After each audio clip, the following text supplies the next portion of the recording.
Chapter 1 Rebirth Before the Natural Disaster. According to the meteorological station's forecast, a typhoon of Category 12 or above will land in the early hours of tonight.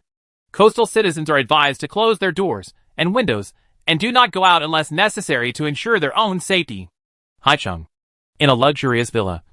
The weather forecast was playing on a loop in the living room, and the host's voice changed from unreal to real.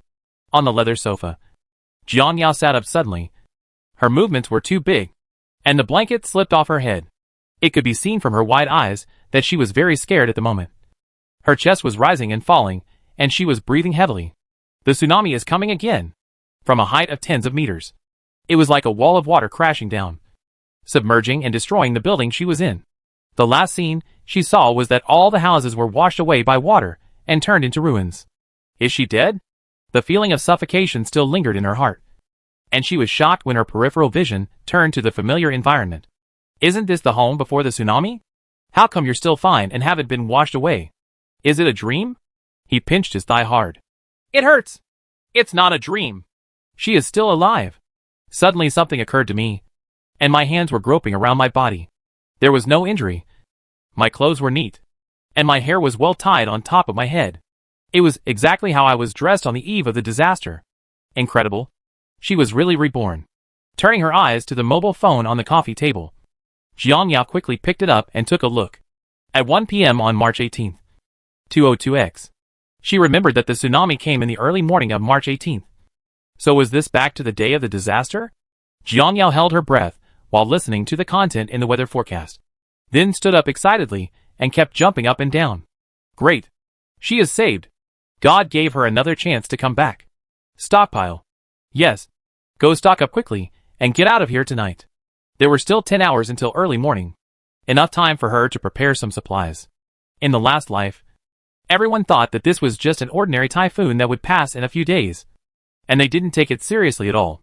However, when the typhoon rushed to the mainland accompanied by a tsunami more than 10 meters high, it was too late. In an instant, the entire Haicheng was submerged in the sea and turned into a vast ocean. Not only Haicheng, but also the inland areas suffered. Fortunately, she was rescued by her boyfriend Chinwei and returned to his home on the 20th floor, where she stayed for a whole year. In 1 year, she experienced tsunamis, floods, and extremely hot weather, but she still could not escape the fate of being betrayed and abandoned by her boyfriend. He left her alone at home, took away all the food, and left her to fend for herself. Finally, she was swept away by a tsunami of depression at the age of 23. If she starts over, she will never be merciful and repeat the tragedy of her previous life. Quickly arriving at the underground garage, Jiang Yao took out the extra-long Lincoln car keys. There was a beep, and the car door opened. Jiang Yao drove away in a hurry. The purpose is simple. It is the largest shopping mall in Haicheng. Her parents died unexpectedly 2 years ago, leaving her enough inheritance to last 3 lifetimes. The paper money in the previous life was reduced to worthless due to disasters, and was eventually thrown away as waste paper. But now, she can't waste one piece, and uses it all to buy. After parking the car, Jiang Yao took the lead to the large supermarket on the underground floor. Food is the most important thing for the people.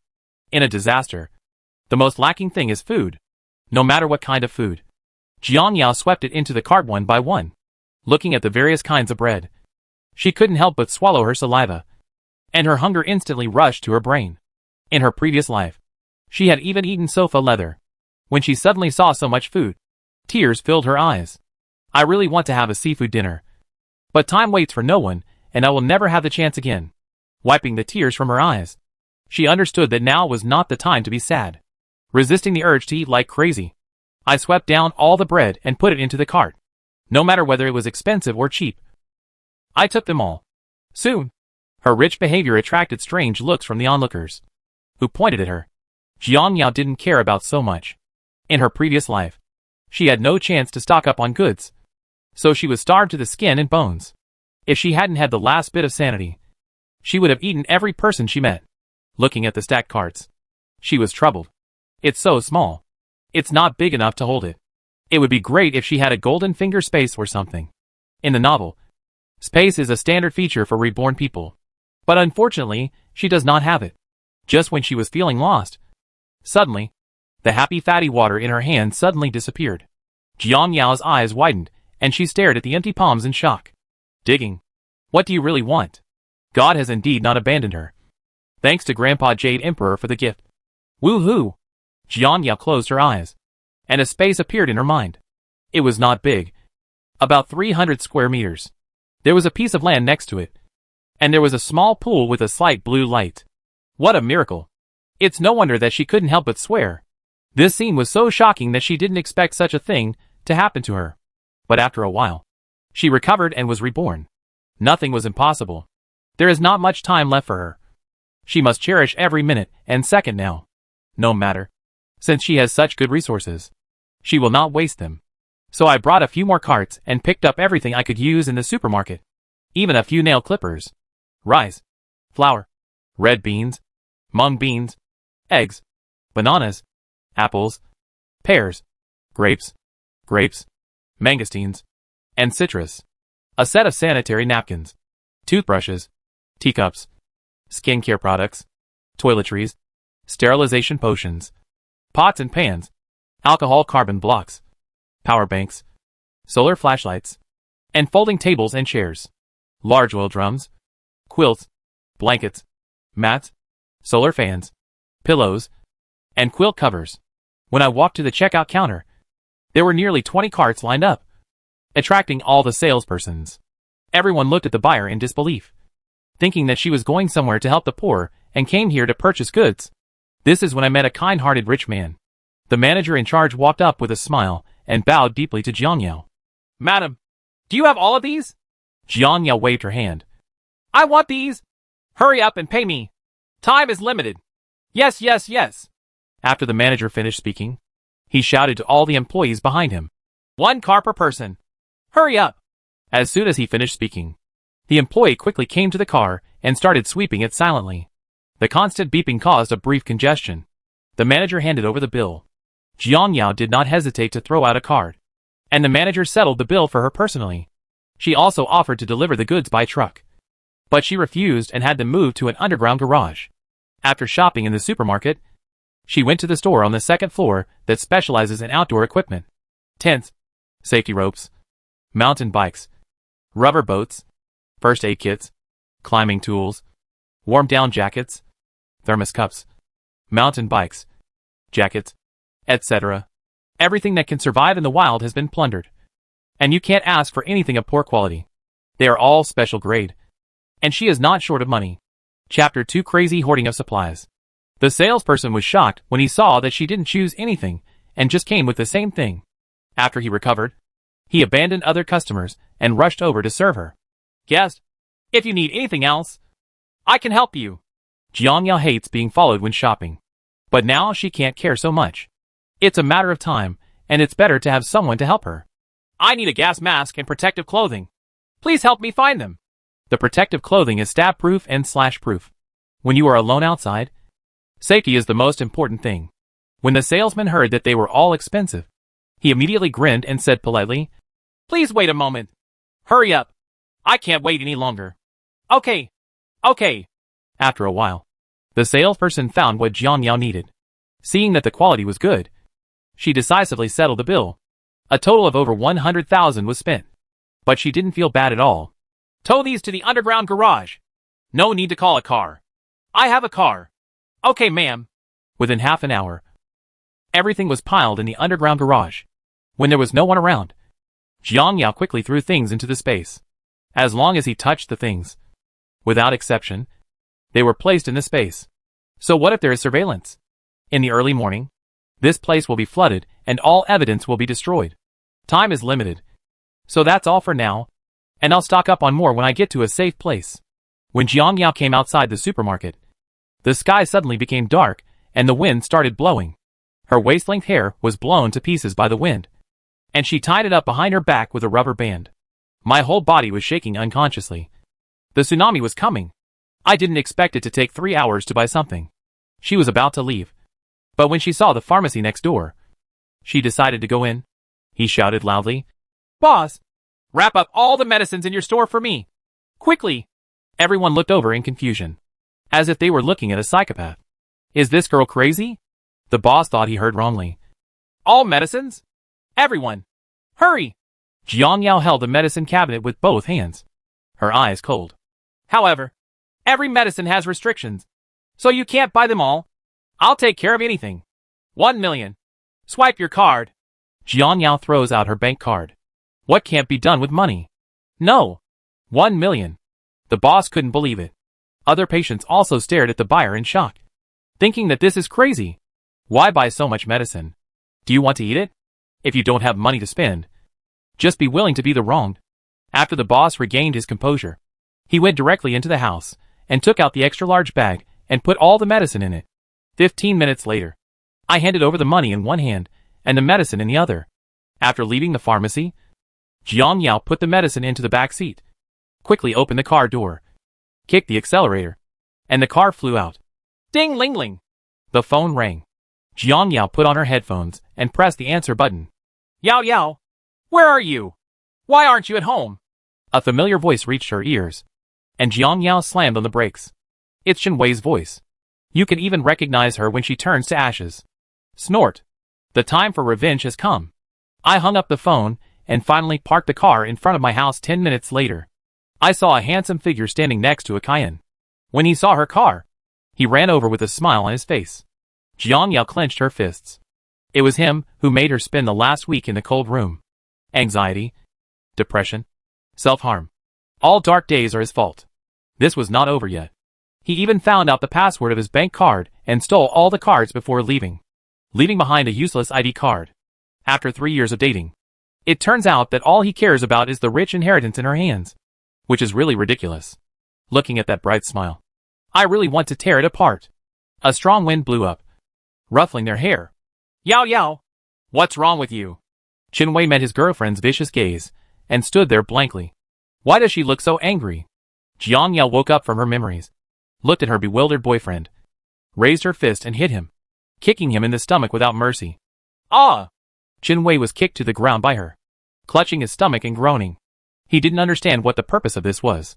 They were clearly together yesterday, so why did they act cruelly today? You? Just as he was about to speak out, he saw his girlfriend pressing forward again and punching him in the face. Soon, his cheeks swelled up rapidly, and his chest hurt so much that he almost couldn't breathe.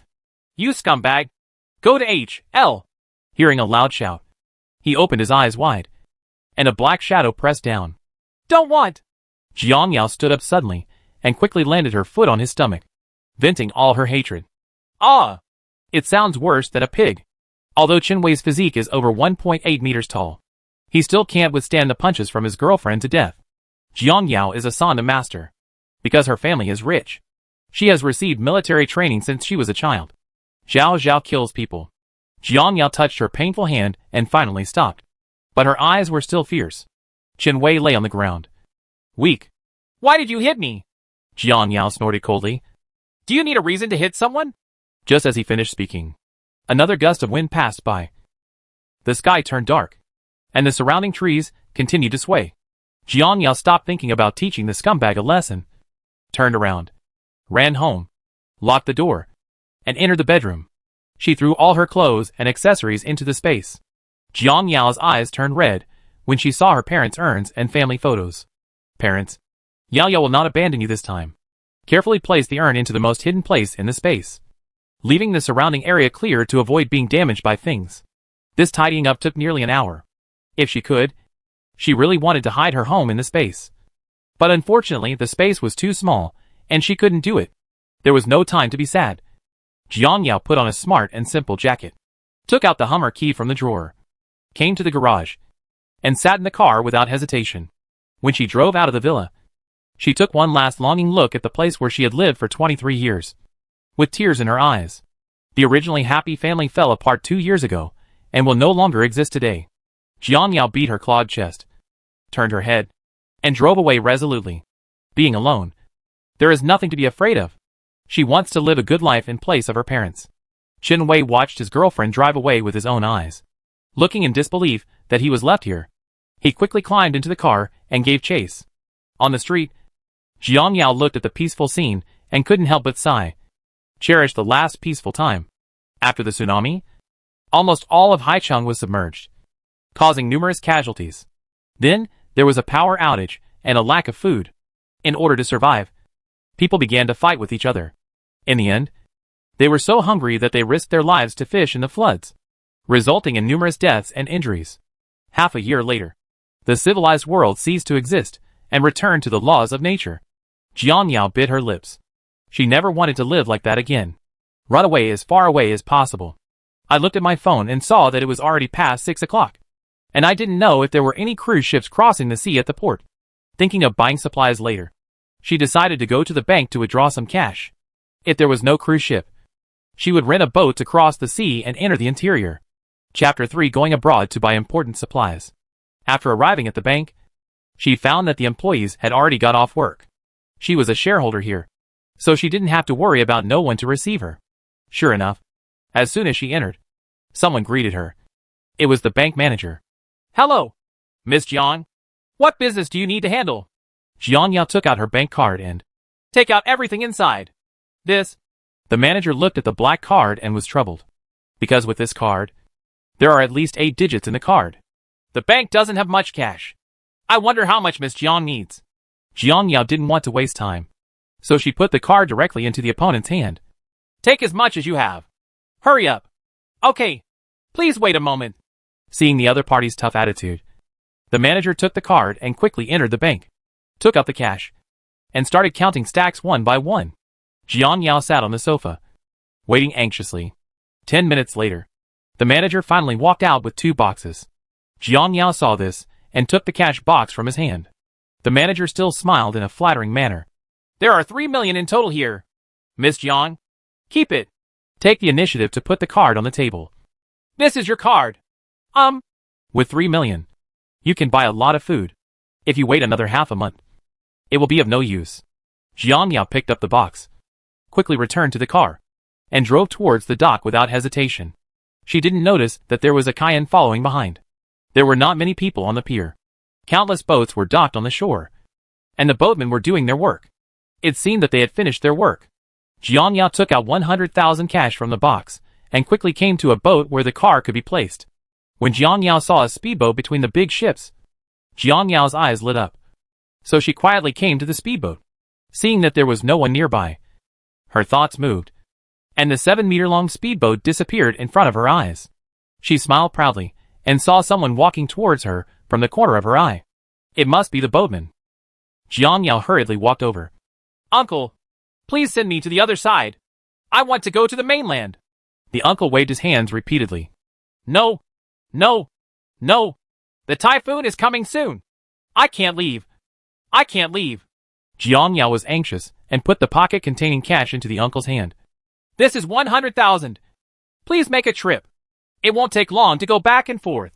The uncle was holding a heavy bag, and when he heard it was 100,000, he was surprised and said 2 words. Hurry up. Seeing that the uncle agreed, Jiang Yao finally let go and quickly drove the car into the boat. After a while, the boat sailed away. Jiang Yao held onto the railing, looked at the endless sea, and laughed out loud. Finally left. Ha ha ha. Xin Wei, who had just arrived at the shore, looked at the ship in the sea, and his doubts deepened. Where is Jiang Yao going? Traveling? But why not take a plane? No matter what. Just follow him and have a look. If you hurt him, why don't you draw some blood to comfort him? So I also rented a boat and followed closely behind. An hour later, it was completely dark. The waves were getting higher and higher, and it was raining heavily. Jiang Yao's face turned pale with fright. She couldn't help but think of the suffocation of being swept away by the waves, and her fear of water became more intense. Holding hands that kept shaking, I finally reached the shore while shaking. At this moment, her feet were soft and her hands were soft, and her body didn't calm down until she completely returned to the shore. I checked the time again, and found that there were still 3 hours before the tsunami arrived. Not enough. Not enough at all. So we have to flee further inland. She clearly remembers that the news continued to report on the disaster-stricken areas, and coastal cities were all engulfed by the sea. Jiang Yao quickly started the car and drove on the highway. At this time, the wind force had reached level 7 or 8, and the rain was getting heavier and heavier. Except for her, there were no vehicles on the road. The trash cans on the roadside were blown over, and an awning somewhere was also damaged by the wind. Suddenly, sirens sounded throughout the city. Jianya was shocked, her hands holding the steering wheel shaking.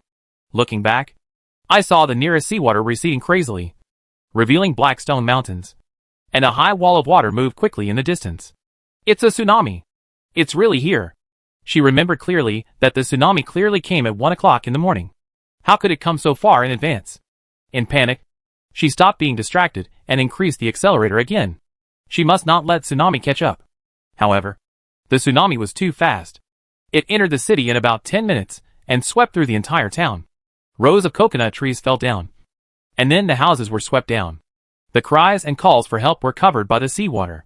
Hearing the rumbling sound, Jiang Yao stepped on the accelerator to the bottom and drove wildly, with the tsunami chasing behind her and the car flying ahead. She was completely desperate. Could it be that this time it was hard to fly again? It's too late. It's too late. Jiang Yao slammed the steering wheel. Calm down. Calm down. A black shadow suddenly appeared in front of him. Jiang Yao was confused. What was that? Only when she got closer did she see clearly that it turned out to be a high mountain, about 100 meters high. The road was endless, and she finally found a temporary refuge. Without hesitation, he quickly took direction and drove towards the mountain. Halfway up the mountain, a heat wave hit his face along with the strong wind. Jiang Yao took a closer look and suddenly lost her soul. The seawater was actually red, with billowing smoke, like boiling water, gurgling and bubbling. If a person fell in, not even a bone would be seen. It looks like it. Magma? A volcano erupted?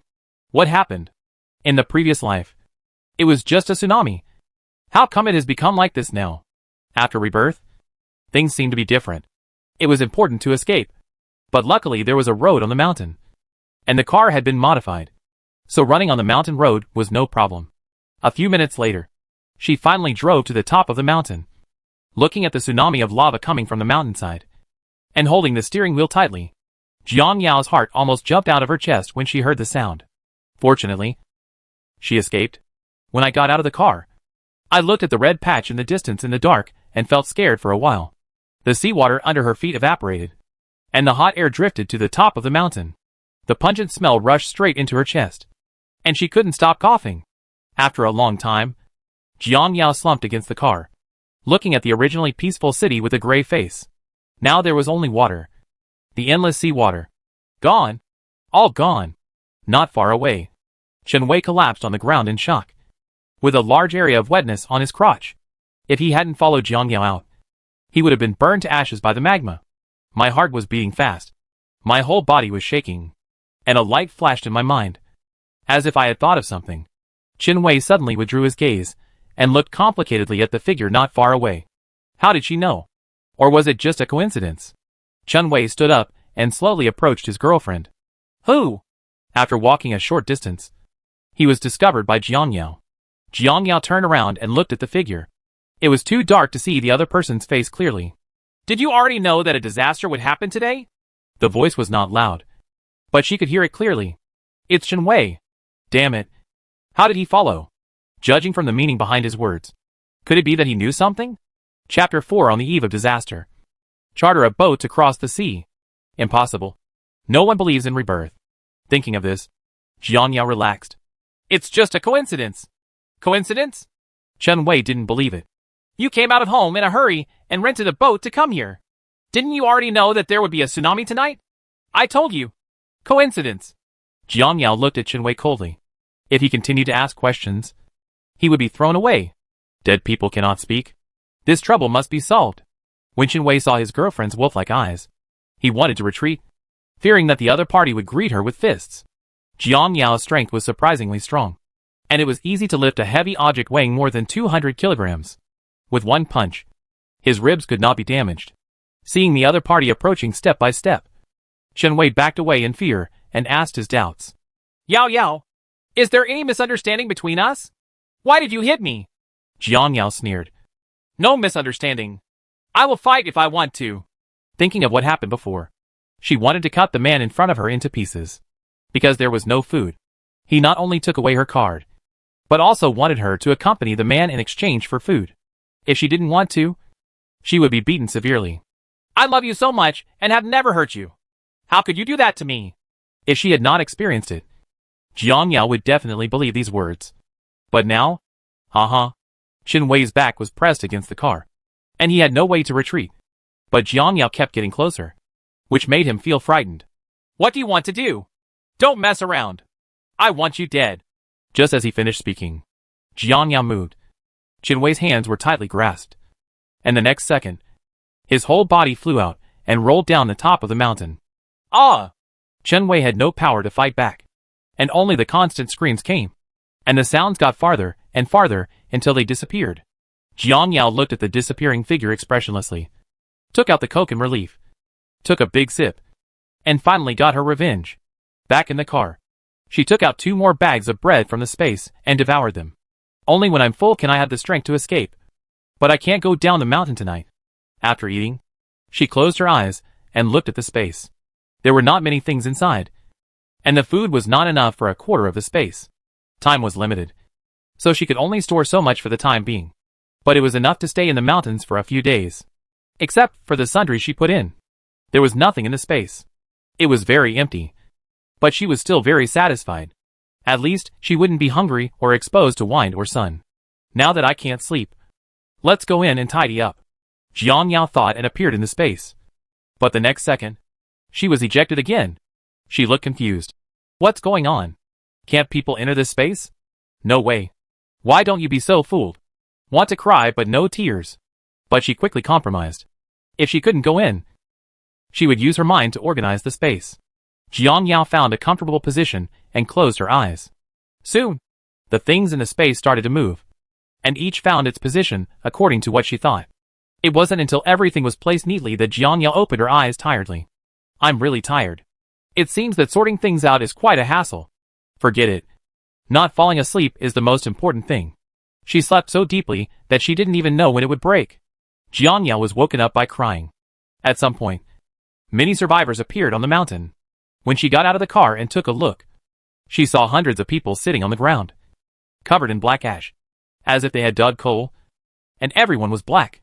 Following their gaze, they discovered that black volcanic ash was floating in the air, making the sky dark and the air particularly pungent. Thick black smoke was still rising in the middle of the sea, and blood-red magma continued to emerge from it and spread in all directions.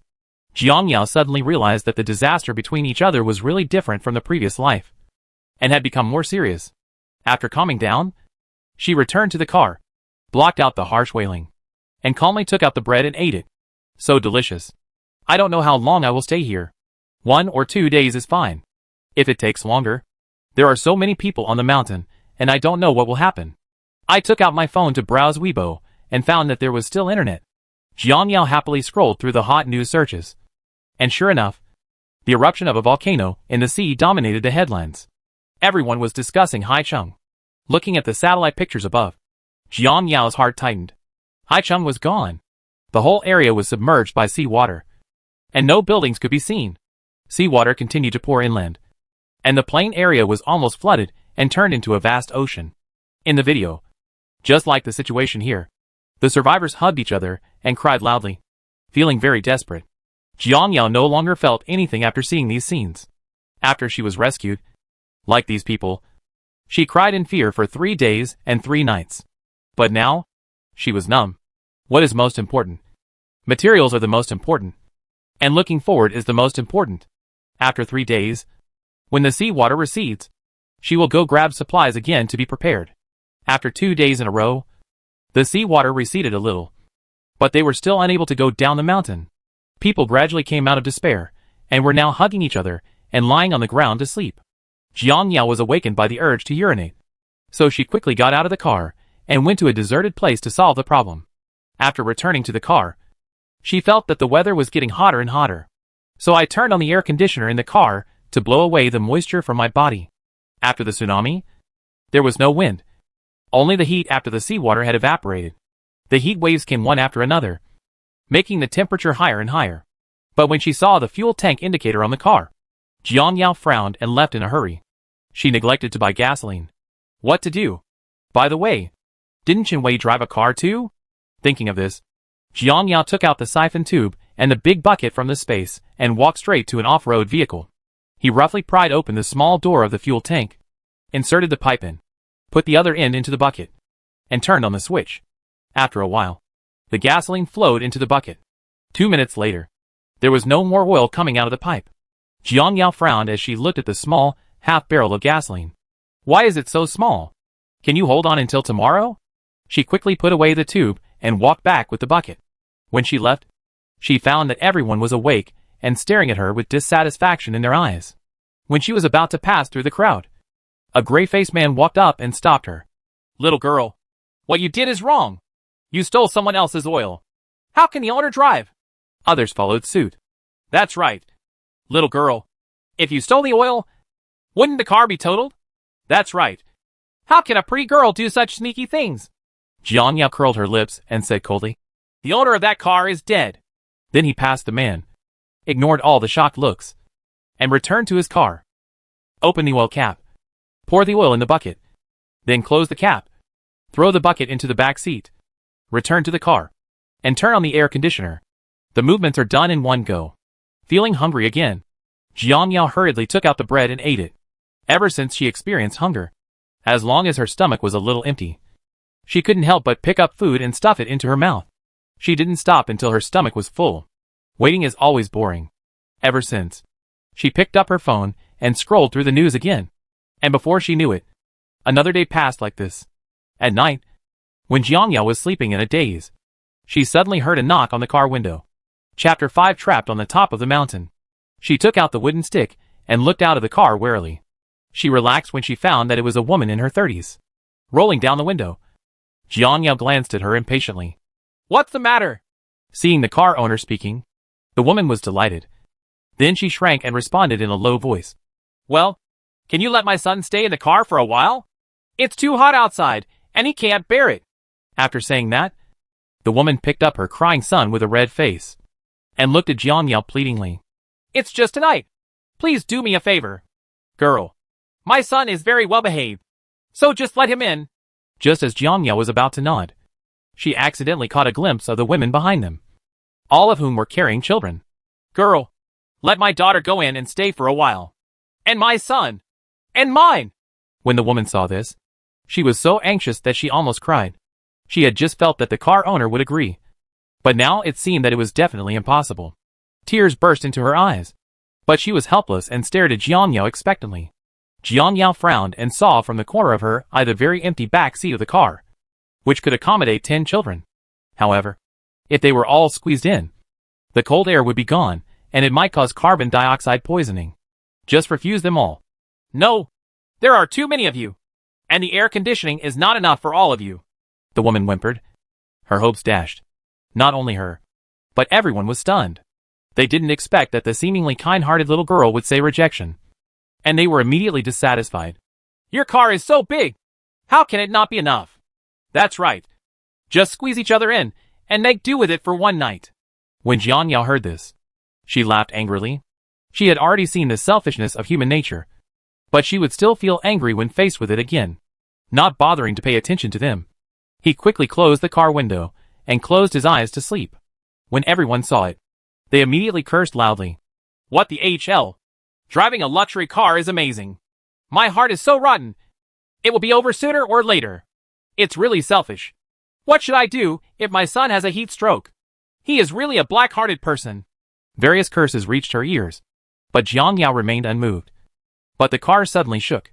She immediately opened her eyes, picked up the stick, opened the car door, and rushed out.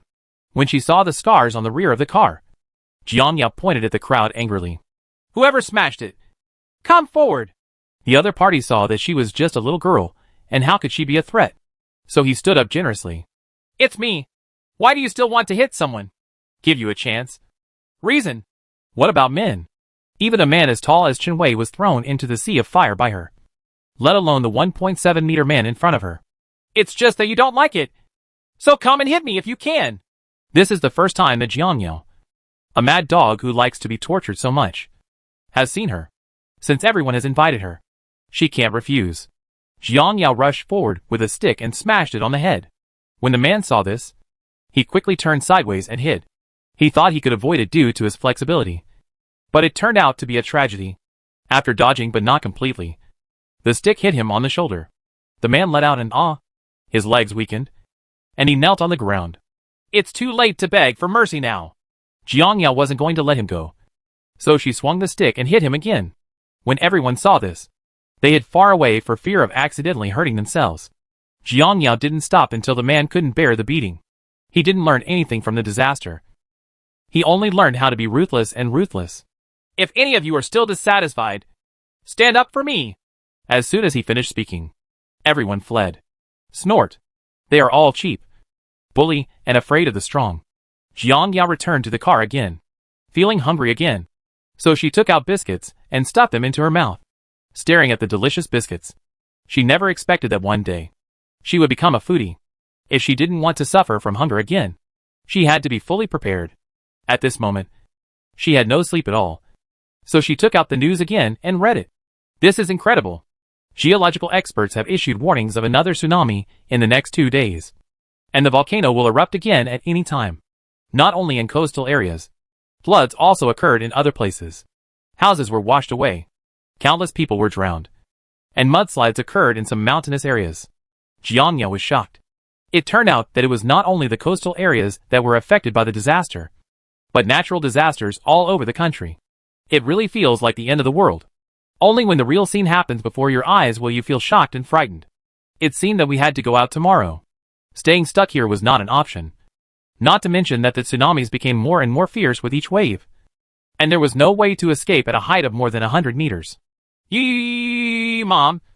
I'm hot. Woo-woo. Hot. So hot. Baby. Be good. Please be patient a little longer. Okay. Children's cries and adults coaxing could be heard from time to time outside the window. Jiang Yao turned off her phone irritably and closed her eyes. She couldn't hear it anymore and fell asleep. The sea water has receded. Look, everyone. The sea water has receded. It's true. Let's get down quickly. Go. Go. Go. Gradually, the noise became more and more distant. Jiang Yao vaguely heard that the sea water receded. The sea water has receded. She opened her eyes suddenly, opened the car door, and jumped out. A wave of heat rushed over her, almost choking her. Too hot. Seeing the lava at the bottom of the mountain after cooling, Jiang Yao jumped into the car excitedly and ran down the mountain. People going down the mountain suddenly heard a roaring sound behind them and looked back one after another. They saw a Hummer speeding towards them. When they were about to hit it, they hurriedly dodged to both sides. The speed was so fast that a puff of smoke and dust was raised. When they opened their eyes, there was still the shadow of the butt of the car. Jiang Yao didn't care about anything else and just looked for the nearest shopping mall. When the sea water receded, the next wave of tsunami must be coming. You must stock up on supplies within half an hour and head to the next safe place. But she didn't know where the safety was. Putting her worries behind her mind, she finally came to a shopping mall with sharp eyes. The first and second floors were flooded, so she had to climb up to the third floor to take a look. When Jiang Yao arrived at the third floor, she found that it was already crowded with people, all scrambling for supplies and stuffing them into their carts. Soon, she joined in, throwing whatever she saw into space. Sock? Throw. Fast food? Throw. Small umbrella? Throw it too. After a while, the third floor was sold out. Jiang Yao was so jealous that she quickly climbed up to the fourth floor. The fourth floor was full of clothing sellers. She didn't mind it and joined the fight again. Jiang Yao was very strong and knocked everyone away wherever he went. As long as they were wearing women's clothing, they all entered the space. The fifth floor is a restaurant. She quickly went to the kitchen of a restaurant and found that the refrigerator was full of semi-finished products. Braised meat, chopped pork, beef, mutton, chicken, duck, fish, various vegetables, radish, cabbage, bean sprouts, cucumber. Take them all away. Drink. Look what she found. There was even seafood. King crab, shrimp, sea cucumber, and favorite salmon and tuna. All are fresh and nutritious ingredients. Jiang Yao excitedly stuffed the cooked food into her mouth and threw it into the space. After a while, she swept away the entire kitchen. When I came to a water bar next door, I found that there were all kinds of sodas, mineral water, tea bags, and coffee. Chapter 6. I won't offend anyone unless they offend me. Half an hour came quickly. Jiang Yao stopped searching, quickly left them all, jumped in the car, and drove away. Behind her, The shopping mall was instantly surrounded by a swarm of people. Everyone was squeezing in desperately, scrambling for supplies. There were also children who were left alone and couldn't find their mothers, crying loudly. The scene once got out of control. As the car drove to the toll station, the road was covered with corpses, both human and animal. Police officers drove pickup trucks and loaded the corpses into the car one by one. Jiang Yao looked away indifferently, opened the offline map, and searched for directions to Xicheng. Xicheng was the city where her best friend Zhou Han lived. Recalling that time, after Zhou Han learned that she was trapped in Haicheng by the tsunami, he bought a lot of supplies and ventured to Haicheng with her boyfriend Li Yi. The two planned to take a rubber boat to deliver supplies to her. But by chance, they happened to encounter a tsunami and were washed away by the seawater, completely losing contact.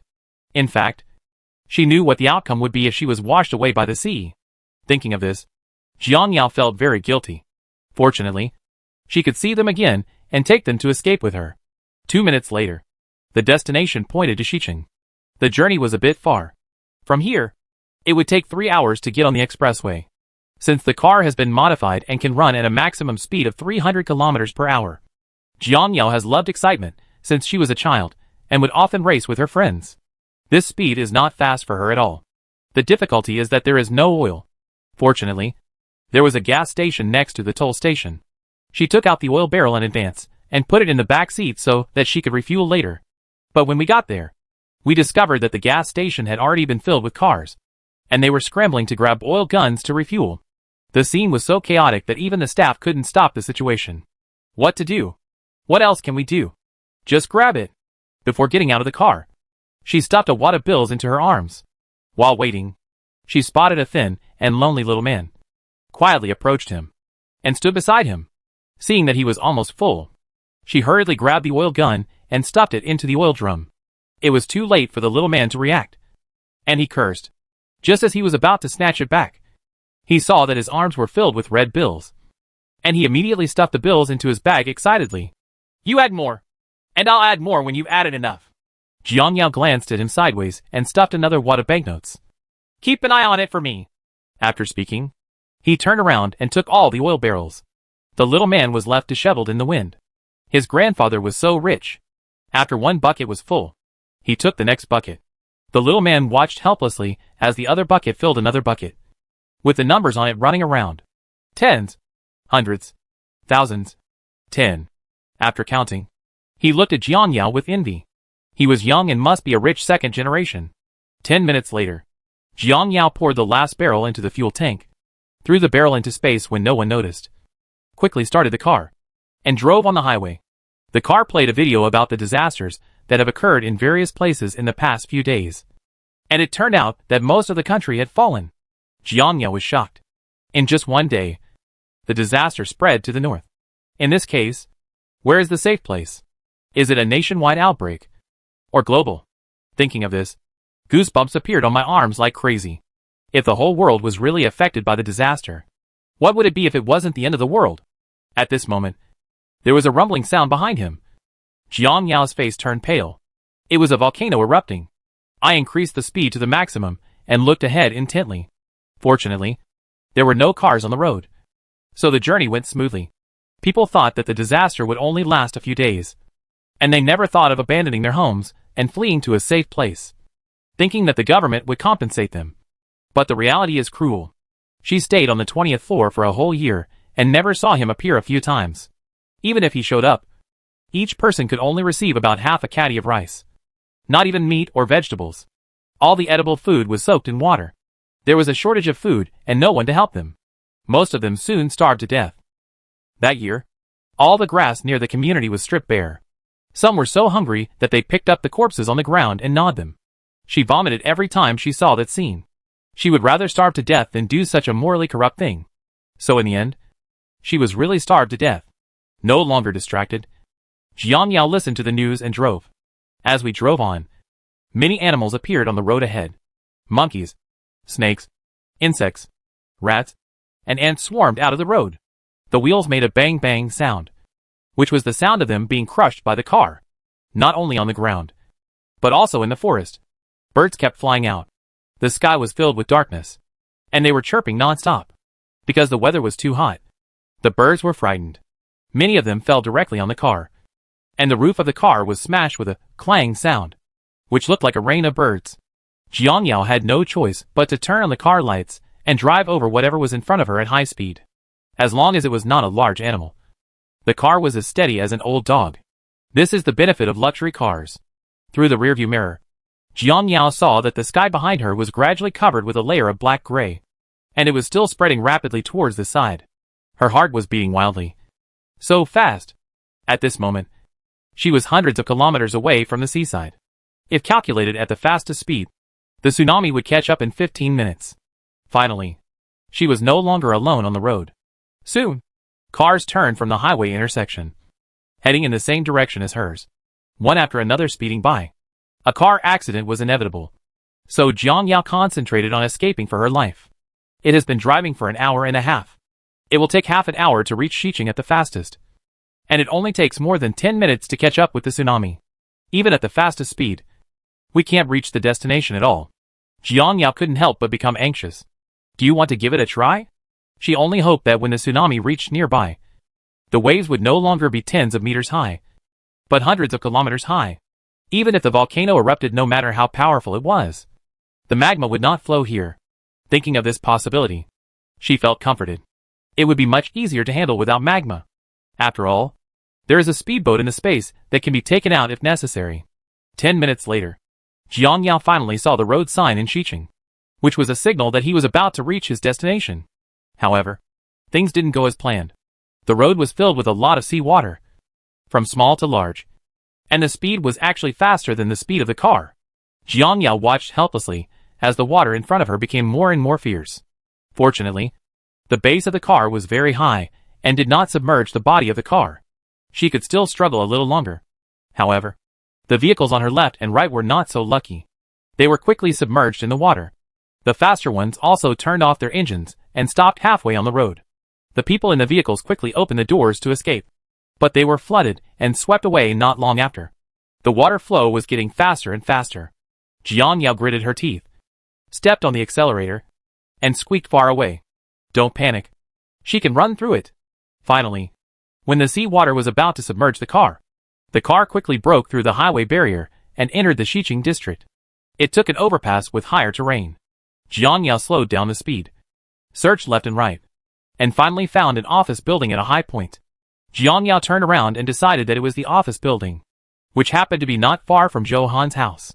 When the water receded, he would go find her. Chapter 7: Going down the mountain to the destination. A few minutes later, she parked the car on the third floor of the garage and touched the body of the car even after getting out of the car. Whether she could save it or not would depend on luck. Without any further hesitation, Jiang Yao took the garage elevator and reached the top floor of the office building. But what she didn't expect was that there were still people working in this building. The moment the elevator opened, all the employees looked over. When they touched her, their respectful gazes instantly turned into curiosity, and they even whispered to each other. It turned out that she accidentally took the high-rise elevator, which was really embarrassing. Ha ha. Before the staff asked, Jiang Yao turned around and entered the stairwell. Seeing that there were stairs connecting to the top floor, she climbed up without hesitation. There are too many people in the office building, which is not conducive to her performance. The top floor is better. But the moment she opened the door, she almost ran into someone else's arms. Jiang Yao raised her head in confusion and met a pair of cold eyes. She saw the man frowning and raised his feet to get out of the way. But there was still disgust in his expression. When there was a gap, Jiang Yao stepped in without being polite.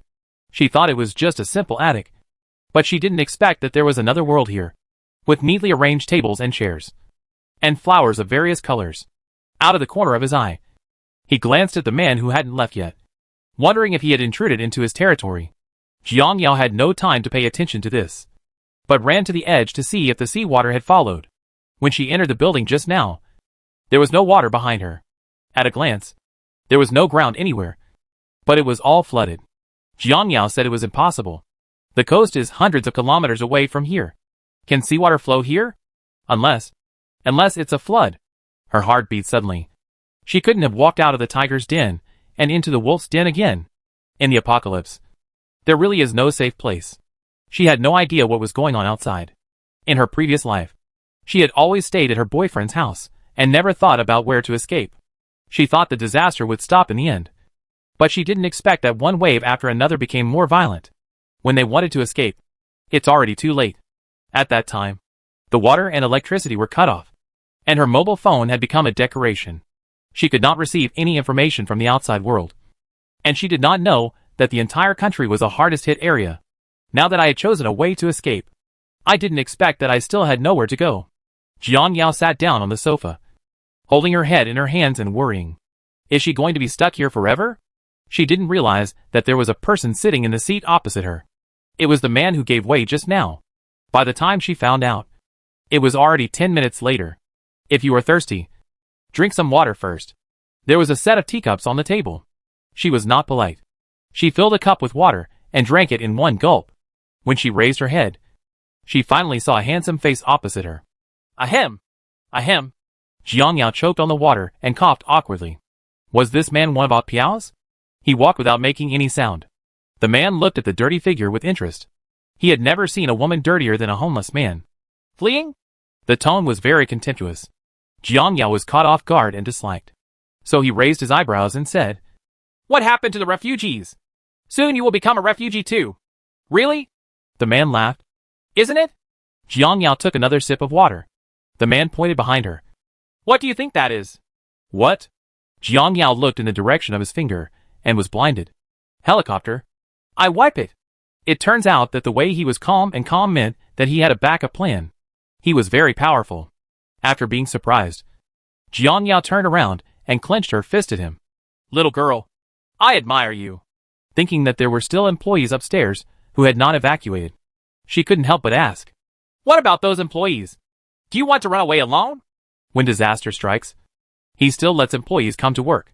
He must be a blood-sucking boss. I thought the man would pretend, but he just frowned impatiently. You asked too many questions. He would naturally arrange for helicopters to pick up the others. Jiang Yao shrugged. Did you really think she would care about others? It's just curiosity. Turning to the distance, the floods have flooded most of the city. Low-rise houses have been washed away, and unknown objects are floating on the water. The rain came with the flood and fell on her head. Jiang Yao raised her head comfortably and looked at the dark sky, letting the rain hit her face. It happened that she was very hot now, and it would be a good idea to cool down. As if thinking of something, Jiang Yao lowered her head and took out her cell phone. Fortunately, she still had a signal. She had to contact Zhou Han quickly. Otherwise she would not be able to contact him any later. Damn it. How could she forget such an important thing? The phone beeped, and the man listened silently and didn't speak. The phone was connected, and soon a voice came out, crying with excitement. Hey, is it Io? It's great that you are still alive. Jiang Yao glanced at the other person, turned around and answered the phone in Xian. It's me. Where are you? Zhou Han wiped away his tears and nestled in his boyfriend's arms, feeling very excited. I'm waiting at home for my brother to pick me up. Where are you? Wasn't Haicheng flooded? Did you escape? Jiang Yao nodded. Well, I'll come find you and run away together. When Zhou Han heard that his best friend came to pick him up, he covered his mouth in emotion. Okay, when my brother comes to pick you up, I'll tell him where you are now, and I'll come find you later. She really didn't know where she was. Jiang Yao put down the phone and turned to look at the man. What is the name of this building? Is there a specific address? The man gave her a complicated look. Zhou Group. Oh, thank you. Jiang Yao turned around, then turned back in surprise. Etc. Zhou Group? That's not from Zhou Han's family. Are you Zhou Han's brother Zhou Jin? Is he the handsome brother Zhou Han wants to introduce to her as her boyfriend? Jiang Yao tightened her toes and was about to dig out of the 2 rooms and 1 living room in embarrassment. How could it be such a coincidence that she happened to run in front of her? Isn't that right? The man holds his forehead. Is this the sister-in-law Jiang Yao that my sister has been talking about? It's so dark. I really didn't recognize it. He had seen photos of himself, and she was definitely a stunning beauty. The kind that would make his heart flutter after just one glance. But this was the one in front of him. It's so horrific that it's beyond description. What? You're in my brother's company? Zhou Han's surprised and excited voice came out from the phone. The two looked at each other, and then moved away awkwardly. Jiang Yao responded bravely. Well, your brother is right here. The two of them were not destined to be together, but they were only attracted by the tsunami. Great! I told you that you two are destined, but you still don't believe it. Jiang Yao is speechless. How long has it been since then? You are still talking about the love between your children. It is important to escape. My aunt. After hanging up the phone, both of them became serious, looking at the mature and steady man in front of her. Jiang Yao sat down seriously. Do you have a target? Where are we going to take refuge? Zhou Jin shook his head, his attitude much better than before. You can't hide. He received gossip, which was said to have been accidentally revealed by high-level officials. This disaster not only affected the country, but also foreign countries, and even the entire world. Chapter 8 Arriving at Xicheng and trapped on the roof. An apocalyptic catastrophe in which humanity is wiped out, and the earth will be reshuffled. According to what he had learned over the past few days, many high-level personnel had left the city and gathered in the new city. He heard that there was a temporary shelter there, and it was very safe. Zhou Jin had no intention of hiding it. Destination? New city. New town? Too far. It is more than 1,000 kilometers away from Xicheng. Close to 2,000 kilometers. Jiang Yao unconsciously glanced at the helicopter. With it, he should be able to arrive at night. I originally wanted to save my best friend, but I was saved by my best friend instead. But no matter what, just live. Jiang Yao didn't want to waste time and raised the topic of picking up Zhou Han from Zhou Jin. Then let's take action. Time waits for no one. You go pick up Zhou Han. I'll wait for you here. Zhou Jin nodded and stood up to get on the plane. Sensing something was wrong, he turned around and said, You won't come with me? After we pick her up, we will set off directly to the new city. Jiang Yao hesitated. Of course, this was good, but she still wanted to put the car into the space. She thought it could still be used, so she didn't expect to put it in. Now that she was leaving, how could she bear to throw it away? After all, what is missing is this kind of transportation, which may be useful in the future. Wait for me for a while. I'll go downstairs to get something. I'll be right back. As soon as she finished speaking, Jiang Yao ran quickly to the special elevator and pressed the floor button. Regardless of whether the man behind her was impatient or not, the elevator was very fast, going down to the 3rd floor every minute. Jiang Yao came to the car. She had observed when she came that there was no one nearby. After putting the car away, we headed back again. Jiang Yao pressed the button on the 13th floor. She just noticed that the 13th floor was a live broadcast room, and there must be a lot of supplies in it. After the elevator stopped, she turned around and stepped in. There was no one inside, which was convenient for her. Regardless of food or drink, Jiang Yao threw everything into the space. The space of 300 square meters is very large, and has not been filled yet. There are actually various vegetable and fruit seeds? Thinking that there was a piece of land in the space, Jiang Yao did not hesitate to put the seeds into it. The weather in the last days is extreme, and the land outside may no longer be suitable for the growth of crops. How will we survive if there is no food? Seeds are a very important and indispensable part. Although she doesn't know how to plant them, it is certainly not difficult to look up some information. Over time, people will return to the most primitive state, farming land and establishing new industries. In fact, Jiang Yao has neglected a lot of supplies. That is, fuel, charcoal, black coal, gas tanks, portable gas, etc. Fortunately, she has an induction cooker and a rice cooker for cooking, and other things can only be stocked up somewhere. Arriving at the largest office again, Jiang Yao found an inner room. She walked in, opened each cabinet, and found 3 safes. I don't know if the contents inside are still there. She took out an axe and chopped it hard. With great strength, she chopped open the safe in a few strokes, revealing the golden jewelry and several pieces of gold weighing 500 grams. Jiang Yao didn't dislike it, threw it into the space, and then smashed the other 2 open. He found that they were all collection-level calligraphy and paintings. They were not practical, but they couldn't take up space. There were several sets of down jackets and mink coats without tags in the cabinet. Jiang Yao took them off and threw them into the space. Sofa chairs, single beds, laptops, desks, etc. Jiang Yao would not hesitate as long as they could fit in them. She didn't stop until the whole room was empty. Then he turned around and went up to the 14th floor, where they studied ancient weapons, and there might be useful swords. As soon as she entered, Jiang Yao's eyes were attracted by the swords placed on the entire table. She carefully picked up a dagger and observed it, and found that it was real and made of stainless steel. Without hesitation, he grabbed several weapons, large and small, and then came to a secret office and walked in to take a look. Jiang Yao was completely shocked. What a good guy. It turned out to be a gun. What do the leaders on this floor do? Don't they know that it is illegal to manufacture guns without permission? No matter what. Pack them all up and take them away. On the 15th floor, accessories for various means of transportation. Jiang Yao was dazzled by what she saw and didn't recognize any of them. But she still recognized the words, auto accessories, written on the packaging box. Just because you can't use it now doesn't mean you won't be able to use it in the future. It's always good to take precautions before they happen. Half an hour had passed. In order not to arouse Zhou Jin's suspicion, she hurriedly took the elevator to the top floor. She carried a big bag in her hand and pretended that she was really going down to get something. It was just some bread and drinks. Suspicious. When they got to the top floor, they found that Zhou Jin was already on the helicopter and ready. Jiang Yao quickly boarded the plane and fastened her seat belt. The helicopter quickly left the top floor and flew towards Zhou Han's residence. A few minutes later, they landed on the roof of a building. There were several people waiting below. They should be the parents of Zhou Han's brother and sister and his boyfriend's parents. Fortunately, the helicopter was big enough to accommodate everyone. Otherwise, Jiang Yao would face the scene. It's really embarrassing. Several people boarded the plane quickly. Zhou Han was the first to see Io sitting in front. He dropped the things in his hands and ran up to hug her. Io, I finally met you. Your phone calls haven't been answered. Do you know that I'm almost worried to death? Jiang Yao reached out and hugged her back. I'm sorry. The cell phone sometimes has no signal, which makes you worry. Jiang Yao was also very happy to see her friend again.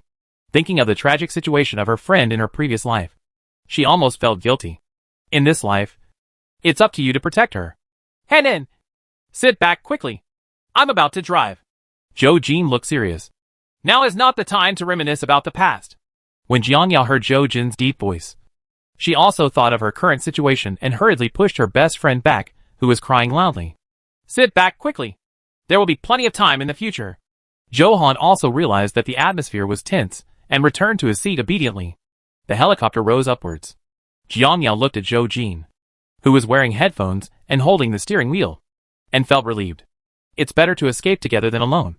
At least there is someone to take care of you. Feeling her stomach was empty, Jiang Yao took out the bread and ham sausage from her bag and stuffed it into her mouth. Zhou Han was too far away from her, so she couldn't share it. It wasn't until her stomach was full that she put away the uneaten bread and observed her surroundings. They hadn't left the boundary of Xicheng yet. Looking from above, Jiang Yao was not surprised that it was a lie. Almost the entire city was submerged by floods. Except for some high-rise buildings, no other houses could be seen. Many small cars floated on the water and were washed together by the water, causing congestion. There were many survivors sitting on the roofs of the cars. Even if she couldn't see their faces, Jiang Yao knew that they were despair and hope. It was as if I had seen myself in the past life, full of hope again and again, hoping that someone would come to rescue me, but despairing again and again. After the tsunami, heavy rain continued. The sky was dark. The air was damp and cold. There was no electricity, and air conditioning could not be used. So Jiang Yao could only lie in bed all day. Later, her body was covered with eczema and blisters, which were extremely itchy. She scratched and scratched hard. Because there was no medicine, the blisters eventually turned into pustules, and her face festered. There was no good part of her body, and it was smelly and itchy.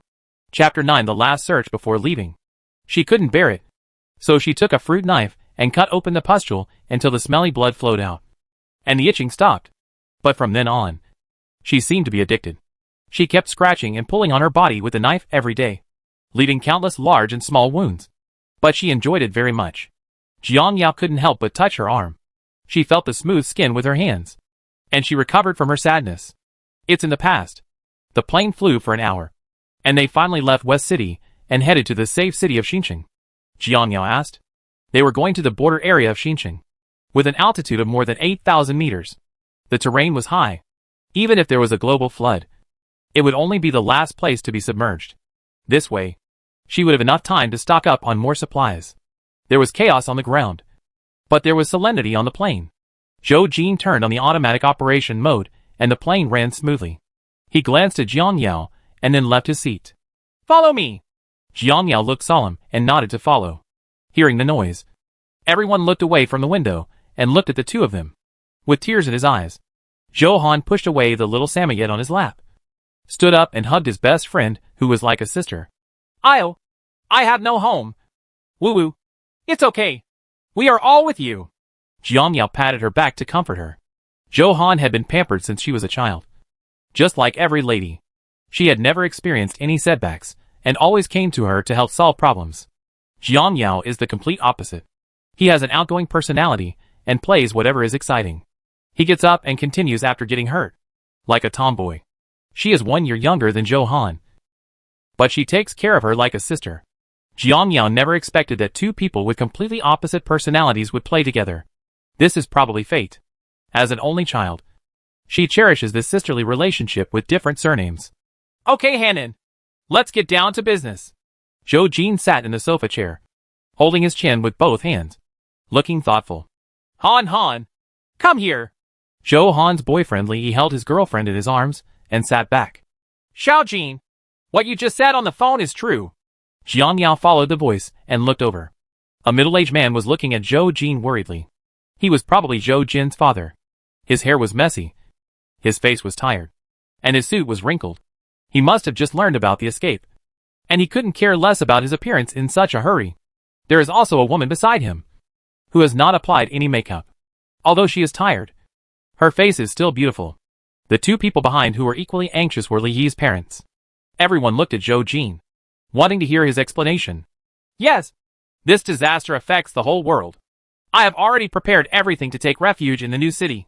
I am telling you today because I don't want you to get confused. After Zhou's mother heard this, her reddish eyes were filled with tears. She hugged her husband's arm tightly for a sense of security. That company. I have evacuated the company. And the supplies arrived in Xinjiang yesterday. That's good. After hearing this, Zhou's father finally breathed a sigh of relief. The Zhou group has existed for hundreds of years. How could he be willing to abandon it like this? Jiang Yao stared at Zhou Jin in surprise, thinking that he had only figured out the situation in the past 2 days. But she didn't expect to predict it so early. What kind of genius is he? Just listen to him speak again. I heard that the government has established a refuge base at the border of Xinjiang. If you can live there with peace of mind, you will be fine. Base? Jiang Yao clenched her fists. She had never heard of any base in her previous life. Could it be that the disaster became more serious after her rebirth? Brother, can't we come back in the future? Zhou Han hugged the dog and nestled in his boyfriend's arms. Well, probably. I don't want it. I want my home. You. Zhou Han had never left home except to go to college in Haicheng. How could she bear the thought of never being able to go back again? Li wiped her tears distressfully and coaxed softly. Hanan, don't cry. You still have me. I will definitely protect you. Li Yi's eyes were full of gratitude. His family was ordinary, but he was respected by his girlfriend's family. Even in this critical moment, Brother Zhou could still think of his parents.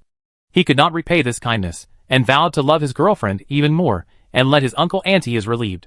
The sounds of crying and sighing kept ringing in her ears, making Jiang Yao's already irritable mood even more irritable. She was unable to look out the window to relieve the pressure. You don't know this by looking at it. You'll be shocked when you see it. Jiang Yao pointed outside, with an ugly expression on her face. Is this snow or hail? How could it snow in such hot weather? So, it was hail. Jiang Yao had goosebumps all over her body. If she didn't land in time, the propeller would be destroyed, and the plane would be forced to fall.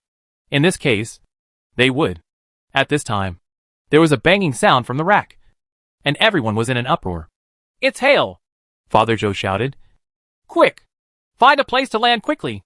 Zhou Jin had already returned to the driving position, and was operating automatically, while Jiang Yao was also looking for a suitable place to land. A tall building appeared in front of him, with a flat and wide roof. Jiang Yao was sure that the plane could land. Jiang Yao pointed at it and shouted, Go to that tall building! Zhou Jin naturally saw such a conspicuous place, quickly turned around and rushed over. Bang bang!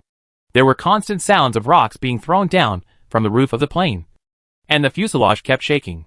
Everyone tightened their seat belts and held on to the armrests, feeling fearful and uneasy. The man suppressed his fear and held his wife in his arms. Zhou Han closed his eyes tightly and did not dare to open them.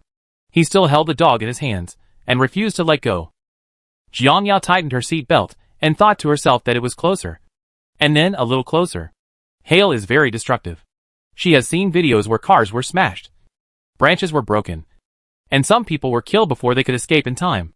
Not to mention airplanes that are closer to the hail. However, Zhou Jin was very skilled. Even if the plane swayed this way and that, he still firmly controlled the rudder. A few minutes later, the plane finally landed slowly and stopped steadily on the roof of the building. Everyone breathed a sigh of relief.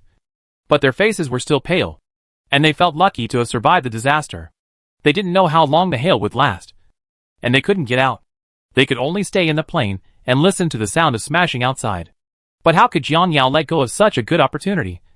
So she opened the door and said, "I'll go and make it easier." He ran away down the stairs to the top floor, leaving everyone staring at each other in confusion.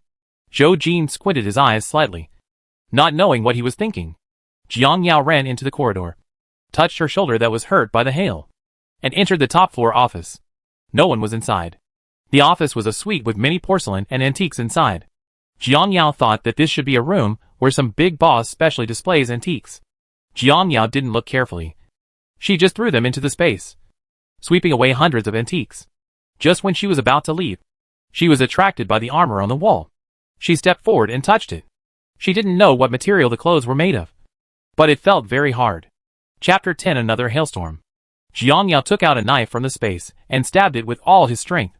Not surprisingly, there wasn't even a single knife mark on the armor. Get rich. Jiang Yao took off the armor with joy and put it in the most hidden place in the space. It will definitely be used if there is a riot in the future. Behind the armor was a body armor and a bulletproof cap. Jiang Yao carefully took them off and put them together with the armor. There were also a dozen oxygen bottles and several sets of swimming equipment placed in the corner. All of top quality. It seemed that the boss liked diving. Sorry. She took them all. After some searching, nothing special was found. So Jiang Yao went to the next floor to conduct a blanket search. 10 minutes had passed. In order not to arouse suspicion, she had to make a quick decision. This floor is mostly filled with food. The kitchen has microwaves, ovens, bread machines, wall breakers, juicers and other household appliances. Jiang Yao can't cook, but she still packed them all away.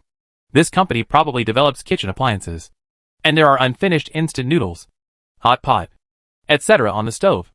Opening the cupboard, there were several boxes of instant rice and several boxes of mineral water. Jiang Yao swallowed her saliva and put them into the space while holding back her greed. Jiang Yao had never had a good meal since she started escaping. She only ate bread and ham to satisfy her hunger. She didn't know how to cook, so she stocked up on fast food for convenience. Various things are put in and piled up, and 1/3 of the space is occupied. In addition to cars and speedboats, most of the area is still available for use. I don't know if the space can be upgraded. It would be nice if I could cook. Jiang Yao didn't forget that there is still a piece of land in the space. If she has time, she will sow the seeds and try to see if they can survive. There is also a small pool of water that will be of great use in the future. After the flood, most water resources cannot be used and must be purified and disinfected before they can be imported again. I'm afraid humans can't wait until that time. After Jiang Yao searched the 2 floors, half an hour had passed, and she told herself that she could no longer search. So he quickly climbed up the stairs to the top floor, held his stomach and pretended to be hungry, and appeared in front of everyone. At this time, the hail showed signs of stopping. To avoid everyone asking, Jiang Yao looked at Zhou Jin and spoke first. "Is the plane okay? Can it start again?" Before Zhou Jin could answer, Zhou Han walked up with a worried look on his face. What's wrong with you? Stomachache?" Upon hearing this, Jiang Yao touched her belly with her hand and nodded guiltily. "Well, maybe I drank raw water and had diarrhea. Brother, can we rest for a while? I was not feeling well." Jiang Yao raised her eyebrows. How could she rest at this time? She was very sorry for wasting time and could not stay any longer. Sure enough, Zhou Jin shook his head and started the plane. "No, the flood is still rising. We can't stay. We must reach our destination before night falls." Jiang Yao found an opportunity and echoed again and again. "Yes, yes, yes. Go quickly. I'm fine." "But?" Jiang Yao interrupted her sister. "Don't worry. I'm fine. My stomach doesn't hurt anymore." "Oh well." Zhou Han pouted and returned to his seat. looking out the window in a daze.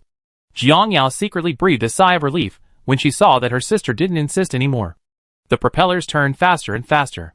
Zhou Jin pushed the rudder hard, and the plane took off steadily. He pushed forward again, and the plane moved forward quickly. Jiang Yao put on the noise-canceling headphones and secretly glanced at Zhou Jin, who was focused on flying the plane.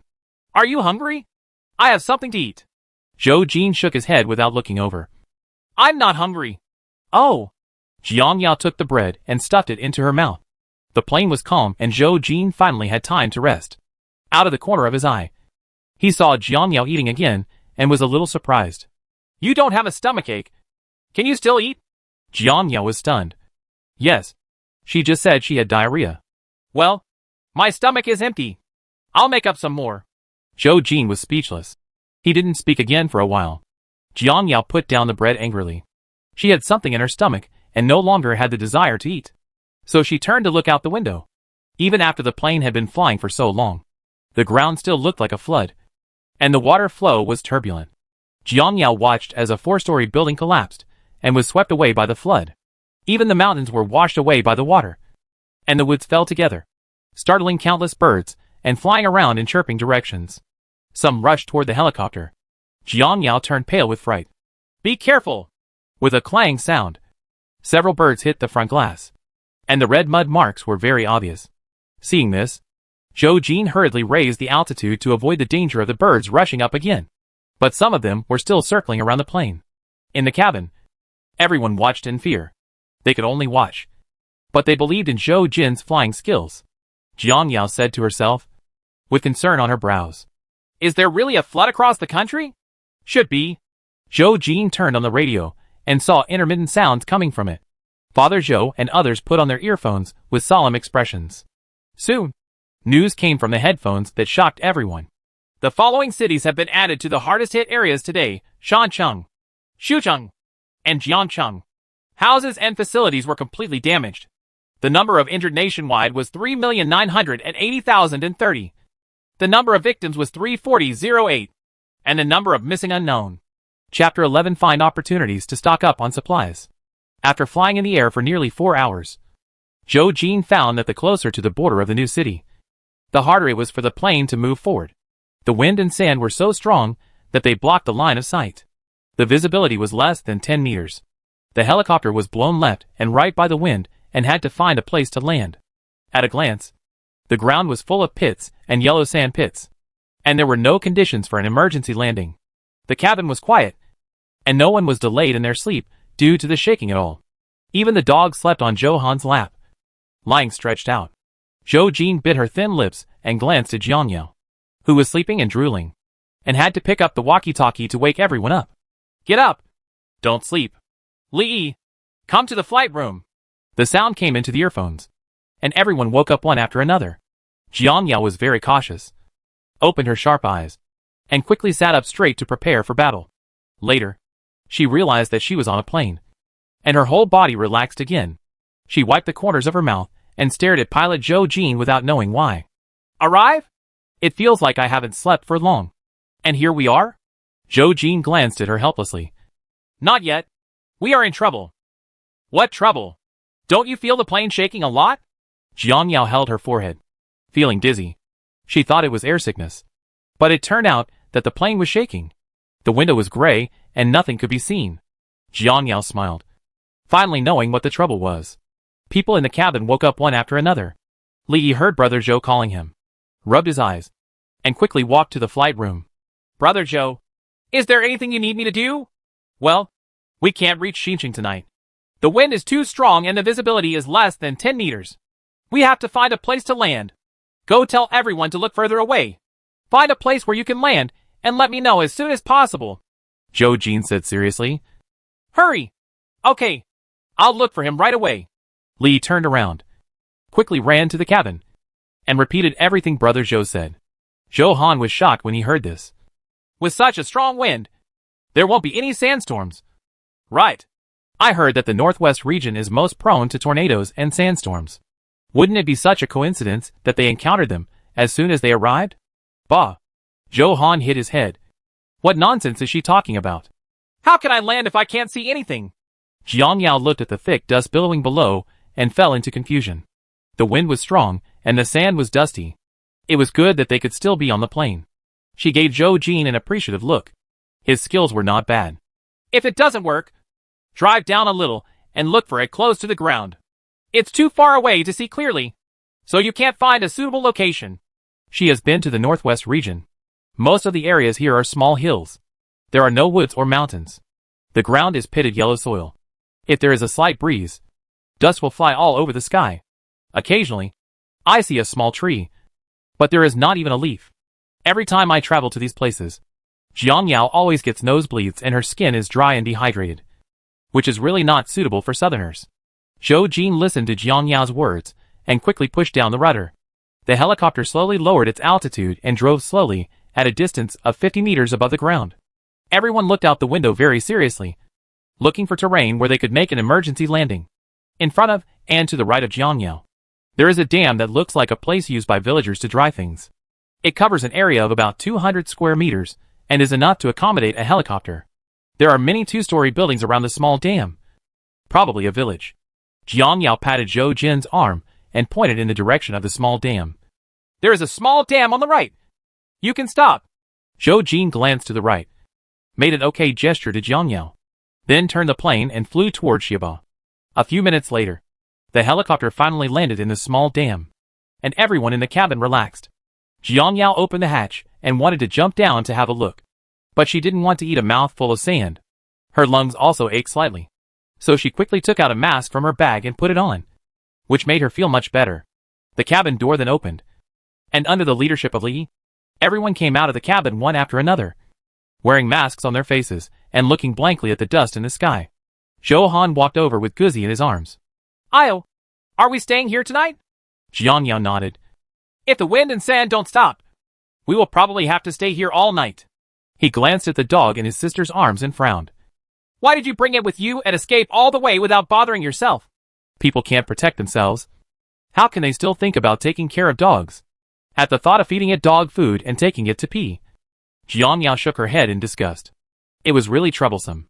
Guzi seemed to sense Jiang Yao's disgust and bared his teeth at her and barked, which seemed to say, why do you dislike dogs? Dogs are white, beautiful, and much cleaner than you. Jiang Yao was so frightened that she took 2 steps back, fearing that it would bite her. When she met a pair of disgusted dog eyes, she was speechless. She was also disliked by the dog? Impossible. Absolutely impossible. Zhou Han put the dog on the ground and coaxed softly. Sweetheart, I was my family. You can't bite her. Seeing that it became docile, he looked at Jiang Yao with satisfaction. Sweetheart is very well behaved. I don't mind the trouble. It is my partner. How could I leave it behind? Jiang Yao pouted. I'm also your little friend. I've never seen you treat me so well. Sweetheart barks. I am the most important partner. Zhou Han grabbed Guzi, covered his mouth and snickered. Zhou Jin heard this and chuckled. Why are you jealous of the dog? You'd better find a place to stay overnight and go to a villager's house. After speaking to Jiang Yao, he walked to Zhou's father and said, Dad, you guys wait on the plane for a while, and I'll find a place to sleep. Father Zhou nodded. Okay. Do you have cash? Don't treat the master badly. Zhou Jin's eyes flashed. He really didn't. Everything had been moved to the new city. He didn't want it to be troublesome. So he put all the cash in the card and was going to take it out when he got there. Who knew there was such an episode? I have. Let's go and take a walk first. Jiang Yao put her bag on her back and walked from the path of Xiaba towards the direction of the civilian building. She just noted down the location of the small Western-style building on the plane. It's not far from here and can be reached in a few minutes. Seeing his sisters leaving, Zhou Han quickly pulled his boyfriend to follow him. I'll go with you.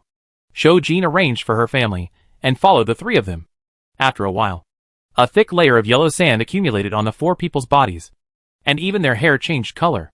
A gust of wind blew over, and it was difficult to open their eyelids. Jiang Yao pretended to dig in her bag a few times, and when she took it out, she already had 4 pairs of goggles in her hand. She put it on herself first, and then gave it to everyone. Put it on! The wind and sand are too strong, and my eyes can't stand it. Li took the glasses and thanked him.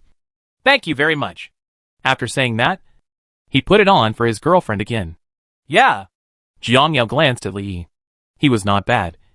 And Han Han had good taste. After Zhou Jin put it on, she walked side by side with Jiang Yao. He glanced at her backpack out of the corner of his eye. He was curious about how he could fit so many things in such a small bag.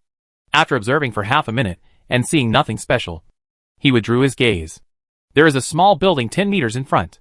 It is not large in area, and has signs of peeling off the walls. It looks very old and old. But in the current situation, they are in no position to be picky. Chapter 12 National Disaster breaks out. Jiang Yao pointed to the house in front. Go to that house first and ask. Zhou Jin's face was expressionless. Okay. Li surpassed 3 people and took the initiative to enter the courtyard, followed by Jiang Yao. When they got closer, they saw that the door was closed. They didn't know if anyone lived inside. Jiang Yao walked around the yard and found that there were no signs of being taken care of. There were overgrown weeds and thick dust. Not sure if it was because of the weather or because there was really no one living there. Jiang Yao returned to the gate and motioned to the people in front of her to knock on the door. Li understood and knocked on the door gently. Hello? Is anyone at home? No one answered. Li knocked again. Hello? Is there anyone in the room? Still no one answered. And there was no sound of movement in the room. Li wanted to knock again, but Jiang Yao stepped forward to stop him. Stop knocking. There is no one inside. Just kick it away. Li was embarrassed. This is not good. It is indeed not good. But in this end of the world, there are so many things to do, and it is good to have a place to live. Jiang Yao glanced at a few people. Maybe they have not adapted to the life of escape. But when the door was really pried open, Jiang Yao didn't dare to stay. So he raised his feet and walked out. Forget it. Let's go to the next house. The 3 of them followed. Soon, they came to the door of the next house. Zhou Jin knocked on the door gently, but still no one answered. The 4 of them looked at each other, helplessly looking for the next house. Jiang Yao led the 3 of them to knock on several more houses. But the result was the same. There was still no one. Jiang Yao didn't want to knock anymore and looked at the 3 of them with her hands on her hips. This is obviously a dead village. Maybe the villagers have moved away long ago. Zhou Jin's face darkened. Why did they move away? Jiang Yao shrugged. How do I know? The wind was still blowing loudly, and the 4 of them stood in the deserted courtyard, feeling a chill on their backs. Zhou Han made a surprising statement. Isn't this place haunted? Li had no doubt about his girlfriend's words. Maybe it's true. Run! As soon as he finished speaking, Jiang Yao raised her feet and ran away, leaving the 3 of them confused. By the time they reacted, Jiang Yao had already disappeared and was completely submerged in the sand. The 3 of them hurriedly followed, thinking that there was some emergency and they needed to escape. But not long after running, they saw Jiang Yao stopped on the side of the road, smiling at them with her hands on her hips. Zhou Jin was the first to react and trotted over helplessly. Is it fun to be scary? Well, it's not bad. Look at how shocked you are. Ha ha ha. Jiang Yao was heartless and made fun of the 3 of them. Zhou Jin was speechless. Zhou Han clutched his chest and gasped, leaning on Li and complaining. It's not funny at all. I really thought something was coming out. I was scared to death. Don't make jokes again. I know. I know. Jiang Yao stopped smiling and stared seriously in the direction of the village. It's better to rest on the plane tonight. I always feel like something bad is going to happen. Zhou Han hugged her boyfriend's waist tightly and said dissatisfied. You're still scary. Jiang Yao sighed. Why is this child so single and stupid? I'm serious. Don't you think about why the villagers gave up such good houses and moved en masse? Jiang Yao is right. Let's just rest tonight. When the wind subsides, we will leave immediately. Don't go out unless absolutely necessary. Zhou Jin led the way. Go back quickly. Don't keep your parents waiting too long. This village is full of weirdness. It will get dark soon. And the wind is still not strong enough. You can't see your fingers. You don't know what will happen at night. It's better to be careful and don't move around. The 4 of them quickly returned to Botsy and got on the plane. As soon as the cabin was closed, the 4 elders gathered around them. Father Zhou looked puzzled. Didn't you find a place to live? Or are they unwilling to take in strangers? Zhou Jin shook his head. None of them. Father Li stared at his son, then at Jiang Yao and others, and continued to ask. Then why do you have such serious expressions? Li stared at his father. This village is empty. The villagers may have moved away long ago. Zhou Jin nodded. That's right. No one should get off the plane tonight. We'll just spend the night on it. When the wind subsides, we'll leave immediately. The parents were surprised by this result, and did not know how to comfort their children. As parents, they should stand in front of their children. But when the crisis came, they became helpless. It was really shameful. After everything was decided, Jiang Yao distributed his food to everyone, then sat in his seat and ate silently. There was only the sound of chewing in the entire cabin. The cabin was well soundproofed, and they couldn't hear any wind. Looking at the rapidly flowing sand outside the window, Jiang Yao knew that the wind was getting stronger. It was completely dark, but they were not sleepy at all. Jiang Yao took out her cell phone and looked at it. There was no signal at all. She put it back in her pocket and continued to stare out the window in a daze. Time passed by, and just when everyone was drowsy, a deafening sound suddenly sounded outside. Boom! The sound only lasted a few seconds. Jiang Yao was suddenly awakened. She stood up from her chair and turned on the long-distance lights of the plane. Zhou Jin also woke up at this time. The two looked at each other for a second and then looked outside together. Did you hear anything just now? Zhou Jin nodded. I heard it. Not only the two of them, but everyone in the cabin heard it clearly. Li quickly walked to the flight cabin and asked again. What was that sound just now? Jiang Yao and Zhou Jin shook their heads at the same time. The three of them looked out the window blankly, but they couldn't see anything where the light shined. Jiang Yao keenly felt that the wind seemed to have weakened, because the sand and dust just stayed in the air and did not flow in the direction of the wind. The calm before the storm? The wind seems to have stopped. Li suddenly said this, and he obviously noticed it. But as soon as he finished speaking, the sand and dust in the air quickly flew up into the sky. Even the small stones on the ground were sucked away, and slowly gathered in the sky 100 meters away, forming a honeycomb-like ball, and constantly rotating. The top of the ball was connected to the clouds, and a thin dust line extended from the bottom. As the wind rotated, the dust line became thicker and thicker, and it was moving rapidly toward them. That clearly is. Jiang Yao turned pale, jumped up from her chair, and shouted in panic. No! It's a tornado! Zhou Jin also regained consciousness at this time, pulled Jiang Yao, and ran to the cabin. Everyone! Get off the plane quickly! It's a tornado! Hurry! Seeing that everyone was still stunned, Jiang Yao opened the cabin door, jumped out first, and turned around to glare at everyone. Quick! Are you dying? The elders finally reacted and quickly jumped out of the plane. Jiang Yao took out an outdoor light to illuminate a certain road. She still remembered the way to the first small building in the afternoon. Seeing the tornado getting closer and closer, Jiang Yao ran forward desperately, turning back to remind everyone again and again. Everyone, come with me and hide in the room. Zhou Jin pulled Zhou Han, followed by Zhou's father and Zhou's mother, and ran in front of Jiang Yao. Li pulled his parents closely behind and ran to the first small building as fast as possible. Everyone held hands to avoid being sucked into the tornado by the strong suction force. Jiang Yao curiously looked behind her and saw a tornado sweeping over the place where the helicopter was staying. Slowly, the helicopter was picked up by the wind and hit the lawn not far away. The propellers were all broken and the tail seemed to be damaged. Thousands of green horses galloped past in my heart. It was over. The only means of transportation was gone. Chapter 13: The Shocking Noise. The tornado rushed toward them at a sprint speed of 100 meters. Jiang Yao no longer cared about the people behind her and ran at full speed. If it weren't for them, she would have taken out the modified car and escaped. At a distance of 200 meters, it took them only a minute to hide in the small courtyard. Jiang Yao kicked him out, and the door instantly split into two, and he fell inside the house. Jiang Yao took the lead in entering the room and ran to the innermost room on the first floor. The light shone outside the room and waved to everyone. Come on in! Zhou Jin ran in with her family, and Li was last. With a bang, Jiang Yao locked the door, listening to the noise outside. Even though everyone was very tired, they were too frightened to breathe, and listened quietly to the sound of wind calling for their lives outside.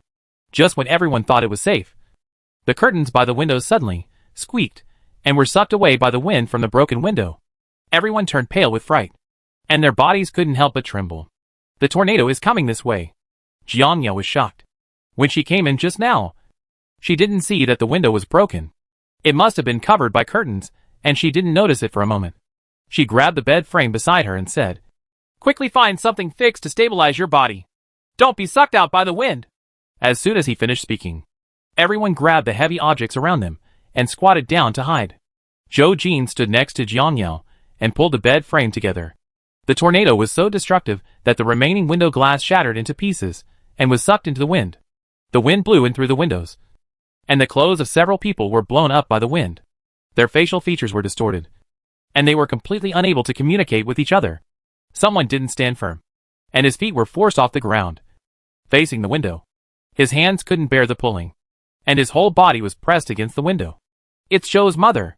Jiang Yao hugged the bed frame tightly with both hands, and when he was hesitating whether to go up to help, Zhou Jin had already reached out to pull Zhou's mother, and the two seemed to be competing with each other, pulling desperately. Zhou's mother's whole head was stuck on the iron railing. Fortunately, she was plump and her body was not sucked out, so she was safe for the time being.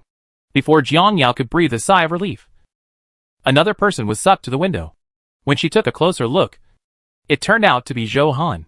It was normal for Zhou Han to be weak and unable to hold onto things, but she was small and thin, and half of her body had been sucked out. Zhou Han grabbed the iron railing with both hands. One foot was grabbed by Li, and the other foot had nowhere to rest. Zhou Jin quickly let go of the hand that was holding her body steady and pulled her sister's ankle.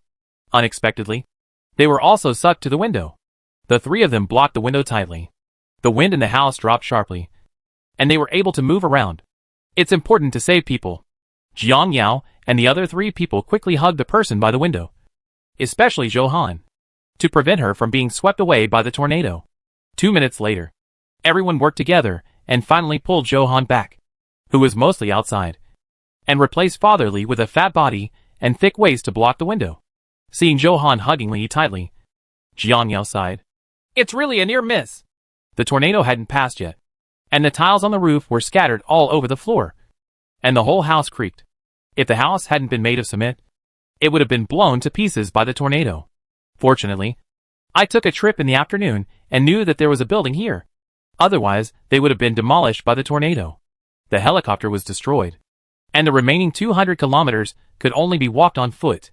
Thinking of this, Jiang Yao had another headache. A few minutes later, the tornado finally passed. Several people were almost exhausted and sat on the ground panting. After Jiang Yao had rested enough, she touched Zhou Jin beside her and leaned into his ear. I just saw that the helicopter was destroyed. The remaining 200 kilometers can only be walked on foot. Can Uncle and Aunt withstand it? Zhou Jin wiped his face. So what if you can't bear it? You have to go on. Let him abandon his parents. Impossible. Why go on? Zhou's mother touched her bruised cheek, feeling at a loss. Jiang Yao turned her face and pretended not to hear. Zhou Jin had no intention of hiding it. The helicopter was destroyed, and the rest of the journey depended on legs. After hearing this, several people's faces became even paler. What they were worried about was how long it would take to reach their destination if they just walked on their legs. Li looked worried. His father had 3 heights and was in poor health. He would not be able to last long without medicine. Zhou's mother had a migraine, which made her dizzy and dizzy.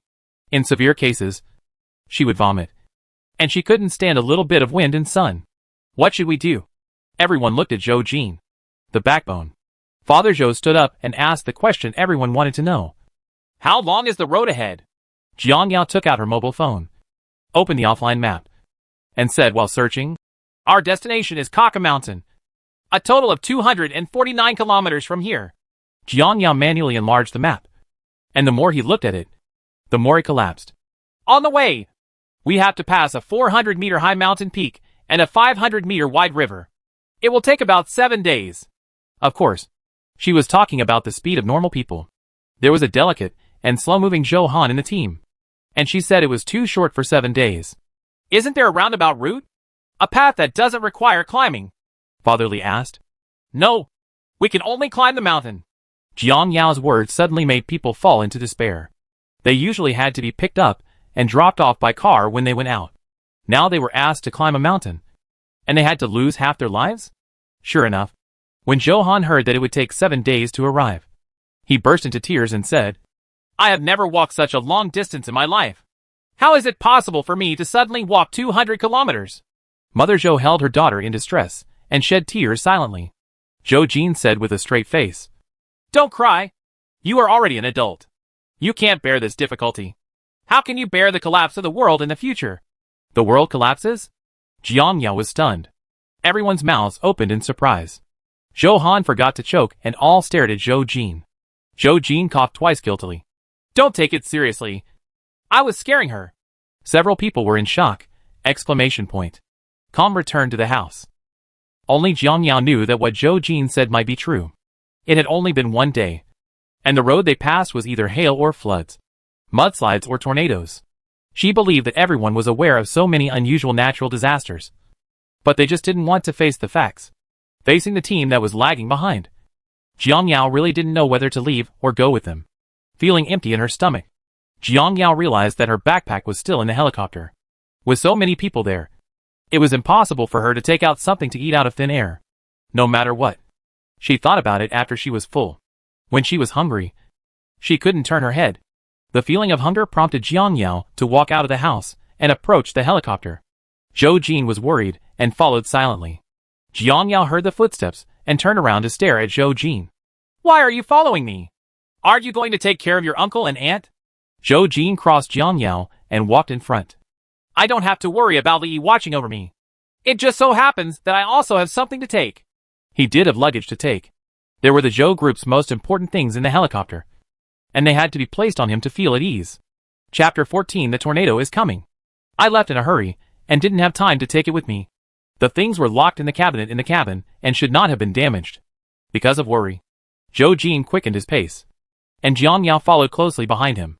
With the help of the light, Jiang Yao had a panoramic view of everything around him. After the tornado, there was not a trace of dust in the air, and the ground was bare with no grass growing.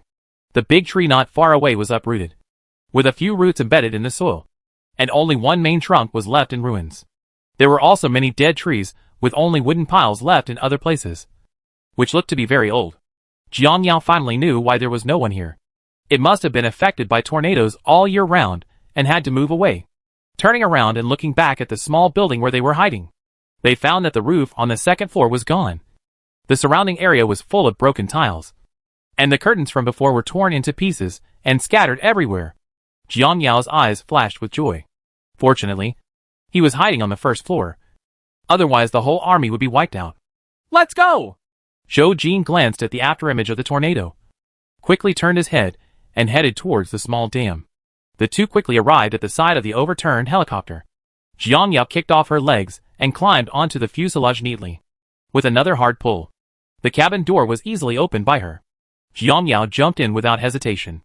Zhou Jin, who was still stopped halfway, twitched her lips in surprise when she saw this. He often heard Zhou Han talking about Jiang Yao's strength in his ears, and he scoffed. No matter how strong a woman is, can she be stronger than a man? But after seeing it with her own eyes today, Zhou Jin had to look at the woman in front of her again. She was independent, smart, decisive, and agile. She was a rare companion. With her around, he could relax a lot. Jiang Yao stuck out her head. Come in quickly. Why are you still standing there? Here we come. Zhou Jin quickly climbed up the side of the fuselage and jumped. The two of them entered the cabin one after another. Jiang Yao took out the food and quickly stuffed it into his mouth, showing no image at all. Zhou Jin's head was filled with black lines. Is this how you usually eat? How is it? Jiang Yao's mouth was filled to the brim, and the residue flew everywhere when she spoke. Are you related to pigs? The voice was very low. Jiang Yao, who brought the instant noodles to her mouth, didn't hear clearly. What? Nothing. Zhou Jin immersed herself in looking for something, opened the cabinet, and finally had a smile on her face after seeing that the box inside was intact. This person really doesn't stop talking even when he's talking. Jiang Yao knows what he means. He just means that he looks ugly when he eats. As long as he can fill his stomach, he doesn't care what he looks like when he eats. When there is no food on foot, Jiang Yao believes that someone will gobble it up like her.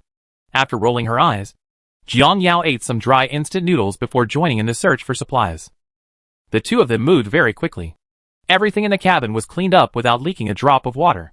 Jiang Yao took out the single tent from the space and stuffed it into a big bag and carried it on her body while Zhou Jin wasn't looking. Carry it with you.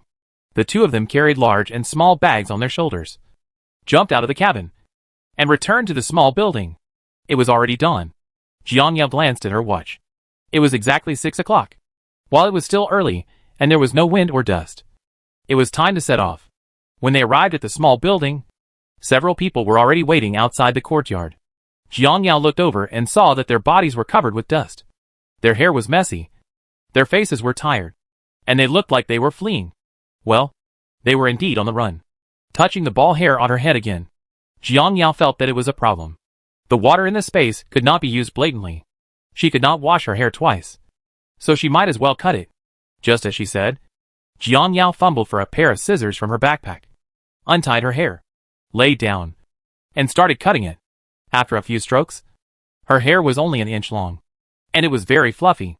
But she has a sharp face, and the cut gives her a unique look. When several people saw this, they all admired her decisiveness. Zhou Han touched his chestnut curly hair distressfully.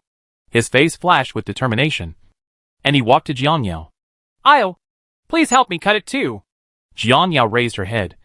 Surprise flashed in her eyes. Zhou Han cherished her flowing curly hair the most, but he was willing to cut it today. "You sure?"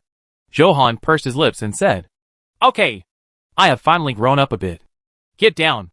Zhou Han lay down obediently, with tears flashing in his eyes.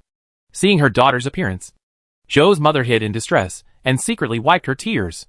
Jiang Yao wiped the hair a few more times and quickly cut Zhou Han's shoulder-length hair. Zhou Han straightened up, held back the tears in his eyes, and smiled brightly at Li. "Does it look good?" Li came over and hugged her. "You are the most beautiful woman in the world." Jiang Yao trembled all over, and suddenly ate a bellyful of dog food. Feeling full, after taking a look at Zhou Jin, he clapped his hands and asked everyone to look over. "Let's set off now. We can't delay any longer. If there is any bad weather again, it will be difficult to leave. Okay, let's go." Zhou Jin caught Jiang Yao's gaze and nodded in agreement. "But my sweetheart can't be found. It disappeared just now." Only then did Zhou Han think of Guzi, whom he had abandoned just now in order to escape for his life. Jiang Yao couldn't help but get angry. "Auntie, what time of day do you care what it does now? Does it matter if the dog is someone?" "But, Han! Zhou Jin interrupted sharply. "Be obedient and don't drag everyone down." Zhou Han was full of grievances, but he had to listen to his brother's words, hoping that Tianxin was not dead and could still find her scent. "Let's go quickly. It's already dawn. The sky is getting brighter, and Jiang Yao doesn't want to stay where she is. The end of the world is coming, and no place is safe. No matter how tired she is, she still has to give it a try." Carrying her big bag on her back, Jiang Yao ignored the large family behind her and walked forward quickly according to the navigation route. It was more than 200 kilometers, and they had to cross mountains and ridges. They had to find the next resting place before dark. There was a car in the space, but they couldn't take it out. Jiang Yao regretted going on the road with Zhou Han's family.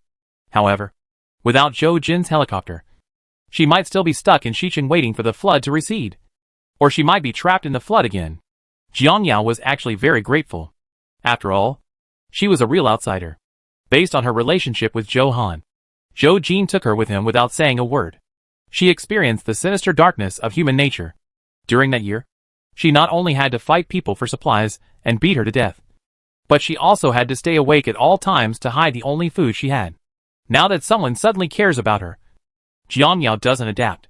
Her original plan was to bring Zhou Han and her boyfriend. But now that these people are holding her back, it will inevitably add to her heart. However, her temper comes and goes quickly. As long as it doesn't delay the schedule too much, she will still go with everyone. But if, don't blame her for being heartless. Jiang Yao turned her head and looked at the team that was quickly following her, feeling somewhat relieved. Chapter 15, the helicopter was destroyed, and we moved forward on foot. The group of people quickly accepted the fact that they were hiking. Jiang Yao and Zhou Jin walked side by side to lead the way. The road under their feet was very flat, and everyone did not feel tired. It's just that she didn't sleep all night last night and had no energy. Jiang Yao is different. She has adapted to not sleeping for a few days. When she has the chance to rest, she will not hesitate to close her eyes to make up for the missing sleep. Zhou Han broke free from her boyfriend's hand and ran to Jiang Yao. After last night's life and death struggle, she already knew how difficult and dangerous it was to escape. And she also understood that Yao lost her temper because she was worried about everyone's safety. Yao looked so ugly just now that she wanted to eat someone. And Zhou Han was still frightened when he thought about it. During the 4 years of college, the two were almost inseparable. And Yao mostly took care of her. She didn't want to ruin the sisterhood between the two because of a dog. I'm sorry just now. I shouldn't be so willful and hold you back again and again. Jiang Yao glanced at Zhou Han. It's time for you to learn to grow up and recognize the reality as soon as possible. We are fleeing, not traveling. Every minute and second now is precious. Don't be willful anymore. You know? Also, I'm sorry just now. I don't blame you. I was just a little anxious and my tone was bad. Don't take it to heart.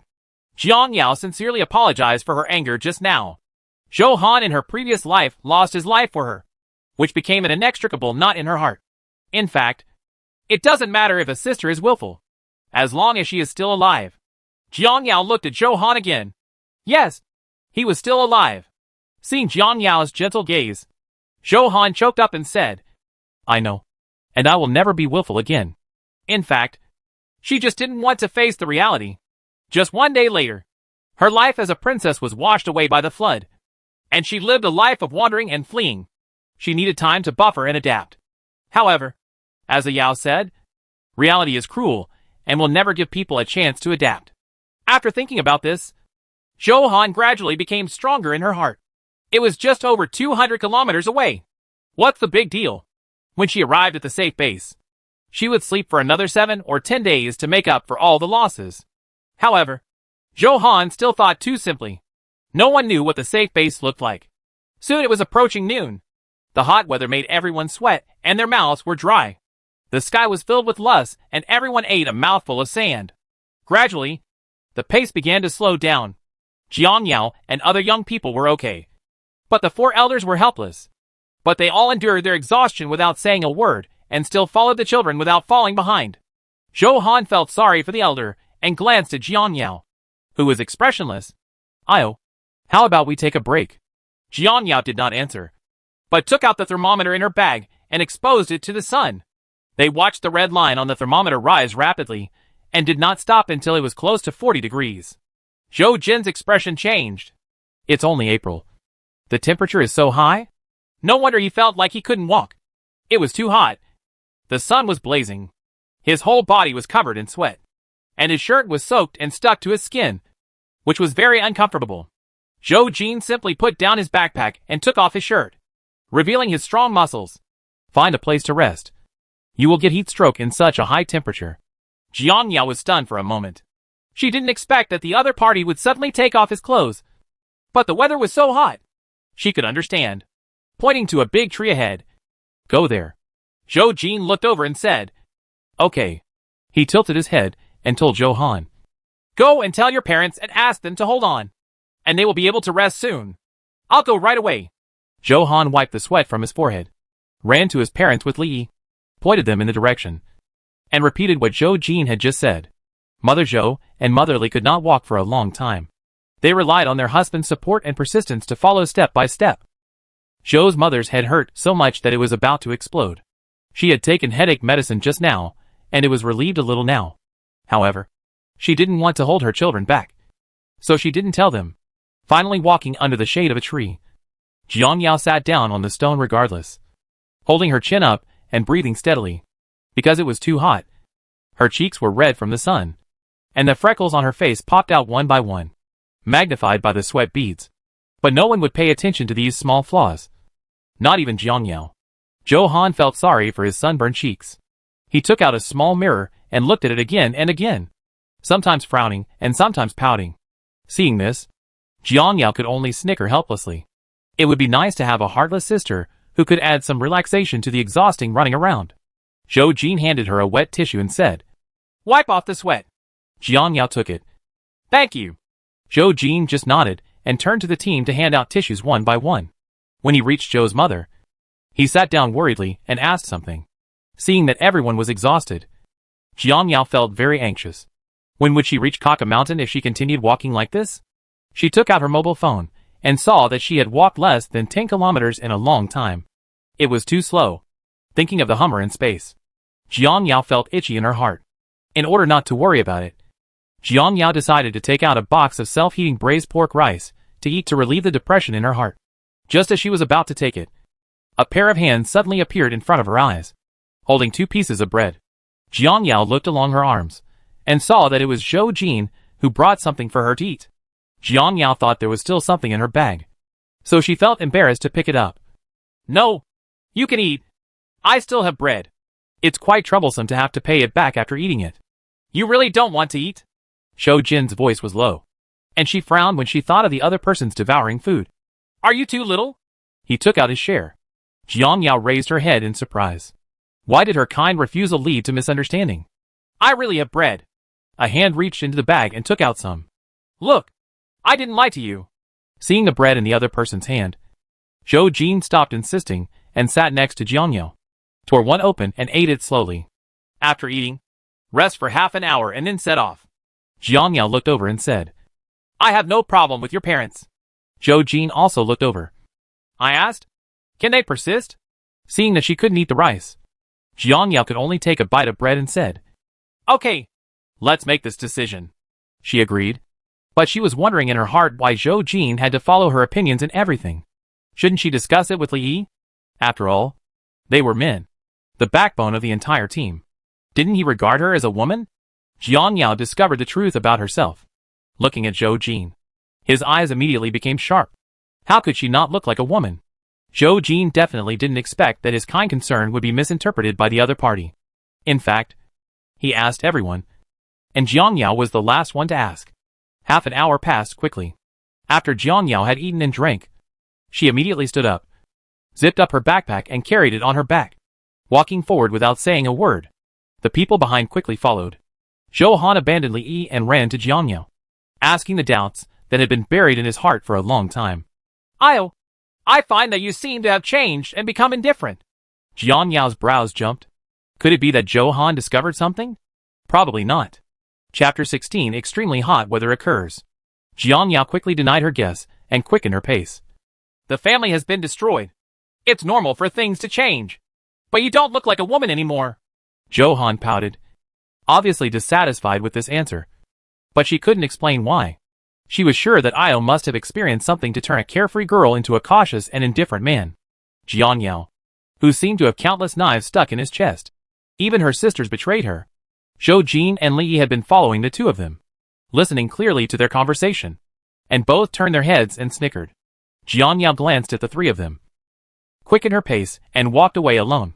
The afternoon sun was getting stronger and stronger, and soon someone in the team couldn't hold on any longer. Father Li fell to the ground and fell unconscious. Father Zhou hurriedly helped the person up, with a nervous look on his face. Brother Li, what's wrong with you? The four people in front turned back in surprise, and Li Yi reacted quickly and ran back, followed by brothers Jiang Yao and Zhou Jin. Dad! It must be high blood pressure. Li rummaged around in the bag, but couldn't find it. He couldn't help but panic. What's going on? He clearly packed it in the bag. So why didn't he find it? Time passed little by little, and Zhou Jin pinched Father Li's man, but he still didn't wake up. Jiang Yao gradually became impatient. What are you looking for? Zhou Han was very nervous. Looking for medicine for high blood pressure. My uncle has 3 types of high blood pressure. Jiang Yao casually dug into her bag, took out a bottle of medicine for treating high blood pressure, and placed it in front of Li Yi. Do you think this can be eaten? Li took the medicine bottle in surprise. This is it. He opened the medicine bottle and took out a white pill, stuffed it into Father Li's mouth, and then force-fed him some saliva. Everyone relaxed when they saw Father Li swallowing. Jiang Yao crossed her arms and walked to the side to sit down. Oh, you can't leave today. Seeing that the sun was about to set, Jiang Yao looked at the boundless lust illuminated by the sun. Her face was calm, but her heart was very anxious. There are no homes within 100 miles, and it is obviously a no-man's land. There are many dangers at night. Jiang Yao has learned a lot about the regional characteristics of no man's land in the past. There is a large temperature difference between day and night. The temperature drops sharply at night, and there are occasional heavy rains. Some hikers who do not understand the climate of no man's land are frozen to death. There are hundreds of wild animals, such as wild wolves, snow leopards, brown bears and other carnivores, as well as many herbivores that are not to be feared. The climate is okay. But what if we encounter meat-eating people? What Jiang Yao needs to guard against are wild wolves that can eat people. Wolves are animals that live in groups, and there will never be less than 3 of them. Their team is full of old, weak, sick, and unarmed city dwellers. How can they fight against wolves? Glancing at Zhou Jin, who was also deep in thought, Jiang Yao walked over and pulled him aside. Can we still go on our way? It's best not to rest here tonight.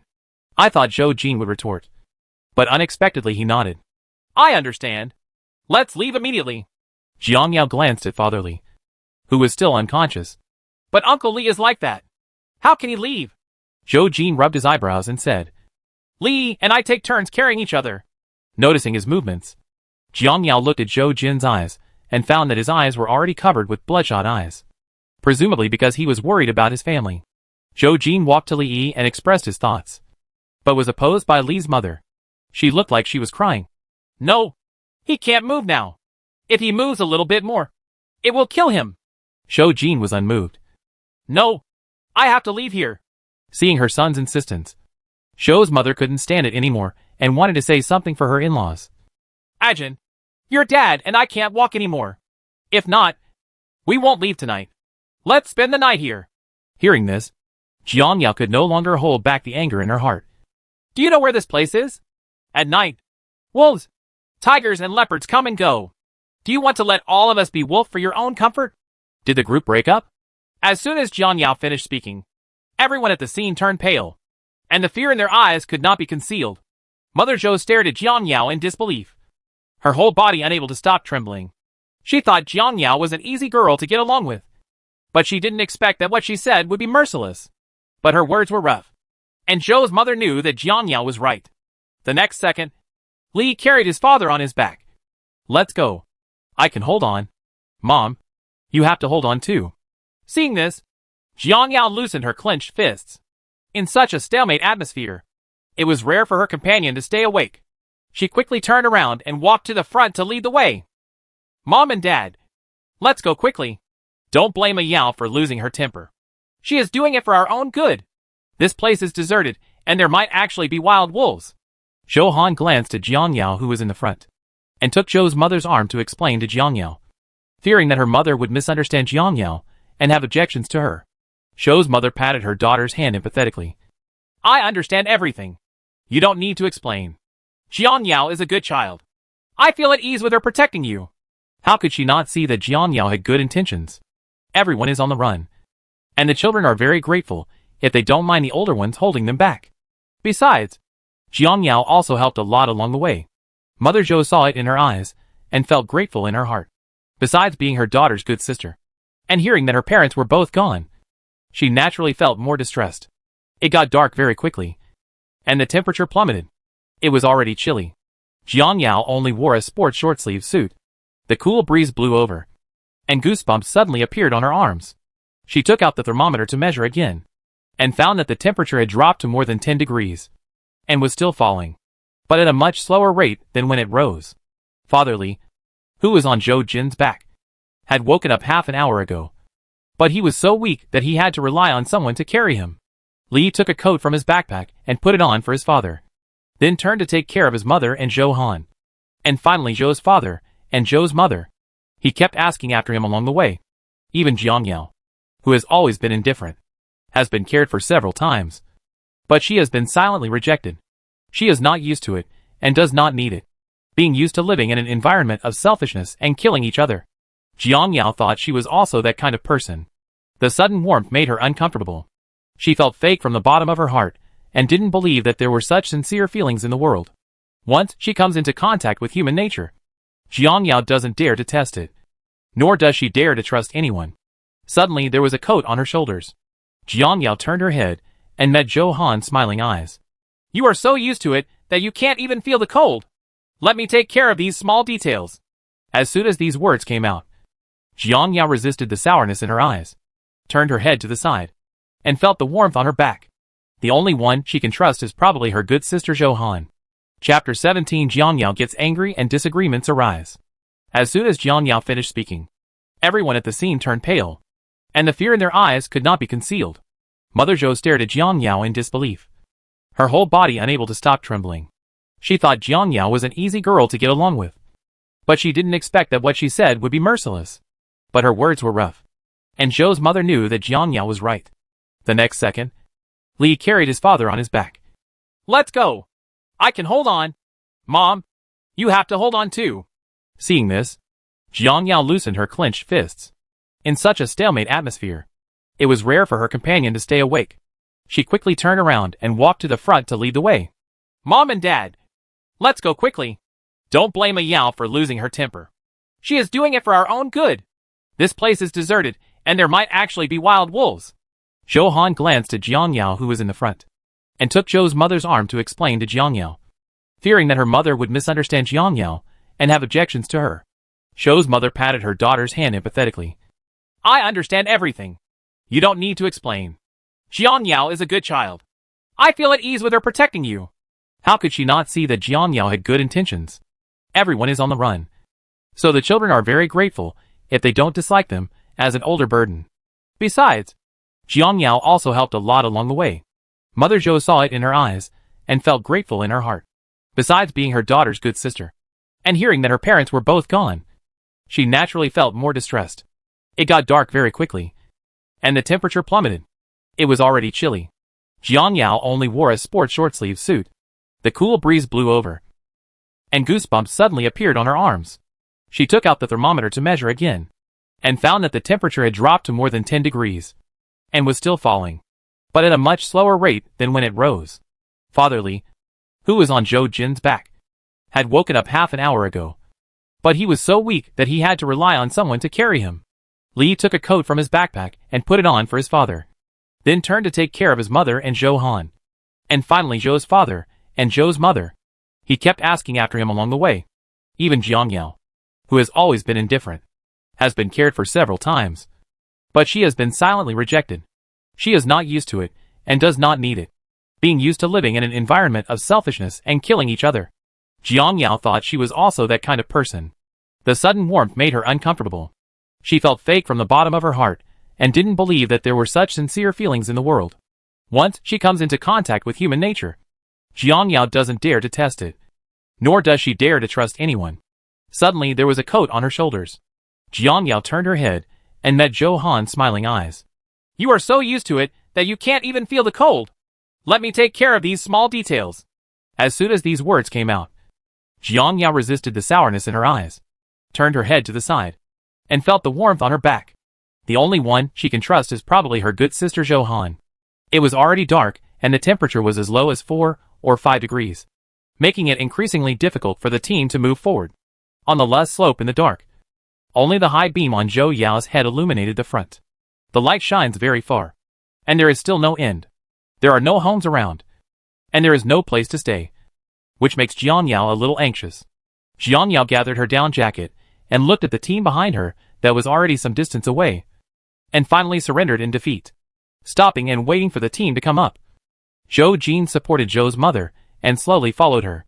When he saw her stop, he thought she was uncomfortable. Why don't you leave? Are you feeling unwell? Jiang Yao shook her head. We can't go any further. We must find firewood to light a fire.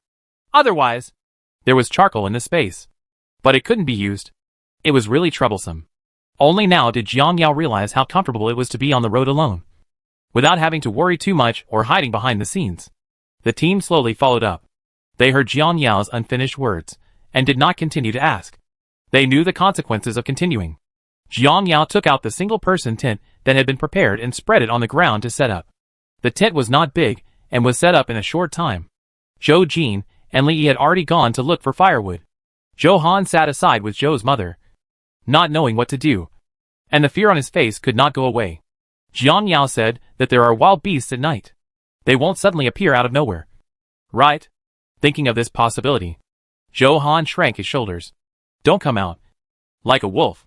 When Zhou Jin came back with a small bundle of firewood, Jiang Yao had already lit the kerosene lamp and took out the self-heating rice to stew. None of them had the skills to survive in the wild. They made a fire for a long time without success. Jiang Yao looked on and was speechless. He grabbed the lighter from Zhou Jin's hand, took some paper towels he carried with him, lit it, and carefully placed it under the stick. The stick was dry and quickly ignited. The sound of cracking sounded, and everyone's hearts finally dropped. Zhou Jin slowly held up the firewood, watching the flames getting bigger and bigger, and took a liking to Jiang Yao. He had no experience in surviving in the wild, so he should learn these things. He took out a wilderness survival book and read it by the light of the fire. In addition to the survival book, he also brought many books on the art of war. In the end of the world, the strongest king, and he cannot sit still and wait for death. Eating the fragrant rice, Jiang Yao burped comfortably and continued to immerse herself in the delicious taste of the rice. The others swallowed silently when they saw this. They had been eating bread since yesterday and had not touched a grain of rice. Now that I smelled the fragrance, I suddenly felt hungry, so I could only take another bite of the bread in my hand. The scent was probably very fragrant, but it actually attracted a lot of roe deer-like animals to watch curiously. They jumped up and down, turning a blind eye to the threat from humans. When Johan saw the cute deer, he couldn't help but exclaimed, "They are so cute. They are not afraid of us." Mother Zhou chuckled. "Yes, this is the first time I've been so close to a wild animal." In the eyes of others, they are cute little animals. But in Jiang Yao's eyes, they are delicious meat. He quickly found an electric baton from his bag and approached the prey quietly, fearing that the white meat would escape. She didn't take a dagger because she couldn't see blood. If she attracted wolves, it would be another ending. Johan wanted to shout, but Zhou Jin covered her mouth. After Zhou Jin gave her a warning look, she let go to help Jiang Yao. Johan's face turned pale with fright. He didn't expect Jiang Yao to even dare to kill animals. She has really changed. But why? Looking at Jiang Yao's back is full of sadness. Li and Zhou Jin walked to both sides of Jiang Yao, holding batons in their hands, ready to outflank one of them. It was much easier to have a helper. Jiang Yao slowly approached with an electric baton. She thought the deer would be frightened and jump away. On the contrary, it took the initiative to approach Jiang Yao. It gradually walked up to Jiang Yao and stretched out its head to smell her scent. The opportunity has come. Jiang Yao quickly turned on the electric baton and hit it on the head. Bah! Bah! Bah! The deer was quickly knocked down by the electric shock, and its eyes were still rolling. The confused trio, caught so easily, Jiang Yao didn't have time to be surprised. So she quickly grabbed the deer's neck and twisted it hard, making a snap sound, and sent it flying to the west. Chapter 18 Sleeping in No Man's Land. Zhou Jin and Li quickly dragged the deer to the fire. Jiang Yao was greedy to see it, but she could only look at it but not eat it. It was really terrible. The temperature was very low, so she didn't worry about it spoiling. She decided to find a hidden place to deal with it tomorrow. Johan wanted to get close to Jiang Yao and say a few words, but when she saw the other person's cold eyes, she decided to back out.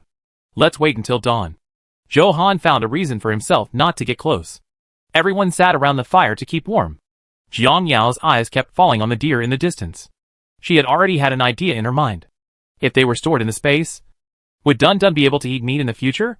After so many days, the food in the space has not expired, which means that it has the function of keeping fresh. Jiang Yao does not have too much meat to eat. Jiang Yao stood up from the ground and walked towards the deer. Zhou Jin saw her movements and asked in confusion, "Where are you going?" Jiang Yao turned around and said, "It's convenient for me to go there, so be careful." Good. Jiang Yao's figure gradually disappeared from everyone's sight. I don't know if it was because of the low temperature, but when Jiang Yao approached, the deer showed no intention of running away. Instead, they all raised their heads and looked at her. It was close to 1 o'clock in the morning, and there was no moonlight. Everyone looked worriedly at the direction where she disappeared, especially Johan, who was worried and anxious. "Brother, why don't you and Brother E go and see why Io isn't back yet?" Li looked at Zhou Jin questioningly and saw that he also frowned and did not get up.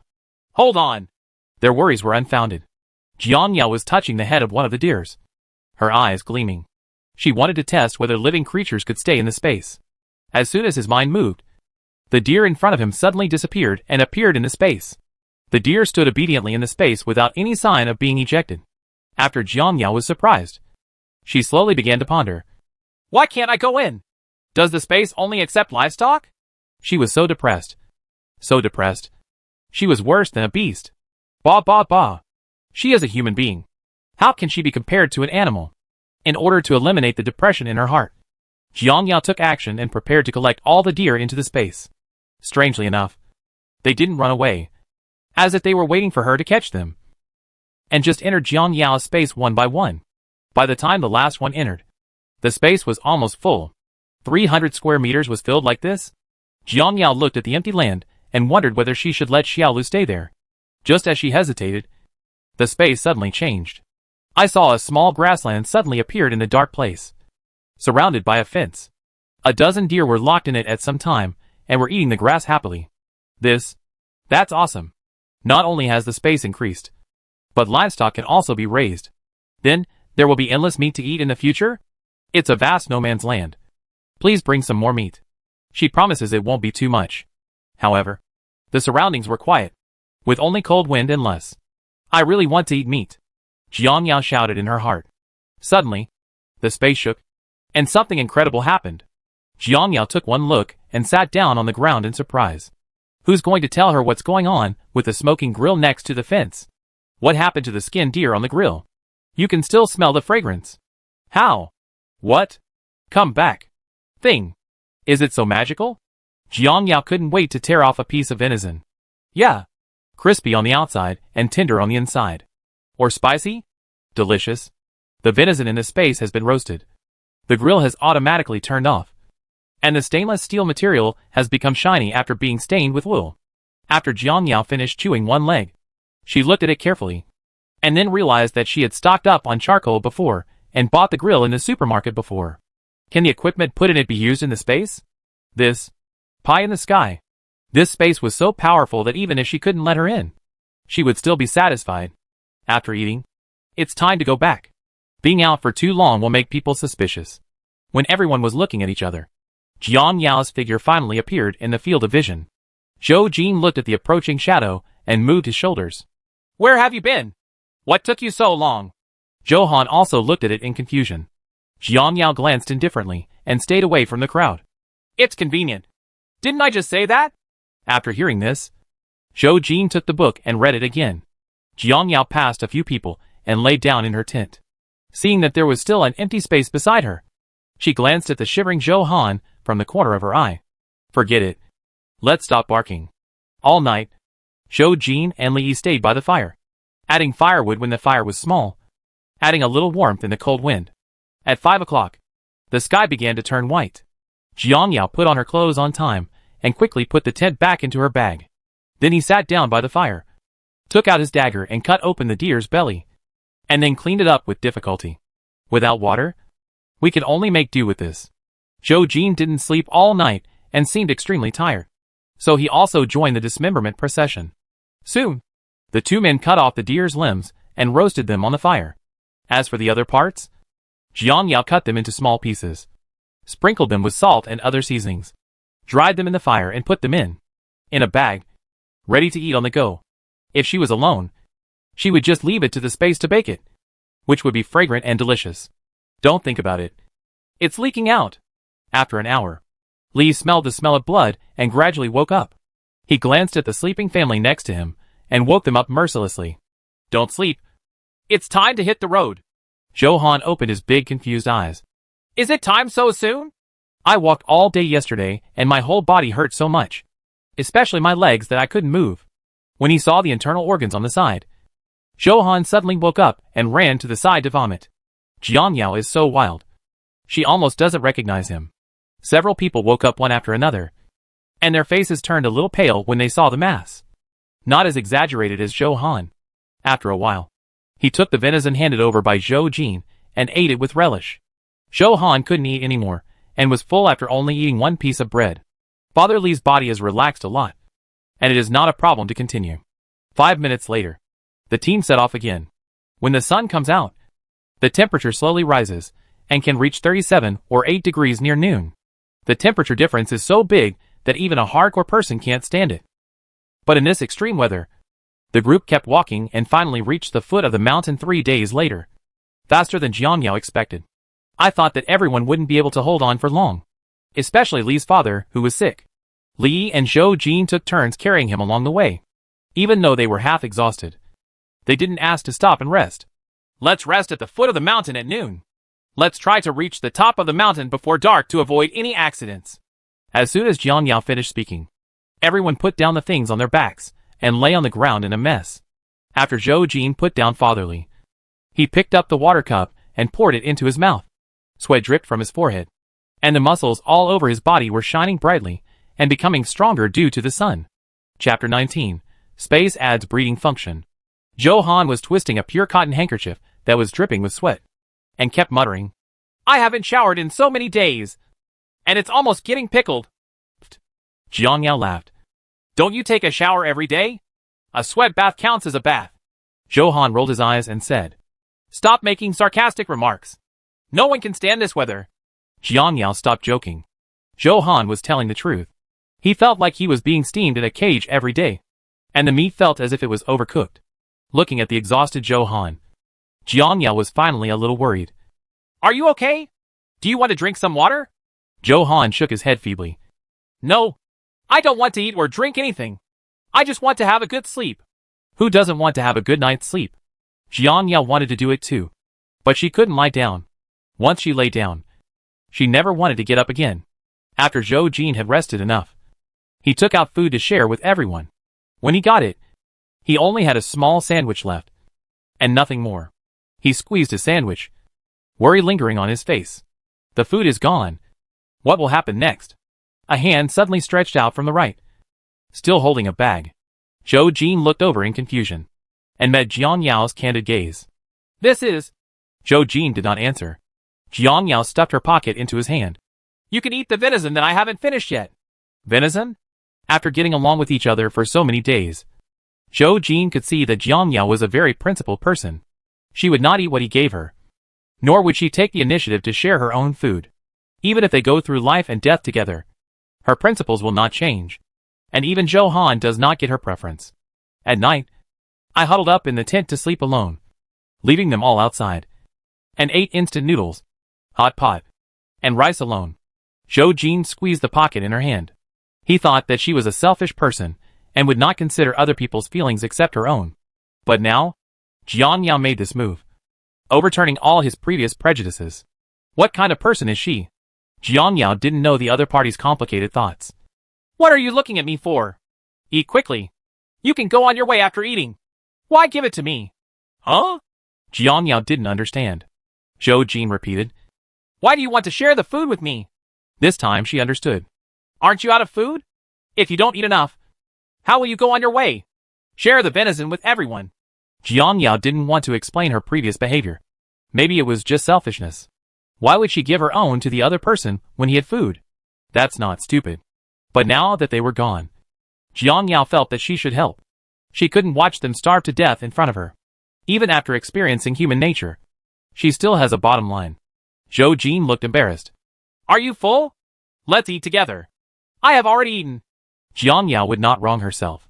She opened many small stoves for herself along the way, and most of the fat deer in the space was eaten. Of course, they ate it without them seeing it. The dish given to Zhou Jin was venison roasted in no man's land a few days ago. She didn't touch it at all, because it was too unpalatable. This tastes too bad. It's bitter and hard. I don't want to eat it. Johan wrinkled his face, spit out the venison in his mouth, and gave the rest back to Zhou Jin. Jiang Yao turned her head and snickered. Li put his venison in his girlfriend's hand and said, I have to eat some. I have been eating bread for the past few days, and there is no meat in my stomach. I won't have the energy to climb the mountain later. It's not that I dislike it. It's just that it tastes really bad. I don't want to eat it. So you can eat it. After Johan finished speaking, he returned the meat, ran to Jiang Yao and sat down, nibbling the bread in his hand. Jiang Yao couldn't stand it anymore, so she took out an apple and handed it to her. Eat another apple. You've already lost weight. Ashamed, everyone in the team has lost weight. Even Zhou Jin, who is covered in muscles. Only she is getting stronger and stronger, touching her increasingly obvious abdominal muscles.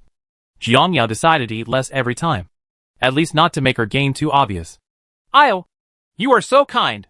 Johan took the apple, gave Jiang Yao a bear hug, quickly ran away to her boyfriend, and happily placed the apple in his hand. Jiang Yao just watched Li divide the apple into about 10 small pieces. Each person got 1 or 2 pieces, and then ate with a look of satisfaction. Jiang Yao turned around and pretended not to see him. With the sun shining in front of her, Jiang Yao took out the thermometer again. 41.2 degrees? So tall? For the sake of the journey, Jiang Yao put away the thermometer silently, stood up, and took the first step. Seeing this, Zhou Jin quickly called out to the resting team and slowly followed Jiang Yao. Even though everyone was soaked to the skin, no one had a choice. Zhou's father had doubted his son's talk of the end of the world. A few days had passed. Except for the large temperature difference between morning and evening, there seemed to be no other disasters. As for running around desperately every day, But he didn't dare ask. Not only did he have doubts, but the Lee family and his wife also had doubts. At first, they were grateful to Joe Jean for saving them from the flood. Now there are complaints. Especially last time in the no man's land. They said they had to leave if there were wolves. As a result, only the deer that did not eat meat came out and jumped around. And they became their food. The old man almost died. But no one said a word of comfort. Mother Lee has been patient for the sake of her son. If the Zhou family does something excessive again, she will not tolerate it. There is also Jiang Yao at the front, who is selfish and only cares about herself. After walking for a few days, she is getting fatter and fatter, without even thinking about taking out a share of the food. So many people are sent away as beggars with only one apple. When she gets there, she must have a good talk with her son. Why are you walking so slowly? Follow up quickly. Father Lee looked at Mother Lee behind him, who was walking slower and slower, and urged. Mother Lee rolled her eyes. What a heartless old man. Come here. This mountain is about 400 meters high. As you go up, there are more and more vegetation. It is no longer a piece of less. The ground gradually reveals green lawns and many strong cacti. Jiang Yao took out the dagger, peeled off the thorns on one of the cactus, and then cut it open from the middle of the trunk. When she saw that no milky white juice leaked out, she safely cut off a piece and put it in her mouth to chew. The bitter taste was instantly felt. Entire mouth. Jiang Yao just frowned and then handed the rest to Zhou Jean behind him. You can eat it and quench your thirst. Zhou Jean took it calmly, broke off a small piece and put it in his mouth, then passed the rest on. You can eat it to quench your thirst. Li didn't hesitate, ate a small piece and passed it back. In this way, everyone relied on the bitter water of the cactus to support them halfway up the mountain. Her skin was burned by the sun. Jiang Yao looked at the time. It was 4 o'clock in the afternoon.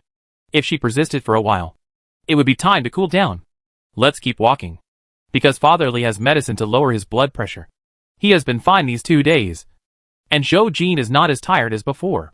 Men can persist, but women can't. Do it! Mother Zhou had a splitting headache and fell to the ground unable to hold on. Zhou Han behind her hurriedly stepped forward to support her. Mom, what's wrong with you? I have a headache and feel like vomiting. Zhou Jean walked over. His face changed drastically. Have you had heat stroke? Jiang Yao heard the movement behind her, turned around and looked down, and saw everyone gathered around. Looking carefully, it turned out that Zhou's mother had fallen. Chapter 20. The trip is finally over halfway. The weather at 40 degrees Celsius is unbearable for normal people. To put it more seriously, people will get heat stroke and die. She just asked everyone to eat cactus, just to relieve the heat. But unexpectedly some people still fell into the trap.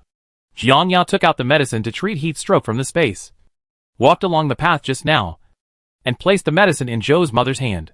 It's time to eat to relieve the heat. He also took out a small solar electric fan and placed it next to Zhou's mother to cool her down. When everyone saw it, they were a little speechless. Why didn't they take it out earlier? They were almost dying of heat. Mother Lee was unhappy. Why didn't you take out the fan earlier? Jiang Yao glanced coldly. Forgot. She had indeed forgotten that when she was looking for medicine, she found it at the farthest corner of the corner. Otherwise, she would not have taken it out and used it in the past few days. You will not wrong yourself if you wrong others. Mother Lee was unwilling to give in. It's impossible. If it's put in your bag, you will forget it? You obviously have it a long time ago, but you don't take it out. What's wrong with you? Didn't I remember it and take it out? What do you mean? Jiang Yao knows that Li's mother has often rolled her eyes at her since the past 2 days. It seems that Li's father fainted that time and became dissatisfied with her. Today I finally found an outlet to vent. And naturally I will bite her and not let go. Obviously. Li stood up and stopped the quarrel between the two. Okay. Stop arguing. Jiang Yao turned her head indifferently, no longer looking at Mother Li's mean face, but met Zhou Han's complicated eyes. Jiang Yao was panicked, but she didn't know how to explain it. Since she couldn't explain it, she wouldn't explain it. Zhou Jean didn't take the quarrel between the two seriously, but looked at the electric fan on the ground unexpectedly, wondering how many useful things Jiang Yao had brought. The tents, electric fans, sun protection clothing and various foods seemed to have been prepared in advance, as if they knew there would be a disaster. Haicheng was submerged and more than 90% of the people were killed in the tsunami. How did she prepare a lot of supplies and successfully escape to Xiqing? He didn't have time to think about these doubts. It wasn't until he saw the electric fan today that he became really curious about Jiangyao. Zhou's mother took medicine and rested for a while.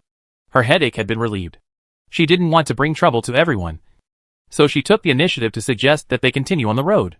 Of course, Jiangyao had no problem. So she put on her backpack and climbed up first. Motherly, who was walking at the end, still stopped in place. Her eyes kept looking somewhere down the mountain. The yellow curve was slowly approaching here, swallowing it wherever it went. Motherly opened her mouth wide, seeing something but not sure, so she quickly called everyone to stop. What do you think that is? Everyone stopped and looked down the mountain in confusion. Jiangyao stood tall and had good eyesight. She immediately saw what the boundless yellow curve was. It's a flood. The entire vast uninhabited land is slowly being swallowed up by the flood. It is about 2 meters high and is slowly approaching here, coming as silently as the rising tide of the sea. Many animals were involved in the ups and downs, and the ones that survived ran towards them desperately and disappeared at the foot of the mountain. The dust is flying at the foot of the mountain, and the dust is getting higher and higher. Animals are coming up the mountain. Zhou Jin's face changed drastically.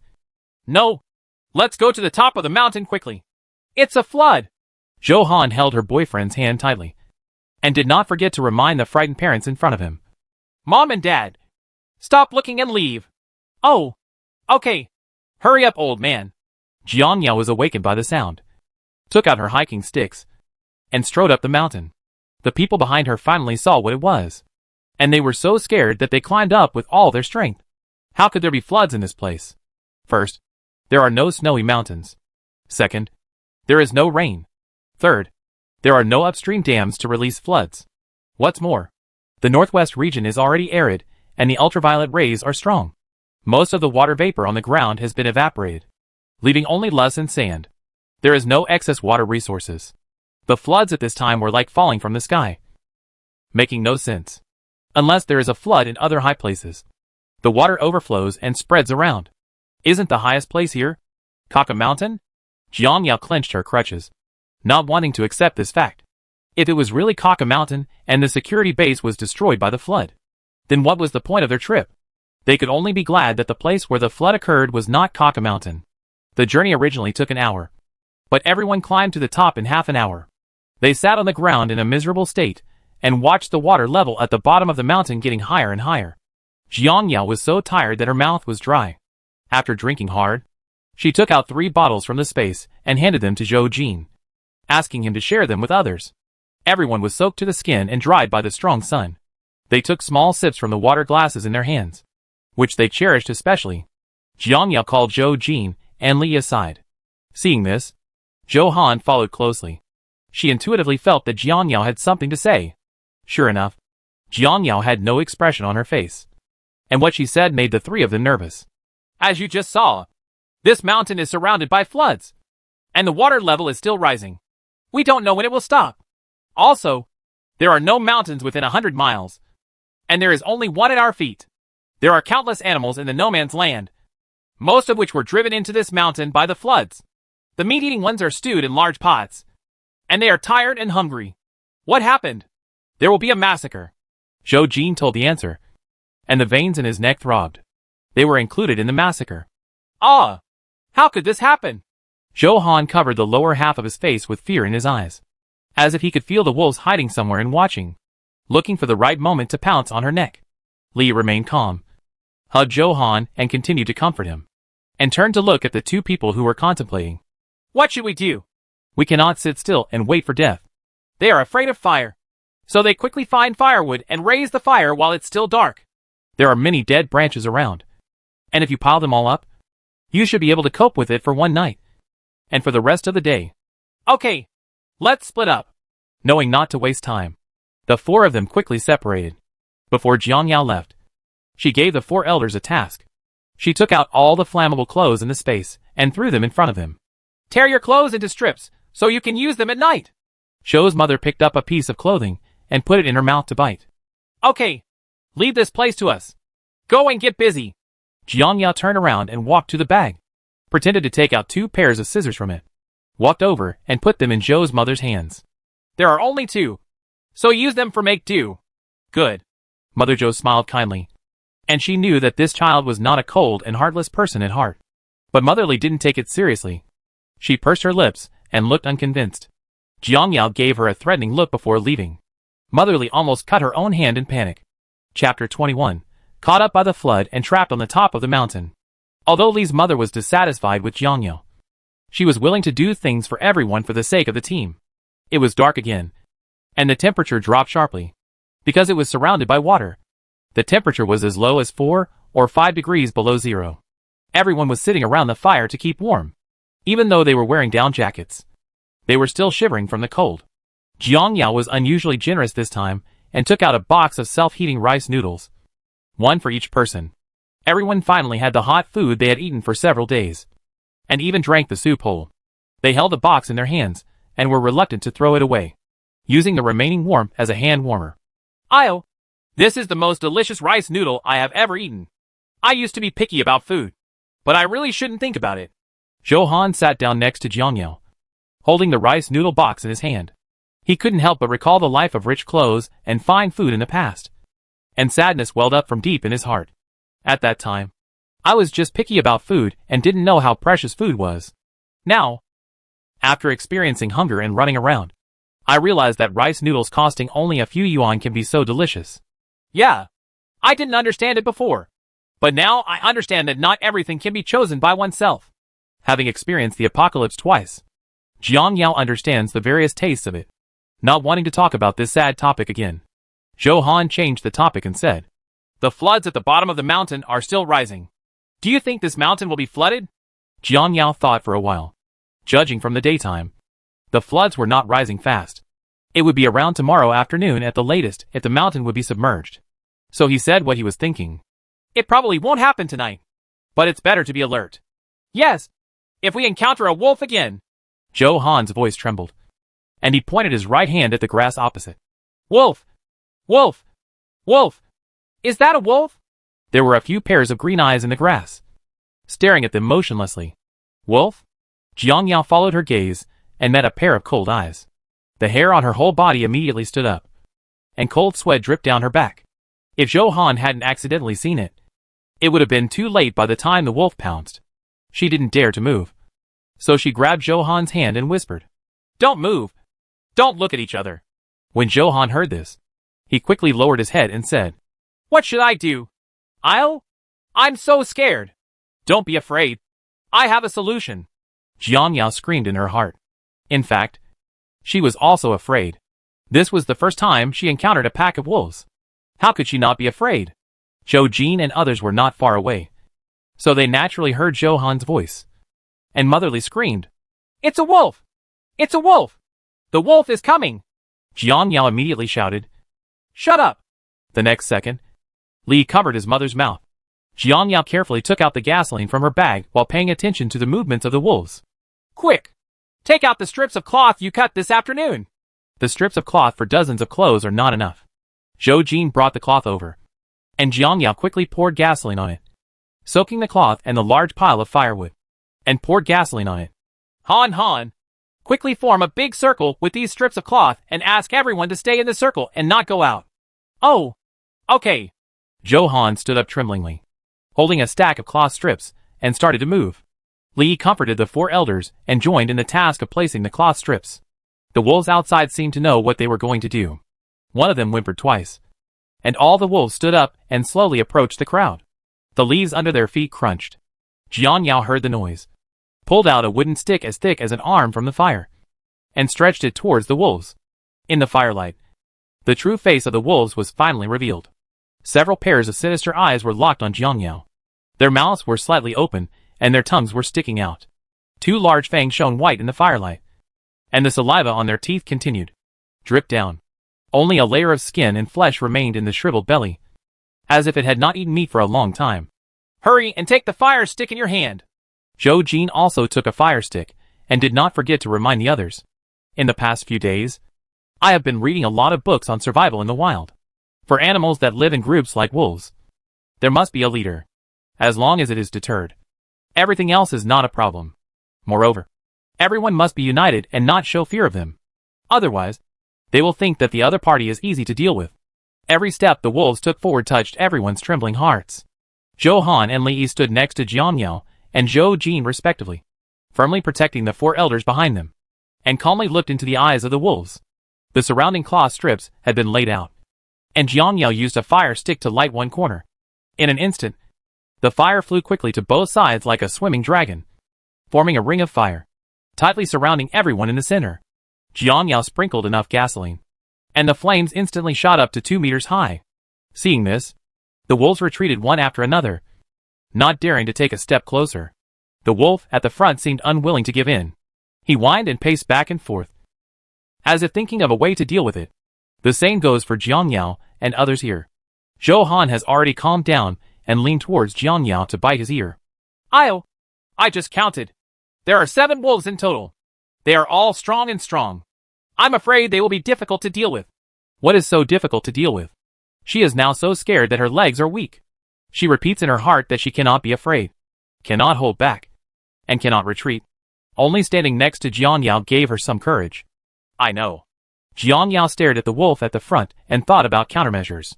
The flames were so high that they did not dare to attack for the time being. But there were not many rags, and they would not be able to hold on for long.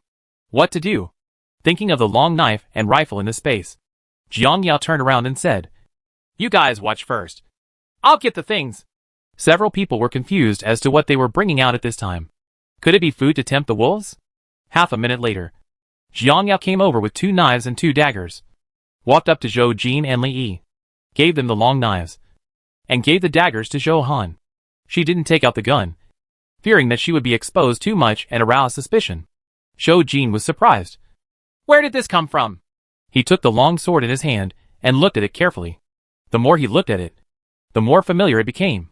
It seemed to belong to his good friend Sheng Nansheng. He loved to collect antiques and had a special liking for ancient weapons. But there was no mark on it, and Zhou Jin wasn't sure. Jiang Yao's cold voice sounded. Don't worry about it. As long as it's useful. When the fire goes out, we'll rush forward to deal with the wolf at the front. Zhou Jin withdrew his doubts and nodded solemnly. Li Yi's hand holding the sword kept shaking. These are 7 wolves. Do they have a chance of winning? The 4 elders behind him were so scared that they collapsed on the ground. Zhou's father calmed down and then forced himself to stand up. He picked up a fire stick in his hand and stood shoulder to shoulder with his son. The kerosene burned out quickly, revealing the true colors of the wolves again. They bared their teeth and waited for the opportunity to pounce on several people's throats. Wu, the leading wolf, looked up to the sky and roared, showing its tall and straight figure in the moonlight. That's the signal to attack. Jiang Yao exuded a violent aura. Now! Come on! Li stays to protect the others. Jiang Yao rushed forward, but Zhou Jin was a step slower and hurriedly followed, confronting the wolves head-on. Chapter 22: Attracting the Wolves. Ah! Zhou Han shouted. I will fight with you! The pack of wolves also pounced on them at this moment, targeting the 3 men holding knives. The leading wolf saw the right moment and pounced on Jiang Yao with his mouth wide open. Jiang Yao bent down flexibly and avoided the attack of the leading wolf. The leading wolf bounced again and tried to bite Jiang Yao's neck. Zhou Jin protected Zhou Han, and when he saw Jiang Yao's situation from the corner of his eye, he couldn't help but remind him. Be careful! Jiang Yao dodged again, clenched the dagger in her hand, and slashed at the leading wolf, who rushed over again, causing a gash in the opponent's abdomen. It must have been too painful. The lead wolf whimpered and squatted on the ground to lick his wounds. Jiang Yao didn't give up and rushed over again. Unexpectedly, he was stopped by another wolf. When Jiang Yao touched the wolf just now, she wanted to put it into the space and throw it out after solving the problem. However, for some reason, the space failed and the wolf could not be taken in. This is not easy to handle. Jiang Yao didn't have time to figure out the reason and confronted the wolf. Zhou Jin was not much better. Even though he had practiced Sanda, he still felt powerless when dealing with the wolves. His arm was bitten by the wolf's teeth and blood was oozing out. The other wolves smelled the smell of blood, and their fighting power exploded like never before. Seeing that Zhou Jin was bitten, they all surrounded him. After Jiang Yao killed a wolf, she was stunned by the scene in front of her and approached Zhou Jin without hesitation. In the wild, it is most taboo to leave your back to the enemy. When approaching a wolf, she raised her dagger high and inserted it directly into the wolf's back. Then she hugged the wolf's neck and threw it over her shoulder. She twisted the neck like a towel, and the wolf lost its breath in an instant. She stood up and stood side by side with Zhou Jin. The leading wolf was scratched by me. I saw the right moment and killed it. After killing 2 wolves in a row, there were still 5 wolves left. Jiang Yao concentrated with sharp eyes. Good. Zhou Jin was very grateful to Jiang Yao for coming forward to help. But now was not the time to say thank you. Zhou Han was walking at the end. But now she was alone again. She had no ability to resist and could only swing the knife around. Completely unaware that a wolf was quietly approaching her, Li stood there, holding the knife in his hand tightly. Seeing the 3 of them surrounded by wolves, he couldn't help but step forward to help. Especially when he saw the wolf behind Zhou Han, who was about to attack. He broke into a cold sweat and raised his long knife to slash at it. Henan! Get down quickly! Zhou Han's face was as white as snow. She crouched down and covered her head, but was crushed by a sudden weight. She turned around and saw that it was the wolf that was sticking out its tongue and still struggling. Ah! Zhou Han swung the dagger in his hand and stabbed at it. After a few shishi sounds, the injured wolf completely stopped moving. Li ran over and kicked the wolf away, holding his girlfriend in his arms. Don't be afraid. It is already dead. It was too dangerous just now, so he didn't hesitate at all. When the wolf's attention was on Zhou Han, he stabbed it directly through the wolf's abdomen, which was the scene where Zhou Han stabbed fiercely later. Zhou Han was so frightened that he cried violently. He hugged Li's waist and refused to let go. Brother Yi, I killed the wolf. Woo-woo. It's okay. It's okay. Big brother still needs help. You go and guard your parents first and don't let the wolf get close. But well, you must pay attention to safety. Zhou Han wanted to say that she was scared, but everyone was fighting wolves, and she couldn't show cowardice. After Zhou Han left, Li quickly joined them. The 3 of them were back to back, each staring at the wolf in front of them. However, among these wolves, the alpha wolf was not seen. Not good, Zhou Jin and Jiang Yao said at the same time. But Li hadn't noticed yet. What's wrong? Where is Zhou Han? Jiang Yao asked. Li still didn't understand. Go and protect the elders. Zhou Jin's face finally showed a hint of panic. The leading wolf is heading over there. What? Li panicked and wanted to go over to help, but was surrounded by wolves and couldn't get out at all. I just hope nothing unexpected happens. Don't panic. Let's deal with these first. There are 5 people over there. They should have no problem dealing with a wolf. Can't delay it any longer. Jiang Yao spotted one first and rushed forward quickly. When the other 2 saw this, their eyes flashed sharply, and they also stabbed at the nearest wolf. But the wolf was very flexible and avoided cleverly. Although the 4 wolves were afraid of weapons in the hands of humans, they thought they were prey and would eat them even if they risked their lives. As a result, the 3 men and 4 wolves started a desperate struggle. Jiang Yao was scratched on the cheek by the wolf's claws. Li was bitten on the calf, and Zhou Jin was scratched by the wolf's teeth. But they did not flinch or be afraid. The 4 wolves were all injured to varying degrees, and 2 of them could not even stand up. Jiang Yao seized the opportunity and quickly wiped her throat with her weak ends. Blood spurted out and splashed all over her face. At this time, Jiang Yao was like an evil ghost crawling out of HL, with a coldness all over her body. The other 2 were intimidated by her aura and already wanted to retreat. Woo, the 2 wolves shouted loudly, which should be a signal to the leading wolf. Zhou Jin covered the injury on his arm and wanted to rush forward again. Ah! Don't come here! Zhou Han's panicked voice froze him in place. The 3 people's hearts trembled, and they all looked behind them.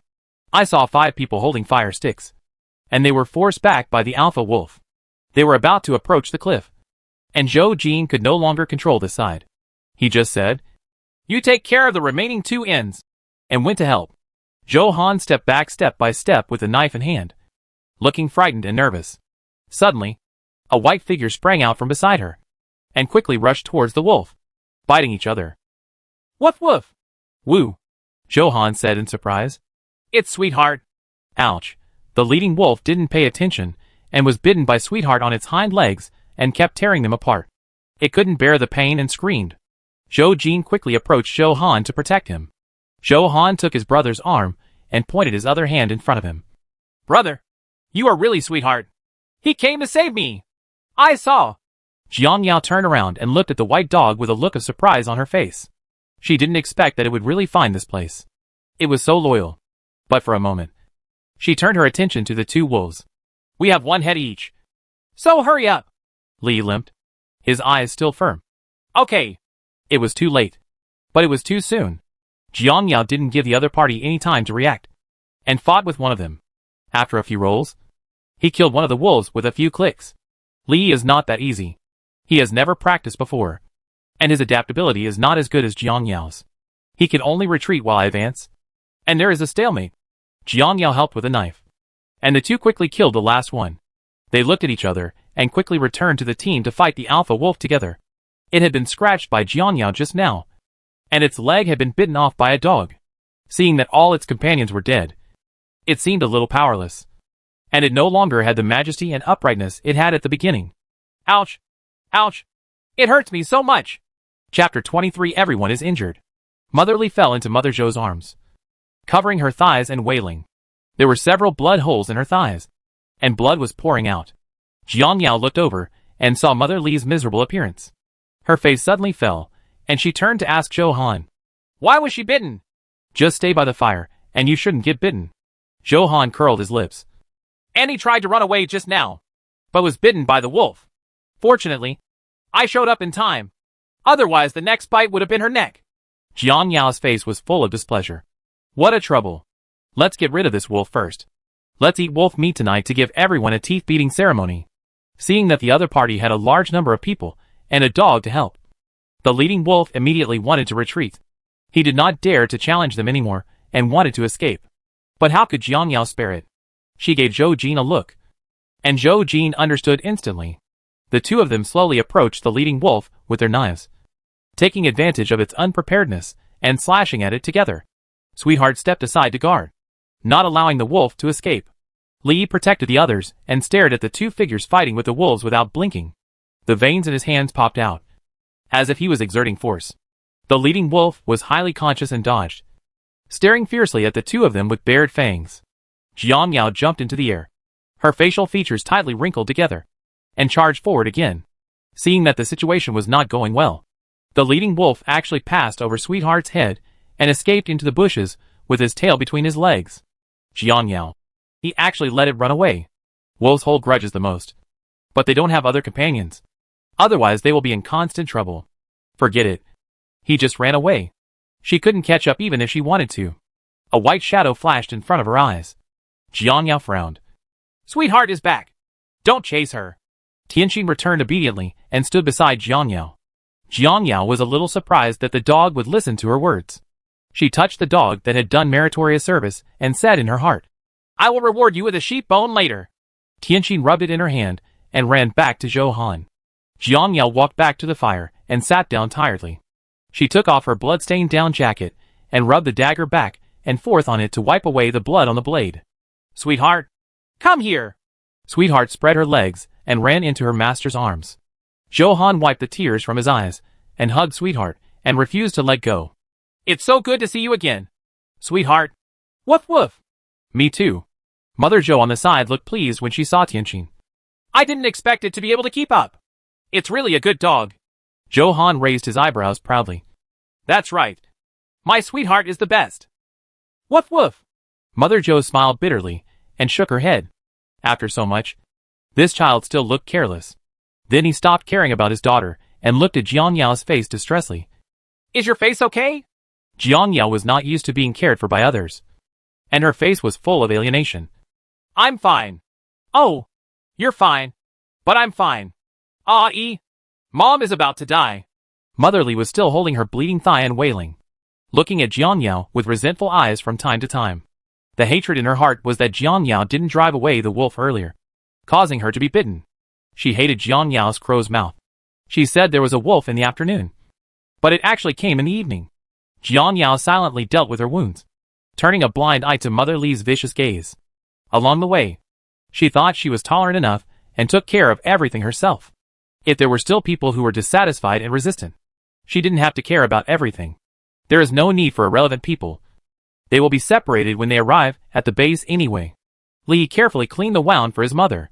Father Li looked on and got angry, his eyes wandering, as if he was getting into an old habit. He quickly took out the medicine and swallowed it raw, and his complexion felt better. And the other sighed.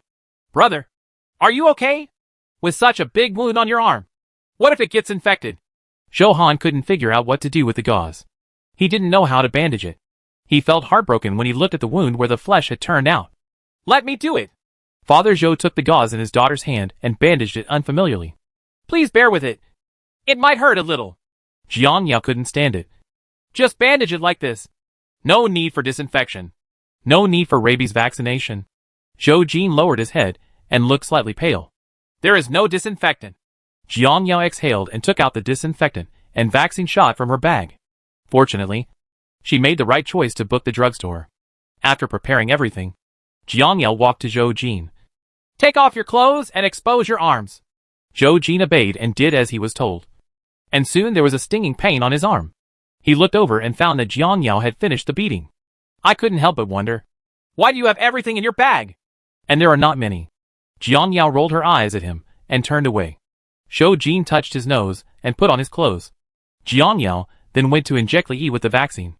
As for Li's mother, she was of course the last one, who knew that Mother Li would not appreciate it. "If I don't give it, who knows what kind of medicine you have?" Jiang Yao's eyes were cold, and she turned around and left. "It's up to you. When the rabid dog attacks, don't bite people randomly." Rabies attack? Mother Li was scared. She heard that anyone bitten by a pet dog might get rabies, let alone a wolf in the wild that was full of parasites. But the words had been spoken.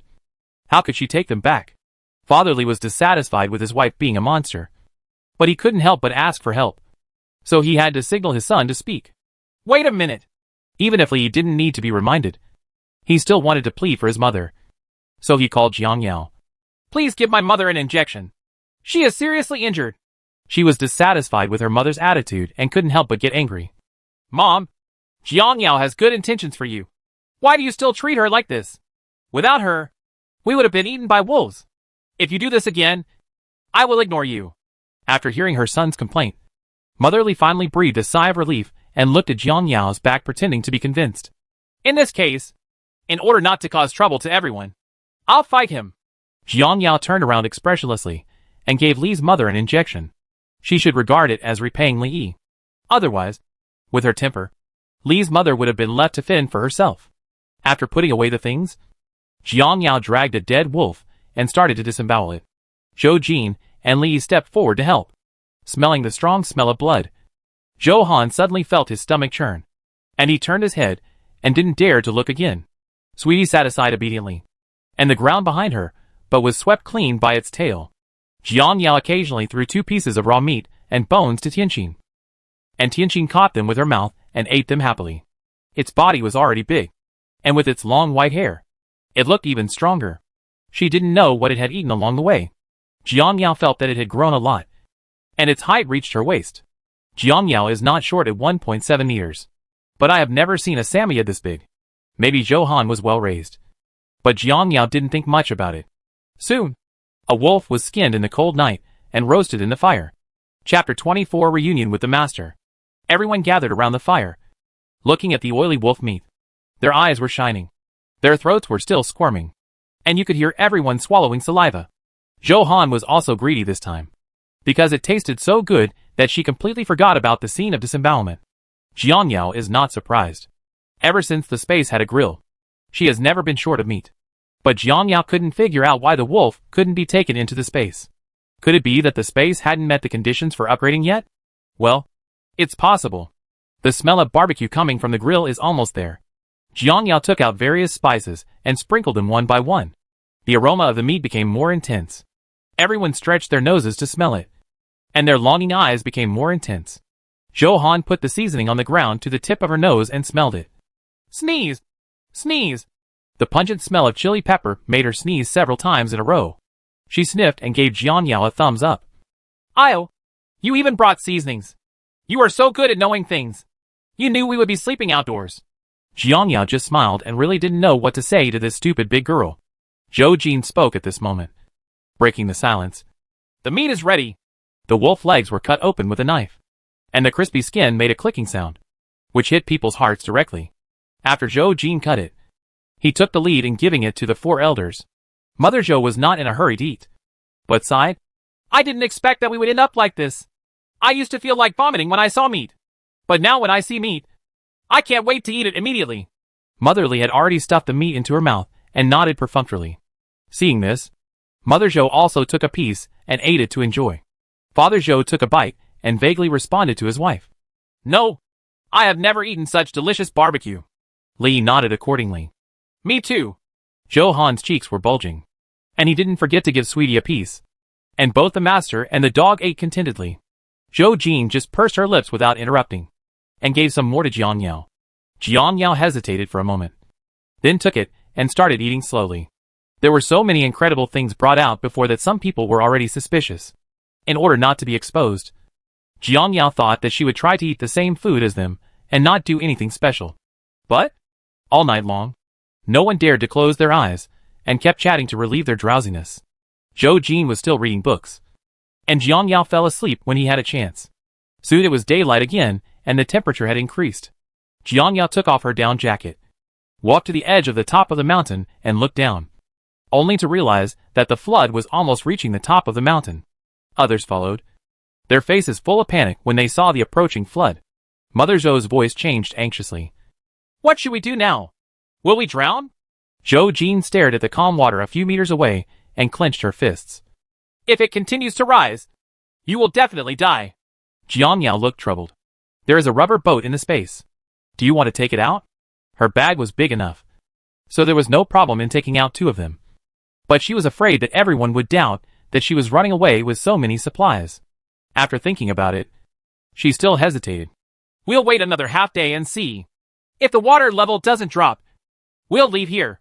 Everyone stared at Jiang Yao in surprise. Zhou Han was even more naive. How to leave? I can't swim, and neither can my parents. Zhou Jin, however, was much calmer and loosened his clenched fists. Do you have any idea?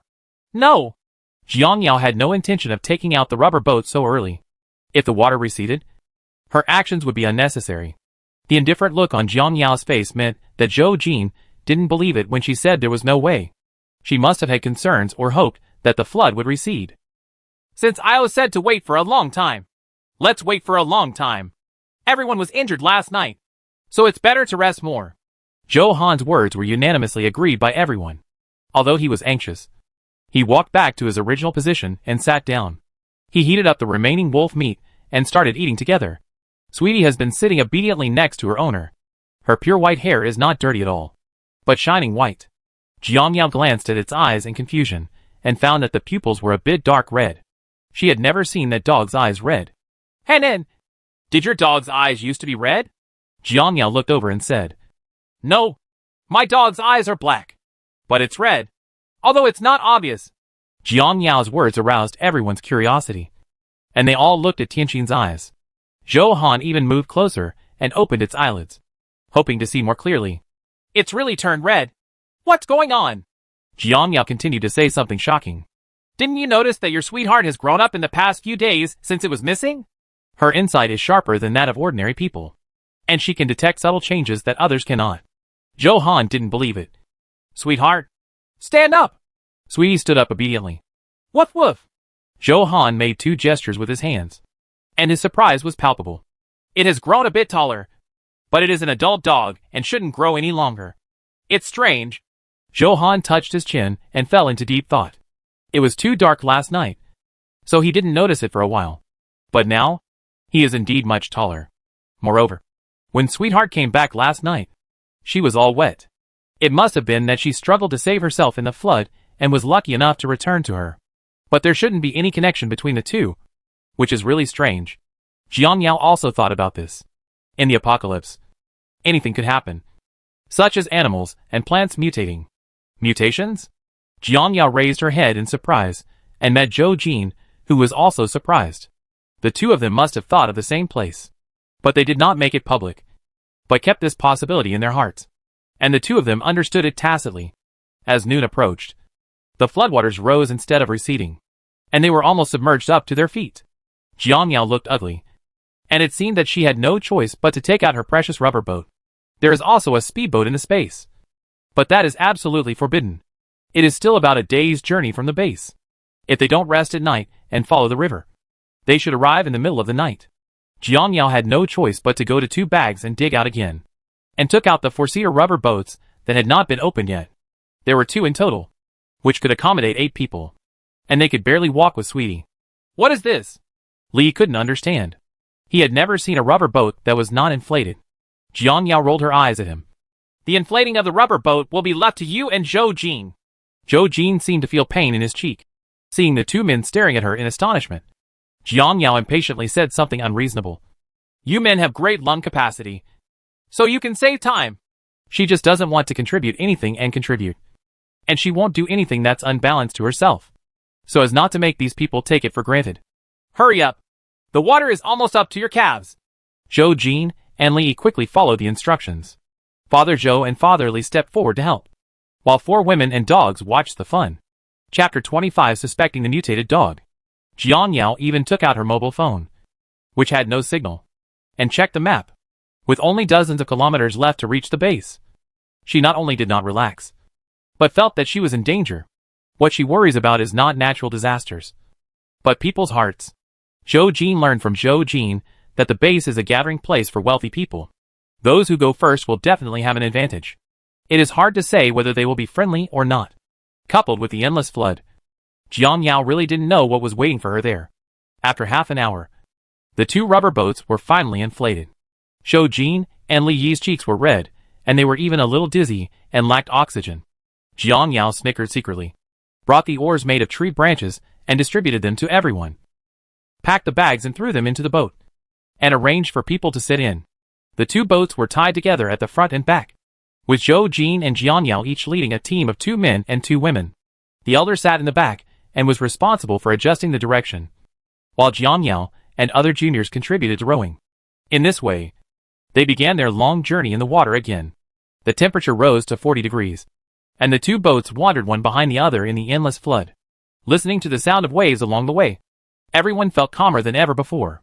Jiang Yao led the way, her clothes soaked with sweat. Her arms exposed her strong muscles, and her hair stuck tightly to her forehead, which was very uncomfortable. But she couldn't stop. Once she gave up her strength, everyone would slack off. The solar electric fan on the bow did not work at all, and the hot air blew out, which made people even more irritated.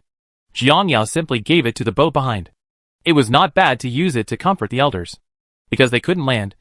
They had to eat, drink, and drink on the boat. Everyone was so shy that they would rather go hungry than drink water or eat. The mouths of the 8 people were so dry that they were white, and the dead skin fell off layer after layer.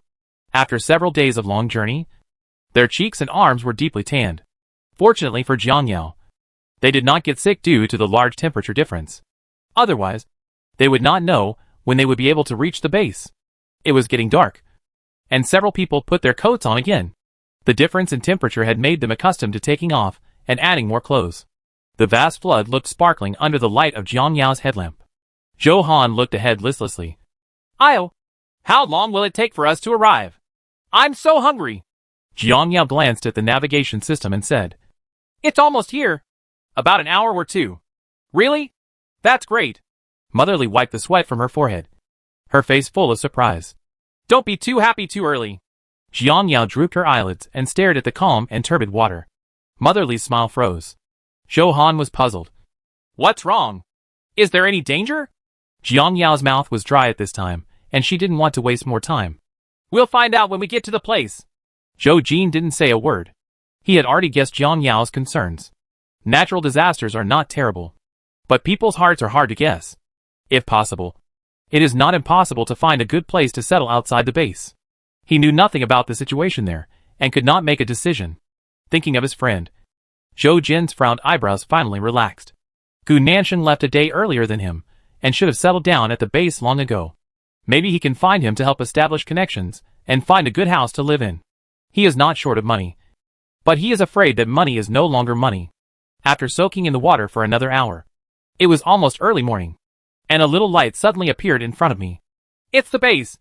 We're almost there. Ha! Finally here. Several people on the boat laughed loudly, especially Zhou Han, as if the dawn was right in front of him. He stood up and swayed his hands and sang. The sun is shining in the sky, and the flowers are smiling at me. Jiang Yao looked speechless, except for Zhou Jin and Jiang Yao, who still looked serious. Everyone else clapped and sang together. Soon, amid the laughter and laughter of everyone, they arrived outside the base. Looking at the towering wall, Jiang Yao was stunned. Who are you guarding against? No need to be so exaggerated. I saw that the walls were made of stone bricks. To the naked eye, they were about 50 meters high. There were many hollow columns inserted across the walls, which looked dark and shiny in the light. That is, gun? Jiang Yao looked solemn. Why did he use the long cannon? What was it used to deal with? There are many observation lighthouses at the highest point, which are emitting dazzling lights and scanning back and forth in all directions. One of the beams of light stopped on him, and several people covered their eyes and did not dare to look at it. Jiang Yao was confused. What was going on? Suddenly, a serious male voice came from the watchtower. Who are you? Don't linger around and leave quickly. Everyone was stunned, and Li Yi was the first to react. What do you mean? You won't let us in? Zhou Jin looked up and saw a well-dressed man staring at them. He seemed to have a gun in his hand. Withdrawing his gaze, he slowly approached Jiang Yao. Something's not right here. Why is it so strict? Jiang Yao didn't know either. Just ask and have a better attitude. Good. At this time, several people on the boat could no longer sit still, especially the elders, who kept making noises in their ears. Jiang Yao was so noisy that she had a splitting headache and suddenly lost her temper. Stop arguing. Several people looked at Jiang Yao's cannibalistic eyes and stopped talking. Another cold voice came from the watchtower. Still not leaving? If not, I'll shoot. Zhou Jin quickly responded loudly, with a Jianghu air. Brother, we are all here fleeing. Please make it easy for us to get in. Fleeing? Do you have an ID card? When the people on the tower heard that they were fleeing, their tone finally softened a little. We all have it. Motherly took out the ID cards of a family of 3 from her bag and held them up, eager for the person to see them clearly. When everyone saw this, they also took out their ID cards. Jiang Yao was no exception. Okay, you guys come to the left. After we check it, we can decide whether we can come in. Upon hearing this, Zhou Jin quickly thanked her sincerely. Okay, thank you very much. Brother. Jiang Yao picked up the oatmeal and sat down, reminding everyone, you all should sit down. Several people hurriedly sat down and rode to the left. No one expected that the base would be so tight. Fortunately, they all brought their IDs with them. Otherwise, they would not be able to enter today. Jiang Yao approached Zhou Jin. Do you know what's fishy about this? Zhou Jin shook his head. I don't know either. Jiang Yao sat up straight and stopped asking. It was normal not to know. She did not doubt Zhou Jin. The group of people quickly arrived at the inner position on the left. Zhou Han glanced up unintentionally and was shocked. It's actually an elevator. After hearing this, several people looked up. Inside the wall, I saw an elevator descending slowly, because it was made of glass. I could clearly see 3 people inside. They were wearing helmets on their heads and carrying submachine guns on their backs. With sharp eyes, Jiang Yao almost cursed. The elevator room must have been built with bulletproof glass. Don't be so exaggerated. This would make her mistakenly believe that the base was not used to prevent floods, but to prevent foreign invasion. This time, Jiang Yao really guessed it right. Chapter 26 finally arrived at the shelter. After paddling to a dark place, Jiang Yao and others successfully landed. Put your bag on your back. Everyone quickly put their bags on their backs. After doing everything, Jiang Yao deflated the rubber boat, folded it, and put it into the bag regardless of whether it was still wet. The 3 guards quickly walked up to the crowd, seeing that they were all dirty and smelled of sweat, and looked like they were fleeing in embarrassment. They looked very much like ordinary people. They couldn't help but believe Zhou Jin's words just now. The leader, Zhang Qi, touched his gun and did not ask them about the rubber boat. Instead, he glanced at the sweetheart behind them. Where are you from? West City. Several people nodded hurriedly. Xicheng? Zhang Qi no longer doubted. It's a long way to go, and it's not easy to get here. Follow them to register information. Xiaoji, arrange a place for them to stay. Xiaoji on the left received Zhang Ji's cautious look and quickly made a military salute. Yes, Sir Zhang. You come with me. Thank you, Chief Zhang. Zhou Jin thanked him in a low voice. When the people behind him heard that they could go in, they were so excited that their whole bodies were working hard, and they never forgot to express their thanks. Thank you, sir. Thank you, sir. Thanks.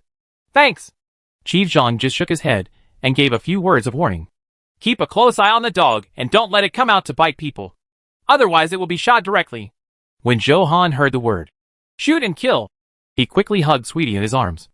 I will definitely keep an eye on it and prevent it from causing trouble. Yes. Before leaving, Chief Zhang glanced meaningfully at Tianqin. The others were too busy being excited to pay attention. Jiang Yao and Zhou Jin followed Xiaoji, while the others looked around curiously. It wasn't until they got on the elevator that they truly breathed a sigh of relief.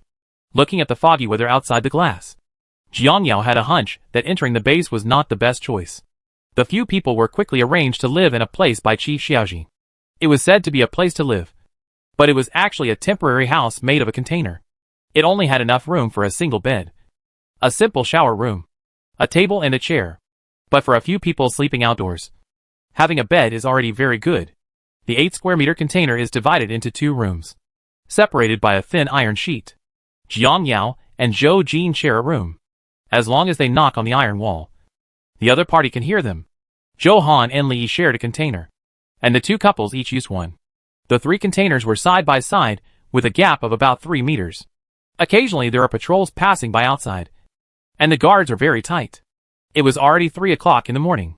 Jiang Yao simply washed up, changed into clean clothes, and laid down on the bed to prepare for sleep. Touching the soft quilt, Jiang Yao sighed comfortably. The bed was still comfortable. Her body completely relaxed. Jiang Yao quickly fell into sleep. The next morning, she was awakened by the sound of gongs and drums. Jiang Yao fell into a deep sleep and didn't know where she was when she woke up.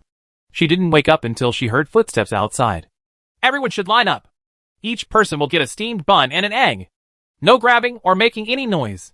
Jiang Yao opened the door with a chicken coop on her head and went out. She saw a queue of dozens of meters long, holding a small basin collar in her hand, as if receiving breakfast. Yes, Commander Xiaoji gave them each the same small basin last night, saying it was for receiving meals. Brother Zhou Jin and Li also opened the door and walked to Jiang Yao's side, looking confused. Io, shall we go to get food too? Jiang Yao nodded quickly. Of course I want to go, but I have to go quickly. After saying that, he turned around and went into the house to get the basin. Seeing this, the others quickly got the basin and followed Jiang Yao to queue up. The long queue has no end, but they are at the end. Li knocked on the basin in distress. When will it be our turn? Will there not be enough food in the end? Jiang Yao and the others shook their heads in confusion, not knowing. An ant in front of Jiang Yao turned her head curiously. You are new here, right? Jiang Yao nodded. Yes. The ant smiled and said, as long as you register with the superior, you will have your share. But whether you can eat it depends on your ability. Zhou Jin squeezed the basin tightly. What do you mean? The ant pursed her lips to the right and asked, have you seen that group of people? Jiang Yao and the others looked over and saw several groups of people standing together, and couldn't help but wonder. Auntie, which group are you talking about? The ant quietly approached Jiang Yao's head. It's the group of people with their backs and heads raised and fierce looks on their faces. Did you see that group of people eating steamed buns? Jiang Yao looked over again to observe, and sure enough she saw the group of people the ant mentioned. What happened to them? The ant's expression was full of fear, and she didn't dare to stare to the right. They are the overlords of the poor areas. Newcomers must pay protection fees and contribute their breakfast. Otherwise they will teach them a lesson. Auntie's eyes turned red when she thought of what she had experienced the past few days. When we first came here, we were bullied by them for 5 days in a row. We were so hungry that we could only drink raw water. They robbed us of all our money. Alas, we don't know how we will live in the future. Jiang Yao frowned. Don't the people above care? The ant shook her head sadly. How can I control it? Everything is decided by this. Auntie's thumb and index finger rubbed against each other. Jiang Yao understood instantly. After looking at Zhou Jin behind her, she turned around again to chat with Auntie. Auntie, is the slum area you just mentioned the container we live in? Are there still distinctions between rich and poor here? No, this is just a small area. Look to the left. When Jiang Yao heard this, she looked over and saw only high mountains in the distance. Nothing special. Zhou Jin also looked over, but also saw nothing. What's there? The ant patiently explained while walking forward.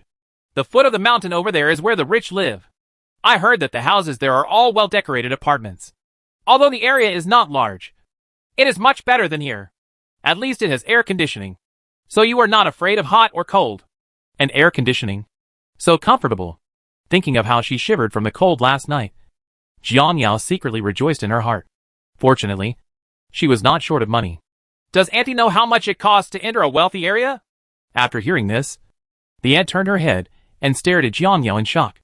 Are you rich? Jiang Yao didn't nod or shake her head. She just looked at her aunt coldly. After the aunt came to her senses, she kindly reminded, if you don't have tens of millions, it's better not to go there. People are eating there without spitting out bones. I heard that money doesn't work very well. You have to exchange food for things. 10 million? Food? Jiang Yao has a cold face and a warm heart. But she has it all. Although she doesn't have much food, she has other supplies. So she can definitely get a lot of food in exchange. Jiang Yao knew everything she should know, and didn't plan to ask any more questions. She sincerely thanked her. Thank you, Auntie. We understand. Seeing that Jiang Yao and the others were young and handsome, the aunt said more. You are so pretty, so be careful. Chapter 27 Temporarily settling down. Jiang Yao understood and nodded silently. Zhou Jin frowned and stared at the still long queue with awe. Having already made a decision in his heart, Chung Nansheng must have been in that wealthy area. He had entrusted all the documents of the Zhou group to him, and he would not let him down. After making up his mind, he looked at Jiang Yao in front of him again and decided to take her with him. Are you new here? Someone suddenly spoke in front of them on the right. Jiang Yao and the others looked over and saw the group of overlords that Aunt Ma mentioned. The leader was a tough guy about 1.8 meters tall. His whole body was covered with muscles, and he exuded a fierce energy, especially his thick beard and wolf-like eyes. He looks a bit like a northerner, rugged in his bones. The aunt didn't dare to look at the other person, and the next second she stayed away from Jiang Yao, for fear of hurting herself. Zhou Jin stood in front of Jiang Yao and others. What's the matter? The tough guy sneered and walked over slowly with a straw in his mouth. More than a dozen followers behind him followed slowly, with disdain on their faces. What's the matter? Haven't you heard that the new arrival has to pay protection fees and breakfast? Jiang Yao bit her lower lip. The aunt said it exactly, but she was not afraid of anyone. No! No! The younger brother behind the tough guy suddenly rushed up and glanced back and forth at Jiang Yao with an angry face. After discovering that she was still a beauty, a lustful smile appeared on the corner of his mouth. If you don't have any, just use something to pay for it. Or use you to pay for it. Let our boss be happy and comfortable. I'll make sure you don't have to worry about food and clothing. Upon hearing this, Zhou Jin and Li immediately blocked Jiang Yao and Zhou Han from letting each other's lustful eyes stay on them. Unexpectedly, Jiang Yao pushed the two of them away, took out the dagger from her waist, kept tapping it in her hand, and walked in front of the two of them. The corners of his mouth were raised with a strong sense of contempt. What did you just say? Say it again. Damn you! The younger brother was immediately angered and put his finger directly on Jiang Yao's shoulder. Xiao Daochang, put down the knife. Do you dare to face my boss? Do you not want to live? The tough guy crossed his arms and showed a determined smile. I'll! Zhou Han was afraid that Jiang Yao would be injured, so he thought of coming to help. Sweetheart stood silently next to Jiang Yao, with hair on his body. You all don't come over here! Jiang Yao stopped and looked sideways at the tough guy. It just so happens that my bones are itchy, and I want to stretch my muscles. Zhou Jin was stiff all over. At this moment, she still tried to be brave and joked. There were so many people on the other side. Could she solve it alone? Snort. If there's anything that can't be solved, think about it. In her previous life, the opponent had nearly 30 people who could barely suppress her. Now facing 10 or so people, it's no problem at all. There were 2 pops, and the dagger was placed on the man's hand. Jiang Yao's eyes were cold. Take your hands away! I count to 3. Ha ha ha ha ha ha! The other party laughed. Just because of your little frame? Ha ha ha ha! But the next second, a wailing sound suddenly came. Ah! My hand! The younger brother bent down and jumped vigorously with his hand in his arms. There was a bloody finger on the ground not far from him. Wasn't it cut by Jiang Yao? Sweetheart quickly picked up the severed finger, chewed it and swallowed it. Everyone's expressions changed drastically. And then, they noticed the opponent's huge dog, and they suddenly became wary. So good! Jiang Yao touched the sweetheart's dog head and snorted disdainfully at her younger brother. Before you laugh, you must think of the consequences. If you provoke me again, it will be your neck next time. The tough guy was even more shocked by Jiang Yao's death gaze. He took a step back in surprise and stared at Jiang Yao. This woman was ruthless, so he had to be careful. Looking at the solemn expressions of his good sisters, Zhou Han couldn't believe that the woman in front of him was the cheerful Jiang Yao. Even after spending so many days together, she still felt that Jiang Yao was just forced by the situation and was silent along the way, alienated from her. But now, what kind of blow did she experience? Zhou Jin and Zhou Jin didn't react. Jiang Yao was too fast and didn't even have the chance to stop him in time. Things are getting serious now. There was originally a crowd of people watching just now, but now there is no sign of anyone else within a 10-meter radius. The long queue seemed to have turned a corner, successfully avoiding the plus of right and wrong. Some people were bolder and glanced secretly this way from time to time. If you dare to touch my little brother, I will make you pay the price. Jiang Yao didn't care, glanced at the blood on the blade, and stretched out the dagger indifferently. Go ahead. He didn't forget to turn his head and remind his teammates. Stay back. Don't affect me. After the three people retreated, Jiang Yao was surrounded by more than a dozen people. They all took out fruit knives from their waists and held them with a cold light in their hands. Seeing this, Zhou Jin quickly ran back into the house, holding the long knife that had not been returned in his hand. As long as the other party dared to attack, he would not show mercy. The scene was at a deadlock for a while, and it was extremely hot in this early morning of around 20 degrees Celsius. Jiang Yao's forehead was covered with sweat, and she was always paying attention to the other party's actions. The tough guy narrowed his eyes slightly and pointed forward with his right hand, and the younger brothers immediately swarmed him. Hack them all! Go on! Beat him! Jiang Yao kicked the two men who rushed forward 5 meters away with a flying kick. The others were stunned with their knives raised, obviously not expecting her to be so strong. I don't know who spoke. You're still a practicing master, so be careful. After hearing this, the younger brothers became much more cautious. Jiang Yao was not afraid of trouble. She just wanted to see if her strength had deteriorated. Someone bumped into her today, and she deserved it. Come on! Are you scared? The young men's ears were reddish, and their faces were ugly. They were obviously embarrassed by the woman. Some of them couldn't bear Jiang Yao's provocation and rushed forward. You want to die! Jiang Yao made another spinning jump and accurately kicked the two of them on the shoulders. The dagger scratched the arm of one of them. The power in her hand was not exhausted, and there was still room left. After all, this is a base, and Jiang Yao doesn't understand the rules here. If someone is really killed, she might not be able to eat, or be punished by the people above, or even be imprisoned. Zhou Han hid behind his brother with a worried look on his face. Why is Io more ruthless than before? Zhou Jin tilted her head. She used to fight a lot? Zhou Han nodded.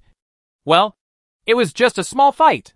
Since escaping, she has become more and more indifferent, and she has even become more ruthless. Is that so? Zhou Jin didn't know Jiang Yao, so naturally he didn't know what she was like before. Several people were quickly knocked to the ground by her, leaving the younger brothers behind to hesitate and wait for the boss to give orders again. The tough guy clenched his fists, and his eyes were about to pop out. He didn't expect this woman to be so difficult to deal with. It seemed like he was in trouble, despite the disadvantage. In order not to lose face in front of his younger brothers, he could only bite the bullet. Chapter 28. The base establishes its power for the first time. This woman is very strong. Just looking at the muscles on the tough guy's body, you can tell that his strength is not much weaker. So the tough guy pushed away the crowd domineeringly and stood in front of Jiang Yao, admiring. Your skills are good, but so what? I can still take you down. Jiang Yao had just moved her muscles and bones, and now she felt her blood boiling all over her body, as if her murderous soul from her previous life had been awakened. Stop talking nonsense. Today it's you but not me. The tough guy spit on the ground and dismissed Jiang Yao's harsh words. Oh, that's not a bad tone. Pulling out the machete from his waist, the tough guy locked onto Jiang Yao. If you win, I will recognize you as the boss. But if you lose, you must give me all your property and food. Whether you can get those depends on your ability. Arrogant! Clang! The swords of the two collided quickly. Jiang Yao was pushed back by the opponent and stood 2 steps away. There was a numbness in his hands, which was quickly ignored by Jiang Yao. Io! Jiang Yao! Are you okay? The three of them said in unison. Although he was not injured, it was still tugging at the hearts of Zhou Jin and the others. He wanted to help, but Jiang Yao refused. Don't come up here. I can do it alone. Jiang Yao could feel that the opponent was really strong, and his strength was not inferior to hers. But if he wanted to break through, he had to find a well-matched contest. By not letting Zhou Jin help, she was not trying to show off her strength, but to make a breakthrough. The tough guy touched the blade and said, "Humph! Your tone is not small." Jiang Yao didn't want to talk nonsense and rushed forward with all her strength. The two fought each other with fists and kicks. And after a few rounds, they were evenly matched. Jiang Yao was at a height disadvantage, but was more flexible and avoided most of the tough guy's tough moves. About 5 minutes later, Jiang Yao saw the other party's chest rising and falling, and knew that the time had come. Spiral kick, waist choke, turn away. After a set of military punches, the tough guy was finally kicked in the abdomen by Jiang Yao. Jiang Yao took advantage of the victory and hit him in the crotch. Panic flashed in the tough guy's eyes, and he hurriedly used his hands to block it. Jiang Yao immediately changed direction and attacked his head with a fist. The tough guy failed to catch it in the panic, and was hit in the temple. He fell to the ground and raised a fist that filled the sky. Dust. Jiang Yao stopped her moves and smiled scornfully. Humph. It's nothing more than that. Wow! I was so awesome! Woof woof! One person and one dog cheered enthusiastically. Jiang Yao's toughness probably frightened the younger brothers, but no one took action to catch their boss. The tough guy quickly passed out and fell unconscious. The younger brothers were discussing in a hurry how to do this. Run away quickly. What should I do? They all look like stupid pigs. At the beginning, the younger brother kept giving instructions. This bitch is not a woman. Help the boss up quickly. When the boss wakes up, he will come to settle the score with her. A group of people quickly fled with the unconscious tough guy. For a moment, only a few people were left at the scene, surrounding Jiang Yao and praising him. Zhou Han even hugged her arm. "Io, your military-style boxing is still so handsome." "Right, brother?" Zhou Jin raised the corners of his mouth. "Yeah, not bad." Jiang Yao calmly pulled on her arm. "I'm afraid if I fight back once, it will be more troublesome later." There was such a big movement, but the patrol team didn't even hear the news and came to stop it. Did they really not know about it? Or did they just let them do it? It looks like a strict base, but there is a lot going on inside. Zhou Jin looked behind him and said, "Don't worry about it for now. Let's get breakfast before we talk." Zhou Han and Li agreed. "Yes, I'm hungry." There was a long queue at the beginning, but now it was 100 meters away. Several people quickly ran over and got in line behind the queue. After a while, everyone received a steamed bun and an egg. Looking at the only breakfast in the basin, Jiang Yao frowned. It was so little, so he might as well eat his own food. Zhou Jin noticed Jiang Yao's disgust and hurriedly comforted him. "It's good to have these. When we move to the foot of the mountain, there should be enough food." There is no signal at the base, and you cannot use your mobile phone. You have to find someone to help bring a message to Chung Nansheng and ask him to help find 2 places to live. Move to the foot of the mountain? Jiang Yao looked at Zhou Jin's chiseled profile and thought of the same thing as her. "I'll go find the people above in the afternoon and see if there's any way I can get there earlier. And finally, I'll be able to leave here in the afternoon." Afternoon? Is it too soon? It's not that Li doesn't want to leave, but he has doubts about the system here. The base allowed the group of people in the morning to brazenly rob, which shows that there is a mixture of good and bad here, which is very different from the previous civilization. So can the moving be so smooth? Jiang Yao was not sure either. "Let's give it a try. If it doesn't work, think of other ways." Before leaving, she wanted to ask if there was a supply of supplies here, and she would buy them even if they were sold at a high price. She was too tired last night and forgot to ask, so she went shopping after dinner. Making up her mind, Jiang Yao quickly finished the eggs, wiped her mouth and looked at the 3 of them. "I'm going to go shopping." Zhou Han wanted to follow. "I want to go too." Jiang Yao frowned. She was going to stock up on food, not just wandering around. She couldn't let others discover her secret, so she refused Zhou Han. "You 3 come together. I want to go for a walk alone." "I'm going to follow you." Zhou Jin grabbed the girl and stopped her entanglement. "Okay. Be careful." Jiang Yao stopped looking at the 3 of them, inserted the dagger into her waist, and headed east. Zhou Han glared at his brother displeased. "Brother, why don't you let me go with a Yao? How can I rest assured that she is alone?" Zhou Jin squinted at Zhou Han, then turned and entered the room. "Didn't you hear she said she wanted to go alone? You are worried about her, but you also have to see if the other person needs her." Li hugged Zhou Han's shoulders. "Yes, Jiang Yao seems to be more mature than before, so please don't cause any trouble to her. You 2 don't understand me at all." "Huh?" Zhou Han ran home, closed the door, and locked herself in the room. Of course she knew that Jiang Yao was different from before, and could no longer approach him at will. But she still wants to go back to the past. When Jiang Yao doted on her unconditionally, could it be that she couldn't even realize this small expectation? Zhou Han's eyes were red. But he had already made up his mind. Since Jiang Yao refused to get closer, he would try to catch up with her. The first step is to let her brother teach her Sanda. Sweetie whined as she was locked out of the door, scratching at the door constantly for fear that something might happen to her master. Hey! There's a dog here! Let's catch it and stew it! Hurry and catch it! Don't let it escape! Woof woof! Oh! This dog is quite fierce! Zhou Han was sad at this time, and heard Tianxin's angry scream outside the door. She opened the door out of curiosity, only to find 4 or 5 men surrounding it. Zhou Han got angry. What are you doing? This is my dog! Chapter 29 Jiang Yao hoards supplies alone. One of the men stood up with a fierce look on his face. Oh! When we get to the base, whoever grabs it belongs to whomever. We've got this dog. Zhou Han couldn't help but be afraid when she saw that there were so many people there. Thinking of her boyfriend and brother next door, she shouted at the top of her lungs. Brother! Brother E! Help! The door next door opened quickly, and Zhou Jin and Li rushed out with knives. What's wrong? They want to steal the sweetheart to make soup. Stew? When Sweetheart heard this, the hair on her neck immediately stood up. If you dare to catch me, I'll let you try my biting skills. Spotting a thin man, Sweetheart rushed forward.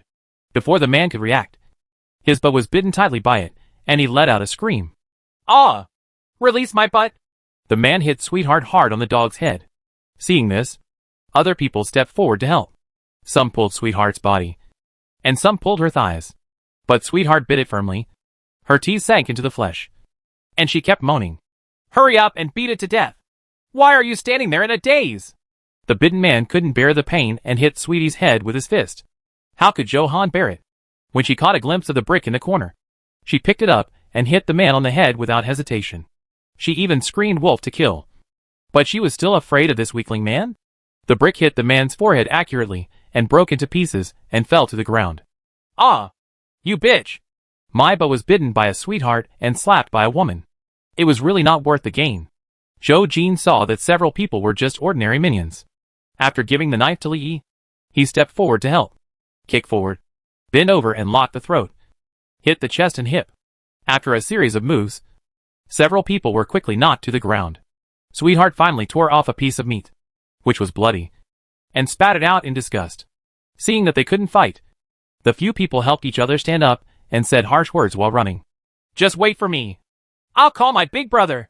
Zhou Han put his hands on his hips and looked like a shrew. You can call me, but I'm afraid of you as an ant. I'm going to make you pay the price and bankrupt your family.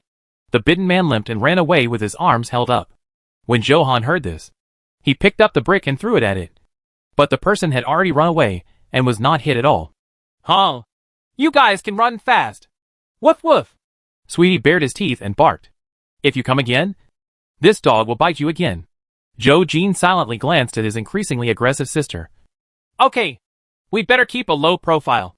If others don't cause trouble, we have to restrain ourselves. Zhou Han refused to give in for the first time. I know, but I don't want to bear with them, as they have sweetheart ideas. Li came over and hugged his angry girlfriend. Okay, isn't sweetheart very powerful? It can protect itself. Humph. Zhou Han broke away from her boyfriend's arms and walked to his home, not forgetting to call Tianxin. Sweetheart, come back with me. The two of them were left looking at each other speechless. As for Jiang Yao, she had just asked the patrol officers and followed their directions to the so-called material replenishment area, only to find that it was just a bartering market. Of course, if you have enough banknotes, you can buy the supplies at several times the price. Jiang Yao was glad that she had withdrawn 10 million in cash before leaving. Otherwise she would not be able to stock up on the supplies she wanted. After observing for a while, Jiang Yao found that the grains in the hands of merchants were basically soaked in water and could not be compared with new rice. Arriving in front of an honest-looking uncle, Jiang Yao took some rice, examined it carefully, and asked about the price. Uncle, how do you sell your rice? The uncle looked at her again and finally said, 1 pound of meat for 5 pounds of rice, or 200 yuan for 1 pound of rice. Jiang Yao's heart moved. What about new rice? What's the price? The uncle smiled and said, New rice is naturally more expensive. 1 pound of meat can be exchanged for 2 pounds of rice. Or 500 yuan can buy 1 pound of new rice. Jiang Yao nodded calmly and walked away. The uncle still wanted to persuade him to stay. Hey girl, you don't want it anymore? Jiang Yao just shook her head and went to look at other things. When she reached the fish stall, Jiang Yao was attracted by the huge thing in front of her. I saw that it was a big fish over 1 meter long, probably weighing 40 or 50 pounds. It looked a bit like a crucian carp in the river. Jiang Yao loves to drink fish soup, so he is very familiar with crucian carp. I could see that it was constantly exhaling in its mouth, and you could clearly see the finger-thick teeth inside, and its tail was still swaying. Even if there was no water, it didn't seem to be weak. If you look carefully, the fish's eyes are actually red. Is it really crucian carp? Why has she never seen such a big crucian carp? Soon, the fish stall was surrounded by people with different opinions. This is the second strange fish in the past few days. I heard it was caught in the flood and it can attack people. Yes, I heard that too. 2 days ago, a fisherman was dragged into the water, and his body was not found. Really? What kind of fish is so powerful? I don't know. Can you still attack people? It's not surprising that such a big fish drags people into the water. But it's the first time I've heard of freshwater fish attacking people. But looking at the red eyes, Jiang Yao couldn't help but think of Sweetheart. Its eyes were also red. Is there any connection between them? Or is there something weird about the flood? Jiang Yao planned to buy the fish, put it in the pool of space, and observe it for a while. After looking around, he finally found the owner of the fish, who was an inconspicuous middle-aged woman. Mom, how can I sell this fish? The aunt glanced at Jiang Yao, and then her eyes lit up. She had been waiting all morning for a customer, so when someone asked, she was naturally very excited. Sister, are you sure you want to buy it? Jiang Yao nodded. Buy? How to sell? The aunt thought for a while, then finally gritted her teeth and said, well, how about 100 kilograms of rice? For such a big fish, she had already suffered a loss in exchange for 100 kilograms of rice. But thinking of her 2 sons and the old man who were waiting for food at home, the aunt would rather lose a little than let go of Jiang Yao, this fat fish. Jiang Yao blinked her big innocent eyes. Mom, is 100 pounds too much? This fish looks like it's dead, and it must not be delicious. Can it be cheaper? When the aunt heard that the other party was going to lower the price, she immediately became unhappy and said, no, it's only 100 kilograms. No less. You go ask someone and see who says this price is inappropriate. I already said it's very cheap. Jiang Yao didn't know how the fish was exchanged, but judging from the anxious look on the aunt's face, she must have wanted to sell the fish in a hurry. Okay, let's all take a step back. How about 90 pounds? It's a pound for a pound if it can be reduced, and her food is not blown by strong winds. The aunt seemed to hesitate, but in the end, she reluctantly agreed. Okay, 90 is 90. Jiang Yao had no food on hand, so she had to ask her aunt to carry the fish to a deserted place. She took the opportunity to excuse herself and walked away, taking out 90 kilograms of rice from the space. Chapter 30, Discovering Red-Eyed Fish. The 2 of them exchanged things with each other. After the aunt left, she glanced around. There was no one or surveillance, so she squatted down, took the fish into the space, and put it into the pool. Jiang Yao accidentally saw the green in the ground and was surprised. In just 2 days, the cabbage had grown, and it looked juicy and very tempting. Jiang Yao swallowed her saliva and planned to go back and try the crops grown from space to see if there was any change in taste. But what should I do if she doesn't know how to cook? She really wants to eat seafood. Quanchi! Quanchi! Woo! Hearing the sound, Jiang Yao's nostalgic expression froze on her face. She looked at the space intently and found that the machine she had no idea of its use before was actually moving. There is a pot inside with 2 large lobsters, which are steaming hummingly. The time is also marked on it. 2 minutes? It's actually several times faster than outside. She stocked the pot and lobsters herself. And it turns out the machine can also cook. What about the other one? What is it used for? Stir fry? Just as I was thinking about it, another machine also started moving. I don't know when rabbit meat had been put in the pot. The smell was like spicy rabbit dices. They are all cooking machines. You really don't have to do it yourself. Jiang Yao waited in surprise.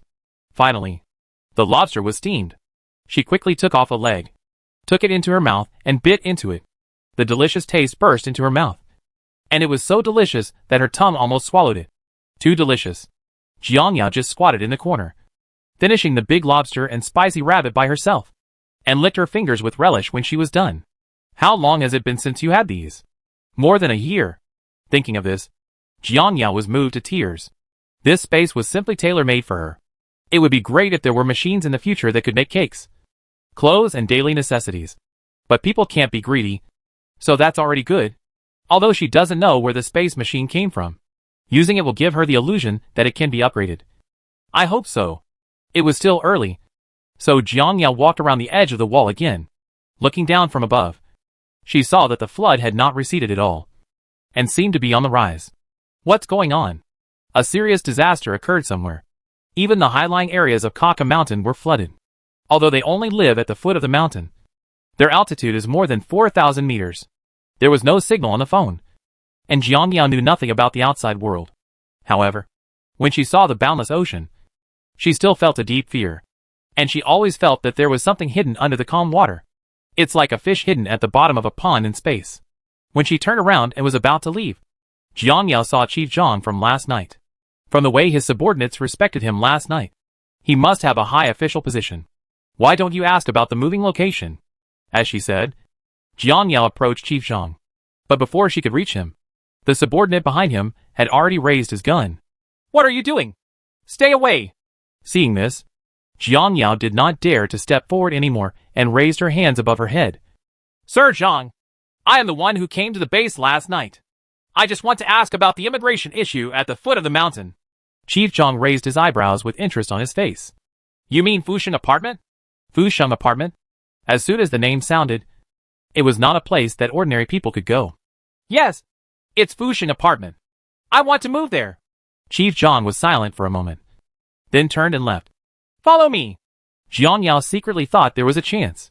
They raised their legs and followed quickly. They didn't stop until they entered a conference room. She and Chief Zhang were the only two people in the room. Jiang Yao sat on a chair and happily accepted Chief Zhang's meaningful eyes. Finally, he spoke. Not everyone can enter that place. What are the conditions required to enter? Jiang Yao tried her best to talk to Chief Zhang in the most polite tone. She had just come here, so it was better not to offend anyone. Chief Zhang took out a cigarette from his bag and lit it for himself. After taking a deep breath, he looked at Jiang Yao mysteriously. The conditions are, of course, being able to contribute to the base, such as providing food, or adding bricks and mortar to the base. Jiang Yao had already guessed it in her heart, but she was still a little surprised when she heard it from others. It turned out that the base was not just a refuge for the people as she thought. The specific number is, the grain is no less than 10,000 kilograms. Just bricks and tiles. Chief Zhang showed a meaningful expression. In fact, the apartments at the foot of the mountain are equivalent to the homes people choose voluntarily. Just like buying a house. You can buy it if you need it, but the price is a little more expensive than the house price. Of course, if you don't want to buy, you can also live in the houses provided by the base for free. Although the conditions here are a little worse. You don't have to worry about food and clothing. There is a trading market, and you can go hunting. We won't care about these. Jiang Yao lowered her head, and finally heard the other meaning of Zhang Guan's words. He probably thought that he was unable to buy a house in Fusheng apartment. Only then would he say these tactful words of admonishment to let himself retreat in spite of difficulties. Jiang Yao made up her mind to move, since she was not short of money anyway. How much does it cost to buy a house? Officer Zhang's hand shook and the cigarette ashes fell on the table. Are you sure you want to buy it? Jiang Yao nodded firmly. Buy. Chief Zhang took another puff of cigarette and fell into deep thought. He did not expect that this girl had some savings despite her young age. It's not that he doesn't want to be accommodating, but the houses at the foot of the mountain have been reserved by wealthy people, and there are no more houses for sale. However, this reservation has a time limit. If the reservation holder does not come to the base on time, the reserved house will not be counted. Today there happens to be a room where the owner did not arrive on time. If he does not arrive before 8 p.m., the room can be sold to someone else. However, he had no intention of telling the truth. If the secret of the base's lack of supplies was exposed, it would definitely cause people to panic. According to his understanding, there will be an inevitable disaster in the country in 2 days, which will affect the base. If the secret is leaked, he will not be able to continue his work. Chief Zhang snuffed out the cigarette, but in his hand, and squinted at Jiang Yao. I can't give you an answer today. Come to me tomorrow. If the higher-ups can accommodate me, I will give you priority. Jiang Yao stood up excitedly. Thank you, Chief Zhang. I will definitely be here at this time tomorrow. With Chief Zhang's words, Jiang Yao knew that the matter of buying a house should be settled. But thinking of Zhou Han's family, her excitement quickly calmed down. Sir Zhang, I also want to ask my friends. They also want to move away. Can we work together to accommodate them? How many rooms do you need?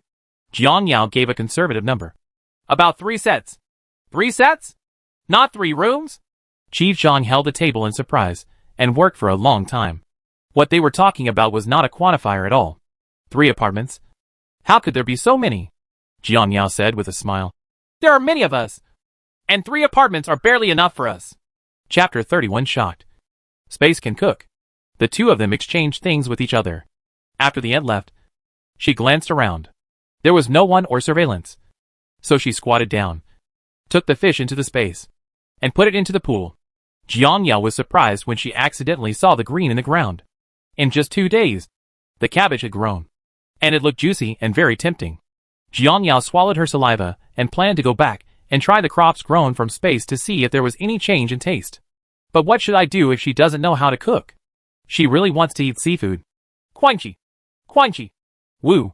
Hearing the sound, Jiang Yao's nostalgic expression froze on her face. She looked at the space and found that the machine she didn't know how to use before was actually moving.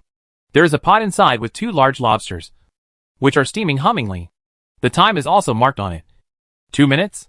It's actually several times faster than outside. She stocked the pot and lobsters herself. And it turns out the machine can also cook. What about the other one? What is it used for? Stir fry?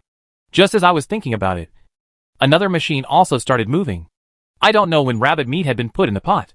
The smell was like spicy rabbit dices. They are all cooking machines. You really don't have to do it yourself. Jiang Yao waited in surprise. Finally, the lobster was steamed. She quickly took off a leg, took it into her mouth, and bit into it. The delicious taste burst into her mouth. And it was so delicious that her tongue almost swallowed it. Too delicious. Jiang Yao just squatted in the corner, finishing the big lobster and spicy rabbit by herself, and licked her fingers with relish when she was done. How long has it been since you had these? More than 3 years. Thinking of this, Jiang Yao was moved to tears. This space was simply tailor-made for her. It would be great if there were machines in the future that could make cakes, clothes, and daily necessities. But people can't be greedy, so that's already good. Although she doesn't know where the space machine came from, it always gives her the illusion that it can be upgraded. I hope so. It was still early, so Jiang Yao walked around the edge of the wall again. Looking down from above, she saw that the flood had not receded at all, and seemed to be on the rise. What's going on? A serious disaster occurred somewhere. Even the high-lying areas of Kaka Mountain were flooded.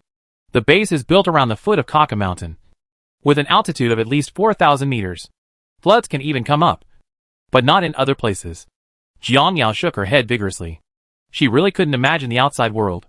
Looking at the turbid floodwater, she still felt a deep fear, always feeling that there was something hidden under the calm water. When she turned around and was about to leave, Jiang Yao saw Chief Zhang from last night. From the way his subordinates respected him last night, he must have a high official position. Why don't you ask about the moving location? As she said, Jiang Yao approached Chief Zhang.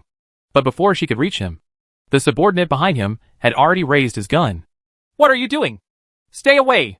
Seeing this, Jiang Yao did not dare to step forward anymore and raised her hands above her head. Sir Zhang, I am the one who came to the base last night. I just want to ask about the immigration issue at the foot of the mountain. Chief Zhang raised his eyebrows with interest on his face. You mean Fusheng apartment? Fusheng apartment? As soon as the name sounded, it was not a place that ordinary people could go. Yes, it's Fusheng apartment. I want to move there. Chief Zhang was silent for a moment, then turned and left. Follow me. Jiang Yao secretly thought there was a chance. They raised their legs and followed quickly. They didn't stop until they entered a conference room. She and Chief Zhang were the only 2 people in the room. Jiang Yao sat on a chair and happily accepted Chief Zhang's meaningful eyes. After 2 minutes, he finally spoke. Not everyone can enter that place. What are the conditions required to enter? Jiang Yao tried her best to talk to Chief Zhang in the most polite tone. She had just come here, so it was better not to offend anyone. Chief Jong took out a cigarette from his bag and lit it for himself. After taking a deep breath, he looked at Jiang Yao mysteriously. The conditions are, of course, being able to contribute to the base, such as providing food, or adding bricks and mortar to the base. Jiang Yao had already guessed it in her heart, but she was still a little surprised when she heard it from others. It turned out that the base was not simply a refuge for the people. The specific number is, the grain is no less than 10,000 kilograms. Just bricks and tiles. Chief Zhang showed a mysterious expression. In fact, the apartments at the foot of the mountain are equivalent to the residences that people choose voluntarily. Just like buying a house. You can buy it if you need it, but the price is a little more expensive than the house price. Of course, if you don't want to buy, you can also live in the houses provided by the base for free. Although the conditions here are a little worse. You don't have to worry about food and clothing. There is a trading market, and you can go hunting. We won't care about these. Jiang Yao lowered her head, and finally understood the other meaning of Zhang Guan's words. He must have thought that he was unable to buy a house in Fushan apartment. Only then would he say these tactful words of admonishment to let himself retreat in spite of difficulties. Jiang Yao made up her mind to move, since she was not short of money anyway. How much does it cost to buy a house? Officer Zhang's hand shook and the cigarette ashes fell on the table. Are you sure you want to buy it? Jiang Yao nodded firmly. Buy. Chief Zhang took another puff of cigarette and fell into deep thought. He did not expect that this girl had some savings despite her young age. It's not that he doesn't want to be accommodating, but the houses at the foot of the mountain have been reserved by wealthy people, and there are no more houses for sale. However, this reservation has a time limit. If the reservation holder does not come to the base on time, the reserved house will not be counted. Today there happens to be a room where the owner did not arrive on time. If he does not arrive before 8 p.m., the room can be sold to someone else. However, he had no intention of telling the truth. If the secret of the base's lack of supplies was exposed, it would definitely cause people to panic. According to his understanding, there will be an inevitable disaster in the country in 2 days, which will affect the base. If the secret is leaked, he will not be able to continue his work. Chief Zhang snuffed out the cigarette, but in his hand, and squinted at Jiang Yao. I can't give you an answer today. Come to me tomorrow. If the higher-ups can accommodate me, I will give you priority. Jiang Yao stood up excitedly. Thank you, Chief Zhang. I will definitely be here at this time tomorrow.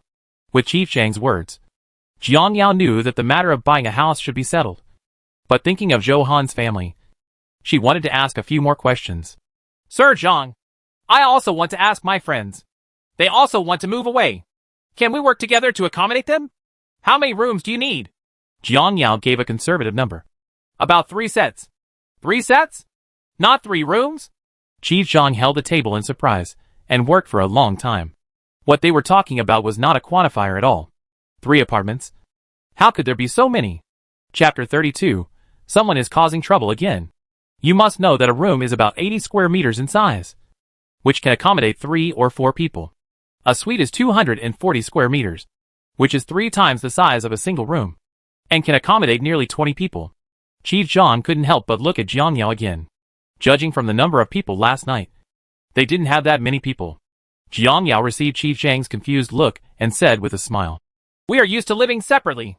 We can barely fit in 3 apartments. Chief Zhang walked to the window, calmed down the surprised expression on his face, and then turned around and looked at Jiang Yao seriously. Do you know the price of 3 apartments? Chief Zhang raised his hands. It's close to 9 figures. The smile on Jiang Yao's face froze. Good guy. The apartment in the base is so expensive. It's almost as expensive as the villa in his hometown. You sure?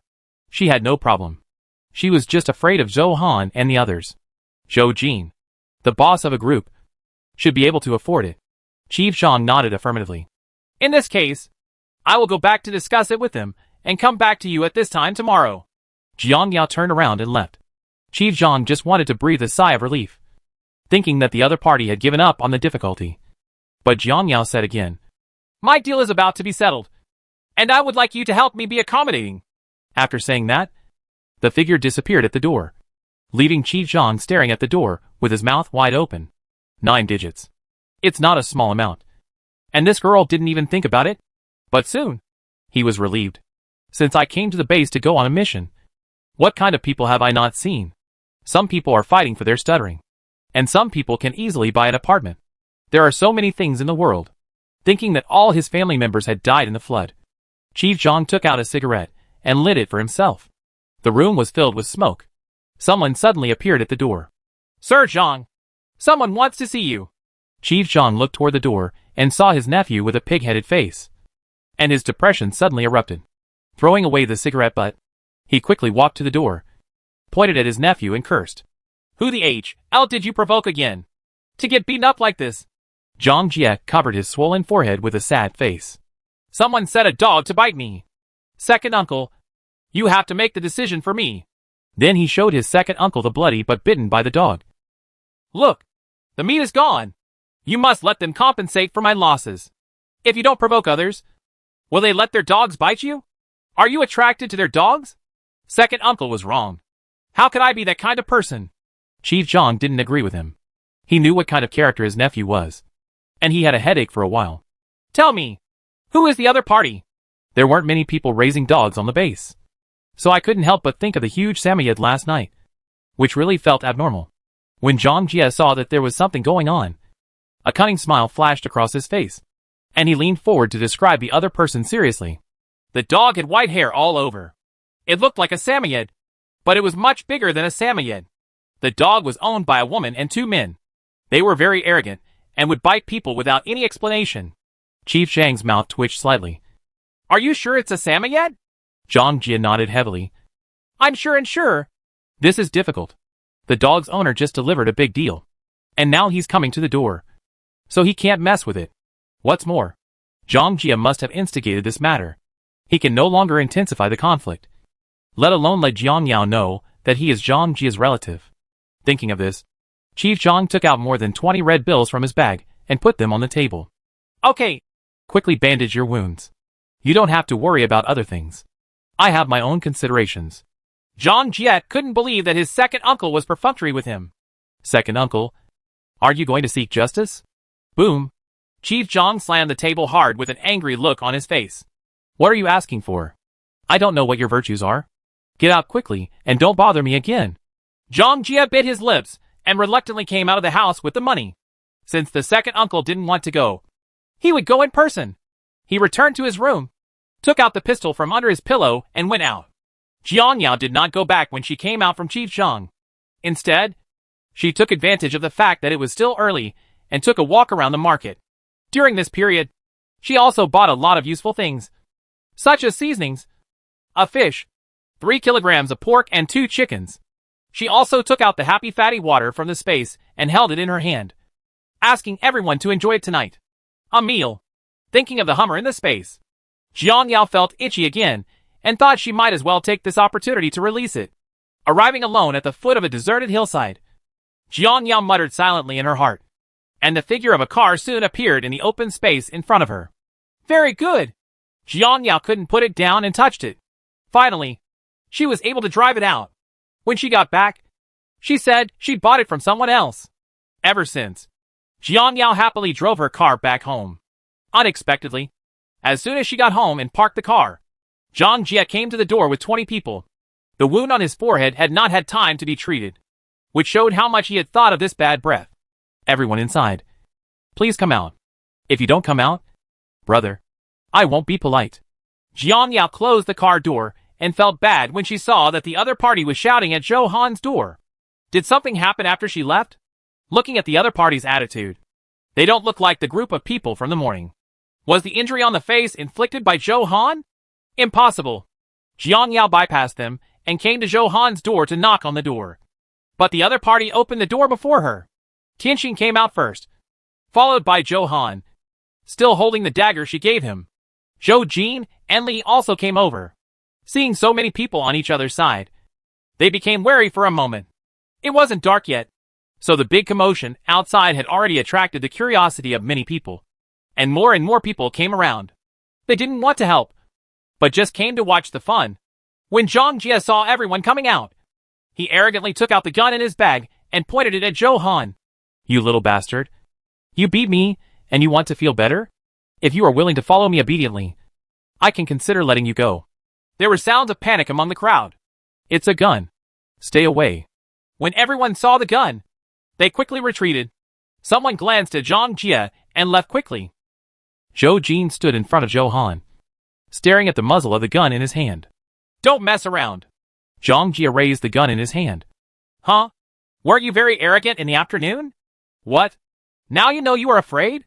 Zhou Jin didn't dare to provoke the other party. It's no joke that a gun doesn't have eyes. Jian Yao didn't know why. So she walked up to Zhou Han and asked, What happened this afternoon? Zhou Han comforted Tianqin with both hands, his eyes evasive. They wanted to take Tianqin away. And then there was a conflict. Did you hit him? Hearing Jian Yao's unexpected voice, Zhou Han lowered his head and replied Nunuo. Yes, I beat him. I thought Jian Yao would be unhappy, but saw the curve of her mouth. Well done.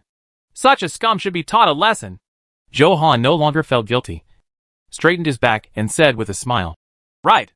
I just said you would support me. Jian Yao glanced at the gun in the opponent's hand, then patted Zhou Han on the shoulder to comfort him. It's okay. His gun may not be real. It's just trying to scare people. Just stand here and don't move. Your brother and I are here. Zhou Jin shrugged his shoulders and was speechless at Jian Yao's words. Chapter 33. Hand her over to me. Zhou Han felt that Jian Yao was right, and he immediately became confused. Well, I also think that the gun must be fake. It is illegal to hide a gun privately. He will definitely not be so stupid as to hit the muzzle of the gun himself. Jian Yao sighed silently. The old rules were almost destroyed. How could they still restrain these evil people? She couldn't tell whether the gun was real or fake, but judging from the very shiny appearance of the gun's body, it was almost real. If he really dared to shoot, it wouldn't be so easy to dodge. Thinking of the gun in her own space, Jian Yao couldn't take it out for the time being. There was no way to know the identity of the other party. If the trouble got bigger, wouldn't the gun he took out have to be confiscated? Jian Yao stood next to Zhou Jin and wanted to hear his advice. What should we do now? Do you have any good ideas? Zhou Jin didn't answer, just shook his head gently. Jian Yao spread her hands and had no choice but to fight. She quietly took out a lady's finger gun from the space and hid it in her waist. Careful! Zhou Jin didn't expect her to be so courageous and dare to get so close to the muzzle of the gun. So she shouted out in a hurry. I'm fine, Jian Yao said. He strode forward again. What do you want? Terms? Zhang Jia stood there for a long time, thinking that the other party had already discussed how to beg for mercy. This question completely stopped him. Shouldn't they bow their heads and beg for mercy? What do I want? Hand over her and the dog. Otherwise, my gun will not have eyes. Jian Yao's eyes darkened. Impossible. Find someone else. Hey, what the heck? This was the first time Zhang Jia met someone who was so unafraid of death. He was so angry that he almost greeted the 18 generations of his ancestors. I'll give you one more chance to hand her over to me. Impossible. Zhou Jin approached Jian Yao, and Li was already protecting his girlfriend at some point. Zhou Han stared at the other party nervously, fearing that it was a real gun, but who knew that Zhang Jia was too angry and aimed his gun at Zhou Han. Then she will die. Boom! This shot was caught off guard, and no one could react for a moment. Li, who was behind the two men, covered his arms and squatted down, unable to do so. Li, brother Yi. Ah! Someone shot! The onlookers fled in all directions, and the scene was in chaos. Even the younger brother behind Zhang Jia was very panicked. Why did brother Jia really shoot? Have no idea. Zhou Jin rushed to Li to check his injuries. Zhou Han hugged him and didn't let go. The muscles on his face kept shaking, and he was whimpering in his throat and making no sound. Fortunately, it's just a scratch. I'm fine. Li looked painful and could still endure the pain of being cut by a knife. After Zhou Han heard this, he finally cried loudly. It's great that you're okay. Woohoo! Zhou and Li heard familiar cries and came out of the room 50 meters away. Mother Li took a closer look and realized that her son was injured. Mother Li stepped forward and hugged her son, crying bitterly. What's going on? Why are you injured? Li had a headache from the noise. Mom, I'm fine. It's just a cut. It's not a problem. Father Zhou and Mother Zhou looked at their children again, and their hearts dropped when they saw that no one was doing anything. Seeing Li Yi's angry look, Jian Yao quickly felt relieved, with a fierce look in her eyes. Since the other party was showing no mercy, she didn't have to endure it anymore. Taking advantage of Zhang Jia's moment of triumph, he swooped up and pinched his wrist with all his strength and rotated it 180 degrees. The pistol successfully fell into Jian Yao's hands. Ah! Screams like slaughtering pigs resounded in all directions. Jiang Yao kicked him in the chest again, causing a crack, and the ribs were broken. Everything happened so suddenly. The faces of the younger men behind Zhang Jie changed, and they were too scared to get close. They didn't expect that the seemingly frail woman would attack so ruthlessly. Zhou Han turned his gloomy face, handed Li into Zhou Jin's hand, and rushed towards Zhang Jie with the kitchen knife. I'm going to avenge you. Just wait. Henan, come back. Zhou's mother wanted to stop her, but saw her daughter leaving her side, as if she hadn't heard. Zhou Jin also stood up and followed them. As soon as they arrived at the base, they got into trouble with local gangsters. If they didn't show their attitude, it would be difficult for them to live here in the future. Ajin, what are you doing again? Father Zhou and Mother Zhou were so anxious that they couldn't do anything about their children. Mom and Dad, please stay away. Zhou Jin just turned around to explain and left quickly. By the time the two of them arrived, Zhang Jie had been beaten to the ground by Jiang Yao. He couldn't even scream. Blood came out of his mouth and flowed on the ground. His whole body was limp on the ground. He could only breathe in but not out, as if like a dead person. When they saw the veins on his neck that bulged from the pain, they knew that the man had not fainted. Without thinking, Zhou Han kicked him in the waist again. I asked you to shoot. I asked you to grab your sweetheart, and I kicked you to death. Sweetheart was also whining beside her. Stop! The roar was deafening. Jiang Yao and others turned around and saw Chief Zhang coming over with a few patrols. The three of them stood face to face with Chief Zhang. Jiang Yao walked up and said, Lo. Sir Zhang. Yes. Chief Zhang just nodded, his face extremely serious. When he saw someone lying on the ground, he frowned even more. What's going on with you? Why are you fighting?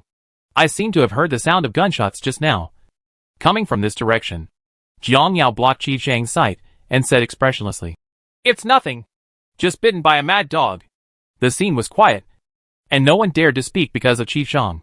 Zhang Jie hadn't completely lost consciousness yet. When he heard his second uncle's voice, he tried to struggle to get up, but he couldn't stand up at this time. So he opened his mouth full of blood, trembling, and finally shouted, Second uncle, save me! The cry for help was neither too loud nor too quiet, just reaching everyone's ears. Jiang Yao even picked her toes. Second uncle? Who is his second uncle? Could it be Chief Zhang? Sure enough, Chief Zhang pushed Jiang Yao away and approached the person on the ground to see that it was really Zhang Jie. He heard it right. What happened? Chief Zhang stood up straight angrily, glanced back and forth in front of Jiang Yao and the others, and finally pointed at Jiang Yao. You tell me! Seeing that things couldn't be changed, Jiang Yao had no choice but to explain in a concise and detailed way. He wounded my friend with a gun, and I just fought back. Chief Zhang's angry expression froze on his face. He injured someone with a gun? Why did Zhang Jie have a gun? Where did it come from? This is it.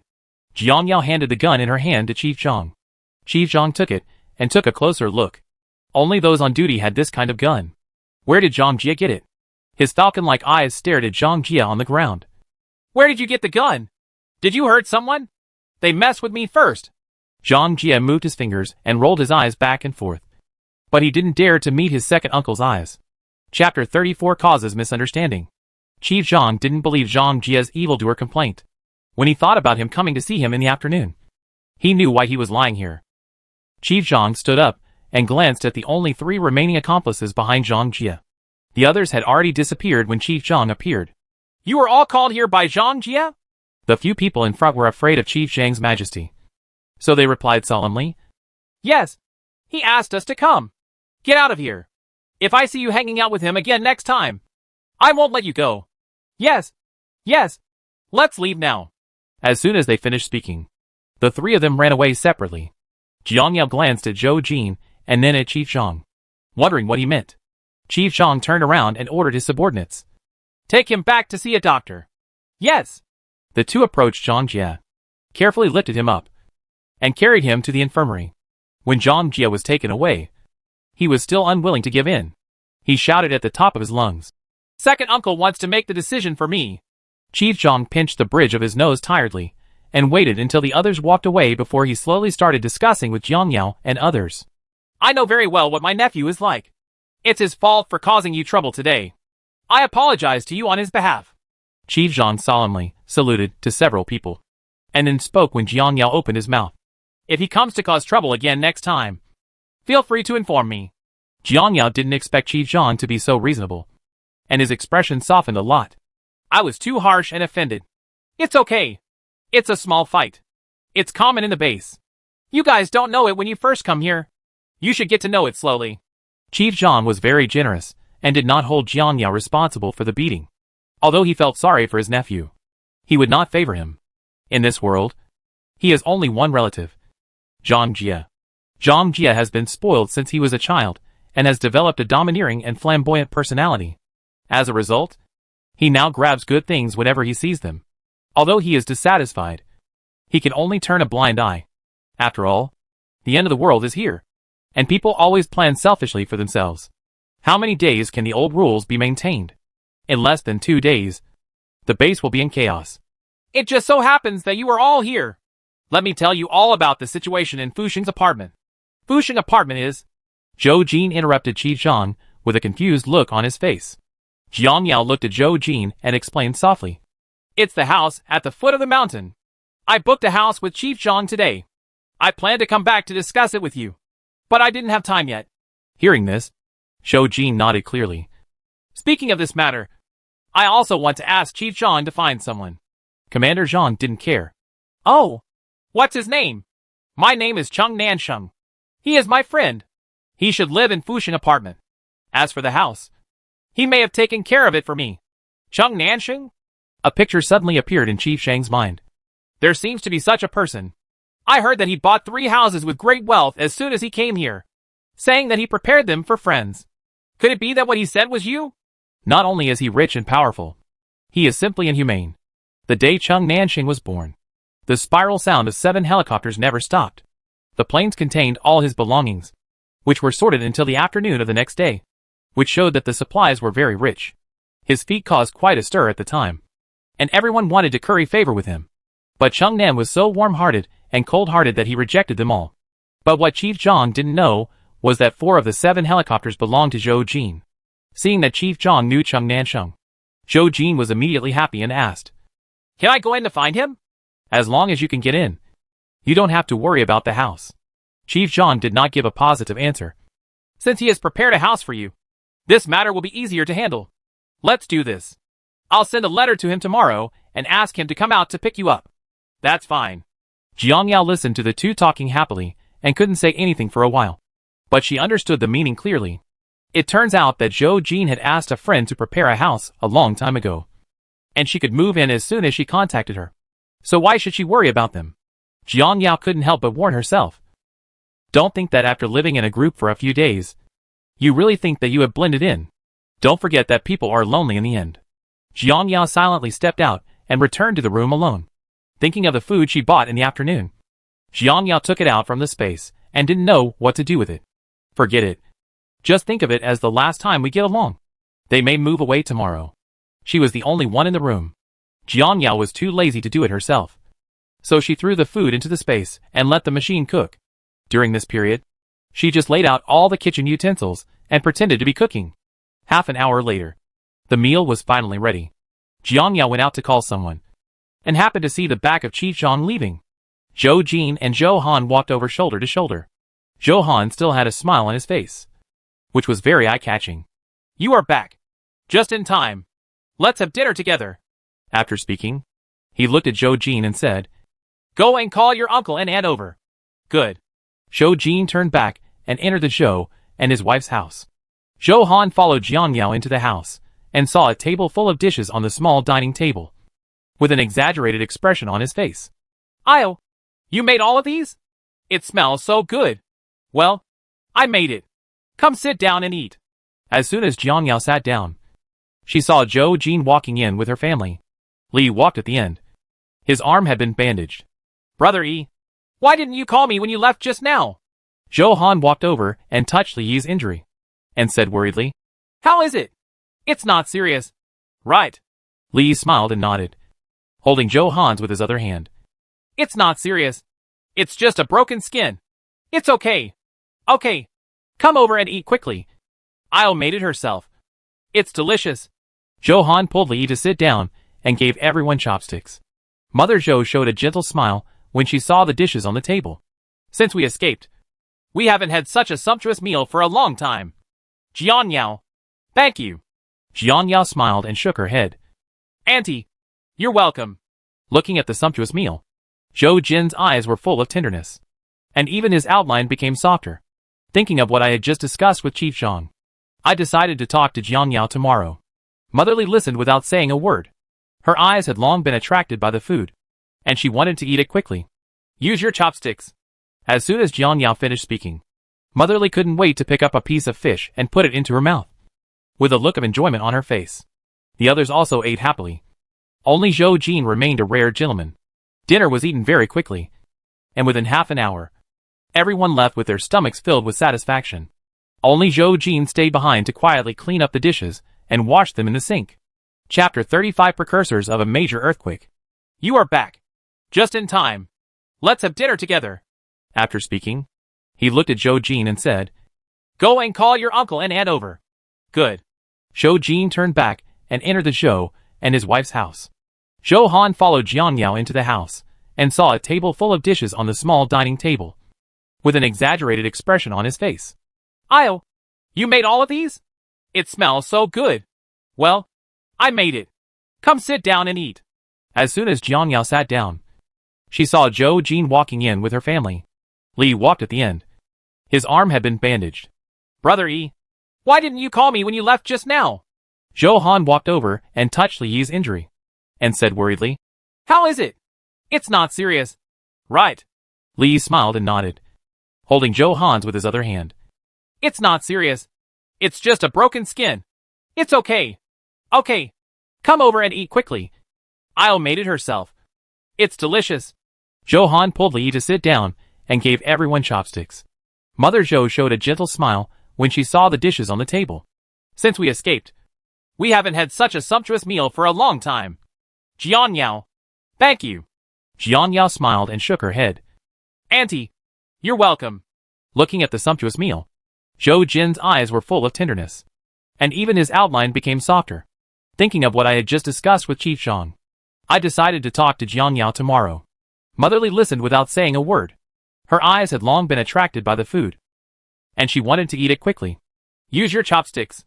As soon as Jian Yao finished speaking, Motherly couldn't wait to pick up a piece of fish and put it into her mouth, with a look of enjoyment on her face. The others also ate happily. Only Zhou Jin remained a rare gentleman. Dinner was eaten very quickly, and within half an hour, everyone left with their stomachs filled with satisfaction. Only Zhou Jin stayed behind to quietly clean up the dishes and wash them in the sink. Jian Yao didn't stop him. Just do whatever you wanted to do. It was rare for her to relax. There was no communication between the two during this period, but they seemed to be doing their own things in perfect harmony. After everything was packed, Jian Yao issued an eviction order. It's getting late. Go back and rest early. Zhou Jin hesitated for a moment, nodded silently, opened the door and left.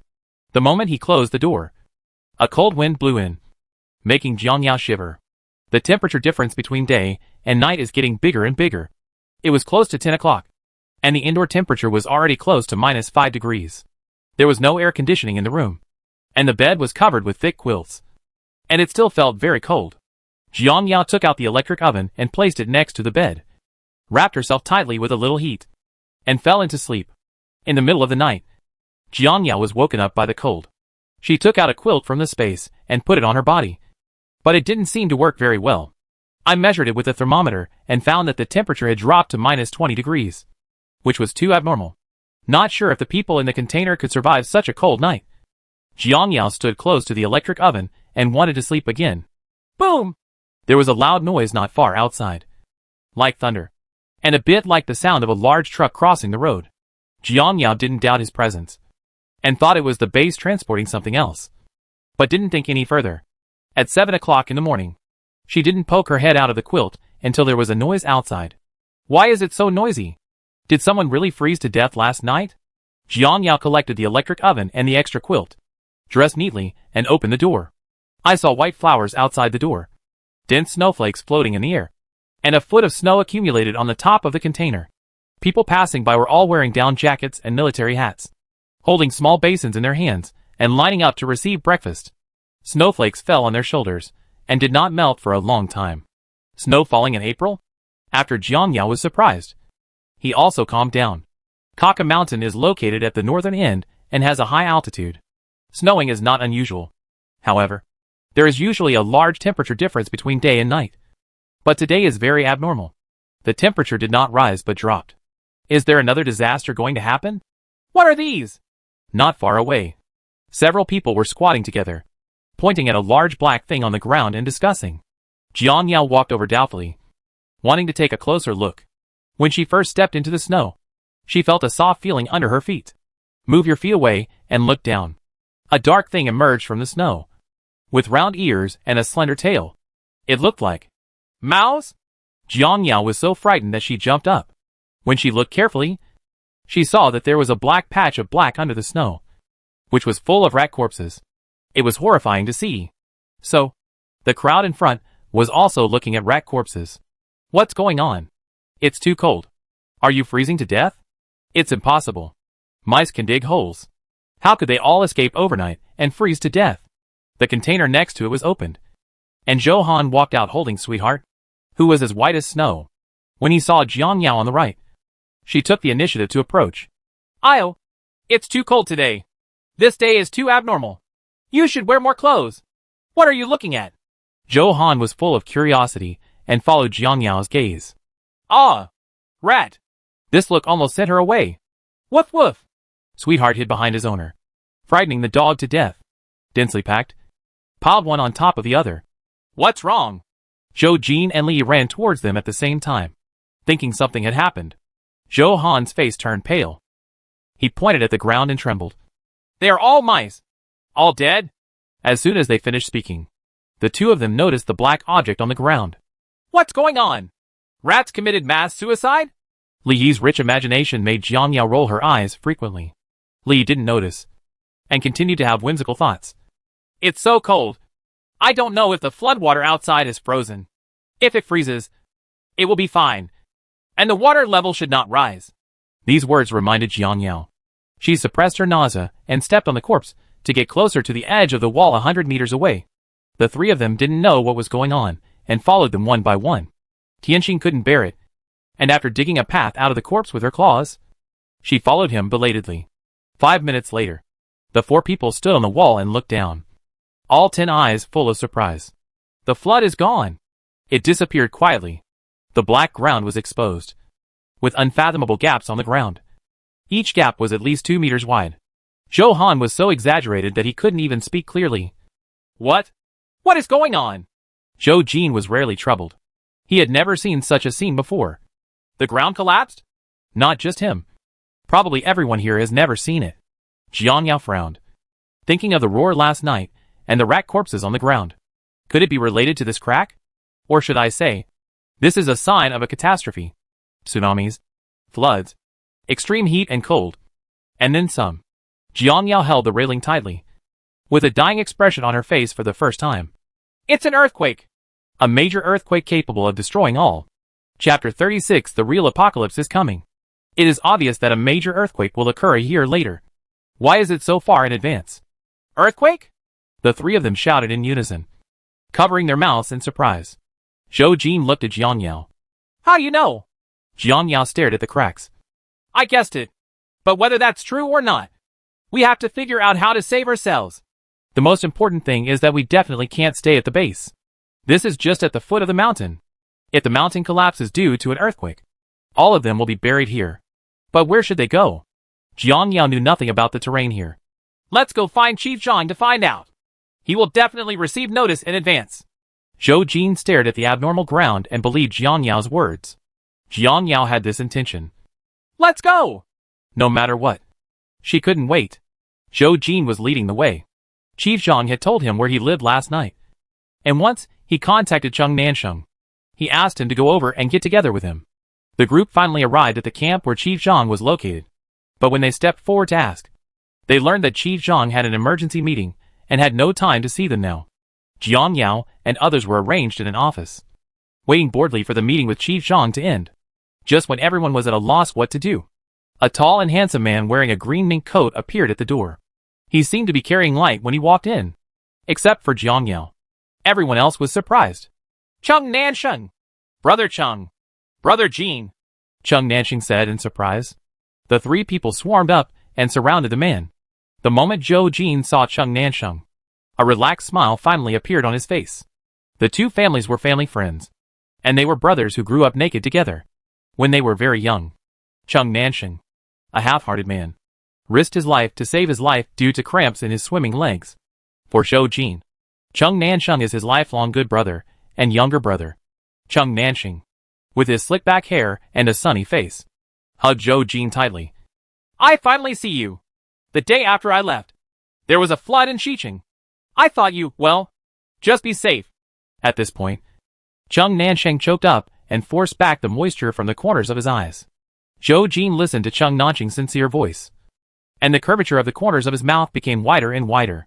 We encountered an unexpected situation on the way. We arrived a few days late. Are uncle and aunt okay? Chung Nansheng nodded. Everything is fine. By the way, I bought you a house. You can move there today. Zhou Han agreed without thinking. Okay. I'm almost freezing to death sleeping in a cold container. Chung Nansheng smiled and touched Zhou Han's head. You're so good. Cannot go. As soon as the words came out, everyone's enthusiasm was instantly extinguished. Only then did Chung Nansheng notice that there was someone else in the room. He looked over suspiciously, and the woman with long hair and cold features was deeply impressed in his eyes. Even if he was wearing a bloated cotton coat and cotton trousers, he couldn't hide his beautiful figure. Chung Nansheng stared at it for a long time, until his shoulder was bumped by someone, and he woke up as if from a dream. Ahem. Chung Nansheng turned his eyes away unnaturally, and asked Zhou Jin beside him. Who is this? This is the good sister I told you about. Jiang Yao. Zhou Han strode towards Jiang Yao, and pulled her to Chung Nansheng. Io. This is Chung Nansheng, my brother of the opposite sex. Hello. Jiang Yao. Jiang Yao extended her hand generously. She had already guessed the identity of the other person after seeing the interaction between them, but she felt nothing about being watched naked. Chung Nansheng's eyes sparkled, revealing a row of big white teeth. Hello, Chung Nansheng. When their eyes met, a figure appeared in the middle. Okay, now is not the time to reminisce about the past. Let's talk about moving. Hearing Zhou Jin's voice, Chung Nansheng's attention was drawn again. How to say? Just now, he seemed to have heard Jiang Yao say he couldn't move. Why? Sit down and talk. Jiang Yao turned around and sat on the nearest chair.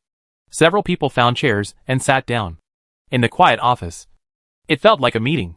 Zhou Jin took the lead in telling everything about today's anomalies without being verbose at all. You may not have noticed when you first came out. The flood outside disappeared inexplicably. Cracks appeared on the ground, and there were rat corpses all over the ground. These phenomena are enough to indicate that a disaster is coming, and this place will not be safe. Chung Nansheng lowered his head slightly and put his hands together on his chin. It's really weird. When I woke up in the morning, I found a lot of bats hanging on the balcony. I thought they were just sleeping. When I got closer, I found that the bats' bodies were covered with ice crystals, and they had long been frozen. Not only my house. There are bat carcasses hanging on the trees outside, and countless animal carcasses can be seen everywhere on the ground. After Zhou Jin heard what he said, he realized that the situation outside was worse than he imagined. From what you say, our guess may be true. Jiang Yao secretly felt in her heart that it really couldn't be true anymore. The big earthquake in the previous life turned the whole world upside down. The lakes dried up instantly. Some high-rise buildings were broken in half, and some were razed to the ground and turned into ruins. Countless people were buried underneath. She was lucky. When the apartment collapsed, she happened to find a hiding place and was buried at the top. After she recovered, she got out and saved her life. Then what should we do? There was no sunshine on Chung Nansheng's face anymore, but he fell into deep sorrow. After finally settling in, they were told that they could no longer live there, which was a deep blow to everyone. Let's discuss it when Chief Zhang comes. He should be familiar with the terrain here. As soon as Zhou Jin finished speaking, the office became quiet again. Jiang Yao was wondering when a major earthquake would occur. Usually, 1 or 2 days before an earthquake, unusual phenomena would appear in nature. For example, the sky is full of birds. River fish jump out of the water. Frogs jump on the road. Earthquake clouds appear, etc. Various unusual signs indicate that an earthquake is very likely to occur. and it is only a matter of time. In this case, they could not delay any longer and had to find an open place to hide. Hey! Is everyone here? Arrived before anyone sees him. Chief Zhang walked in with a smile. After seeing a few people in the office, the solemn expression on his face was replaced by a smile. Sir Zhang! Several people stood up to say hello, but Chief Zhang stopped them graciously. Sit down and say, you're welcome. Several people sat back obediently, but none of them smiled. Seeing the serious expressions on the faces of several people, Chief Zhang also put away his smile. Why don't you speak? Jiang Yao loosened her teeth from biting her lower lip and got straight to the point. Has Chief Zhang received any news, such as warning signs of disaster or something? Chapter 37. I recognize you as the boss. Chief Zhang's heart tightened and he glanced at everyone present, only to find that they were also staring at him seriously. At this time, he realized belatedly that these people might have known something. Just say it. There is nothing to hide. It will be made public before long. I have received news that an earthquake will occur 100 kilometers away from the base tomorrow at the latest. But I don't know the specific location. It was really an earthquake. Several people held their throats in a tacit understanding and couldn't make a sound. Li hugged Johan tightly in his arms to relieve the tension in his body. It took a long time for everyone to slowly accept the news. 100 kilometers away. Not here? Zhou Jin asked. Chief Zhang shook his head in frustration. No, but it's not much different. Not much different. Everyone knows what this means even without asking. Jiang Yao stared at Chief Zhang's pale cheeks. When will everyone be evacuated? Where can we take refuge? It's hard to say. We can only take chances and rely on our abilities. There was despair in Chief Zhang's voice. Yes. Where can one escape from an unprecedented earthquake? Now that we know it in advance, there is still hope of living. Right? Is it really impossible to save this place? Chung Nanxing wiped his face, trying to smooth out the stiff muscles, holding on to his last glimmer of hope. But when he heard, can't keep it, his eyes broke apart completely, and his eyes revealed the desire for life. Then let's go back and pack our things quickly. I have a helicopter. There is still hope for leaving today. The further away the better. The office was once again quiet, and everyone was lost in thought. Only Jiang Yao knew that it would be the same wherever he escaped. After this earthquake, there were no rules at all in the civilized world. In order to have food to eat and water to drink, scenes of mass killings for food appeared. The real end times are coming. Without any further delay, several people came out of the office and returned to their houses, packing their luggage in a hurry. Chung Nanshan drove away in his car. He thought that there were so many things at home that it was impossible to take them all away. He could only pick out some important supplies to take away. Jiang Yao actually had nothing to collect. Just the 2 big bags. He took out supplies from the space to make up for them. When he saw the charcoal inside, he thought about it and took out 10 kilograms. This was originally a temporary purchase, and she was not afraid of them asking. She was very strong and could still carry this little thing. Except for a few of them. No one knew about the impending disaster. There was a lot of fuss inside the house, but it was still peaceful outside. Occasionally there was the sound of crunching footsteps, but otherwise it was very quiet. It was so cold that I hid in the house and didn't dare to come out. After Jiang Yao packed her things, she was going to help Johan. Unexpectedly, as soon as she opened the door, she saw a bunch of men standing outside her house in the wind and snow. Seeing her coming out, everyone's faces were filled with smiles, and some even sniffed their noses and held their hands to exhale. It seemed that they had been standing for a while. The leader was a bearded tough guy wearing a military coat. Jiang Yao suddenly felt a headache. Why had she forgotten this group of people? She didn't have time to dwell on them now. Jiang Yao walked towards the tough guy through the snow and looked at him expressionlessly. Are you here to settle accounts? It's such a cold day. It's a shame, they still want to take revenge. Come on! Let's go together! Jiang Yao prepared her posture and planned to use all her strength to deal with it in order to save time. But she saw everyone clenching their fists and looking at her with admiration. Especially the tough guy with a bruised nose and swollen face. Hello! Boss! They all shouted loudly, which was especially deafening in this quiet snowy day. Jiang Yao was shocked by the sound and took 2 steps back. With a look of death on her face, she awkwardly retracted her prepared movements. What's the situation? What's going on? Who wants to be your boss? Several doors nearby were opened, and Zhou Jin and other friends walked over from inside. They seemed to have heard something about the boss just now. Zhou Jin stood in front of Jiang Yao and said coldly, What do you want to do? Seeing the other party's attitude, the tough guy not only wasn't angry, but instead looked at Jiang Yao with a sincere smile. Report to the boss. My name is Big Beard. I said yesterday that if you beat me, you will be our boss, and I will be the second in command of this team. Today I keep my promise, and take the initiative to invite you to visit our territory and recognize us. After speaking to Jiang Yao, he turned around and warned his younger brothers. From now on, if anyone disobeys, he will be beaten and kicked out. He will not be able to survive in this base. Do you hear me? I heard. Jiang Yao and others covered their ears tightly. Such a big movement had already attracted a crowd of people to watch. They not only joined in the fun, but when they heard that Jiang Yao was the new boss, their frightened eyes made Jiang Yao want to run away. Even though I'm used to doing my own thing, I still feel a little uncomfortable when others think of me as a villain. Jiang Yao pushed Zhou Jin away and came to the bearded man. Okay. I never promised to be your boss. Leave now. I don't have time to fight with you. When the bearded man saw the boss's refusal, he immediately refused. This is our rule. Whether you admit it or not, you are our boss. Jiang Yao held her forehead. She had never seen a leader give up his position so willingly. What to do? When he was at a loss, Zhou Jin spoke. Why don't you agree first and send them away? Is this okay? Zhou Jin glanced at the missing beard and nodded firmly. It works. Well, in that case, she should be the boss. Jiang Yao walked over and waved the fat bearded man to come closer. Lower your head. The bearded man bowed his head happily. Jiang Yao leaned close to his ear and said, I promise to be your boss. But you have to leave now. How about I meet you again when I'm free? Zhou Jin saw the two of them biting their ears and moved his nose unconsciously. Upon hearing this, the bearded man immediately agreed. Okay. We are waiting for you. You must come. Jiang Yao left the bearded ear and waved impatiently. I know. Let's go quickly. Yes. The bearded man imitated Jiang Yao's movements and waved his hand. Go back here. The younger brothers didn't know how the two elders negotiated, but they left obediently one after another. Big Beard walked last, and before leaving, he showed a boyish smile to Jiang Yao. Jiang Yao frowned, ran to Big Beard, and whispered something. The smile on the bearded face froze instantly, showing an expression of shock and fear, and the whole person stood upright as if frozen. Jiang Yao shook him awake and said some more words. The bearded man nodded seriously to Jiang Yao and ran away quickly. Zhou Jin looked at Jiang Yao walking over and already knew what she said.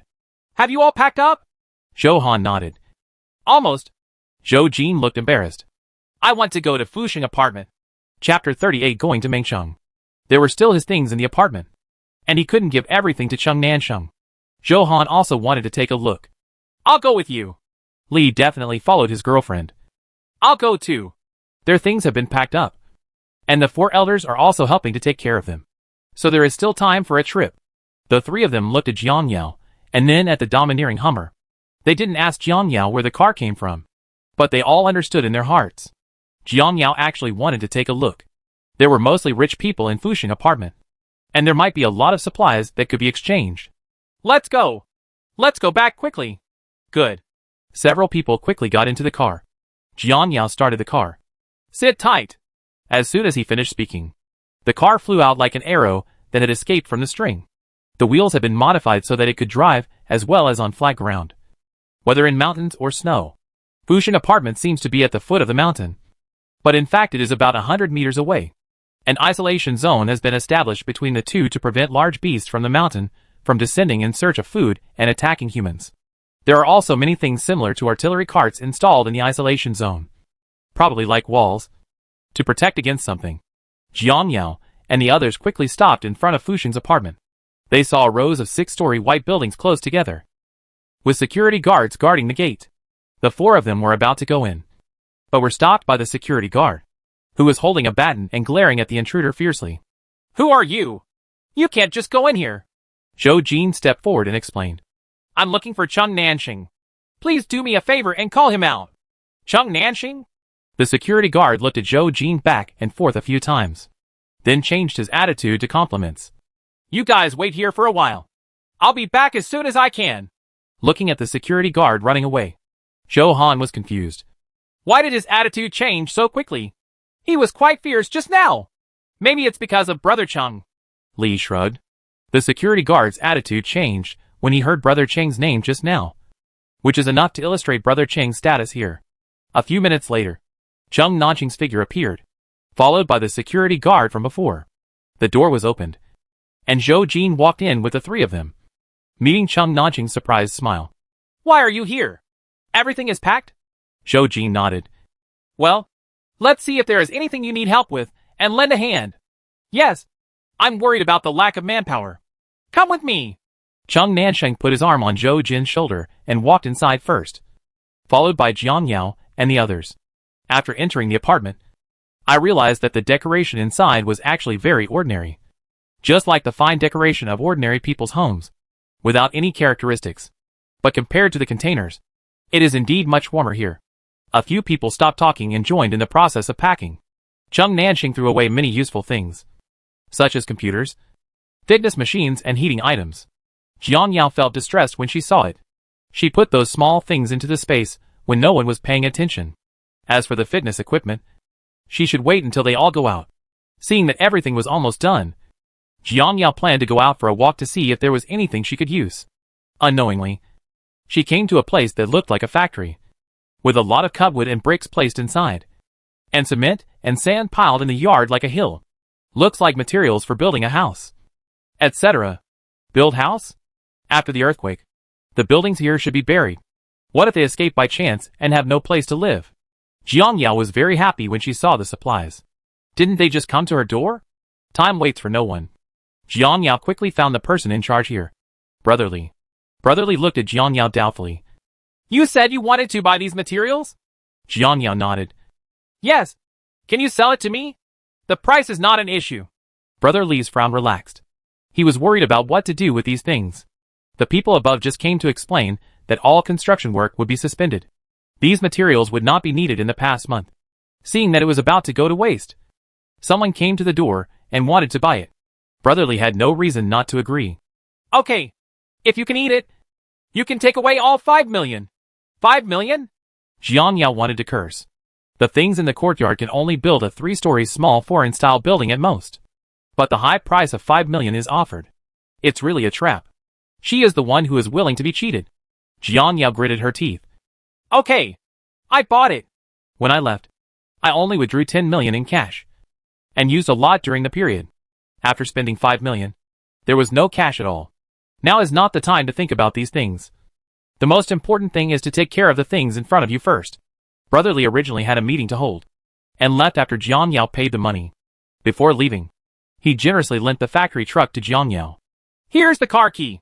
Just return it after you finish hauling the goods." Jiang Yao took the key, but she couldn't use it at all. There was no one in the factory, so Jiang Yao directly loaded all the materials into the space. Fortunately, after taking out the car, there was still enough room to put these things in the space. After everything was settled, Jiang Yao returned to the apartment. Zhou Han saw her figure and hurriedly came over. "Io, where did you go just now? And why are you back now?" Jiang Yao touched her hair and said, "Have you packed up if you want to take a walk?" Zhou Jin stood behind Zhou Han and looked at Jiang Yao. "Okay, you can leave at any time. Where are we going?" Chung Nanqing and Li also walked over. This question really stumped everyone. Jiang Yao took out her mobile phone and searched for the offline map, but found no suitable place. The floods outside have receded, but after the earthquake, flooding occurred again in Haicheng. As for whether the whole country has been hit by floods again, she doesn't know. But Jiang Yao knew that he had to find a place with higher ground to stay temporarily. In addition to Xinjiang, it is the neighboring city of Mengcheng.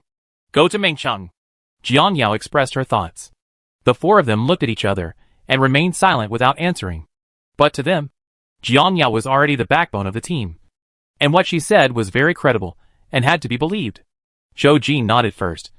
"Let's go to Mengcheng." Since Zhou Jin agreed, the other 3 people had no objections. After making the decision, Jiang Yao went into the room alone to collect all the things Chung Nanqing didn't want while others were discussing outside. I originally wanted to take away the fitness equipment, tables and chairs, and the bed, but I was afraid of being suspected, so I forgot about it. After seeing them finish chatting, Jiang Yao took Zhou Jin and the others back to the container area. When getting off the car, Jiang Yao looked at her car with reluctance. There was no more room to put the car in the space. In fact, The space was very high, and there were a lot of free spaces on it.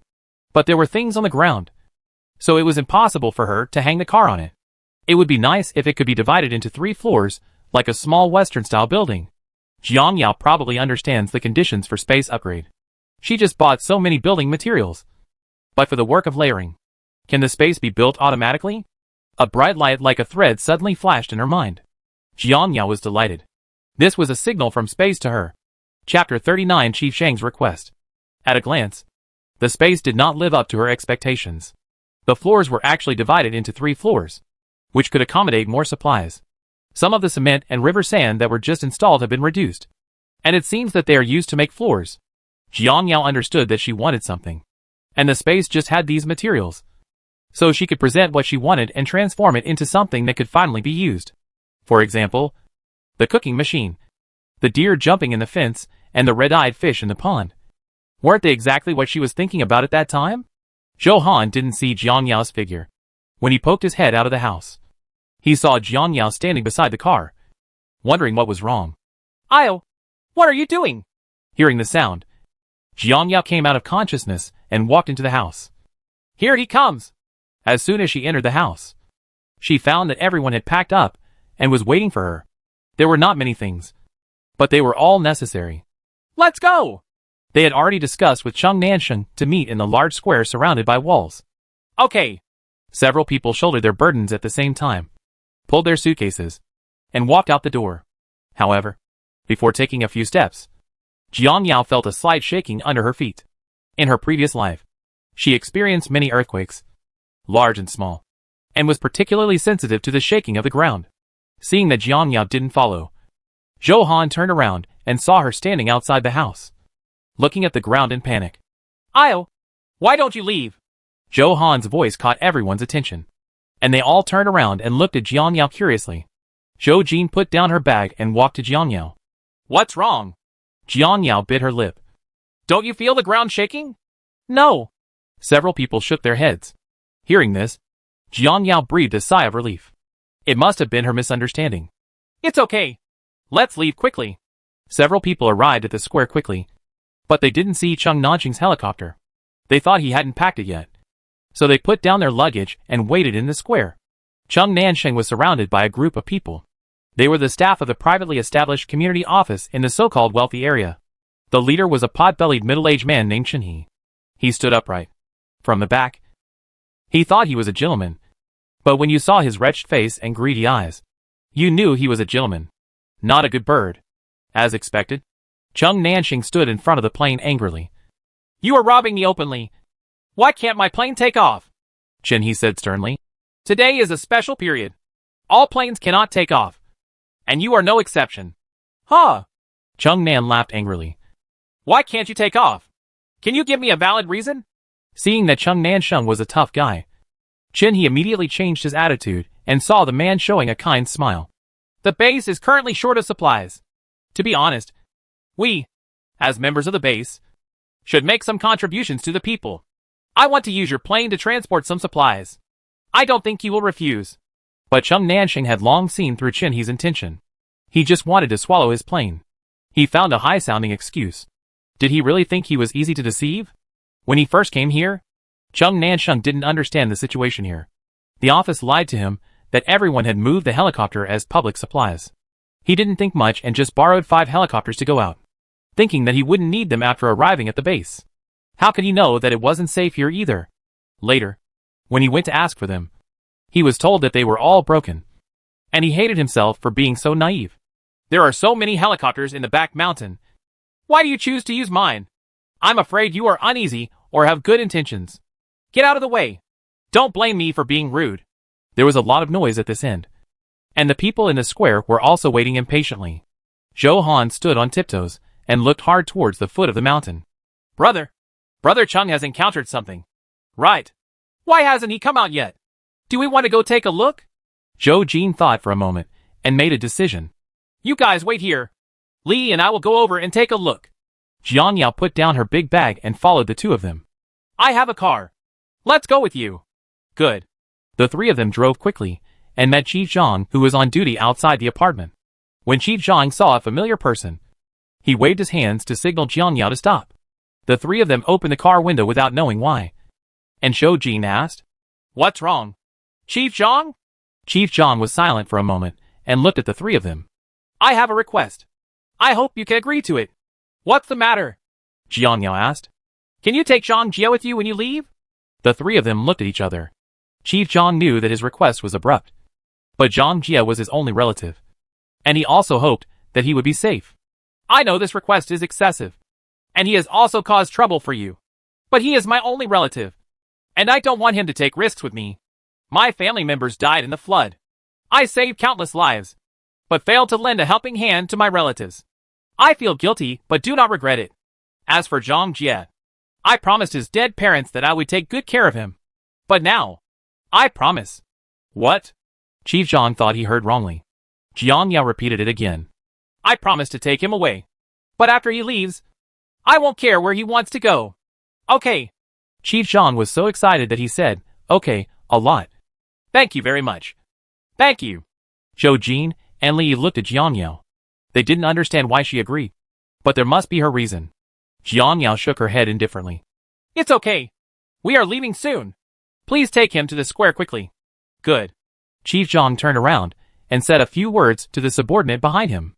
The man left quickly, presumably to make arrangements for Zhang Jie. Chief Zhang turned around again, with a more relaxed expression on his face. "Where are you going?" Zhou Jin pursed her lips and said, "Go find Cheng Nansheng. He hasn't come out for a long time. Something must have happened to him." Chief Zhang was about to go to the apartment for a mission. He hesitated for a moment and said, "I'll go with you. If anything happens, I'll take care of it for you." Zhou Jin quickly thanked him. "Thank you very much, Sir Zhang." Chief Zhang smiled and shook his head. "It's me who should thank you." Jiang Yao drove through the apartment gate first, followed by Chief Zhang and his subordinates. When they arrived at Cheng Nanxing's residence, they saw many people gathered around them, with Cheng Nanxing and his helicopter in the middle. After parking the car, the three of them quickly got out of the car. Chief Zhang also walked up and saw him shouting loudly, "What are you doing? Get out of the way!" The leading man looked over, and when he saw it was Chief Zhang, he immediately motioned to the crowd to give way, and then walked up with compliments. "Sir Zhang, long time no see. Well, what are you doing?" "Nothing. Just chatting together." Jinny glanced at the people behind Chief Zhang and found that they all had unfamiliar faces, but their postures were extraordinary, and he couldn't help but feel a little confused. "Who are these?" Chapter 40. The earthquake is coming. "Sir Zhang, Ajin." Cheng Nansheng walked through the crowd and pointed at Jinny angrily. "You guys came just in time. He wouldn't let me leave and even wanted to swallow my helicopter." Chief Zhang narrowed his eyes slightly and looked at Jinny sharply. "Really?" When Jinny saw this, his heart skipped a beat. Why didn't he know that Cheng Nansheng was still related to Chief Zhang? If he had known earlier, he wouldn't have been so blatant. "It's okay. Nansheng misunderstood. I heard that he was leaving here. I just came to see him off." "Huh. You're talking nonsense." "Okay." Jiang Yao glanced at Chen He with warning in her eyes. "Right and wrong no longer matter. The most important thing to do now is to leave quickly." "Let's go quickly. Zhou Han is waiting in the square." After saying that, he didn't forget to give Chief Zhang a look. Commander Zhang understood. "Let's all disperse." Chen He was unwilling to give up, but he had no choice but to give up and lead his subordinates to leave. After a while, Chief Zhang began to urge several people to leave. "Okay, let's go." "You?" Jiang Yao looked at him complicatedly. "Aren't you leaving?" Chief Zhang was very pleased with Jiang Yao's concern. "I have my own responsibilities. I haven't informed the people to leave yet. How could I leave them behind?" Zhou Jin looked at Jiang Yao, who was expressionless next to her, and finally understood why she agreed to take Zhang Jie away. Chief Zhang was worth it. "Take care of yourself." The four of them said goodbye to Chief Zhang at the same time. They can be regarded as strangers without fighting, because Zhang Jie had the opportunity to have brief contact with Chief Zhang. Let them deeply understand that in the end of the world, there are really kind-hearted people who think about others. Although Jiang Yao is cold-blooded, she still softens her heart when facing Chief Zhang. After saying goodbye to Chief Zhang, Jiang Yao drove alone behind the helicopter. She didn't drive far when she heard the base's loudest radio. "Urgent notice. Urgent notice." Jiang Yao tightened her grip on the steering wheel. It was Chief Zhang's voice. "Everyone, listen. There will be an earthquake in the near future. The mountain may collapse. And the base may be buried. I order you to leave today. Emergency notice. Emergency notice. The radio kept repeating the same notice. And everyone gradually walked out of the house. After hearing the content, most of them screamed in panic, hugged their relatives, and cried bitterly. Some of them were still rational and quickly went inside to pack their things. Before long, there were countless people on the square, waiting for the base gate to open. After Jiang Yao drove the car in a hidden area, she quickly moved into the space, finally squeezed in beside Zhou Jin and others, and boarded 2 planes respectively. Zhang Jia was placed on the plane where Jiang Yao was on. He was pressed on the chair by Li. His left hand was still bandaged, and his body was constantly struggling. I won't leave. How can I leave without my second uncle? Let me go! Where's the second uncle?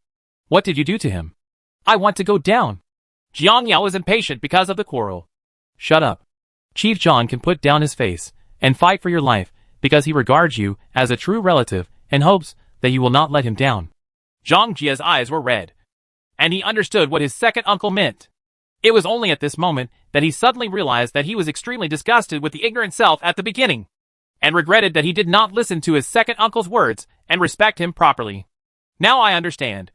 But it's too late. Zhang Jia realized something and begged again and again. I want to see him one last time. Just for a while. Okay? Jiang Yao refused ruthlessly. No. Zhou Jin. Drive away quickly. No. Zhang Jia cried loudly, pressing his head against the window of the plane and looking around, finally seeing a familiar figure in the crowd. Zhang Jia could no longer hold back his tears as his second uncle waved goodbye to him.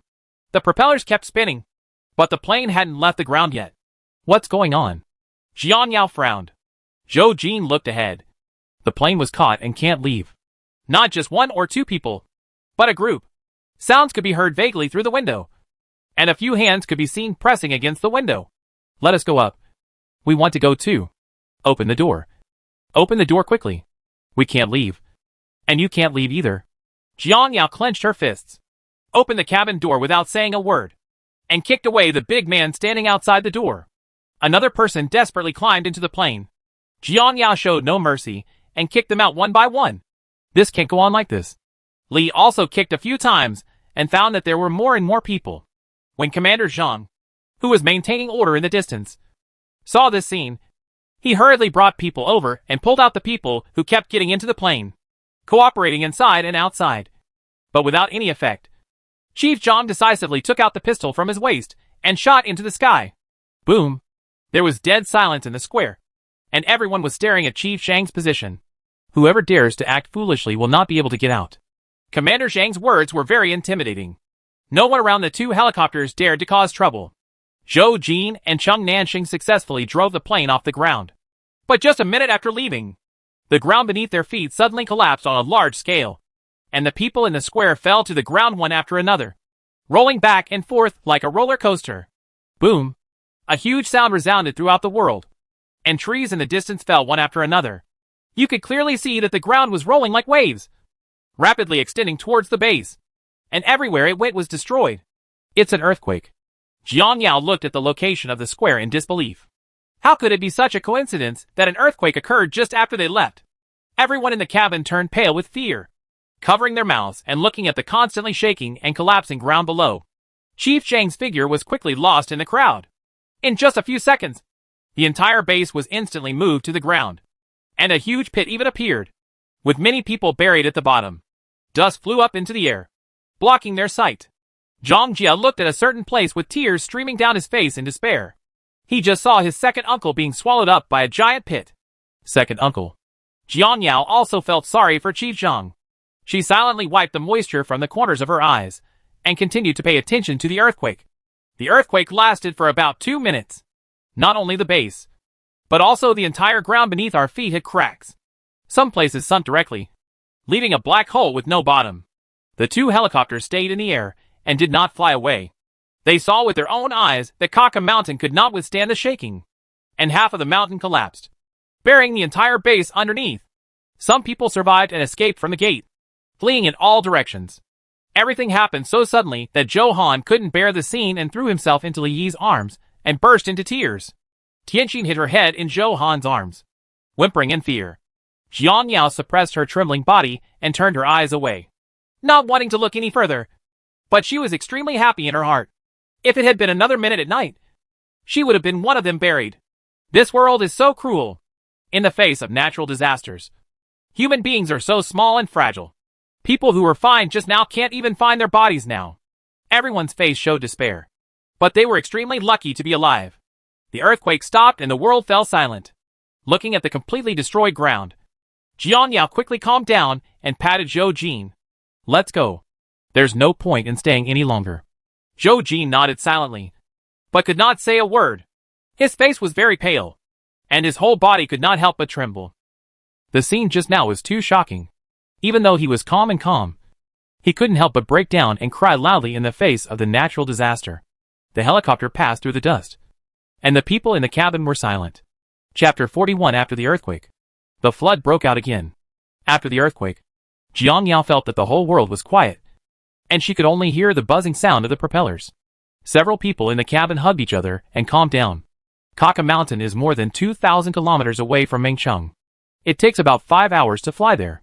Although it was far away, Jiang Yao didn't know what the situation was like in Mengcheng and whether it had also been damaged by the earthquake. Jiang Yao sat in the passenger seat and looked out the window at several large cracks more than 10 meters wide. She couldn't find peace in her heart. The flood actually disappeared completely when the earthquake came, as if it had never happened, as if it had been sucked dry by the earth. After withdrawing her thoughts, Jiang Yao turned on the information channel in the cabin, but only the buzzing sound could be heard inside, and she did not receive any news about the outside world. At this moment, Jiang Yao felt like she was isolated from the world. The road ahead is unknown, and you can only rely on your own willpower to hold on. Apart from her, everyone in the cabin is working hard to hold on. Zhang Jia had not yet recovered from the grief of losing his loved one, so he just sat motionless. The cabin was silent for 2 hours. Jiang Yao felt hungry, took out the food and distributed it to everyone, then sat on her seat and ate. Rice is like iron and steel. If you don't eat one meal, you will feel hungry. Only when you are full can you have the strength to solve the difficulties in the future. Look! Li was still eating bread in his mouth, but his face was filled with disbelief as he looked out the window. After hearing this, everyone looked outside one after another, and the expression on their faces was exactly the same as Li Yi's. How come? Jiang Yao dropped the bread in her hand and stared at something. I saw endless turbulent water emerging from the cracks, flowing around, and merging with other water flows to form a large lake. The amount of water increased at a speed visible to the naked eye until no cracks were visible, until the low mounds were submerged, until only the top of the 100-meter-high mountain peak remained. The gushing water finally slowed down and returned to the scene after the previous flood. The water surface was sparkling in the sun, and occasionally there were a few fish jumping. The whole process only took 10 minutes, and the ground turned into a water world again. I don't know if the people who escaped from the base escaped the sudden flood. After being surprised, Jiang Yao took another ham and stuffed it into her mouth. There was no use caring about others. Her own life was the most important.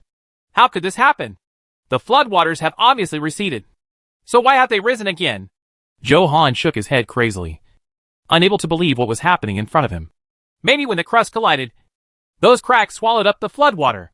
After the earthquake, the crustal plates gradually closed up and the underground rivers couldn't hold so much water.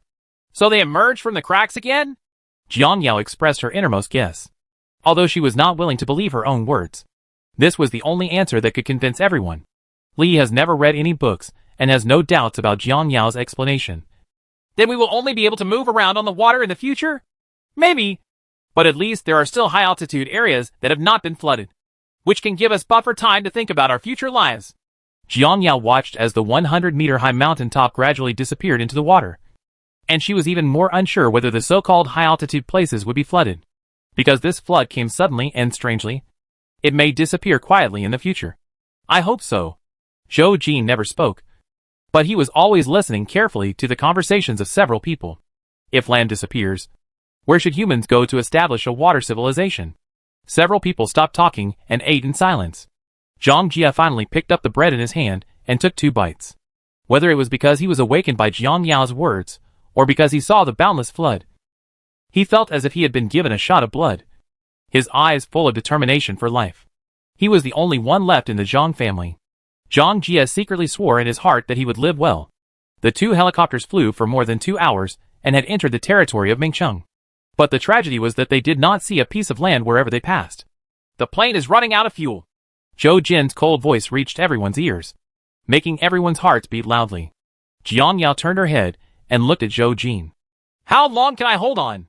Zhou Jin looked at the pointer that was about to reach the bottom and said, half an hour at most. Zhou Han was extremely anxious and kept searching with his eyes. But there is no sign of land near here. We won't just fall into the water. Right. Li squeezed her hand. Don't talk nonsense. There will be a way. Just when everyone was in despair, after the helicopter passed through the clouds, a towering mountain peak suddenly appeared in front of them. There happens to be a flat piece of ground on the mountainside, just enough for 2 helicopters to land. This mountain may be their only reliance in the future. Jiang Yao pointed to that place. Go there. Zhou Jin had already seen the target, turned his direction, and slowly approached the mountainside. Cheng Nansheng behind him saw this and slowly followed behind. A few minutes later, the helicopter successfully landed. Jiang Yao was the first to come out of the cabin. As soon as she got off, her face was blown by the cold wind. Feeling the pain of needle pricks on her face, Jiang Yao took out a mask from her bag and put on a woolen hat. Barely resisting the cold wind, everyone got off the plane one after another. When they saw Jiang Yao's outfit, they also took out their masks and hats and put them on. After getting off the plane, the surrounding environment appeared more clearly in the field of vision. What came into view was a vast expanse of white. Snowflakes were still floating in the sky, and a foot-deep snow had accumulated on the ground. The mountain wall is very steep and overgrown with weeds. It seems that there are no cracks. The mountain is connected into one piece. Seeing this, Jiang Yao can't help but feel relieved. The absence of cracks means that there will be no rocks falling. What about the cliff? Jiang Yao walked towards the cliff.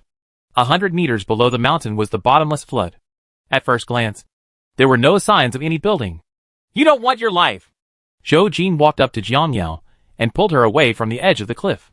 The edge was slippery, and she would fall if not careful. Jiang Yao sneered. I'm fine. I feel a little warm in my heart. We may have to settle here in the future. We still don't know what kind of difficulties we will face.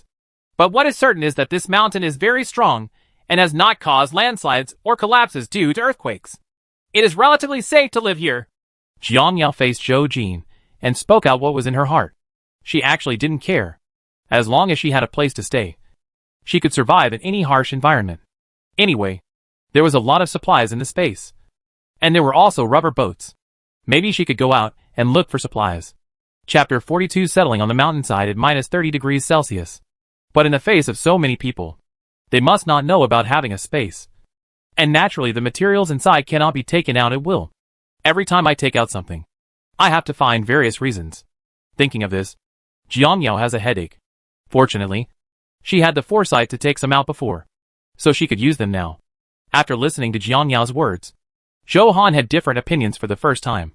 The environment here is so bad. How can we live here? It's freezing to death. Cheng Nansheng also agreed with Zhou Han. Yes, let's think of another way. Others shook their heads and expressed their unwillingness to live here. But there is no other land except here. If there were other choices, Jiang Yao would not want to live in the mountains. Just like going back to the era when primitive people dug wood to make fire. Jiang Yao looked at Zhou Jin and wanted to know what he was thinking. What about you? What do you think? Zhou Jin lowered his head and thought for a moment, then glanced at the helicopter, and finally made his decision in front of everyone's expectant eyes. Okay. Let's stay here tonight. After tomorrow, I will fly to find the next land. If I find it, I will pick you up. Let's just decide. It can only be this way. I brought gasoline, so I don't have to worry about the helicopter running out of fuel. When Cheng Nansheng first arrived at the base, he bought a dozen barrels of gasoline to keep in his apartment for the convenience of traveling. Naturally, he did not throw away such important things during this big move. After everyone unanimously decided to stay here temporarily tonight, we found a relatively flat place as a place to stay. With the goal in mind, everyone took action. Even Zhang Jie, who had always had no sense of presence, dragged his disabled hand to help clear the snow on the ground.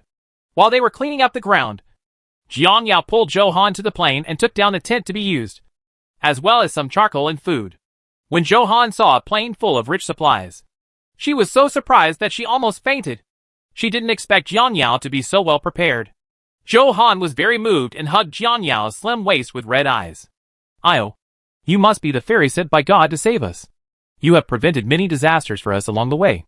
Without you, I am afraid we would have died on the way. What nonsense are you talking about? I originally planned to take you to escape together. Don't say these unlucky words anymore. This is a special period. The most important thing is to get through the difficulties together. At some point, Jiang Yao found that she had become accustomed to being surrounded by so many people, and was no longer as isolated and helpless as in her previous life. With no one to talk to, this atmosphere now may be the life she has been looking forward to for a long time. Since her parents passed away, only Chen Wei has been with her. Although his intentions were not pure, Jiang Yao did not deny that it was he who led her out of those pessimistic days. Later, when the apocalypse came, she was betrayed by Chen Wei. She stayed alone in the apartment and went hungry. She went out to look for supplies and was robbed. She faced cruel human nature alone. It was so lonely. She was so lonely that for a few moments, she wanted to insert a dagger into her heart and disappear into the dark apocalypse. Although she finally got her wish, she was chosen by God to be reborn. She thought everything was going to happen again, but since she met people like Zhou Han, she had to admit that her life had become more meaningful. No one saves the other, but a mutually reinforcing relationship. Therefore, it is not impossible to share supplies with them, but it cannot be completely exposed. After all, no one can tell what human nature is like. With these thoughts, Jiang Yao felt that there was something more in her body, but she didn't know what it was. It just feels more relaxed. Maybe it's the sublimation of the soul. Jiang Yao and Zhou Han took the tent back to the camp and handed it over to 3 able-bodied men. They divided the work and cooperated. The men set up the tent while the women cleared the snow and made fires. It was about to get dark, and the temperature was even more horribly low, already reaching minus 30 degrees Celsius. The exposed mountainside was several times colder than the ground temperature. The cold wind was biting, and everyone was shivering from the cold.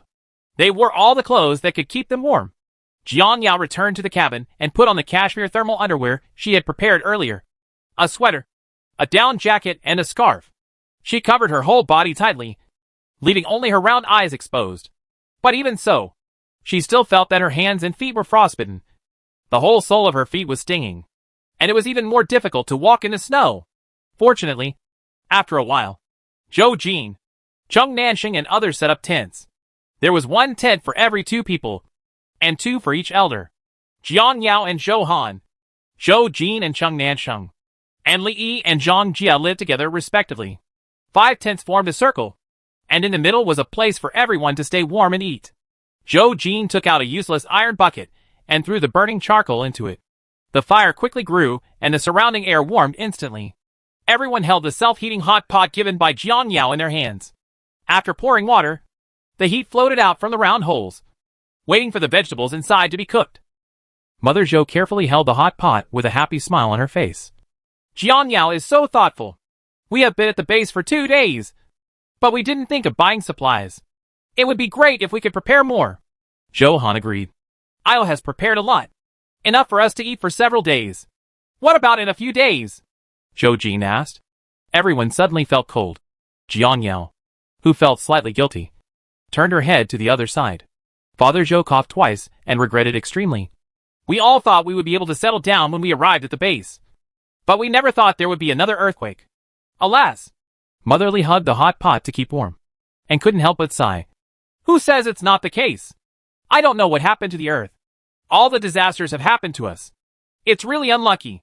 Zhou Jin actually prepared supplies, but they were just dry food and clothes. He thought he would stay at the base for a few months, but he didn't expect the disaster to come so suddenly and catch him off guard. The hot pot was ready, and everyone couldn't wait to take out their chopsticks and start eating. Because it was too hot, white steam kept coming out of their mouths. When he was enjoying his meal, Zhou Han suddenly thought of something and said something shocking. Isn't this the apocalypse shown in the movie? Everyone was forced to stop eating and turn to stone. This is the first time that several elders have heard the word apocalypse. They heard Zhou Jin say before that this disaster may have affected the whole world, but they still did not associate it with the apocalypse. Now that they heard it, they were instantly frightened. They originally thought that they would just get through this disaster, but they didn't expect that they would not be given a chance to survive at all. Father Zhou still didn't believe what his daughter said. and looked at his son with a glimmer of hope. Ajin, Henin is just talking nonsense. How can the clips in the movie be taken seriously? Chapter 43 Take out the lightning arrestor. Han realized that he had caused panic to everyone, and quickly put down the hot pot to comfort his father. I was just talking casually. Dad, don't think too much about it, Father Joe said with a straight face. Don't talk. Let Jin do the talking. Han shrank his shoulders and stopped defending himself, because even she believed that this was the last time of the apocalypse. Jin didn't speak for a long time, and everyone just stared at him without eating the hot pot. Jiang Yao couldn't see it. So what if it is? So what if it's not? If you can escape, run away as fast as you can. If you can't escape, you will die. Human beings are vulnerable in front of nature. We are powerless to change our destiny. When everyone heard this, they looked at each other. The hot pot in my hand immediately lost its aroma. Zhang Jia looked into the distance unwillingly. He really wanted to live. Jiang Yao ignored everyone's shocked expressions and held the hot pot indifferently, eating with gusto amidst everyone's sighs. Spicy and numb. So enjoyable. On a cold day, it goes well with hot pot. After thinking about it, Jiang Yao raised her head and took a big sip of the soup. The warmth passed through her limbs and bones, and her whole body felt much warmer. Probably because the aroma was too strong, or because they felt that food was precious and wasteful. Everyone couldn't resist the temptation and started eating it one after another. Soon, only the sound of slurping and drinking soup could be heard halfway up the mountain. After eating, everyone sighed happily, except for the white breath in their mouths. They didn't feel a trace of coldness. Abandoned hot pot boxes were piled aside, and a small iron pot was placed on the fire. Hot water was boiling inside. Thick smoke floated into the sky, gradually connecting with the dark clouds. The dark clouds in the sky gathered above the mountains, and white light occasionally flashed after the clouds collided, scaring everyone's hearts. Gradually, heavy fog began to form around the camp, and visibility was less than 10 meters. The cold wind became more unbridled. Jiang Yao felt the dampness in the air and frowned. It's going to rain. A few people looked at each other, full of fear of the weather. If it really rained and thundered, they would definitely be in danger. Jiang Yao got up first and walked to her tent. Seeing this, Jin quickly reminded everyone. Everyone, hurry up and hide in the tents. It's going to rain soon. Han felt uneasy when he heard this. Is that lightning? Brother, isn't there going to be thunder? The Jingza solar term has passed. Thunder and lightning are normal weather. But at this juncture, isn't it going to push everyone to a dead end? Hopefully not. As soon as Jin finished speaking, sparse and cold raindrops hit several people's faces. They all shuddered in unison, and each got into the tent. As soon as Han walked into the tent with Tianqin in hand, he found that Jiang Yao had already taken out a quilt and put it on, occupying half of the space by herself, and the remaining space belonged to her and Tianqin. Sweetheart, you sleep in the middle. After Tianqin heard her master's words, she obediently walked to the middle and lay down, and sniffed Jiang Yao's arm. Jiang Yao smiled and rubbed its head, then looked at its white fur, thinking that with a ready-made warm baby, it shouldn't be too cold tonight. So cold! Han quickly took off his coat and got into bed. Tianqin moved her body next to her master and farther away from Jiang Yao.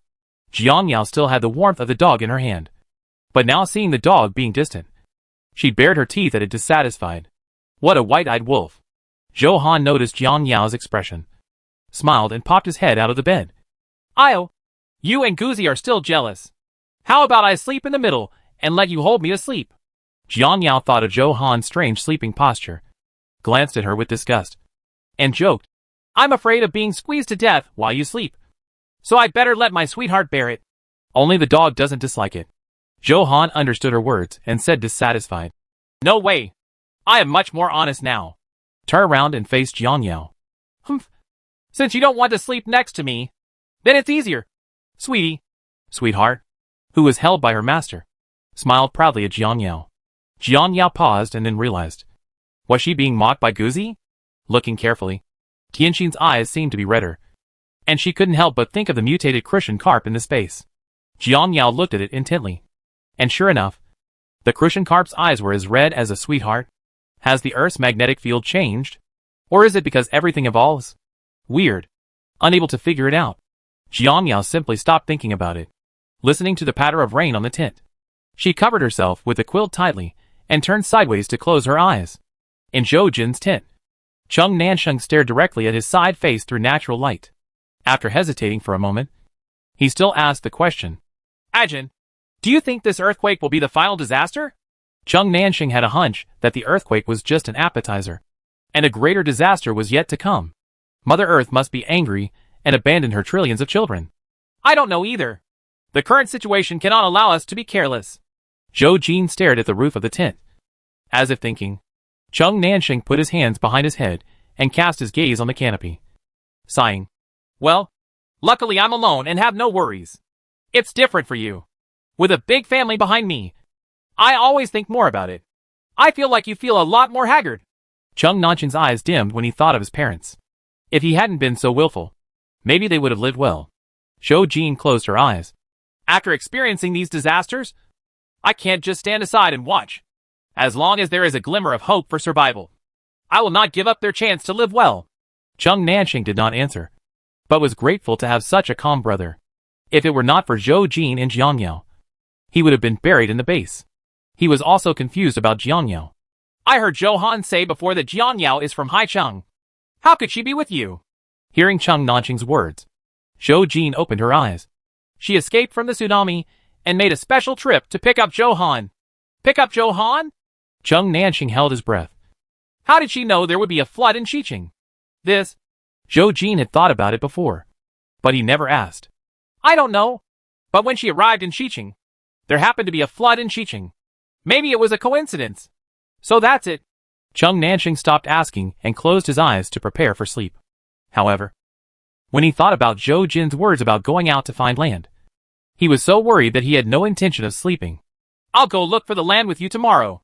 Multiple people will take care of you. Zhou Jin did not refuse. Okay. There are still Jiang Yao and Li in the camp. He can rest assured that flying alone will make you tired easily. But it will be much better if there are more than one person. Chung Nansheng didn't expect Zhou Jin to agree so simply, so he suppressed his rebuttal in his heart. Go to sleep and get up early tomorrow. The two stopped chatting and fell asleep, listening to the rustling sound of the tent. After a while, the rain increased significantly and lightning became more and more frequent. Jiang Yao opened her eyes in the darkness and searched the space with her consciousness. She remembered that when she was stocking up, she accidentally saw a field lightning arrestor and bought it, but she didn't know where it was thrown. But as long as she called out its name, the space would find it and put it in her hand. Lightning arrestor? As soon as she finished speaking, cold warmth came from her palms. Jiang Yao raised the corners of her mouth, quietly put on her down jacket, and left the tent. Chapter 44 Looking for a New World. As far as she knew, the lightning arrestor should be placed on higher ground. With the help of a weak mobile phone flashlight, Jiang Yao finally found a suitable location. There happened to be a protruding stone on the edge of the cliff, which was a head taller than Jiang Yao. As long as she stretched out her hand, she could still reach it. Jiang Yao put down the tripod of the lightning arrestor and carefully fixed it on the stone. The tripod sank firmly into the crack of the stone. After doing all this, Jiang Yao quickly turned off the flashlight and got into the tent. It wasn't until she got into bed that Jiang Yao rubbed her unconscious cheeks with her hands. It was so cold outside. Go to sleep. Boom! When everyone was asleep, a thunder suddenly sounded in the sky, accompanied by lightning. The people in the tent sat up in shock. No longer sleepy. Panic sounds were heard one after another. It's thundering! Zhou Han hugged Tianqin tightly. Very scared. Io! It's really thundering. What should we do? Thinking of the helicopter parked outside, excitement flashed across Zhou Han's face. How about we go to the plane to take shelter? Jiang Yao rolled her eyes at Zhou Han. The helicopter is a conductor, and it has no lightning protection device. Wouldn't you be asking for death by hiding in it? Ah, that's it. Zhou Han's eyes were full of disappointment. But the tent is not safe. If we are struck by lightning, wouldn't we be doomed? Don't worry. The tent is next to the mountain wall, and the terrain is lower than the cliff. Even if it is struck by lightning, it will be blocked by helicopters and cannot be struck. I hope so. After Zhou Han heard this, his tense body finally relaxed. Only Jiang Yao knows that these words are just comforting words. There is no absolute in this kind of probability event. But if a lightning arrestor is installed, the probability of not being hit will be much greater. Go to sleep. It's okay. Jiang Yao covered herself with quilt again. All sleepiness gone. The thunder outside the tent became louder and louder. and the moderate rain turned into heavy rain, mixed with heavy snow. Facing the bad weather, the people in the tent became more and more frightened, hugging themselves tightly and praying not to be struck by lightning. Crack! There was a flash of fire outside, and something was struck. Ah! Some people couldn't stand the fright and shouted directly. Jiang Yao frowned, hoping that the hit was a lightning arrestor. If it was a helicopter, there would be no transportation to go down the mountain.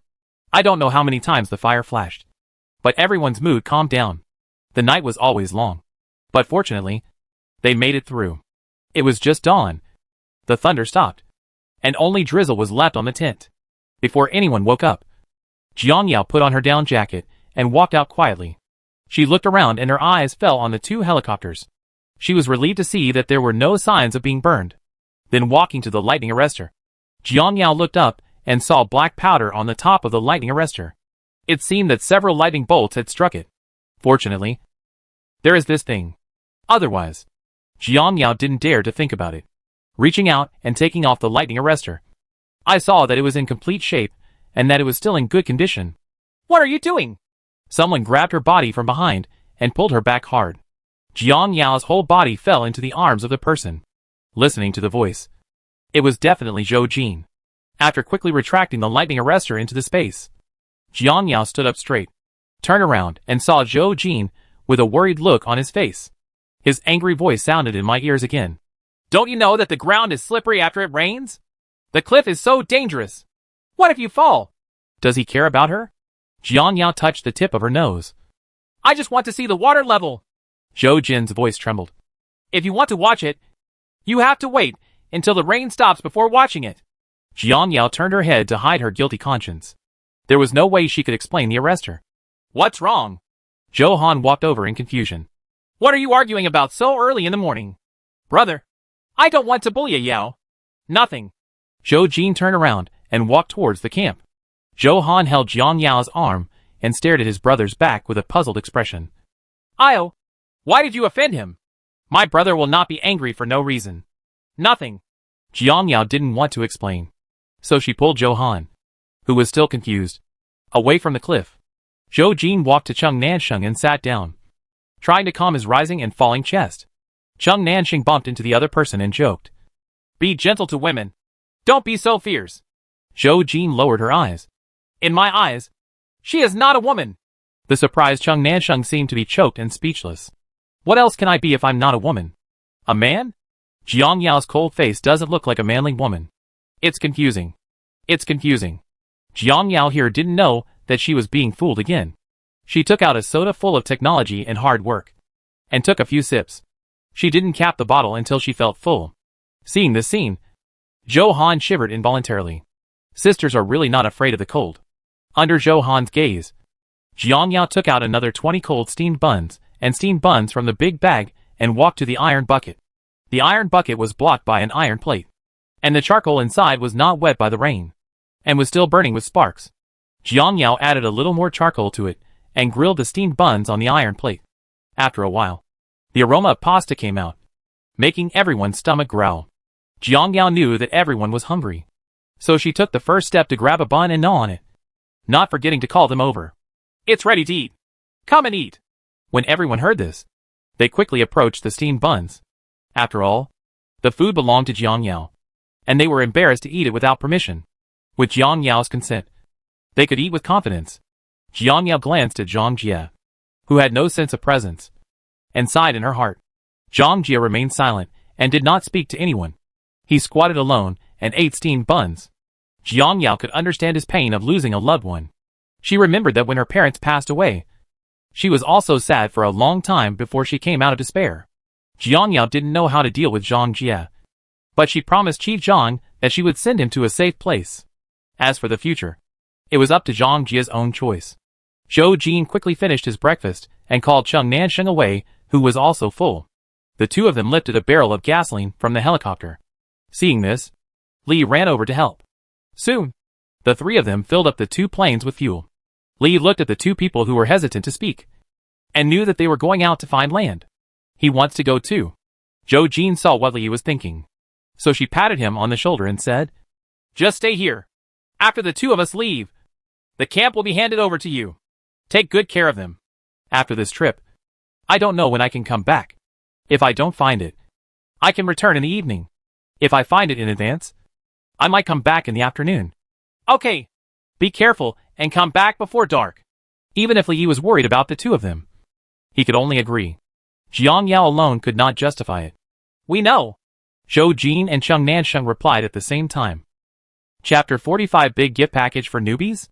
Jiang Yao washed her face, then fully equipped herself, took out a few boxes of instant food and mineral water from the big bag, put them into the bag, approached Zhou Jin and handed them to him. Take it. Don't worry. Eat when you're hungry. Zhou Jin looked down at the bag, with incomprehensible emotions in his eyes. Cheng Nansheng took the bag with a carefree smile. When he got closer, he was surprised. Wow! There are so many delicious foods. Rice and snail noodles? Cheng Nansheng took out the snail noodles in surprise. And there are snail noodles? This is my favorite! But Zhou Jin snatched the snail noodles from his hand and took out the extra instant food from his pocket and gave it back to Jiang Yao. 2 boxes are enough for us. Keep these for you to eat. Cheng Nansheng understood what Zhou Jin meant and didn't mess around. But his eyes were glued to the snail noodles and refused to move away. Jiang Yao took 2 more boxes and put them in. How can 2 boxes be enough? Take 2 more boxes. Don't worry. You will definitely have enough food. In fact, Jiang Yao would fill the food gap every time. But no one else noticed. When Cheng Nansheng saw one of the boxes, surprise flashed in his eyes. He grabbed the bag from Zhou Jin's hand and got on the plane. Okay. Don't waste time pushing and pushing. Let's go quickly. Zhou Jin had no choice but to follow and get on the plane. She did not forget to give a few instructions when entering the cabin. Be careful. Don't go to the cliff again. Jiang Yao nodded. Yes. Hearing the buzzing sound of the propellers, Jiang Yao retreated away. The helicopter quickly left the cliff. Zhou Han walked over at this time, his face full of expectation. I hope brothers can find the mainland. And we don't have to blow the cold wind here. Jiang Yao turned around and walked towards the camp. If it's cold, go stay in the tent and don't get sick. This is the truth. The biggest fear of sleeping in the wild is disease. Although she has medicine, she is not a doctor and cannot prescribe the right medicine. And she can't do anything about severe cases. Therefore, you would rather go hungry than reduce your own immunity. Thinking of the green cabbage in the space, Jiang Yao decided to take some out to supplement vitamins for everyone. She has harvested all the Chinese cabbage. And the space has a preservation effect. It will not rot when piled inside, and can be taken out to eat at any time. I don't know if it was Jiang Yao's illusion, but the land seemed a little bigger, with an extra 2 square meters of land. Jiang Yao is sitting in the tent, preparing to plant some fruits and potatoes on the land. They will mature in 3 days, and they will be planted again after 3 days. In the past, Jiang Yao did not rely too much on space because she could store supplies. But it was different now. This space must be utilized, and ways to expand it must be found. Jiang Yao accidentally caught a glimpse of the numbers and gold coin-like graphics in the upper right corner. Jiang Yao was at a loss, and tried to click on it with her consciousness. But a page suddenly appeared in the space, with land, space area, garden, machine and other options. And there was a series of corresponding numbers under each option. Could it be that those numbers are gold coins that can be used to purchase items in the options? Jiang Yao sat up straight and fell into deep thought in shock. 857. 9,494. 1,314. A piece of land costs 857 gold coins. But 10 square meters of space requires 9,494 gold coins. So expensive. Seeing only 123 gold coins on the right, Jiang Yao felt that the task was very difficult. What happened to the expansion of the space and the appearance of the grassland before? Is it a free gift package for newbies? Jiang Yao's hand shook and the truth came out. So, if you want to expand the space in the future, you can only buy it with gold coins? Where did the gold coins come from? The gold coins in the upper right corner are not the rewards for growing cabbage. Right? Jiang Yao shook her head irritably. She didn't think about it anymore. We'll know if we try it. So I found the seeds of apples and grapes, planted them separately, and buried them in the soil together with the potatoes. After planting, Jiang Yao opened her eyes and collapsed in the tent. She couldn't move her hands and feet and felt that the whole tent was spinning. Growing vegetables takes too much energy. Jiang Yao closed her eyes and rested for a few minutes. And the dizziness finally disappeared. This can't go on like this. We must exercise. When I walked out of the tent, I found that the Zhou family and the Li family were sitting by the fire, warming themselves up, and the smell of rice wafted from the pot. Jiang Yao looked at the time and saw that it was past 11 o'clock and it was time to have lunch. Make some vegetable porridge. He turned around and walked to the big bag, took out a bunch of cabbage from it, and handed it to Zhou Han. Cook it into porridge.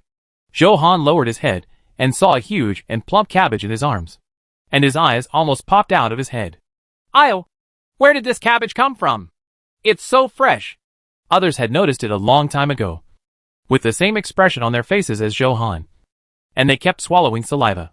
Not to mention, since they fled, they haven't even seen any vegetable leaves, and the vegetables in the fields have been flooded. Now that they see the green cabbage dripping with water, why don't they sneeze all over the ground? Jiang Yao sat beside Zhou Han nonchalantly, ignoring the shocked expressions of several people. "I bought it at the base before." "Base?" Zhou Han tried hard to recall the time at the base. "But my brother and I went shopping and didn't see any vegetables for sale." Jiang Yao stroked her short hair and said, "Maybe you guys went late and were bought by others." "What?" "Okay. The porridge is almost ready, and we won't be able to cook the cabbage any longer. Get it in quickly." Jiang Yao grabbed the cabbage, peeled off the leaves one by one, tore it into small pieces, threw it into the porridge pot, and added a little salt to stir it. If Zhou Han didn't distract everyone and let Zhou Han continue to ask questions, she would want to beat him up. The aroma of the food quickly spread to everyone's noses, and they were all waiting with their bowls in hand. Within a few minutes, the vegetable porridge was ready. Jiang Yao filled a bowl for everyone, then held the bowl herself and sipped along the edge of the bowl. A refreshing fragrance spread throughout her mouth, and Jiang Yao curled her lips in satisfaction. But every time this time comes, someone always spoils the atmosphere. Li held the bowl with a sad look on his face, feeling a little worried about Zhou Jin and the others. "I wonder where Brother Zhou is and whether he can find land." As soon as these words came out, everyone fell into worry. Jiang Yao was not worried at all. "It's not that easy to find land." Father Zhou prayed in a low voice. "I hope they have better luck." Everyone fell into silence again, but in their hearts they were praying to God that they would find land. As for Zhou Jin and Cheng Nansheng, they had been flying eastward for 3 hours. Everywhere they went was flooded, and no land was seen.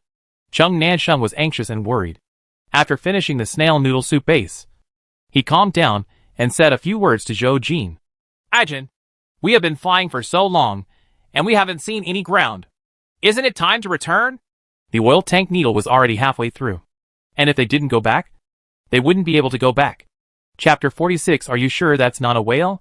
Zhou Jin looked at the endless flood ahead, then looked at the fuel tank pointer, and had no choice but to compromise. "Go back and go north tomorrow." They came from the west, and had only 3 directions to explore. If there was no land, they would have to live halfway up the mountain. "Okay, you come over to eat and I'll drive." Cheng Nansheng had already heated up the rice for Zhou Jin. After switching places with him, Zhou Jin started eating the rice. Cheng Nansheng turned the plane around and flew back. "The land has turned into the ocean. You said the earth will not be without land in the future." Zhou Jin raised her head and rolled her eyes at Cheng Nansheng. "Crow's mouth." When Cheng Nansheng heard this, he quickly retorted, "I'm not the one. Zhou Han is. What comes out of her mouth is definitely not good. She is known as the unlucky one." "Ah, sneeze." Zhou Han from the camp sneezed while holding a bowl. "Have you caught a cold?" Li was nervous. Zhou Han rubbed his nose and shook his head. "No. I don't know who is scolding me behind my back." Jiang Yao curled her lips and chuckled. Zhou Jin continued to eat the food, while Cheng Nansheng drove and looked on both sides, fearing that he would miss the land. His eyes inadvertently glanced at the water, and were attracted by the black shadow in the water. Cheng Nansheng stared at it for a few seconds, and when he was sure that the black shadow was swimming, he was stunned. "Ah, Ajin! Look, what is that?" "What?" Zhou Jin followed his gaze and froze. "That is fish?" Because the water was too turbid, I couldn't see clearly what the black shadow looked like, but I could clearly see that it was very big, like a cruise ship. Looking down from a height of 200 meters, the black shadow in the water was more than 10 meters long, and it was still swimming at a very fast speed. Cheng Nansheng was speechless. Is that a whale? Has the land really turned into the sea?" "The whales are swimming ashore." "Not necessarily. I didn't see its spray column. After all this time, they didn't see any water jets coming out of the water, indicating that this thing couldn't be a whale. Over there! Chung Nansheng was so shocked that he let go of the rudder and pointed to the left. Fortunately, the helicopter turned on autopilot. Otherwise, he would have panicked again. Zhou Jin got up from the co-pilot and walked to the rear cabin, constantly looking back and forth on both sides. At this time, several large black shadows suddenly appeared in the water, all swimming in different directions, their movements lazily, and their tails swaying from side to side. Judging from this feature, it is really not a whale, as far as Zhou Jin knows. The tail of a whale swings up and down. Chung Nansheng was surprised and curious, chattering endlessly as if he had seen a new world. What kind of fish are they, and why are they so big? Did such creatures appear in fresh water before? It's really big. I'm afraid it won't be able to stew it in one pot. Zhou Jin was speechless. This foodie can think of eating anything he sees. Okay, let's get out of here quickly and discuss it when we go back. Zhou Jin observed them for a while, but couldn't see their true colors clearly, so he had to sit back in the passenger seat and urge Chung Nansheng to leave quickly. Good. Chung Nansheng pushed the rudder forward. The autopilot was cancelled, and the helicopter whirred quickly across the water. At noon, the snow stopped. Jiang Yao put on black tights and started boxing in an open space. Her movements were sharp and capable. After a while, her forehead was covered with sweat and her chest was rising and falling slightly. Jiang Yao stood still and took a rest. She squeezed her sore thighs with both hands and frowned slightly. She was very dissatisfied with the state of her body. She had been on the run for days and had no time to train. Although her muscles had increased a lot, her strength had lost a lot. If she could handle 30 people in her previous life, she could only fight half of them now. Zhou Han sat on the stone and watched. But Xiao Jiujiu felt in his heart. He really envied Jiang Yao's kung fu skills. Is it too late for her to learn it now? Originally she wanted her brother to teach her. But after seeing Jiang Yao's handsome boxing skills, Zhou Han liked her from the bottom of his heart and had a strong desire to learn. It's not easy to ask Jiang Yao to teach her. So he goes directly to pester her and act coquettishly, ensuring that she will agree. Zhou Han approached with hope and hugged Jiang Yao's arm. Io, can you teach me boxing? I will study hard and won't be lazy. Woof woof. Tianqin bit Jiang Yao's trouser leg and pointed at Zhou Han with her paw, asking the master to learn from him. The master is very smart. Jiang Yao raised her eyebrows, raised her hand to touch Tianqin's head, and looked down at Zhou Han, who was half a head shorter than her. Are you sure? I'm very tired. I'm sure I must learn it. Zhou Han shook Jiang Yao's arm, his eyes full of desire. Just teach me. Jiang Yao thought for a while and finally agreed. Okay, let's go change into neat clothes. Oh yeah. Zhou Han ran back to the tent excitedly. Not far away, Li Yi and Zhang Jie listened clearly to their conversation. Seeing that Jiang Yao was willing to teach Zhou Han, their hearts were shaken. Li glanced at Zhang Jie. You want to learn too? Zhang Jie didn't hide anything. I want to. I want to. Zhang Jie turned to look at Li Yi. Let's try together. Okay, let's go. The two quickly stood up and walked towards Jiang Yao. The two of them knew very well about the current environment they were in. Without a little bit of effort, it would be difficult to survive in the last days. Even though we live in the mountains now, there may be many people approaching here. After finally seeing land, we have to earn some money for the territory. Those who know Kung Fu will have an advantage. Jiang Yao looked at Li Yi and Zhang Jie walking over and understood. You also want to learn? I think. They both replied at the same time. Okay, if you want to learn, just wear thinner clothes. Zhang Jie, whose left hand was still hanging around his neck, wanted to turn around and go back to take off his clothes. But Jiang Yao stopped him. Zhang Jie, wait until you recover from your injury before you learn. Zhang Jie refused. I can learn it this way. I can do it. He had offended Jiang Yao before, but Jiang Yao was willing to teach him. Zhang Jie was very grateful from the bottom of his heart and did not want to miss any learning opportunity. Jiang Yao found that she couldn't persuade him, so she had to retreat and do the next best thing. Then you go and do horse walking for an hour. Horse walking is the foundation and most suitable for novices. Zhang Jie's eyes lit up. Okay. Zhou Han and Li changed their clothes and came out, and saw Zhang Jie half crouching, squatting tremblingly on horseback. Jiang Yao felt ripples in her heart as she looked at the two of them with sallow faces and thin muscles. Everyone seems to have lost weight except her. First do push-ups to warm up. Lee will do 200 push-ups, and Johan will do 50. Jiang Yao lay down first, showing them the most standard posture, with her body rising and falling neatly. Johan gritted her teeth and lay on the ground and followed the instructions. But she couldn't do it until she did 2 of them, and her limbs were so sore. Looking at Jiang Yao's expression without changing her expression, Johan was secretly worried in his heart. Lee has easily done 50 push-ups, and his posture is pretty standard. For men, 200 push-ups is not difficult. Johan looked at her boyfriend's relaxed look again, and didn't want to admit defeat. So he pushed himself up and slowly started doing it again. And the result was, one can imagine. Chapter 47, A Carp Turned into a Spirit. Jiang Yao had finished her work at this time, and stood up to observe the 2 lying down. Li Yi's movement slowed down, but Johan could not stand up at all. Don't be anxious. If you haven't practiced before, it's normal if you can't do it. You can only lay a good foundation by taking it step by step. Johan sat disappointed. Then when can I be as relaxed as you? Jiang Yao thought for a while. About a month. So long? Johan lost motivation instantly. What are you afraid of? I have been practicing this skill for more than 10 years. As long as you are willing to learn, you will make progress. Jiang Yao glanced at Zhang Jie, who was sweating profusely but still persisting, with an expression of appreciation in her eyes. You see? Zhang Jie has to practice even when he is injured. Keep at it, Johan. Otherwise no one will be able to protect you in the future. Only you are your strong backing. Johan raised his head and understood the deep meaning of Jiang Yao's words. Just as he was about to cheer up and continue doing push-ups, the sound of a helicopter came from afar. Jiang Yao looked through the sunlight and saw the white light of the helicopter illuminated from a distance. Counting the time. It's time to come back. Johan also stood up from the ground. Brother is back. The 4 elders also got out of the tent and walked to the cliff to look out. A few minutes later, the helicopter stopped steadily at the same spot. Everyone stood outside and waited. The sound of the engine disappeared, and Zhou Jin jumped out of the co-pilot first.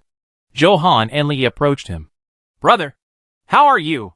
Have you found land? Zhou Jin shook his head. No. When everyone heard this, they were very disappointed. That's it. Zhou's mother touched her son's shoulder comfortingly and found that he was cold all over. So she pulled him toward the fire. Go and warm yourself by the fire first. We'll talk about the rest later. Cheng Nanxing walked over and followed the crowd. We didn't find any land, but we found something strange. Johan raised his head curiously. What is it? Guess. Cheng Nanxing still wanted to talk about it, but Zhou Jin overcame him. I don't know what it is. That thing lives in the water. It's very large. More than 10 meters long. But I'm sure it's not a whale in the sea. Cheng Nanxing thought hard. It's like big fish? Jiang Yao couldn't help but think of the mutated Christian carp in the space. It couldn't be such a coincidence. Could it be that this flood has special functions? Cheng Nanxing couldn't think of any words to describe it. But when he heard what Jiang Yao said, he immediately agreed. Yes, a big fish is a big fish. But I've never heard of such a big fish in freshwater. Old man Zhou, have you heard of it? Zhou's mother asked. Several people sat down around the fire barrel. Father Zhou shook his head. How can there be such a big fish in freshwater? I have been fishing for decades, and the largest fish is only about 100 pounds and 1 meter long. There are no fish that are more than 10 meters long. After hearing this, people fell into deep thought again. Are there any in the water at the foot of the mountain? Seeing that everyone was silent, Johan was very curious about the fish in the water. Li knew what his girlfriend was thinking. Shall we go over and take a look? Walk. Not only Johan was curious, everyone was curious about the big fish that was more than 10 meters tall. After hearing Johan's words, they all approached the cliff. As evening approached, fog had begun to form, and the entire mountainside was hazy, with poor visibility. Fortunately, there is no white fog on the water surface, and people can see the reflection in the water through the gaps. Jiang Yao took a quick look and found that the water level had risen a little more. The big trees that had not been flooded in the morning were now half flooded. Look! Johan pointed to the lower right. Is that black shadow moving? Jiang Yao looked in her direction and saw a huge creature swimming very slowly. That's a fish? Li was surprised. Why is the fish so big? Father Zhou knew fish very well and recognized the species of big fish at a glance. Look at its dorsal fin and tail with red color, which looks a bit like a carp. Carp? Everyone was confused. Is carp so big? Joe Jean asked. Of course not. Father Joe touched his chin. But I'm sure it's a carp. Is the carp a sperm? Joe Han was curious. I don't know if it will become a spirit or not. But it is indeed too big. There are more than one. Look over there. Jiang Yao pointed to the dark water in the distance. When everyone saw it, they immediately got goosebumps. The black and green waves were so scary. The ripples on the water surface are getting bigger and bigger because of their spread. If you accidentally fall in, you will definitely not even have any bones left. Carp eats grass, but is a mutated carp. There is no chance that it can eat people. Besides, there should be more than one kind of carp in deep water. Who knows what kind of fish are hidden under the water? Thinking of this, Jiang Yao reminded everyone. Be careful. Don't fall. Everyone touched their chests and felt scared for a while. The elders could not accept this change for a while, and returned to the fire one after another, thinking of going out to find the mainland tomorrow. Jiang Yao looked at Zhou Jin beside her and said, I will go with you tomorrow. Zhou Jin looked at Jiang Yao and couldn't guess what she was thinking. But she agreed. Good. Jiang Yao continued to observe the big fish. In fact, she just wanted to go out and search the surrounding area. She had not seen other humans since the earthquake, which gave her the illusion of the demise of the human race. Once this kind of thought occurs, fear will follow, gradually occupying the entire brain, and lingering for a long time. Although the land in her previous life was destroyed by earthquakes, there were still people who survived. At that time, she would not be as confused about the future as she is now, but she would be living desperately. In the evening, the fog gradually thickened and the temperature dropped to -30 degrees. After a hasty meal, a group of people went back to the tent to sleep. Days without signal or internet are always boring. Zhou Han held the tablet and watched the idle drama he had watched countless times before with a slight wrinkle on his face. I've almost memorized these lines. Io, do you have a video on your computer to watch? Let's exchange. Jiang Yao handed the computer over. There's nothing. Zhou Han took it over and said, Ah, your life is really boring these days. You didn't like watching dramas before. And that still hasn't changed now. Those who read too much nutritious things will become stupid. Noticing Jiang Yao's contemptuous eyes, Zhou Han's words stuck in his throat, and neither came down nor came down. Is she saying she's stupid? How unreasonable. I don't want to admit that I have a problem with my IQ. But Zhou Han is mine, and I can't refute it. Jiang Yao lay down and closed her eyes. Go to sleep. Get up at 5 o'clock tomorrow to practice boxing. So early. Zhou Han couldn't believe it. If she had known that practicing boxing was so hard, she wouldn't have asked Jiang Yao to teach her. Oh, sleep, sleep. Zhou Han turned off the computer, pressed the quilt tightly, resignedly hugged the sweetheart, brand warm baby, and closed his eyes. It was a dreamless night, except for being woken up by the cold once or twice in the middle of the night. I slept quite soundly the rest of the time. After Jiang Yao put on her warm jacket, she pushed Zhou Han next to her. Get up. Sweetheart had woken up a long time ago. She was held tightly in her master's arms and did not dare to move. She opened her eyes wide and asked Jiang Yao for help. Chapter 48, Discovering a Cruise Ship. Jiang Yao found it funny. Holding back his laughter, he pushed Zhou Han again. Zhou Han finally woke up from his sleep, released his hold on Tianqin, and rubbed his sleepy eyes. What's wrong? Why did you call me? The sweetheart was freed, stood up, and licked her master's cheek with her tongue. Zhou Han pushed it away and buried his head in the quilt. Sweetheart, stop making trouble and let me sleep for a while. Jiang Yao pulled off the quilt and said, Why don't you sleep? Get up and start boxing. The coldness quickly penetrated into his body, and Zhou Han suddenly woke up. I glanced outside the tent. It was pitch black, and it was obviously not bright yet. Is it so early? It's not even bright yet. Going to bed early and getting up early is the most basic common sense in martial arts. Now that the body has just woken up, it is best to absorb the oxygen in the morning and reach its best condition. After saying that, Jiang Yao opened the tent and got out. Zhou Han felt that what Jiang Yao said made sense, so he quickly got dressed and followed. But as soon as she went out, the cold wind blew on her face, which made her want to quit again. Unable to retreat, Zhou Han cheered himself up and followed with his neck curled up. Jiang Yao turned on the flashlight and placed it high. The place where he practiced martial arts yesterday became as bright as daytime. 4 figures stood in the light. When they heard the footsteps behind them, They turned their heads to face Jiang Yao. Jiang Yao teased. You guys got up quite early. Cheng Nanxing smiled proudly and said, It's not bad. Now that everything is ready, let's get started. Li, Zhang Jie and Zhou Han had no foundation in martial arts training, so they still practiced horse steps for 2 hours under Jiang Yao's guidance. Zhou Jin and Cheng Nanxing had learned Sanda and Taekwondo and were familiar with their previous boxing techniques. Jiang Yao guided the movements while performing military boxing by herself. Each move was fast, accurate and fierce, gradually attracting everyone's attention. Zhou Jin pursed her lips tightly, seeing the gap between him and Jiang Yao, and punched even faster. One day, he will be stronger than Jiang Yao, and he will no longer be protected by her, but he will protect everyone. After a month of getting along, Zhou Jin gradually got to know Jiang Yao, who was cold-hearted, decisive, smart, and merciless. She is the best woman he has ever seen and the most compatible partner. Soon it was time to go out to find land again.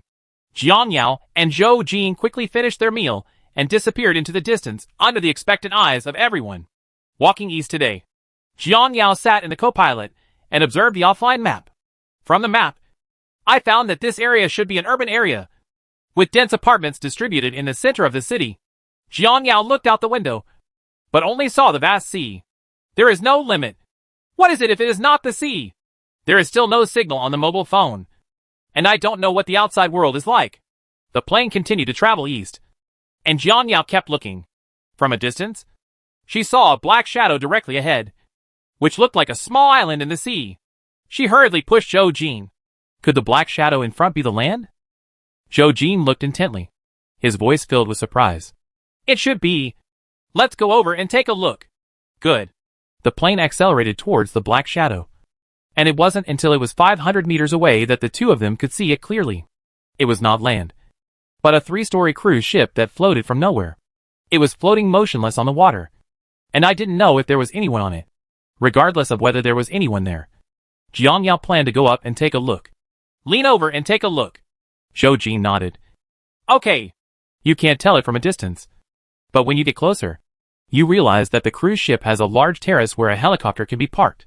There was no one inside, and from the outside it looked like an empty ship. Stop! Listening to Jiang Yao's brief command, Zhou Jin quickly parked the helicopter without doubting his presence. The two got off the plane and walked towards the cockpit of the cruise ship. The boat board along the way was very dirty, with many clothes and boxes soaked in the water. Jiang Yao carefully avoided them and led the way. The cotton shoes were soaked with water, and the chill instantly penetrated from the soles of the feet to the limbs, making Jiang Yao grit her teeth. Zhou Jin followed silently, looking at Jiang Yao's feet from time to time. After observing for a while, Jiang Yao came to the conclusion that the boat might have been washed away by tsunami and floods. The people on the boat didn't know whether they were washed away by the water or had jumped off the boat. In short, there was no one around. The cockpit was on the 3rd floor. Jiang Yao successfully found the stairs and followed them up to the 3rd floor. When she opened the cockpit, a stench came from inside. It smells like rot. Jiang Yao hurriedly covered her mouth and nose with her sleeves and stepped in expressionlessly. Sure enough, there was a rotting corpse not far from the driver's seat. Zhou Jin's expression changed, and he stopped Jiang Yao from moving forward. Do not go! Jiang Yao smiled disdainfully. It's nothing. It's just a dead man. Zhou Jin paused and looked complicated. How could she say it so easily? Jiang Yao had no time to comfort the frightened Zhou Jin. Go and see if the boat can start. After saying that, Jiang Yao approached the body, dug around on him, and took out a wallet, which contained a bank card, ID card, captain's certificate, and several red bills. This man is the captain. Jiang Yao put the bills into the space and put the wallet back again. Zhou Jin felt a chill when he saw Jiang Yao's behavior. In order to divert attention, Zhou Jin found the key and tried to start the engine. The first time I twisted it, there was no reaction. Another twist and the engine roared. Twist again and the engine starts successfully. Jiang Yao ran over in surprise. Good guy. This boat can still be used. Let's drive it back. Zhou Jin turned to stone and glanced at the corpse behind him. Are you sure? Jiang Yao couldn't put it down and touched the steering wheel. You're sure? It's a lot more convenient to have a boat, isn't it? Not only do we have a place to sleep, we don't have to sleep in the open and be blown by the cold wind. But we can also take a boat together to search for the mainland. Wouldn't it be nice? Zhou Jin thought about it. And it seemed to make sense. In the current situation, a ship is more convenient than an airplane. But when she thought that there would be corpses somewhere on the ship, Zhou Jin felt uneasy again. However, Jiang Yao was able to remain calm and calmed down quickly. You can take him back. Let's get rid of him first. Jiang Yao looked at the body again and said, What to do with it? Just throw it into the water. Zhou Jin clenched her fists. And she really couldn't treat her as a woman. Just do it. The corpse brother was carried by 2 people and thrown into the water from the 3rd floor. Jiang Yao was about to turn around and leave. But out of the corner of her eye she saw a black shadow floating up from the water. It's a big carp, Zhou Jin said. I saw a big carp showing its head, opening its bloody mouth and sucking the body down, revealing its big white teeth. And its beard several meters long was floating and wriggling on the water.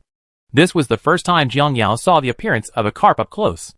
Its nearly 1 meter long scales sparkled in the sun, and its eyes were blood red as it stared at the 2 people blatantly. Huh? Jiang Yao sneered. He is really a meat lover. Do you think it will attack the ship? Zhou Jin asked. Chapter 49 Unpredictable Danger. Thinking of the carp eating the corpse, Jiang Yao slowly shook his head. Probably not. If you want to attack, you have already attacked. It is very big but moves very slowly. It does not pose a threat to us. We just need to be careful not to fall. He couldn't even shout for help if he fell. Zhou Jin naturally knows this truth. Let's clean up the cabin quickly and go back early. The 2 returned to the cabin. Seeing that there was no meat to eat, the carp slowly sank to the bottom of the water. Jiang Yao walked into the restaurant of the cruise ship and went straight to the kitchen. Seeing the cabinet full of canned food, Jiang Yao's eyes lit up and she quickly put the cans into the space, leaving a few of them outside. Not only cans. There are also more than 10 boxes of semi-finished steaks and chicken steaks. The refrigerators and freezers are not powered off and contain various frozen meats. Jiang Yao kept a third of each item out, and the rest was put into the space reserve. There were also pots and pans, but Jiang Yao had no intention of collecting them. Zhou Jin went to the guest room on the 2nd floor and conducted a carpet-like search. He threw all the messy and useless things into the water and kept some suitcases that could still be used. When we came to the 5th room, a second body appeared. It was a woman with long hair. Zhou Jin suppressed his nausea and threw the body from the window. In just a moment, the body on the water disappeared, revealing a big fish head. The 2 of them cleaned up for nearly 2 hours. Zhou Jin threw away 8 or 9 bodies, while Jiang Yao searched for supplies and placed them all in one room for easy access. Seeing that it was almost afternoon, the 2 simply settled down for lunch. Zhou Jin drove the boat and Jiang Yao directed the direction, heading back as quickly as possible. While the boat was moving, the surrounding area was surrounded by large fish of more than 10 meters. They slowly followed the boat, thinking that they would have a free lunch, knowing that they were not a threat. Jiang Yao looked at these cute fat fish carefully, as if they were ornamental animals. I don't know if their meat is delicious. I've never eaten such a big one. The corners of Zhou Jin's mouth curved. Maybe it's not too tender. Jiang Yao agreed. Well, it must be old, bad, and not delicious. The 2 of them looked at the water in disgust, not paying attention to a black figure swimming quickly towards the hull from the rear side. Boom! The hull of the ship was tilted and rocked wildly. Jiang Yao and Zhou Jin were caught off guard and fell to the ground. Before the 2 of them had time to think, there was another collision sound around the ship. There are fish attacking the boat, Zhou Jin said. Jiang Yao's eyes were dark. There are more than one. Zhou Jin stood up with both hands on the ground, helped Jiang Yao up, and grabbed something fixed nearby to stabilize her body. Jiang Yao held the hull of the boat and slowly approached the door. Put out the fire and go to the deck to take a look. Good. By the time the 2 of them arrived on the board, the boat had stabilized and the attacking fish had stopped attacking at some point. Jiang Yao inspected the water surface and found that the water surface was calm, and even the carp following them disappeared. Zhou Jin held the fence with both hands and looked ugly.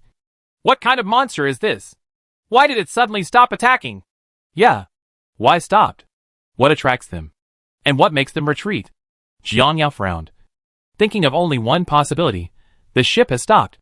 A white light suddenly appeared in her mind, and Jiang Yao showed her original expression. Is it because of the boat stop? You will know after giving it a try. Zhou Jin looked at Jiang Yao with a confident smile, and he instantly thought of this possibility. I'm going to start the engine and see if I can attract them again. Jiang Yao gave him a thumbs up. Go quickly and follow my instructions later. Zhou Jin quickly returned to the cockpit, turned the key, and adjusted it to the lowest gear. The cruise ship slowly moved forward. Jiang Yao walked to Zhou Jin's blind spot, took out a silenced pistol from the space, and fixed her gaze on the water in front of her. Several minutes passed, but there was still no movement on the water. Jiang Yao shouted, "Speed up!" When Zhou Jin heard this, he moved up a gear. Not enough! Zhou Jin mentioned it again. The current speed of the ship is 60 kilometers per hour, which is already very fast. Jiang Yao was so nervous that she was sweating all over. She kept her attention on the water and pointed the gun into the water with both hands. As the speed of the boat increased, many basketball-like black spots gradually appeared in the water and expanded rapidly. Jiang Yao tensed up her nerves. They were coming. Zhou Jin was also lying next to the window and looking out, looking at the growing black shadow. The line of his jaw was very tight. The black shadows quickly approached the hull of the ship and kept attacking with their heads. The whole ship was rocked left and right by them. Zhou Jin was worried about Jiang Yao on the boat board. Jiang Yao, be careful. Jiang Yao responded coldly. I'm fine. Just keep steady on your direction. Receive. Zhou Jin held the rudder firmly to prevent the ship from deviating from the course. After a few minutes of observation, Jiang Yao finally saw their true colors.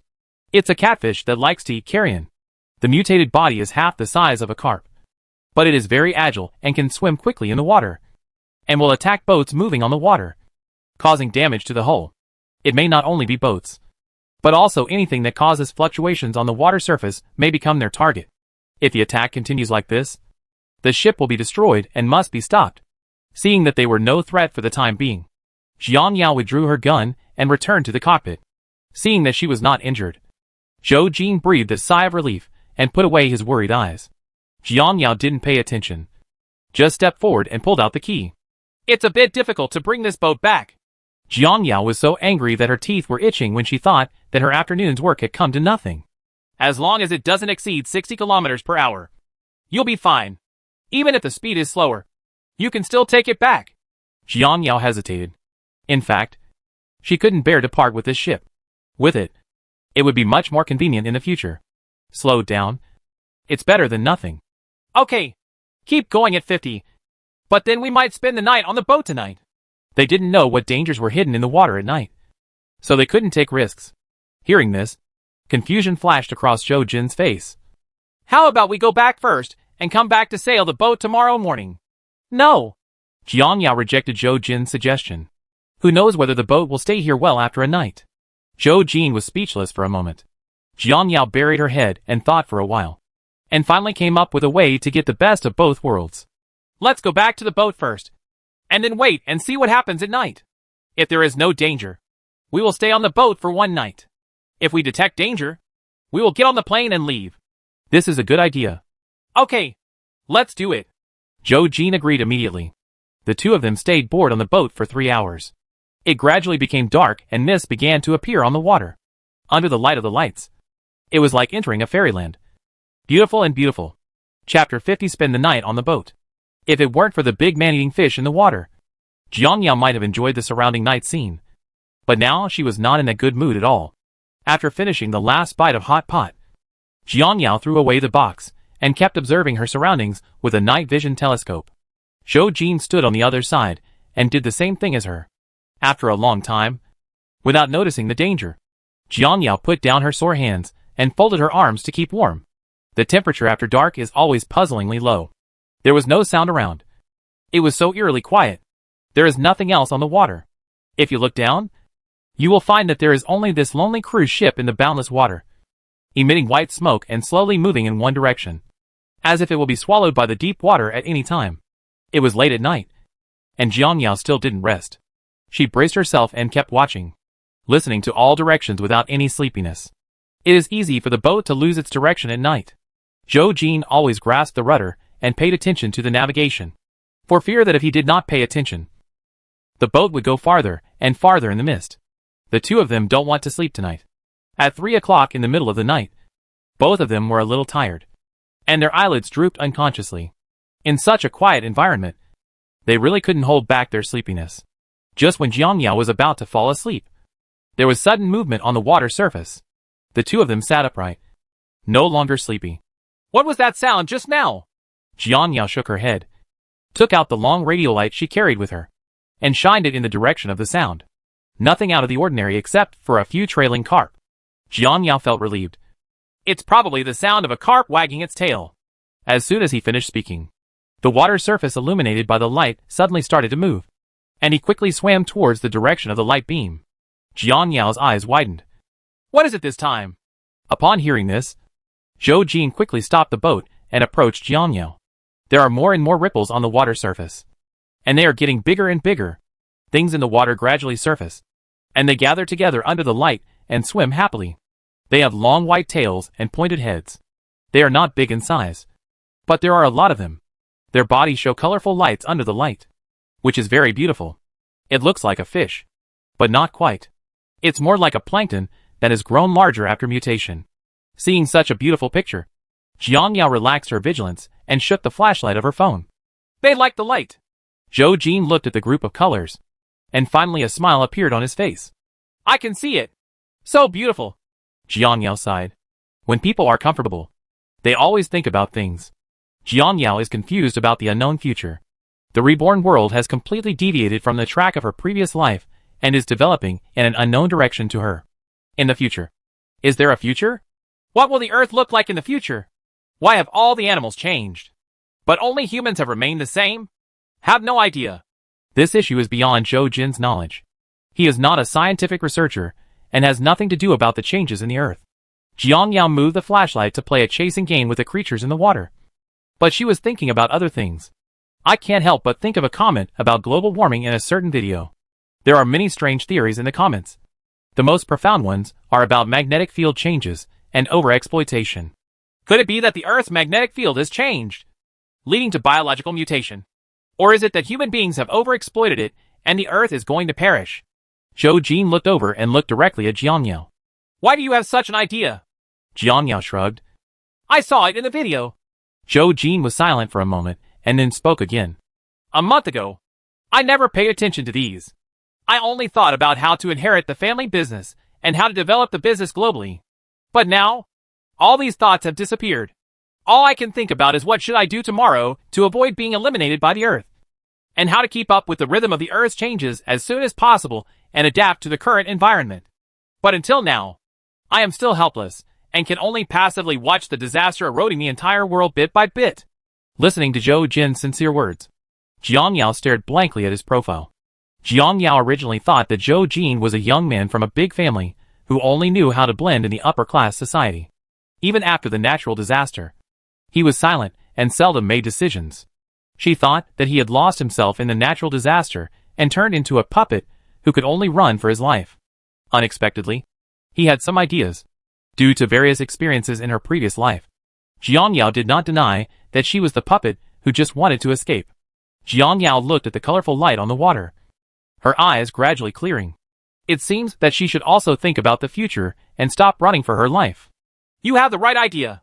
Hearing the belated affirmation, Zhou Jin showed a sincere smile. Taking you away was the most correct decision I made. Without you, I might have been decadent and buried in disaster. Jiang Yao smiled back. You can't. Only then did Jiang Yao realize that Zhou Jin was not unintelligent or decisive, but that she was willing to make the decision in everything, and he was silently supporting her. Jiang Yao has only now truly understood the meaning of the word unity. There are people of all kinds of personalities in the team, but they will restrain their tempers for the sake of the team, negotiate with each other, and tolerate each other. It is not just Jiang Yao's credit that they are able to get to where they are now. Of course, there is no denying that she does have leadership abilities. Keep walking? Zhou Jin interrupted Jiang Yao's thoughts. Walked to the rudder and started the engine. Jiang Yao had no intention of enjoying the beautiful scenery anymore, so she turned off the flashlight in her hand and stared at the water with her chin propped up. The colorful light disappeared at the moment when the lights dimmed, and the world returned to peace. This morning, Jiang Yao, who had stayed up all night, finally saw the first sunrise after the apocalypse. The orange-red disk slowly rose from the horizon, and the surrounding clouds were dyed with glow. As the sun got higher and higher, the mist on the water shone brightly, and even a colorful rainbow appeared. But it was fleeting and soon dissipated. But Jiang Yao, who had not had a peaceful life for a long time, was very satisfied at this moment. After a night of sailing, the shadow of a mountain peak finally appeared directly ahead. Jiang Yao was overly excited and had dark circles under her eyes. But she was not sleepy at all.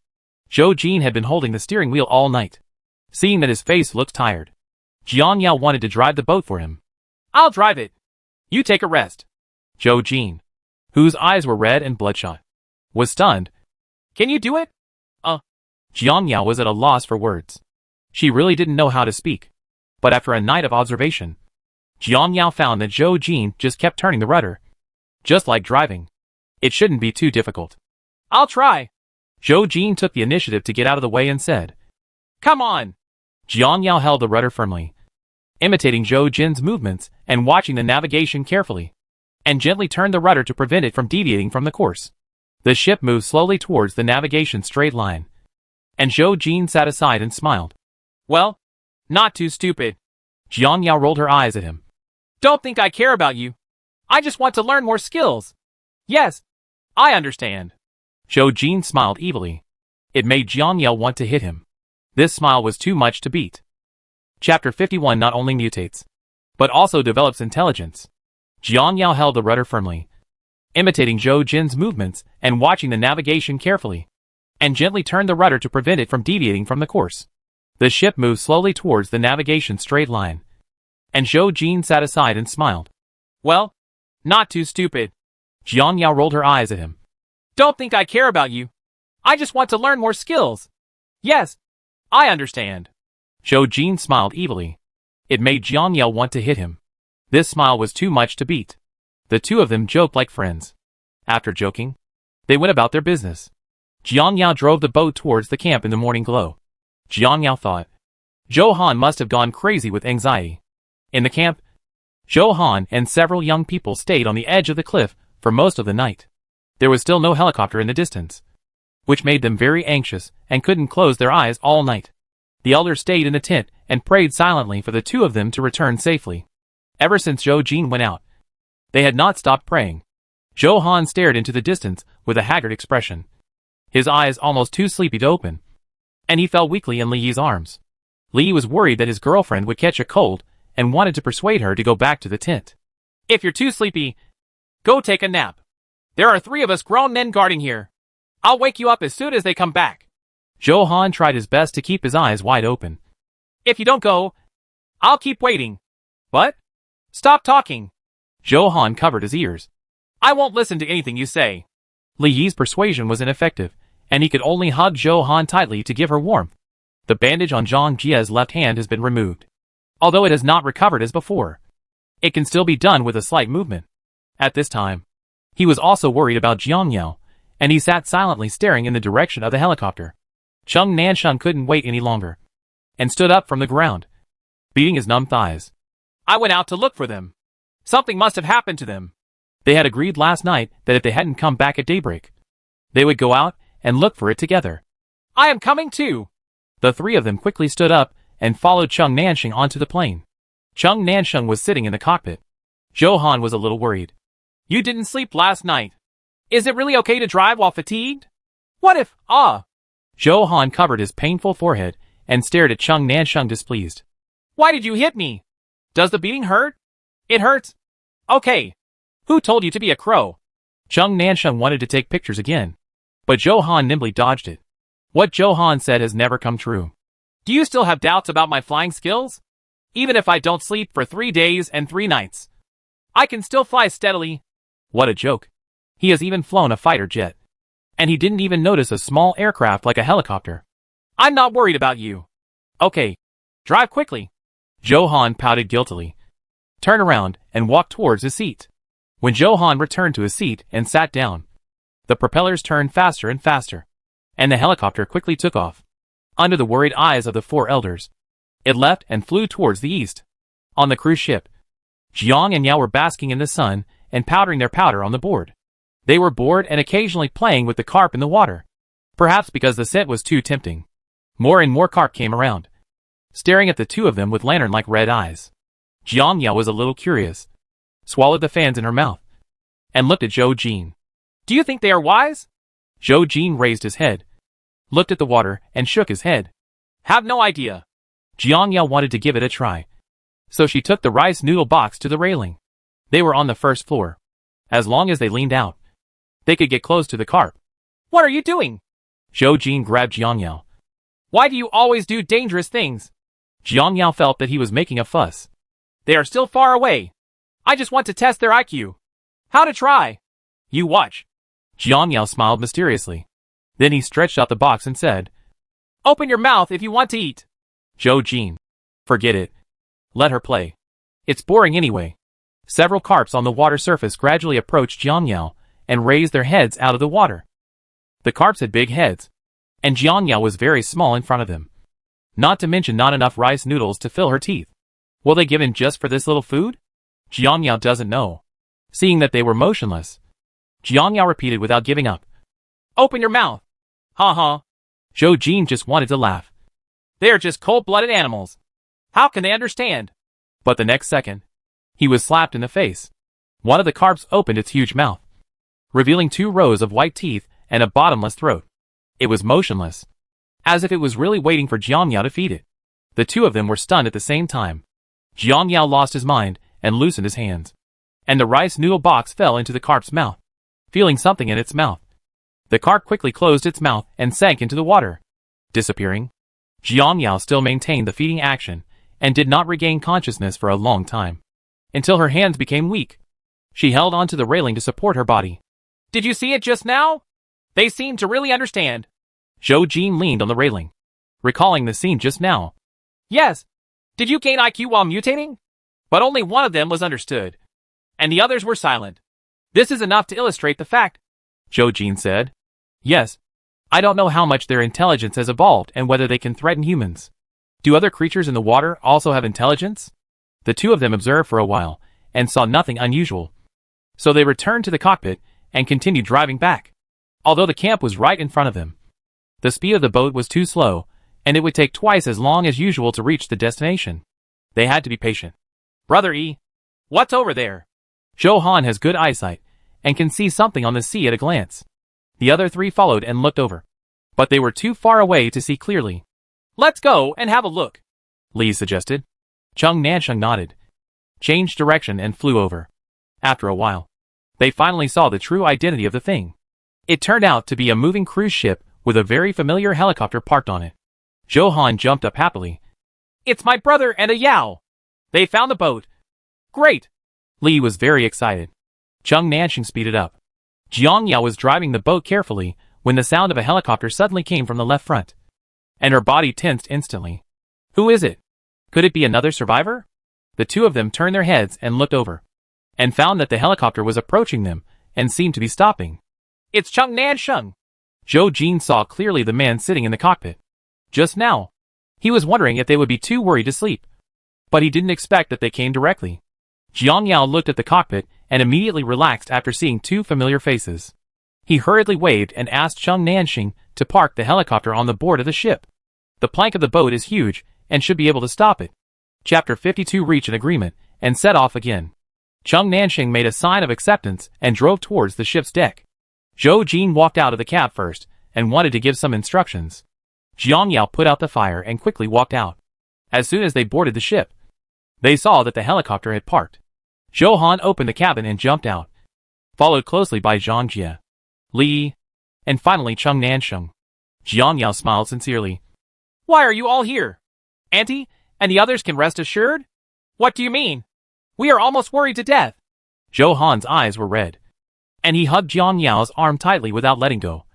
I haven't slept all night. You guys are quite leisurely, and you still have such a big boat. Jiang Yao moved her head away. It's unfair. We didn't sleep all night. What's wrong? Is there danger in the water? Zhou Han raised his head worriedly, causing others to look over. Chung Nansheng was very nervous and stared at Zhou Jin. Is there danger in the water? Zhou Jin nodded and walked to the edge to continue explaining. There are not only slow-moving carp, but also agile catfish. Catfish will attack any fast-moving creature on the water, including boats. Ship? Chung Nansheng suddenly understood and quickly figured out the reason why they had not returned in time. I'm just saying. The cruise ship can't be so slow. It turns out you guys slowed down on purpose. Jiang Yao answered. If we don't slow down, the boat will be broken up by them. With the magnitude of the shaking yesterday, the ship would have really sunk in a few minutes at night. So fierce? Zhou Han covered his chest and stared at the water nervously. But except for the huge carp, there is no trace of other creatures on the water surface. Yeah, the boat was almost knocked out by them. You will know if I am exaggerating after seeing that position. Jiang Yao pointed to the bottom of the boat, where there was a deep depression made by those catfish. Zhou Han was dumbfounded. There is danger everywhere. When will this apocalypse end? It would be great if we could contact other people. It's not that good. Jiang Yao hugged her chest with a complicated look on her face. The whole world is plunged into disaster, and the entire continent is submerged in water. People have no time to prepare, and they must be short of supplies, including food and housing. If you contact them and know that you have countless food hoards, they may chew them to pieces. How can I see it? Jiang Yao didn't want to explain. You want to go on your own? Zhou Han pouted. Oh, just say it. Jiang Yao didn't want to waste her words, so she turned back to the cab and started the cruise ship. The cruise ship gradually moved and headed in one direction. Zhou Han's ideas are too naive. If he wants her to grow up, the first step is to learn to analyze things. Several people entered the cab one after another and visited the cruise ship. Cheng Nansheng touched the hull and couldn't put it down. With it, it will be much more convenient for us in the future. At least we won't get cold. Zhou Jin glanced at Jiang Yao before speaking. We thought so at the time, and we had to drive it back even at the risk. Yet another reason to leave camp as soon as possible and find your next place to stay. After all, the mountains are too dangerous and cold, and your body will definitely not be able to bear it if you stay there for a long time. The floods are also rising, and the camp will soon be unsustainable. If you don't want to die, you have to prepare in advance. It's better that you think long-term. Cheng Nansheng stared at Jiang Yao's back with admiration and praised him without hesitation. The few people chatted happily and finally arrived at the camp 2 hours later. The floodwaters continued to rise. When they first arrived, they were 100 meters away from the camp. In just 2 days, they rose to 50 meters. The cruise ship could only stop on the water. Jiang Yao threw the anchor into the water and tied a rope to a big tree to fix the hull to prevent it from being blown away by the wind. After doing all this, several people took the helicopter back to the camp. As soon as we got off the plane, Zhou's father, Zhou's mother, and Li's father and mother came to greet them. They all looked pale. They must have been outside for a long time and worried for a long time. Zhou Jin held her mother's hand guiltily. Mom and Dad, we are back. Well, it'll be good to come back. Zhou's mother had never been so worried about her son, and her eyes were red at this time. I've cooked some hot porridge for you. Drink some quickly to warm yourself up. Okay. Zhou Jin nodded. Everyone gathered around the fire and drank the porridge in their hands. No one asked the two why they didn't come back for so long. Jiang Yao frowned at the porridge, which was clear and watery. It didn't taste good without vegetables. Not wanting to waste it, Jiang Yao still endured the drink and finished it. I thought that the matter of not returning home would be revealed. But Father Zhou asked after dinner. Tell me, why have you been there for so long? Zhou Jin wiped her lips and put down the bowl. We found a cruise ship, more than 20 meters long, with 3 floors. Each floor has complete facilities and can be lived in. We thought about driving it back, but we ran into trouble on the way, so we came back late. What's the trouble? Zhou's mother asked curiously. Zhou Han replied. I heard from a Yao that there are catfish in the water that can eat people and attack boats. Their bodies are very flexible. Really? Father Zhou heard this and looked at Zhou Jin seriously. Have all the fish in the water gotten bigger? I don't know, but it's possible. Zhou Jin really didn't know that. Plus the luminous zooplankton. He only saw 3 kinds of mutant fish. Looking at the silent crowd, Li spoke out his thoughts. Could it be that the water has changed, causing the fish in the water to also change? It's very possible. Jiang Yao sat up straight and analyzed seriously. Since the flood, we have never drank raw water, so we don't know what's special about the water now. One is that they dare not drink it because they may easily get sick. The other is that the water is too dirty, and they are afraid of contracting viruses. The reason why we haven't changed is probably because we haven't touched this water. Everyone nodded, feeling that what Jiang Yao said made sense. I wonder if other people have drank this water. If so, what will happen to it? In this tense atmosphere, Zhang Jia finally spoke for the first time in a long time. Jiang Yao was stunned, not expecting Zhang Jia to take the initiative to speak. Zhou Han was very interested in this question. Will you turn into a giant more than 10 meters tall if you drink it? More than 10 meters tall. These legs must be so long. It must be difficult to sleep. Everyone was speechless and couldn't answer Zhou Han's whimsical questions. Jiang Yao did not dwell on this issue, but raised a new topic. Let's get out of here as quickly as possible. Preferably tomorrow. Tomorrow? Motherly was surprised. Why are you leaving? I think it's nice here. Although it's a little colder. It's better than running around on the road. Motherly had a sad look on her face. She didn't want to live a long journey anymore. How could she be willing to give up a peaceful life when she could finally rest? Chapter 53, Leaving the Camp. Jiang Yao glanced sideways at Motherly and saw through her thoughts. In less than 2 days, the water level will rise here and the camp will be submerged. What difference does it make if we leave early or late? Yes, I took a look just now. The water level is really approaching here. If we don't make plans early, we will be very passive. He will leave sooner or later. Why not leave now, when there is no danger? Mother Zhou knew that Jiang Yao had good intentions, and she was telling the truth, so she wanted to help. Motherly is a bit selfish. She can't even see the current situation clearly. She only thinks about the short-term stability in front of her, and likes to refute others self-righteously. Along the way, Motherly had many quarrels with Mother Zhou, but she tolerated it, for the sake of her daughter's happiness. Zhou's mother turned a blind eye, and didn't allow her to care. If it involves a matter of life and death, Mother Zhou will never give in. Except for Li's mother. Everyone else agreed to leave here. Seeing this, Mother Li was embarrassed to express her opinions anymore, and silently shut up. It's just that I still feel uncomfortable. I can't live in such a stable place. So I go looking for an unknown continent. Isn't it good to stay for a few days as long as I can? I really like to toss. Zhou's father's confused voice interrupted Mother Li's thoughts. But didn't you just say that catfish would attack the boat? How should we go? As long as the speed stays within a certain range, they won't attack. That's it. I understand. Seeing that his father no longer questioned, Zhou Jin made the decision for everyone. In this case, everyone, please pack your things quickly and spend the night on the boat tonight. We will set off on time at 6 o'clock tomorrow. Jiang Yao glanced at the sky and set the time. Put away your tents and gather under the helicopter in half an hour. Okay. Zhou Han stood up first, called Sweetheart, and went back to the tent together. Seeing this, the others left the fire and packed their things. Jiang Yao shoveled the snow and put out the charcoal fire, and carried the unused items onto the plane, not even letting go of the unburned items in the fire. Zhou Jin helped his parents pack their things, while Zhou's mother looked at her son's back and hesitated to speak. The old man's cardiovascular medicine is no longer available. The doctor has said that stopping the medicine without permission may easily cause a myocardial infarction. But now that he is in this situation, it is useless to tell his son. The couple had made an agreement long ago not to tell their son about his condition for fear of delaying the matter. Zhou's mother was in a dilemma because she didn't want her son to worry, but she was also afraid that something would happen to her husband. Zhou's father noticed something strange about his wife and felt that she was afraid of the future without thinking about him at all. Don't be afraid.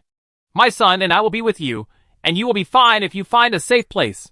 Mother Zhou sighed when she heard this. I'm not worried about this. I'm worried about you. A bad old man. Zhou Jin heard his father's comfort and stopped what he was doing to care about his mother. Mom, are you okay? You look so ugly. Mother Zhou waved her hand happily. It's okay.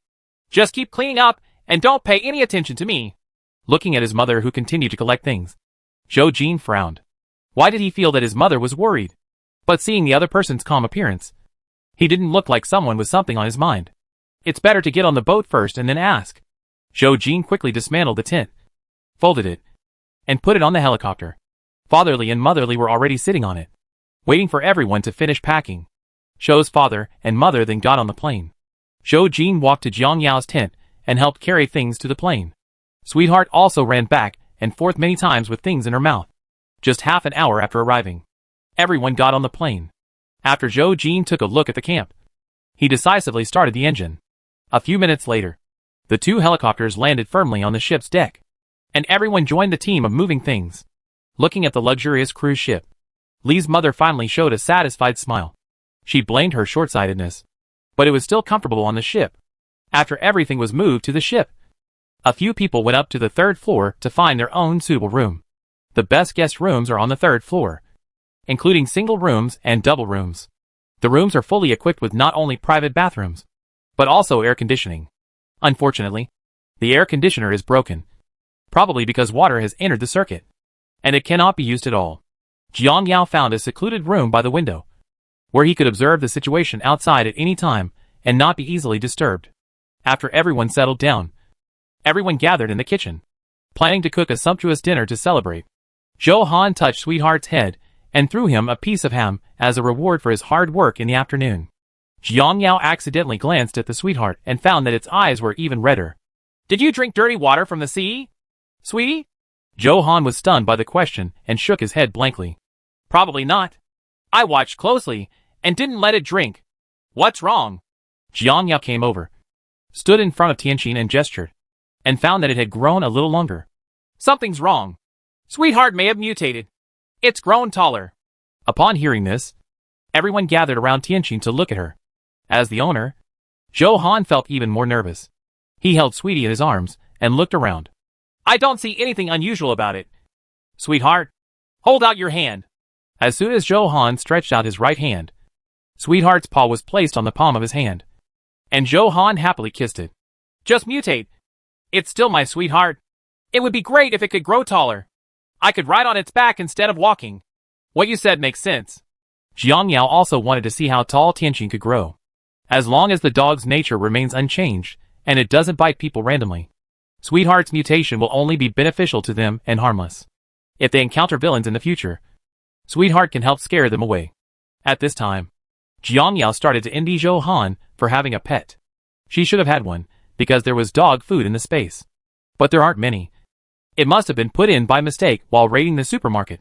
Tonight, Jiang Yao was finally willing to take out the chickens, ducks and vegetables that she had been hoarding for a long time, lying that she had bought them at the base before, and that they were not spoiled because of the weather. In addition, there are ingredients on the ship, so it is not easy to arouse others' suspicion. When getting the vegetables, Jiang Yao found that the fruits and vegetables grown in the space were ripe, and the bunches of grapes hanging on the branches were particularly attractive. Jiang Yao had secretly eaten 2 skewers and found that they were sweeter than the ones outside and had a lot of juice, which was very thirst-quenching. Of course, she didn't dare to take out the fruits, since the mainland was flooded. Fruits and vegetables were rarely seen and could be said to have become extinct. If she took it out of thin air, it would definitely arouse others' suspicion. Zhou Han's mouth watered when he saw a table full of tasty and delicious food. Roasted duck with potatoes, salted chicken, boiled fish, steak, crab, lobster, stir-fried cabbage, minced garlic lettuce, braised potatoes, and white rice. Seeing the white rice, Zhou Han's eyes lit up. "Wow, it's so delicious." Mother Zhou wiped her hands and looked at Motherly with a kind smile. "It's all cooked by my in-laws tonight. It must be delicious." She was only responsible for washing the vegetables tonight, and the Li family did everything else. Motherly smiled modestly. "It's good if you can eat it." Chapter 54. Stocking up before leaving. The Li family used to own a restaurant, so they were very good at cooking. Tonight's table of dishes could be regarded as giving Li's mother an addiction to cooking. When Zhou Jin heard this, he did not forget to tell Jiang Yao's contribution. "We have to thank Jiang Yao for providing the ingredients and seasonings. Otherwise, there would be no good food tonight."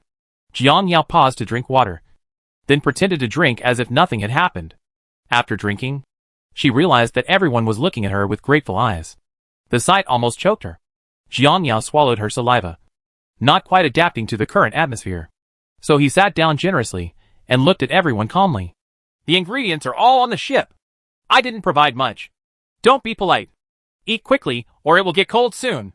After saying that, he took the bowl and filled himself a bowl of rice. There were 11 people in total. The dining table was not big, but they could barely sit down. Everyone had a bowl of rice in front of him, and Jiang Yao was the first to eat. When everyone saw it, they started to move their chopsticks one after another. It didn't take long for it to receive unanimous praise. "Tasty! The salted chicken is so tender.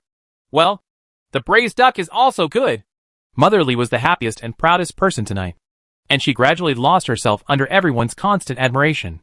"Leave all the meals to me from now on. Everyone can eat with peace of mind." If you enjoy eating, I will be happy. Ha ha ha. Jiang Yao was silent on the sidelines. This was the first time she saw someone willing to cook. But when she thought about having delicious food in the future, she put aside her prejudice against motherly. The meal was over quickly. Every plate was eaten. Not even the soup was left. Only a table full of bones. Zhou Han didn't want to throw away the bones, so he put them all into a bowl and handed them to Tianqin.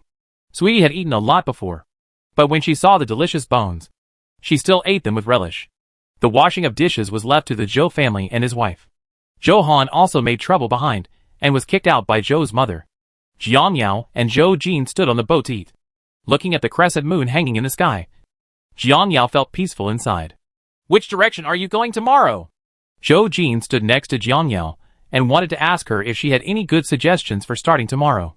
Jiang Yao thought for a while. Let's continue heading south. South? Zhou Jin thought she would say go north. The north is further away from the sea and has a higher altitude. But it's just this temperature. They can't stand it. There are the highest mountains in the world in the south.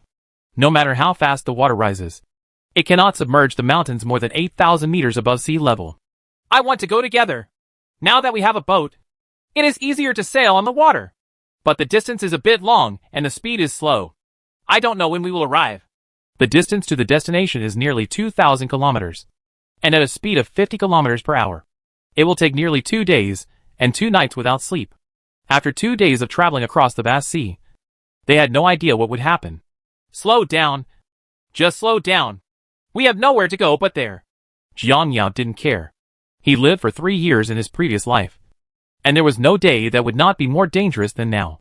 It's just that after tomorrow, she's not sure how many threats there are in the water. Even if there is a threat, don't be afraid. At worst, abandon the ship and fly away. At that time, I only thought about escaping and chose a random direction. Now I found that it was the same everywhere. Of course, I had to choose the safest place for my final escape. I thought it would be okay to escape. But I didn't expect that Jiang Yao was overthinking the global disaster. Where could she escape? Maybe someone in the south has already occupied the best position. And I hope it's not too late for them to go. Thinking of this, Jiang Yao turned around and went upstairs. Go to bed early and set off early tomorrow morning. Zhou Jin saw this and followed him upstairs. And the two of them went back to their rooms. Lying on the soft bed, Jiang Yao closed her eyes comfortably, her consciousness wandering in the space. Pull up all the vegetables in the ground and light them again. The number of gold coins in the upper right corner has increased visibly to the naked eye. 1025 gold coins. Too little? Jiang Yao stared at the numbers in disappointment. How can he quickly obtain gold coins? How about letting the machine process them? Wouldn't it be better to make all the dishes into finished products and just take them out and eat them when you want? This would not only save space, but also get gold coins to buy things. As a result, the two machines successfully started operating under Jiang Yao's command. As the trays of finished products were completed, the number of gold coins on the right increased rapidly. Jiang Yao was overjoyed. She would be able to buy something tomorrow at the latest. She would save it first and let her think about what to buy. Looking at the grown wild boar, Jiang Yao felt relieved again. I wonder if there is game in this mountain. Why don't you go out and take a look while everyone is asleep? As soon as this idea came up, Jiang Yao became uncontrollably excited. She couldn't hunt when she was on the mountainside before, but now she is a little lower, so it should be easier to go up the mountain. Don't miss any opportunity to stock up. While it was still early, Jiang Yao set the alarm clock and closed her eyes to sleep. When the alarm clock rang, it was a good time for her to go up the mountain. At 3 o'clock in the middle of the night, the lights on the boat were turned off one by one, and everyone fell asleep. In the room at the far side, Jiang Yao was woken up by her cell phone vibrating. She was about to turn off the alarm clock and go back to sleep. Suddenly, she thought of her purpose, and Jiang Yao immediately sat up. After packing the things needed for mountain climbing, Jiang Yao went out wearing a mask and hat. But just as he walked to the side of the boat, Jiang Yao was hit on the butt by something. Jiang Yao pulled out the dagger and turned around to stab her. After realizing it was Tianqin, Jiang Yao stopped her fierce attack. Why did you come out? I almost hurt you just now. Sweetheart must have heard the noise and followed him out. Jiang Yao waved to it. Go back quickly. Don't follow. But the corner of her clothes was bitten by Tianqin, and Jiang Yao was puzzled. What's wrong? You want to come with me too? Sweetheart let go of her clothes, raised the corners of her mouth, and twirled around happily. Jiang Yao thought about it, and thought that it would be good to have Sweetheart following him. Dogs are generally very sensitive to danger. If a wild beast comes out, Sweetheart can still help. Come with me. Don't make a sound. Sweetie happily spun around twice more. Jiang Yao got off the boat smoothly under the moonlight. But Tianxin was one step ahead of her, and was waiting for her on the mountain. After entering the forest, Jiang Yao turned on the headlight, illuminating the perfect path. Tianxin followed her obediently, smelling the smell as she passed by. The snow under her feet was crunched by Jiang Yao, which made her dare not walk any faster for fear of startling the small prey. Looking at Tianxin beside her, Jiang Yao made an idea. She tried to let Tianxin find prey. Sweetheart is a bit like a wolf version of a Samoyed. Very primitive, and should be very familiar with the snow environment. Sweetheart, let's go catch some small animals. You can go look for them first. If you find them, come back and call me. We can catch each other together. Sweetie growled and ran away quickly. Jiang Yao was secretly happy that Guzi could indeed understand her words. The soldiers, one man and one dog, divided into two groups and searched for prey in a carpet-like manner. Chapter 55 Cooperating with Sweetheart to Hunt. After searching for half an hour, Jiang Yao finally lived up to her expectations and found her prey. 20 meters ahead, there was a gray hare squatting on the snow. The dark gray hair was particularly conspicuous in the white snow. Rabbits are very sensitive and will run away immediately when they hear a sound. Jiang Yao did not dare to act rashly and prepared to take out a silenced pistol and kill the rabbit directly. But before she could take action, Sweetheart suddenly rushed out from the right and quickly rushed towards the hare. By the time the hare reacted, it was already in Sweetheart's mouth. Tianxin walked towards Jiang Yao with the hare in her mouth, placed the hare at his feet, raised her mouth, and waggled her tail crazily, as if asking for credit. Sweetheart is so awesome! Seeing Sweetheart's mouth stained with blood, Jiang Yao rubbed her big head without hesitation and praised her. Sweetheart circled around her excitedly. Jiang Yao picked up the hare and threw it into the space. Unfortunately, it was already dead and could not be raised in the space. When Jiang Yao stood up, she saw Tianxin tilting her head and staring at her, then came over and smelled her. Sweetheart was filled with doubts. Where did the hare go? Jiang Yao looked at it funny. Stop smelling it. I put it in a safe place. You can go find some hares again. Do you know that you will survive? Sweetheart understood, barked twice and ran away. Jiang Yao continued to search for prey, and time passed by. Tianxin sent a dozen live hares along the way, and Jiang Yao put them all into the deer pen. After walking for half an hour, I finally found a herd of yaks deep in the forest. Hundreds of yaks are huddled together to keep warm, covered with a thick layer of snow. Jiang Yao quietly approached with her gun raised, trying to touch one of them to see if it could fit into the space. The last time the wild wolves failed. I hope there will be no problems this time. As soon as Jiang Yao touched the yak's tail, she suddenly realized that the yak disappeared instantly. Jiang Yao's chest kept rising and falling with excitement, not wanting to waste time. It didn't take long for Jiang Yao to collect all the yaks into the space. Hundreds of yaks were squeezed into the small space, unable to move. This put Jiang Yao in a difficult position. Today's fence needs to be bought with gold coins, but the gold coins are not enough. It is still close to 2,000, but the number of gold coins keeps rising. If not tomorrow, you can buy a fence that can hold a yak. With the prey stocked up, Jiang Yao felt relieved and turned around to look for her sweetheart. She also saw a lot of wild boars and poultry along the way, and Jiang Yao took them all into her space. Seeing that it was getting late, Jiang Yao called out to Sweetheart, who immediately ran from behind to lead the way, holding a lifeless bird in her mouth, which was eating it bit by bit. Jiang Yao took out the uneaten roast venison from the space and stuffed it into Tianxin's mouth. You must be hungry after running for so long. I'll reward you with venison. Tianxin tasted the meat in her mouth. Her eyes were wet. She rubbed her head against Jiang Yao's waist, and then went to eat the meat alone. At 5 o'clock in the morning, one person and one dog finally returned to the boat quietly. Jiang Yao used the water in the space to wash away the blood on the corner of Sweetie's mouth, and did not forget to remind it to keep tonight's events a secret. Sweetheart wagged her tail. Don't worry. As long as you give me delicious food in the future, I won't tell the master your secret. After finishing cleaning up Tianxin, Tianxin walked into Zhou Han's room with a cat-like posture. After Jiang Yao once again confirmed that there was no blood on her body, she entered the room with confidence. With half an hour left, she put on clean clothes and quickly laid down to sleep. Before dawn, Motherly dozed off and went into the kitchen. She made a simple breakfast. When she was ready, everyone got up. Mother Zhou looked at the busy figures in the kitchen and stepped forward to help a little embarrassedly. My dear, you didn't call me when you got up. I will still make a simple breakfast.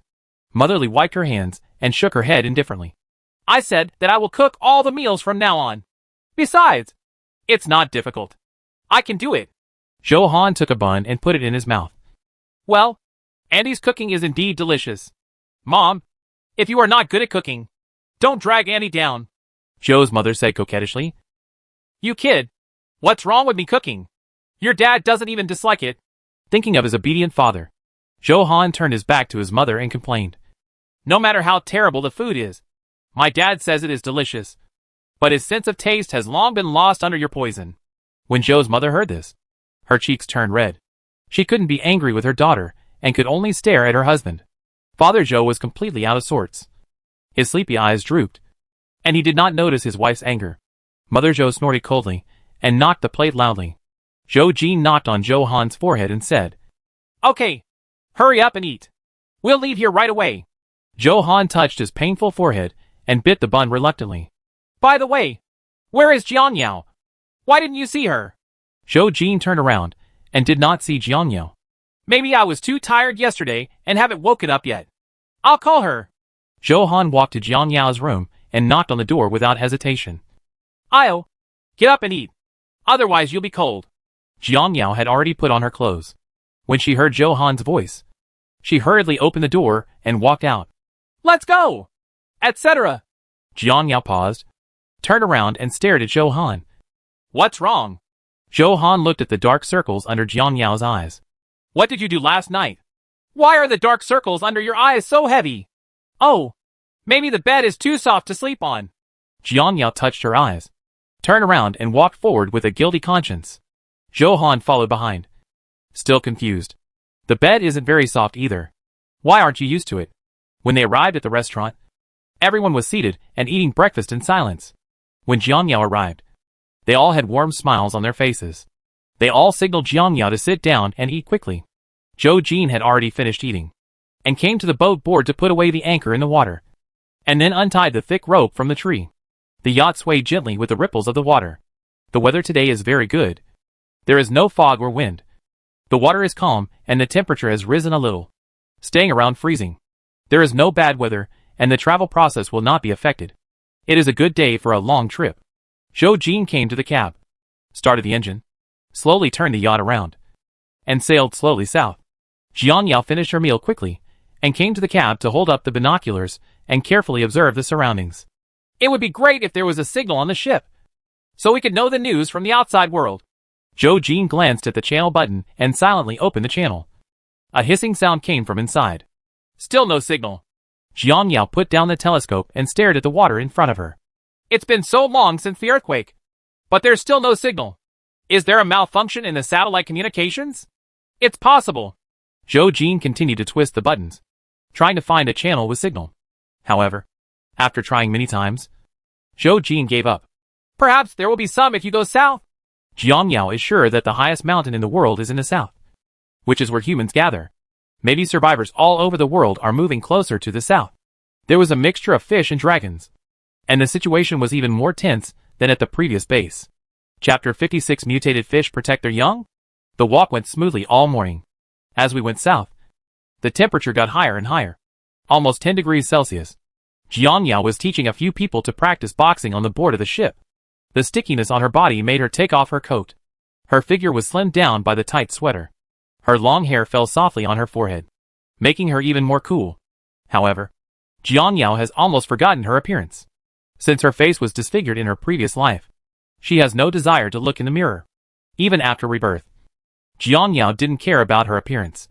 Only Zhou Han stopped his movements, moved closer to Jiang Yao, and squeezed his bulging biceps, with a confused look on his face. Io, why are you getting stronger and stronger? Your muscles are even bigger than before. Are you practicing boxing? Jiang Yao pushed away Zhou Han's troublesome hand.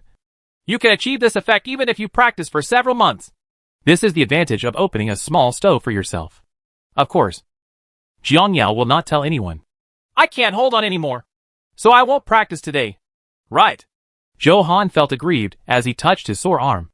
Jiang Yao looked at the time and seriously rejected Zhou Han's request. No. Continue. It was not only Zhou Han who was tired, but also Cheng Nanxing and several others who were practicing with him, especially Li and Zhang Jie. They had no basic skills, but could endure hardships. Even though he was dripping with sweat and his face was distorted, he still kept his horse's steps steady. Jiang Yao nodded with satisfaction. In 2 days, they would be able to learn some simple moves. No. I will study tomorrow. Woof woof! Woof! Sweetie stood at the stern of the boat at some point, staring into the distance and barking non-stop, moving back and forth irritably, as if there was something threatening it on the other side. Jiang Yao and others heard the sound, stopped practicing boxing, and walked towards the stern of the ship together. Zhou Han touched Tianqin worriedly. What's wrong with Tianqin? Did you find something? Sweetie licked her hand, whimpering in her throat. That's right. It smelled a strong pungent smell that drifted from a distance and reached its nose. The smell was very special, and could make it extremely irritated. Sweetheart kept rubbing her body against her master, and kept roaring in one direction. Jiang Yao followed Tianqin's gaze, and found that there was nothing on the water. Only a straight water level line. Could there be something behind the water level line? Jiang Yao pursed her lips, wanting to find out. Drive over and take a look. Okay. Zhou Jin ran back to the cab and changed direction. Cheng Nansheng looked at the vast sea and said, No one will drive a boat on the water like us. Li agreed. It's not impossible. Unable to find the mainland, people's main means of transportation became boats. And even planes could not find a place to land. Apart from boats, I really can't find any suitable means of travel. We'll find out later. Let's continue practicing boxing. Jiang Yao returned to the board of the ship and continued to fight, while her mind was analyzing what she would see later. It must be something bad to make a sweetheart so sensitive. But the ship drove southwest for an hour, and still found no abnormality. Everyone couldn't help but become anxious. They had already deviated far from the track. But sweetheart was still squatting at the stern of the boat, looking motionless to the southwest, her red eyes full of vigilance. Zhou Jin hesitated and asked everyone, Do you want to continue driving? No one answered in the affirmative. It was almost evening, and the elders were cooking dinner in the kitchen, unaware that the ship had deviated from its direction. Jiang Yao looked into the distance and seemed to have made a decision. Let's go. I want to see what's over there. The smell can be heard from a long way away. Okay. Cheng Nansheng touched Tianqin's back and coaxed her carefully. Sweetheart, can you smell what that smell is? Why can't we smell it at all? Sweetheart whined twice, but it didn't know. Zhou Han kicked Cheng Nansheng in disgust. Hey, what's the point of asking, sweetheart? It can't speak. Cheng Nansheng was dissatisfied.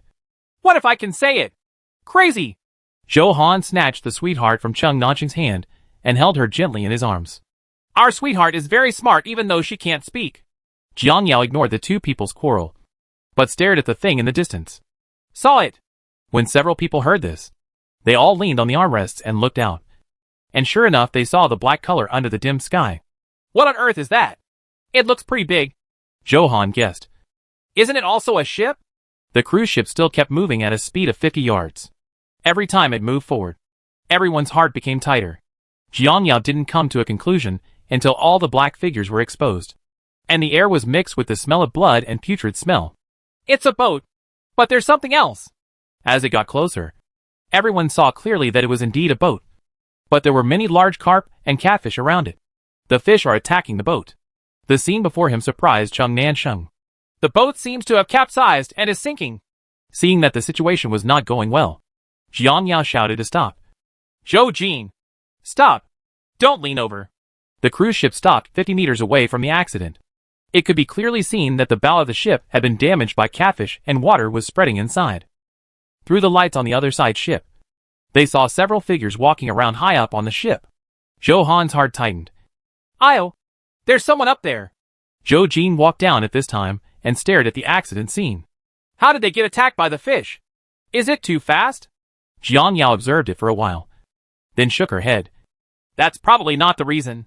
Seeing those fish rushing into the boat, Jiang Yao guessed that the fish were not in a hurry to eat them, but wanted to get something from the boat. Look carefully. Those fish didn't attack people. After listening to Jiang Yao's explanation, everyone observed carefully and found something fishy. Cheng Nansheng was puzzled. Is there anything they need on the ship? Jiang Yao took out her binoculars and saw several carp and catfish squirming on the board. If her guess was correct, they should be members of the fish school or their cubs. She had discovered before that these fish were intelligent, and their IQs were not low, so it seemed reasonable to protect their children. They captured the young of the fish. What? Cub? Several people were stunned. Chung Nanxing didn't believe it. Aren't fish oviparous animals? Do they still have feelings? I became wise after the mutation, Zhou Jin said slowly. Enlightenment? Can fish also become wise? Unheard of.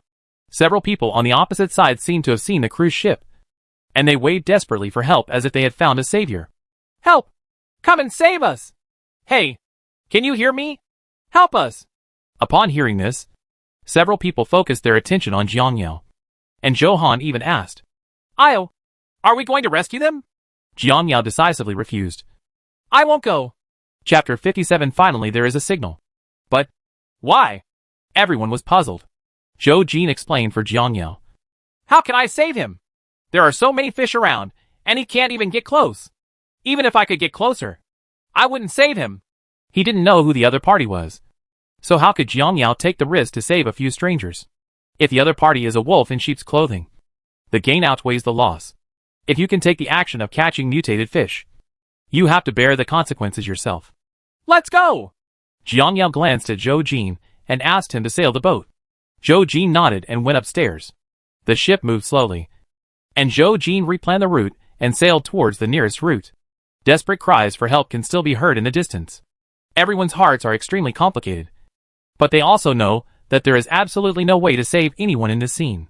The cubs on the boat have been rescued by a school of fish, but they did not leave. Instead, they tore at the boat crazily and opened their bloody mouths to the people on the top of the boat. Some people were even bitten by catfish and swallowed directly in stomach. The smell of blood drifted into everyone's nose with the wind. Zhou Han couldn't help but vomited, and the faces of the other people were also extremely ugly.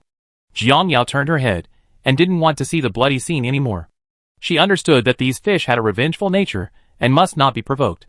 After this scene, there was no conversation at the dinner table for a long time. Several people had not yet come out of the tragic situation just now.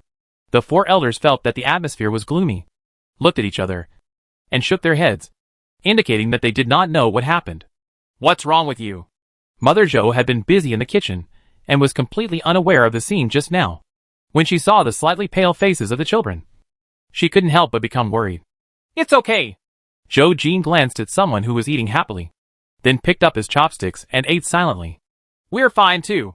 The few people woke up quickly, suppressed the churning in their stomachs, and picked up their chopsticks. After a while, they finished their dinner and went back to their rooms. Only Jiang Yao sat on the board of the ship and observed the movements around him, while Zhou Jin stared at the navigation, not daring to relax.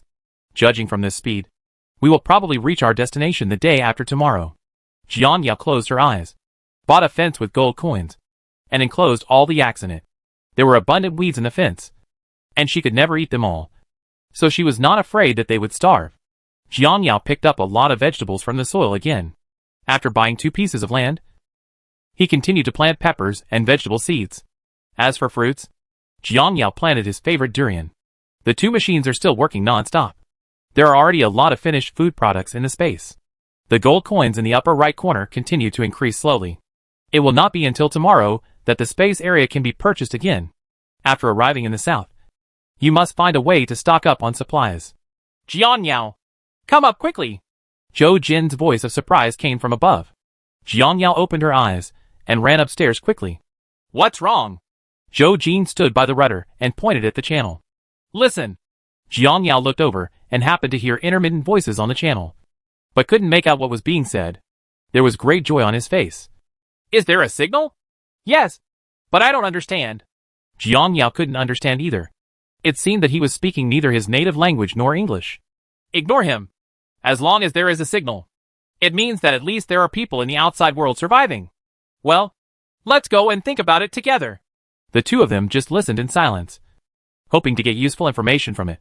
But to their great disappointment, they still couldn't understand it. Jiang Yao gave up and took out her cell phone to try to search for a signal. But it seemed to be of no use. Just as I was about to put my phone in my bag, I saw 2 words translated on the screen out of the corner of my eye. By the way, There is translation software on your phone. Jiang Yao slapped her forehead. When she traveled to other countries in the past, she downloaded offline translation software because she couldn't understand the local language. Opening the software, Jiang Yao brought her phone close to the channel broadcast. Zhou Jin saw this and hurried over. The channel is noisy, and the software's translation is a mess. Words are not words, and sentences are not sentences.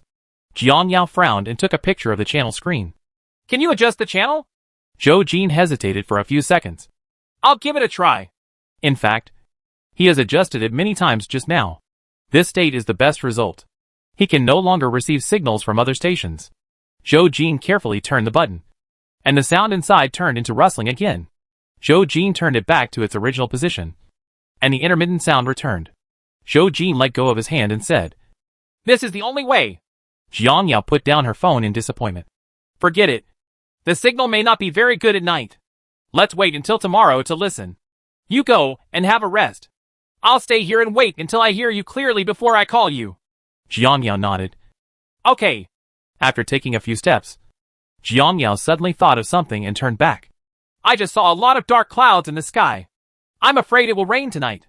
Zhou Jin looked at the calm water seriously. "I hope there won't be any wind." "Well, pay attention. If the wind picks up, stop immediately." "I understand." Zhou Jin nodded and watched Jiang Yao leave. Zhou Jin sailed the boat until midnight, and the originally calm water surface actually started to ripple, and the boat swayed left and right uncontrollably. A large number of seabirds flew from nowhere in the sky, running rampant in the air and screaming incessantly. Some even landed on the boat, and a large number of fish gradually gathered on the water, with their mouths open waiting for the birds in the sky to fall into their mouths. Zhou Jin held the steering wheel, completely sleepless. It was fine in the first half of the night, but now the wind is really blowing. The wind became stronger and stronger, and the boat bumped more and more violently. Everyone was shaken awake from their sleep, quickly put on their clothes, and stumbled out of the room. As soon as Jiang Yao came out, she ran into a panicked Zhou Han and a sweetheart who kept whining. Zhou Han also happened to see her. "Io, why is the wind blowing up so well? Is there any danger?" "Have no idea. There is no smoke without fire, and disaster is coming." Everyone gathered in the cab, clinging to the fixed furniture around them. Jiang Yao approached Zhou Jin. "Stop first. Don't leave." "Okay," Zhou Jin replied. After the boat stopped, the shaking became more obvious. Small objects around them fell to the ground. Everyone was so frightened that they all turned pale and looked at Jiang Yao, who was still calm. Cheng Nanqing's voice began to tremble. "What should we do now? What can we do?" Jiang Yao thought about it, and she remembered that when a cruise ship encounters big waves in the deep sea, it needs to anchor to fix the hull, and the hull cannot face the wind from the side. "You all put on your life jackets. They're in the locker behind you." Zhou Han was closest to the cabinet and immediately opened the cabinet and took out more than 10 life jackets. Jiang Yao casually took one and put it on herself. "You all wait here." After saying that, he left the cab alone and went to the corridor to observe the direction of the waves. Zhou Jin followed out and understood immediately when he saw Jiang Yao's look. "Northwest wind." Jiang Yao tilted her head. "Adjust the boat so that the bow follows the direction of the waves." After adjusting, "Drop the anchor. I'll go right away." Chapter 58. Being swept into the sea. After Zhou Jin left, Jiang Yao still stood there and felt the wind.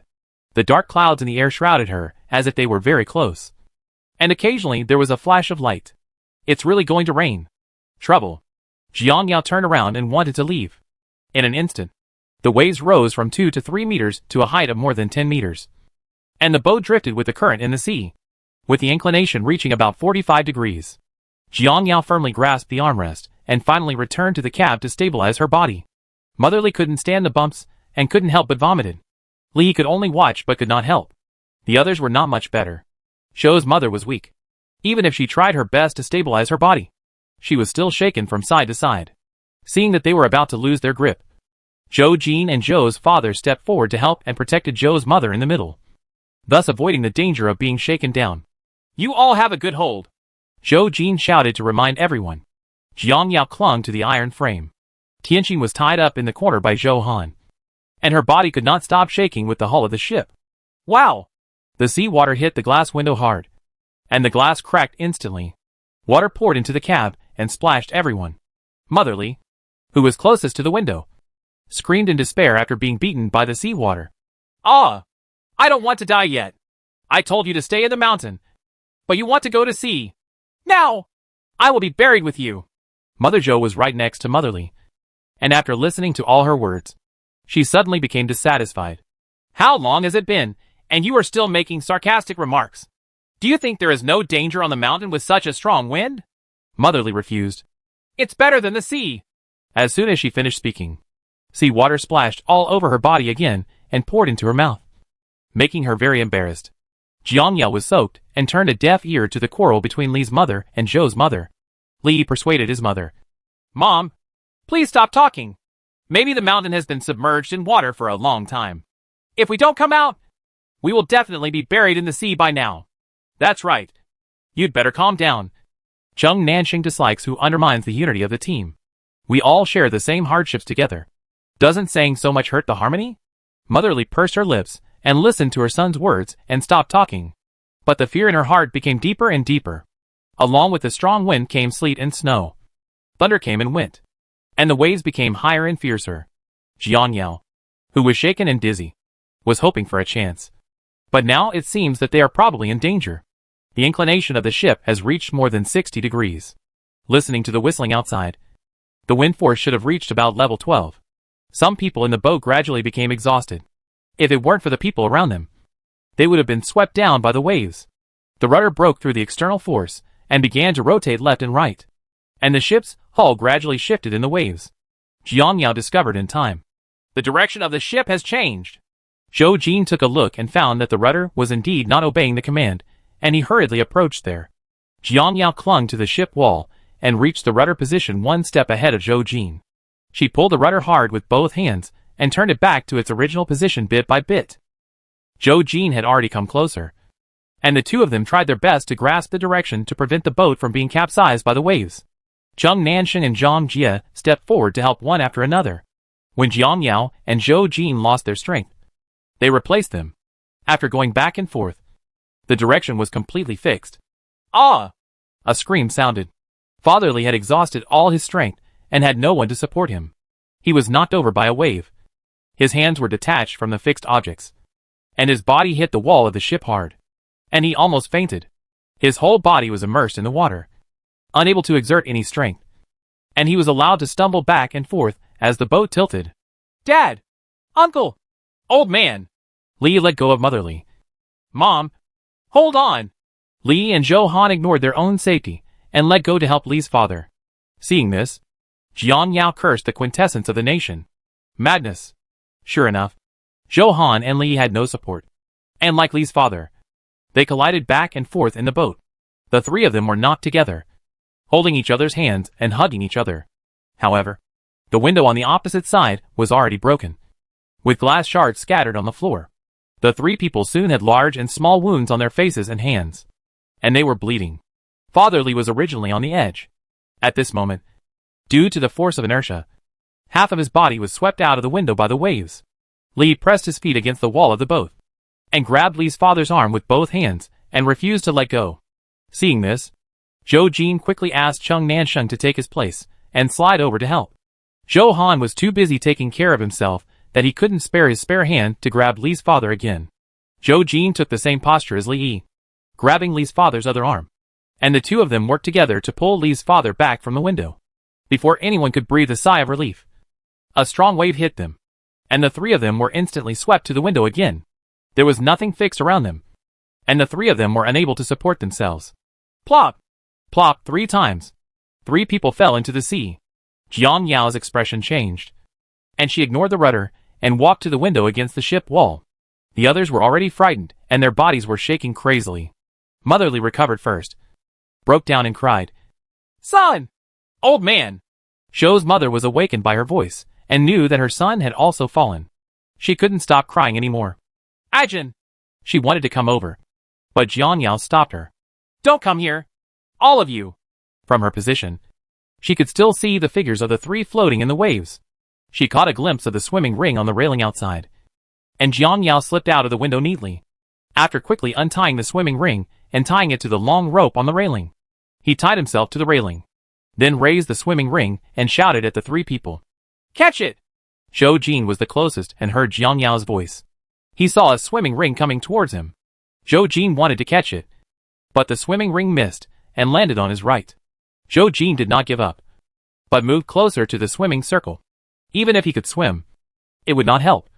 But he still had to give it a try. Jiang Yao then threw a few more around the three of them, and Li Yi successfully caught one and got into the swimming circle, looking at his father, who was not far away from him. Li's father fainted the moment he was hit by the seawater. If he hadn't had a life jacket on him, he would have sunk long ago. Li struggled to get closer to his father, but was carried further and further away by the waves. He was anxious, but to no avail. Zhou Jin finally caught the swimming ring at this moment, and was being pulled to the boat by Jiang Yao. The waves were too big, coupled with the heavy rain. The vision was blurry, and the location of the three people could only be determined by shadows. Jiang Yao was hurt by the waves, but she still didn't give up pulling her to the boat. Affected by the waves, the rope loosened and tightened for a while, and her hands were bruised. If Jiang Yao had not tied herself up, she would have been almost knocked down by the waves several times. Jiang Yao finally pulled Zhou Jin up. Without rest, the two went to pull the rope of Li Yi's swimming circle. Li gradually collapsed and was only 2 or 3 meters away from his father, but he was so weak that he could not swim across. I don't know whether it was seawater or tears on his face, but Li Yi's heart was bleeding. Chapter 59. Surviving the disaster and getting into trouble again. The swimming ring was suddenly pulled, and Li Yi's body slowly retreated. He turned his head and found that he was being pulled onto the boat by Jiang Yao and Zhou Jin. At this moment, Li finally cried, looking at his father's pale cheek. Li bit his lip, screamed heartbreakingly, and saliva spattered everywhere. Dad! Dad! Wake up quickly! Woohoo! There's a swimming ring next to Father Li, and he can catch it as soon as he wakes up. But he still hasn't woken up. Seeing his father getting further and further away from him, Li Yi's heart collapsed even more. He wanted to leave the swimming circle and get closer to his father several times. But when he saw the black and green waves, Li Yi hesitated. He could throw away the swimming ring. He really wanted to. Li Yi was heartbroken and stared blankly at the rising and falling figure of Li's father. Dad? I'm sorry. Li lay slumped in the corridor, letting the waves hit him. Father Li was swept further and further away by the wind and waves until he was a small orange dot. Jiang Yao and Zhou Jin watched for a long time, knowing that Li's father could not be rescued. And even if the waves stopped, it would probably be a disaster. They could only hope that the bad weather will pass soon. They can still have a chance to look for it, and hope that the fish in the sea will be merciful. The three of them just supported each other and were baptized by the waves in the corridor, one wave after another. The wind and waves continued throughout the night, until the rain stopped. The waves gradually stabilized, and the dark clouds receded just as the sky was about to turn white. When the first ray of sunlight shone on the faces of the three people, the entire sea returned to calm. Jiang Yao noticed the light, frowned, opened her eyes hazy, and sat up when she saw the sun in the sky. It turned out that she was knocked unconscious by the waves at some point. Feeling the tightening in her waist, Jiang Yao loosened the rope and tried to stand up. Hiss! Feeling weak, Jiang Yao sat back down again. Her right hand accidentally touched the cold softness. Jiang Yao looked down and found Zhou Jin fainted beside her. Jiang Yao couldn't help but breathe a sigh of relief when she felt the faint cool breeze on her fingertips. Fortunately, he is still alive. After thinking about it carefully, a picture emerged in Jiang Yao's mind. Careful! Someone hugged her from behind.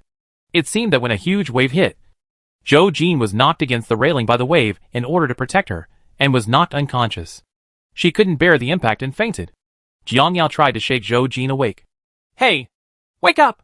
Zhou Jin didn't respond. Zhou Jin! Wake up quickly! Zhou Jin did not wake up.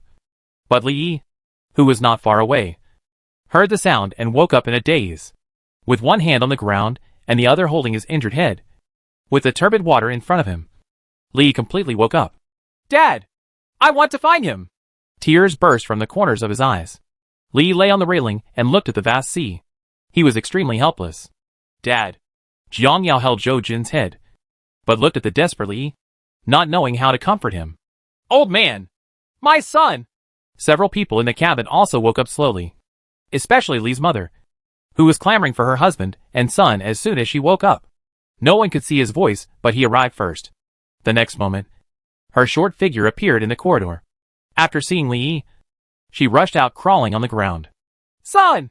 When he ran to Jiang Yao's side, his right foot accidentally stepped on Jiang Yao's calf and almost fell to the corridor. Jiang Yao pursed her lips to bear the pain, put down Zhou Jin and stood up from the ground, just looking at the deep love between mother and son.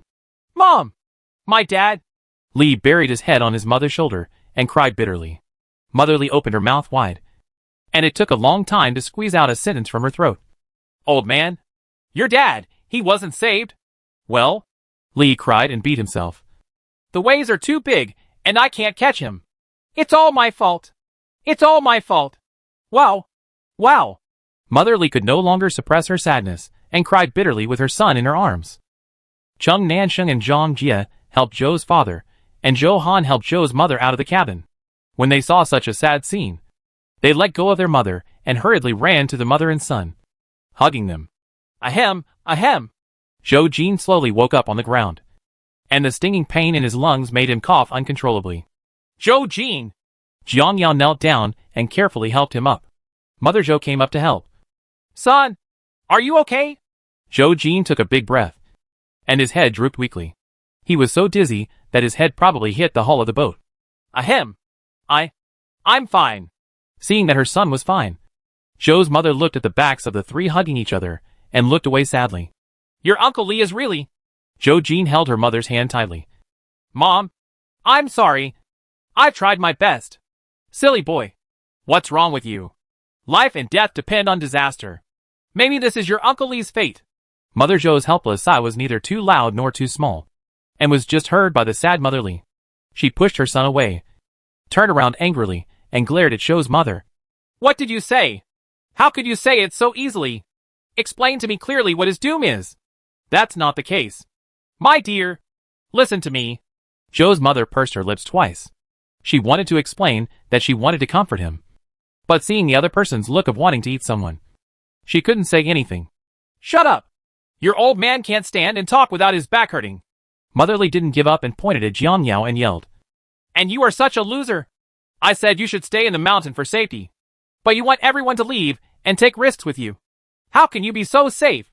When Mother Zhou heard this, she immediately became unhappy. What did you say? If it weren't for Jiang Yao, we would have died in the tornado.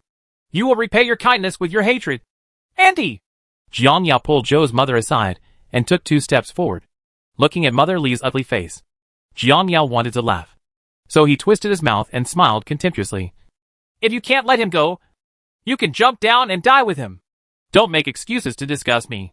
Mother Li's expression was stagnant, and the corners of her mouth couldn't help but tremble wildly. You. Zhou Han comforted Li for a moment and looked at Jiang Yao in disbelief. How could you say such a thing? Seeing that his sister didn't distinguish right from wrong, Zhou Jin severely reprimanded her. Zhou Han, shut up. If you don't understand the situation, don't talk nonsense. Jiang Yao lowered her eyes filled with coldness. Why can't I say such a thing? Was it me who begged her to get on the boat in the first place? Why didn't she think about me when she was eating, drinking, and sleeping? Why did she want to blame me when something went wrong? Do you really think that I am the wronged and easy to bully? Zhou Han didn't expect Jiang Yao to touch people's painful areas so bluntly, so he sat down on the ground and trembled all over. Jiang Yaoquan pretended to be invisible and stared at the water with an expressionless face. Jiang Yao didn't want to say the worst words, and she didn't want to care about Zhou Han's injury. When it comes to relatives and friends, Zhou Han's choice is truly correct.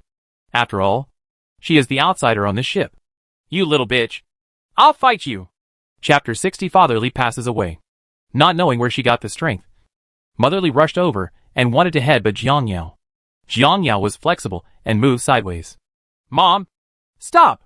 Hearing his mother's roar, Li finally regained his senses and got up from the ground to stop his mother. If the mother continues to make trouble, how will it end later? After all, his father's death was really not Jiang Yao's fault. It was his fault for not protecting his father. But everything was too late. Mother Li was too fast and could not stabilize her body in time. Ah! With a cry, he rushed out of the railing headfirst, and most of his body was about to fall into the water. Zhou Jin, with quick eyes and quick hands, rushed forward and grabbed Li's mother's feet firmly. Seeing this, Chung Nanxing also ran up to help. Several people gathered around and pulled up Mother Li, who turned pale with fright. Only Jiang Yao stood aside and watched the farce coldly. Since he didn't want to live, why should she stop him? Zhang Jia approached Jiang Yao at some point. Don't take their words to heart. You have done enough. Although he had not been in contact with this group of people for a long time, Zhang Jia could clearly see that Jiang Yao had a lot planned for this team. In this apocalyptic world, if it were him, he would never share his things with others, let alone let others poop on his head, or tolerate a white-eyed wolf like Mother Li. Heh, do you think I can? Jiang Yao doesn't have such a temper. In the previous life, Zhou Han sacrificed himself for her. In this life, she owed Zhou Jin another favor. In this disaster, she should have paid it off. When you reach your destination, separate from them. This time, Jiang Yao no longer wavered. Mother Li's unrestrained crying could not be heard, and Jiang Yao was very troubled, leaving everyone behind and went back to the room alone. On the board of the boat, Mother Li's voice gradually became hoarse. Li wiped away his last tear and looked at Zhou Jin pleadingly. Brother Zhou, I want to find my father. Is that okay? Zhou Jin did not answer immediately, but glanced around and did not see any familiar figure. Wait a minute. I'll ask Jiang Yao. Hearing Jiang Yao's name, Li's mother was furious again. Why are you asking her? I haven't settled the score with her yet. She doesn't have to say anything about this. Mom. Li gritted his teeth, as if he was holding back. Can you please stop causing trouble? I beg you. The sound was almost desperate, and everyone felt uncomfortable. Zhou Han looked at his brother's leaving figure and hesitated, but did not follow him after all. Zhou Jin silently walked to Jiang Yao's door, hesitated for 2 seconds, and then knocked on the door. Boom! Jiang Yao had just changed into her pajamas and was about to take a bath. When she heard the door knock, the irritation she had just suppressed surged up again. Can you all please just leave me alone? Zhou Jin stiffened, but she didn't expect Jiang Yao to calm down yet. He cleared his throat and said, Li said he was going to find his uncle. Look, you can make your own decisions. Don't ask me. I don't want to care about it, and I don't have the right to care about it. The people outside the door were slightly confused and clenched their fists feebly. Knowing that Jiang Yao was really angry, Zhou Jin didn't know what to do. So he had to go back to the board to deal with everyone. Seeing Zhou Jin appear, Li looked expectantly. What did she say? Zhou Jin touched the sore back of her head, her voice a little unnatural. She said, Go back quickly. Great. I'm going to sail the boat right away. Li seemed to see hope and started the engine excitedly. No one noticed that Zhou Jin had lied. Only Zhou's mother stared at her son thoughtfully. Zhou Jin saw her mother's confused eyes, turned around and walked towards the cab. You guys pack up the boat, and I'll go see Li. Alas. Mother Zhou sighed, her head hurting. When something like this happens, no one has a hard time. Originally, she wanted her son to ask Jiang Yao if there was any cardiovascular medicine in her bag. But now it was better, and it became even more difficult to talk about it. After glaring at Mother Li angrily, Mother Zhou went to help the old man. Fortunately, the old man didn't get sick. Otherwise, another life would have been lost in the sea.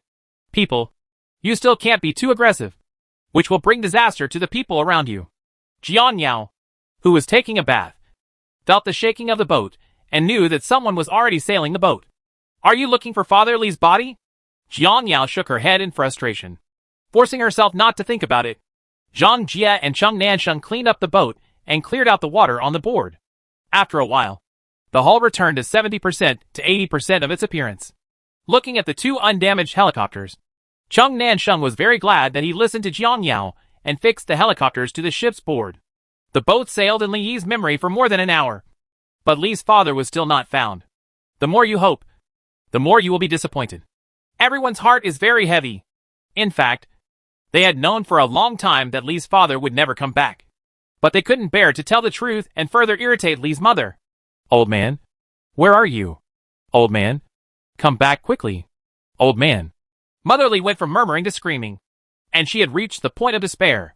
Zhou Han couldn't stand Li's mother's crazy state. He glanced at his boyfriend, who was trying his best to tolerate it, and put his arms around his waist sadly.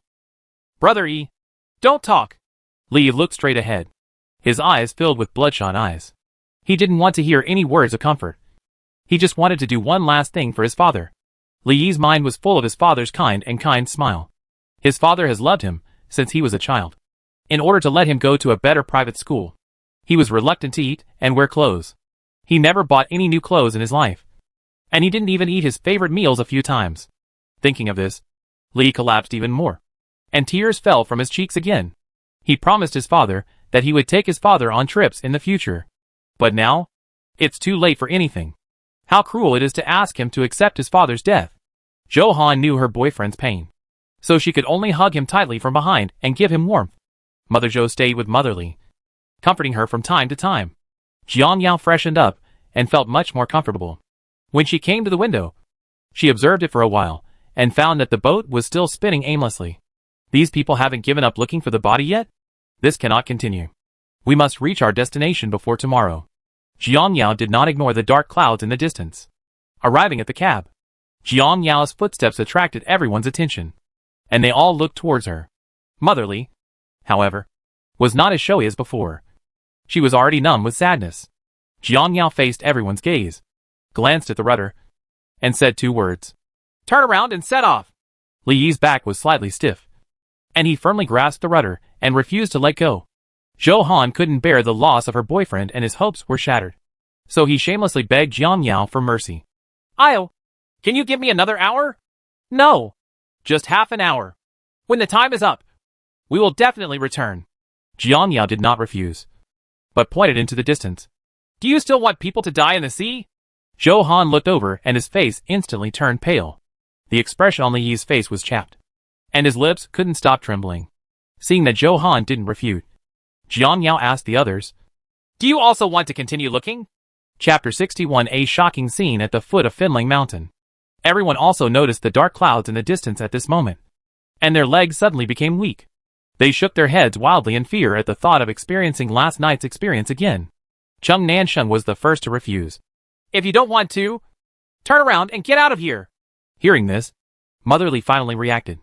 After looking at the sky, her eyes were filled with deep fear. Zhou Jin walked to Li Yi and gently patted his shoulder. Let me do it. Li Yi knew that he could not drag it out any longer, so he took the initiative to get out of the way and walked to Li's mother to comfort each other. As the boat sailed farther and farther, there were more and more tears on Mother Li's face. Jiang Yao was hungry, so she went to the kitchen alone and took out instant noodles. After making them, she ate them silently. Instant noodles are still the most fragrant. The atmosphere on the boat was low all day long. No one said they were hungry or tired, and no one came into contact with each other. Only Jiang Yao can do both boxing and eating. After the punch, Jiang Yao wiped the sweat off her face and returned to her room. After washing herself, she sat by the bed and took out a plate of braised pork from the space and started eating. Well, it's delicious. Delicious. The food made by the machine tasted better than the food in a 5-star hotel. Jiang Yao couldn't resist the aroma of braised pork and ate 2 whole plates with rice before giving up. Another crop of vegetables was harvested in the space. Jiang Yao took out the seeds and planted them again. The gold coins in the upper right corner had increased to 5 digits unknowingly. Jiang Yao was very pleasantly surprised and quickly clicked on the purchase page to find what she wanted to buy. Until the end of the page, Jiang Yao finally saw an option she had never seen before. The space lasts 2 minutes and requires 30,000 gold coins? What's the meaning? Jiang Yao wonders. Does the time and space also need to be bought? But looking at the way she takes things at will, it doesn't seem like there is a time limit. Jiang Yao decided to buy it. Just after deducting the gold coins, a time frame suddenly appeared on the lower left side of the space, which showed exactly 2 minutes, since other things remain unchanged. That's right. Jiang Yao had a bold guess, and as soon as her consciousness moved, she entered the space in the blink of an eye.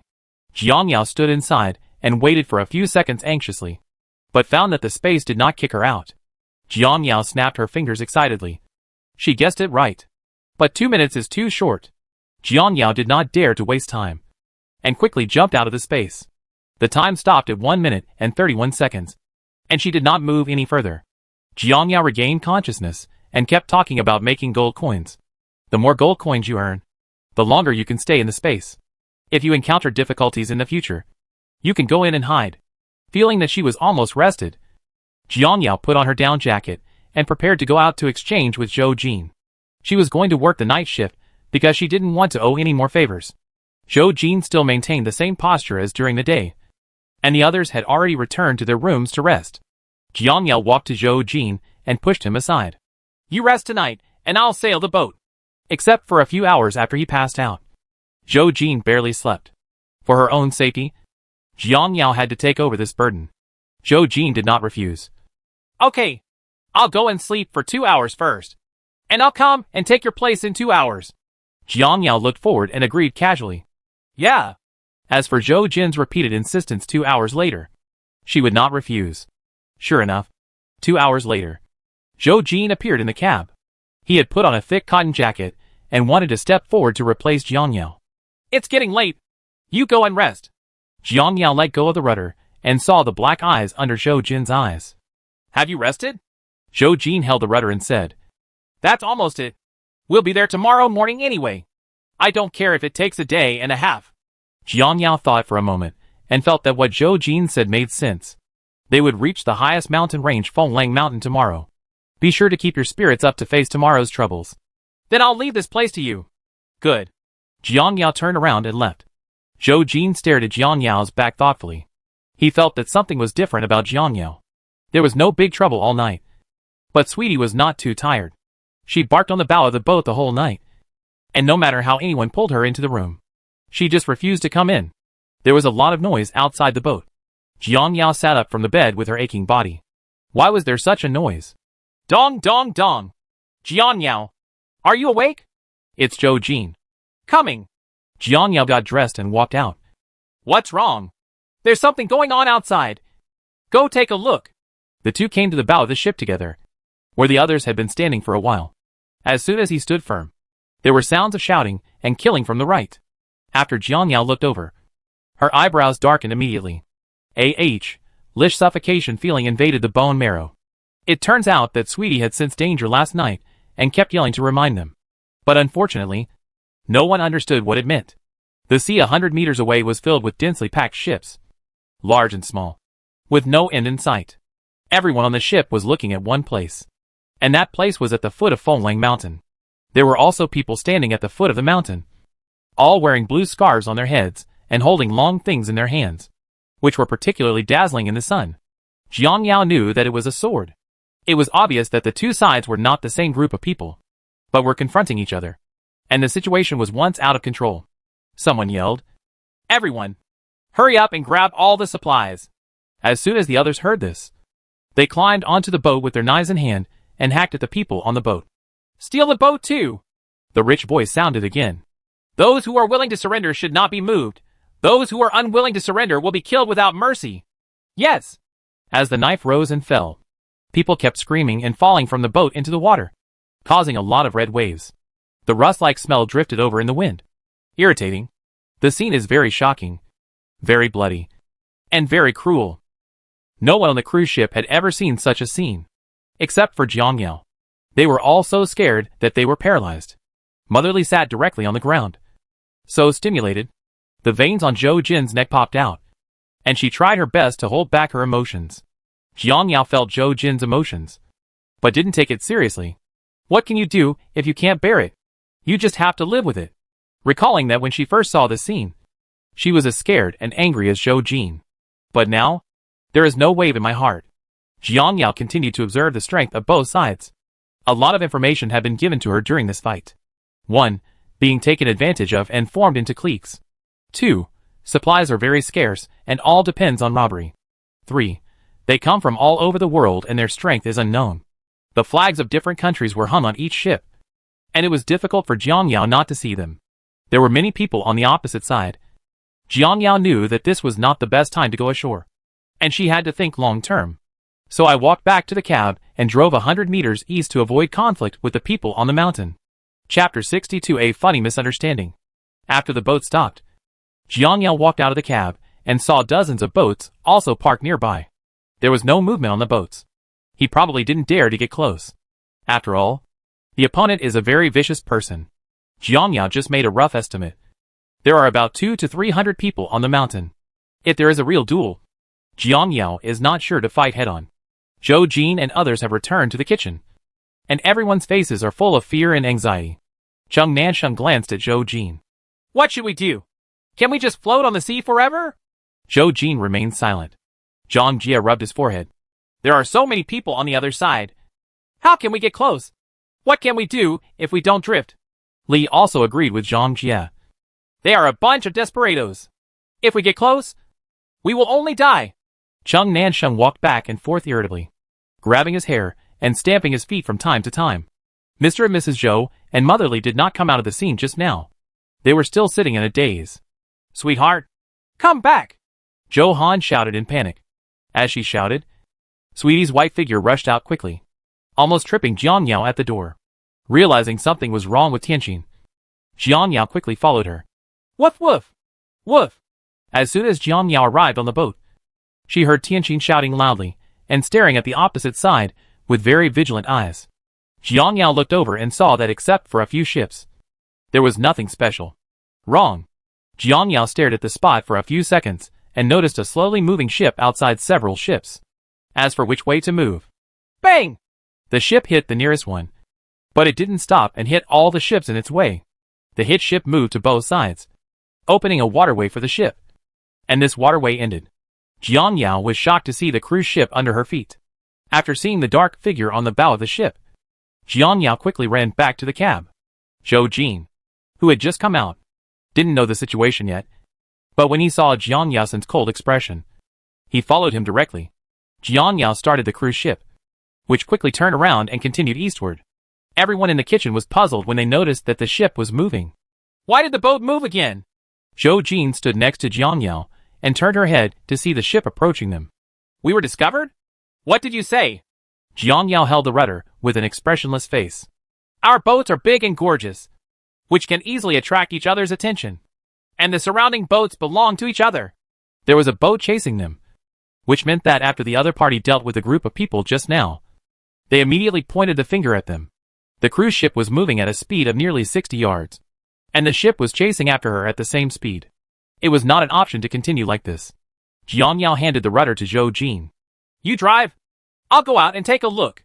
Well, let's call Chung Nansheng and Li Yi. Jiang Yao had no intention of calling them, but stood alone at the stern of the boat, observing each other with a telescope. When she saw that they only had long knives and no other weapons in their hands, Jiang Yao's heart dropped. Fortunately, there is no gun. Otherwise it would be really difficult to deal with. Jiang Yao climbed up to the top of the ship, the most secluded place. After making sure that no one was following, he took out a rifle from the space, quickly installed the silencer, and pointed it at the head of one of the opponents, to prevent the other party from approaching. You must first frighten them and scare them away. Laugh! Jiang Yao pulled the trigger. The man who was aimed at the head was shot through the middle of his eyebrow, and he fell to the ground without making a sound before he knew what happened. Drink! The bloody hole on his forehead was exposed to everyone, causing quite an uproar. Get down quickly! It's a gun! There's a gun! Boss! The other party has a gun! Boss! Moo Moo was shot to death. Shut up! A rich voice sounded. Snapped. The man who was called the boss angrily slapped the younger brother next to him, who was chattering away. I'm not blind. Don't you know that the other party has a gun? You're such a shallow-minded thing. The younger brother touched his head aggrievedly. Then what should we do? Should we pursue him? Chase! We must chase! I don't believe he can kill so many of us with one gun! The man showed a greedy smile. That ship is so big. It must have a lot of supplies. And that gun. He wants to order it. The younger brother looked at the dead wood and shook his body. Well, what if the opponent has more than one gun? Do we have to attack him forcefully? Snapped. As soon as he finished speaking, he was slapped on the forehead again. Boss! The younger brother felt aggrieved, with tears in his eyes. The man smiled cruelly. Is it a gun? Just try it, and you'll be done. You, and you, stand in front of me. Boss! Big! Exclamation point. The faces of the younger brothers whose names were called turned the color of pig liver, and their bodies instinctively retreated, wanting to beg for mercy. But under the boss's death eyes, they still stood up in despair and shouted slogans tremblingly. Boss! We swear to be loyal to you to the death. Then he turned around and faced Jiang Yao's gun resolutely. When the younger brother next to the man saw this, he couldn't hold back the tears any longer. He was both desperate and happy in his heart. He was lucky that he was not selected by the boss. And he felt sad for his brothers. Jiang Yao had been observing the movement on the other side, keeping the gun in her hand aimed at the other side. When she saw 3 people standing up one after another, she was very surprised. Which country's tactic is this? Isn't it really just for killing people? Since he was giving away his head, she was not polite. Chi chi chi. 3 times. Jiang Yao showed no mercy and hit the opponent on the forehead. The 3 fell to the ground in response, their eyes as wide as bells. The younger brother swallowed his saliva and was about to cry. Boss, they have more than one gun.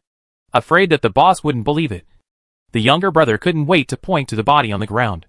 Look, they were all hit. There wasn't even a second between the 3 shots. It couldn't have been done by one person. The man looked at the 4 corpses on the ground, closed his eyes in distress, and punched the younger brother's arm hard. Ah! The younger brother's facial features were distorted. The man gritted his teeth. What a shallow-minded thing! Thinking of not having the supplies and guns, he felt unwilling, but he still ordered to go ahead. Retreat at full speed! Yes! The younger brother held on to his left arm that was hanging weakly and hurriedly went to the cab on his stomach. The ship quickly turned around. Even though the man was very angry, he cherished his life very much and would never take his own life for granted. This man was Ming Shi, who was the first to arrive at Fenglang Mountain, and was nicknamed Madman Shi. Madman Shi had been imprisoned for nearly 10 years for killing someone in the army. He was hit by a natural disaster just after he was released. Fortunately, he had noticed it early, and was the first to take refuge in Fenglang Mountain. As the weather became worse and worse, he had no supplies, and could only rely on wild fruits in the mountains to fill his stomach. He lived in a cold cave, and made a fire to keep warm. Chapter 63. After discussing the countermeasures, Jiang Yao went alone. Until one day, several more people went up the mountain with supplies. The starving madman Shi completely exposed his true nature, and killed all of them before having a feast. He tasted the sweetness for the first time. From now on, whenever someone goes up the mountain, Madman Shi will rely on his own skills to kill, and loot. Those who are willing to surrender will join the group, and those who are unwilling will be thrown into the water to feed the fish. From then on, Madman Shi formed gangs everywhere to seize supplies, strengthened his current team, and became the leader of the team. In the eyes of others, this team is the legendary bandit Den, and Madman Shi is the bandit leader. Looking at the ship quickly moving away, Jiang Yao breathed a sigh of relief. She made the right bet. Where are you? It's Zhou Han. Right below. Jiang Yao quietly put away the gun and stood up straight. I'm here. Jiang Yao jumped off the top of the boat, and Zhou Han looked at him in confusion. What are you doing up there? Jiang Yao shook her head. It's nothing. Go back. Oh. Jiang Yao looked at the direction the boat left, and the water surface became calm again. The boat under their feet also stopped. The 2 returned to the cabin and met Zhou Jin, who wanted to come out to find her. Zhou Jin and Jiang Yao looked at each other. Why did they leave? Jiang Yao put her hands in her pockets with a look of confusion. I don't know either. They chased us and then went back. They probably gave up because they thought they couldn't catch us. Zhou Jin also thought of this possibility just now, but still wanted to ask Jiang Yao if he had found any other reasons. Since Jiang Yao didn't know either, Zhou Jin didn't ask again. This cannot continue. We must find a way to deal with them. Zhou Jin looked at the gray sky. It was clear that it was sunny just now, but now it suddenly turned cloudy. There will definitely be a storm tomorrow at the latest. The rainy weather is coming soon, and we can't stay on the boat. Jiang Yao also knew that she could not stay on the boat for long, but she had not yet thought of the best way to go up the mountain. Go in first. The 3 returned to the cabin and sat down, and found that Zhou's father and Zhou's mother were making lunch, and Li's mother was still sitting by the window in a daze, with Li accompanying her. When Cheng Nansheng saw them coming back, he hurriedly stepped forward to ask about the ship just now. Why did they go back again? All 3 shook their heads. Cheng Nansheng became anxious again. Then what should we do? Zhou Jin glanced at Jiang Yao and told her his plan. There are many people on the other side, so fighting head-on will definitely not work. Why don't we talk to them about the conditions and how we can get up there? Cheng Nansheng's eyes lit up. This is a good idea. But if the other party's lion opens its mouth and cannot satisfy them? Zhang Jie shook his head. I don't think this method will work. They all saw it just now. The other party not only took away the supplies, but also took the boat as their own. The more Zhang Jie thought about it, the less feasible it became. We not only have boats, but also helicopters. Do we have to give them up? Zhou Jin frowned. Zhang Jie was right. The other party's usual method was to kill people and gain goods. He would definitely not negotiate terms with them. Chung Nansheng knocked on his head, hating himself for being too stupid. Then there is no other way? Jiang Yao glanced at the two of them and said, Tonight I will paddle over quietly in a rubber boat and go up the mountain in the dark to investigate. As soon as she finished speaking, everyone looked at her in disbelief. Zhou Jin seriously rejected this method. No, it's too dangerous, Jiang Yao insisted. I'm pretty good at it. Most people can't stand me. Don't worry. But there are so many people on the other side. Can you really guarantee your own safety? Zhou Han was worried. Jiang Yao used her consciousness to explore the gold coins in the space, and found that the number of gold coins had reached 6 figures, and could buy 20 minutes of time. 20 minutes is enough. There is also a bulletproof vest in the space, so others will not hurt her easily. In fact, she had another purpose for going up the mountain. But Jiang Yao would not tell them. It's guaranteed. Several people were silent, and looked very heavy. Zhou Jin wanted to go with Jiang Yao, but judging from the other party's intentions, it seemed that he would not agree. Jiang Yao, I'll follow you. Jiang Yao waved her hand. No, you trust me. Zhang Jie knew that Jiang Yao was stubborn, and would never look back once she made a decision. So he dug around in his arms, and took out a black object. Bang! He placed it heavily on the table. Everyone was shocked when they saw what was on the table. It was a pistol. Gun?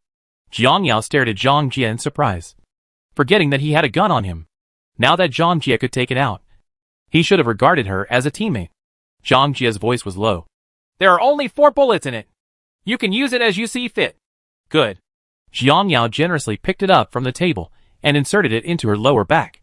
Everyone couldn't resist Jiang Yao, and had no choice but to let her go. In order to let Jiang Yao reach her best condition, they did not disturb her too much. After having a full meal, Jiang Yao was pushed into the room by Zhou Han. I'll get some sleep quickly, otherwise you will be easily distracted at night. Jiang Yao sat helplessly on the bedside. It's broad daylight. How can I sleep? If you can't sleep, you should close your eyes and rest your mind. If you are not in a good mental state, what should you do if you encounter them? Don't I have a gun? I'm not afraid. But, seeing that Zhou Han wanted to continue talking, Jiang Yao covered her ears and pushed her out. Oh, I haven't finished speaking yet. Okay, I'm going to sleep. Isn't it okay if I just sleep? Jiang Yao closed the door and lay on the bed depressedly. But Zhou Han was right. He had to prepare everything, using her consciousness to enter the space. Jiang Yao exchanged for 20 minutes of stay time, found the body armor and submachine gun she had purchased before, and put them on the bed. After filling the submachine gun with bullets, Jiang Yao put it away, thinking of the stab-proof jacket and hat she had found in the work building before. Jiang Yao took them out and tried them on, and found that the size was just right. Double guarantee. No matter how powerful the opponent is, she should not be seriously injured. Jiang Yao took out grapes and apples, and ate them again to refresh herself and replenish energy.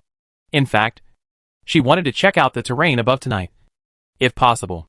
Jiang Yao still understands that to capture the thief first, capture the king. Just capture the other party's boss, and get a chance to negotiate. As long as you can get up the mountain safely, everything else is easy to negotiate. But, it's better to have a place on the mountain. Jiang Yao looked at the towering mountain peaks, and guessed that the other party only occupied the position below. It was too cold at high places, and there was no place to live. Most people would not dare to stay there. But Jiang Yao wanted to go up high, build a small house, install air conditioning, and use a generator to generate electricity. Normally no one would dare to disturb her, so her life should not be too comfortable. But before that, she had to solve the trouble in front of her. After eating and drinking, Jiang Yao lay on the bed and closed her eyes. In the blink of an eye, it was getting dark. Jiang Yao was wrapped in a quilt and sleeping soundly. She was dreaming that she was chewing on a big pig's knuckle, and her mouth was full of oil. Chapter 64: Going up the mountain and being discovered by the enemy. Zhou Han had already prepared dinner, put it on a big plate, brought it to Jiang Yao's room door, and knocked on the door. Are you up? Jiang Yao woke up suddenly. The fat in her mouth was gone. I opened my eyes drowsily and looked at the darkness in front of me, only to realize that it was already dark. Jiang Yao quickly got up, touched the warm quilt inside, It is really easy for people to sink in a comfortable environment. Jiang Yao opened the door and saw Zhou Han carrying food. So she quickly took it. Have you got a meal yet? Zhou Han shook his head. Not yet. I'm going to eat now. You eat first. If you don't have enough, come out and eat more. Jiang Yao put a piece of steak in her mouth and nodded with satisfaction. I understand. After Zhou Han left, Jiang Yao closed the door and took out the coveted pig knuckles from the space. She didn't expect that it was just a dream, but it was actually made in space. The sauce-red pork knuckles are still steaming, and the aroma penetrates right into your nose. Jiang Yao couldn't wait to take a bite and nodded with satisfaction. She must be full of energy for tonight's action, and there won't be any mistakes. After eating and drinking, Jiang Yao did a few more sets of boxing in the room to warm up. Time flew by, and soon it was early morning. Jiang Yao got on the rubber boat in everyone's solemn atmosphere and slowly disappeared from everyone's sight. Zhou Jin was still uneasy and took out the night vision binoculars to look. But Jiang Yao could no longer be seen. Zhou Han stood on the board and refused to leave. I hope Io can return safely. If she doesn't come back by 3 o'clock, we will drive over and look for her. Zhou Jin's face was slightly cold. If something happened to her, he would definitely not let her go, even if it cost him his life.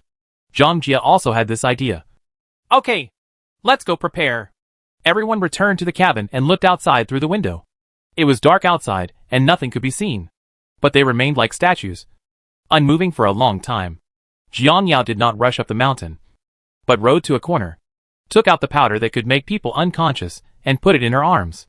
Then put on the already prepared body armor and stab-proof jacket, a hard hat, and night vision sunglasses. He took another pistol and stuck it in his waist. On the other side was the gun given by Zhang Jia. There was also a dagger hidden in his boots. So he was fully equipped. Jiang Yao hid in the corner of a ship, observing the movement at the foot of the mountain with a telescope. She wondered if the other party was too confident. But there was no one guarding the foot of the mountain. Jiang Yao was secretly happy that these idiots gave her a quick way to go up the mountain. Judging from the other party's behavior this afternoon, Jiang Yao knew that they were not very smart, and she did not understand their intention to give away their lives at first. Later, when I thought about it carefully, I must have been used as a target by the leader to test how many guns he had. But what they didn't know was that she was responsible for shooting 3 people in 1 second. And that was why she escaped in the end. Madman sure is indeed not very smart. When he was in the army, he was often ridiculed and even beaten and humiliated because his grades ranked last. One day, Madman sure was finally angered and brutally murdered one of them, and was punished by law. If he knew that he was being tricked by Jiang Yao, he would definitely cut her into pieces. Jiang Yao recalled that when she was in the army, she was repeatedly asked to stay by her superiors because of her top grades, but she rejected them all. Thinking about it now, Jiang Yao was very grateful to her parents for their decision to send her for training. Jiang Yao quickly came to the shore, put the rubber boat into the space, and followed a path up the mountain. There were originally no roads on the mountain, but as people walked more, there were many messy and directionless paths. But Jiang Yao did not choose those who walked by. Instead, he went around to the other side of the mountain and walked up through the woods.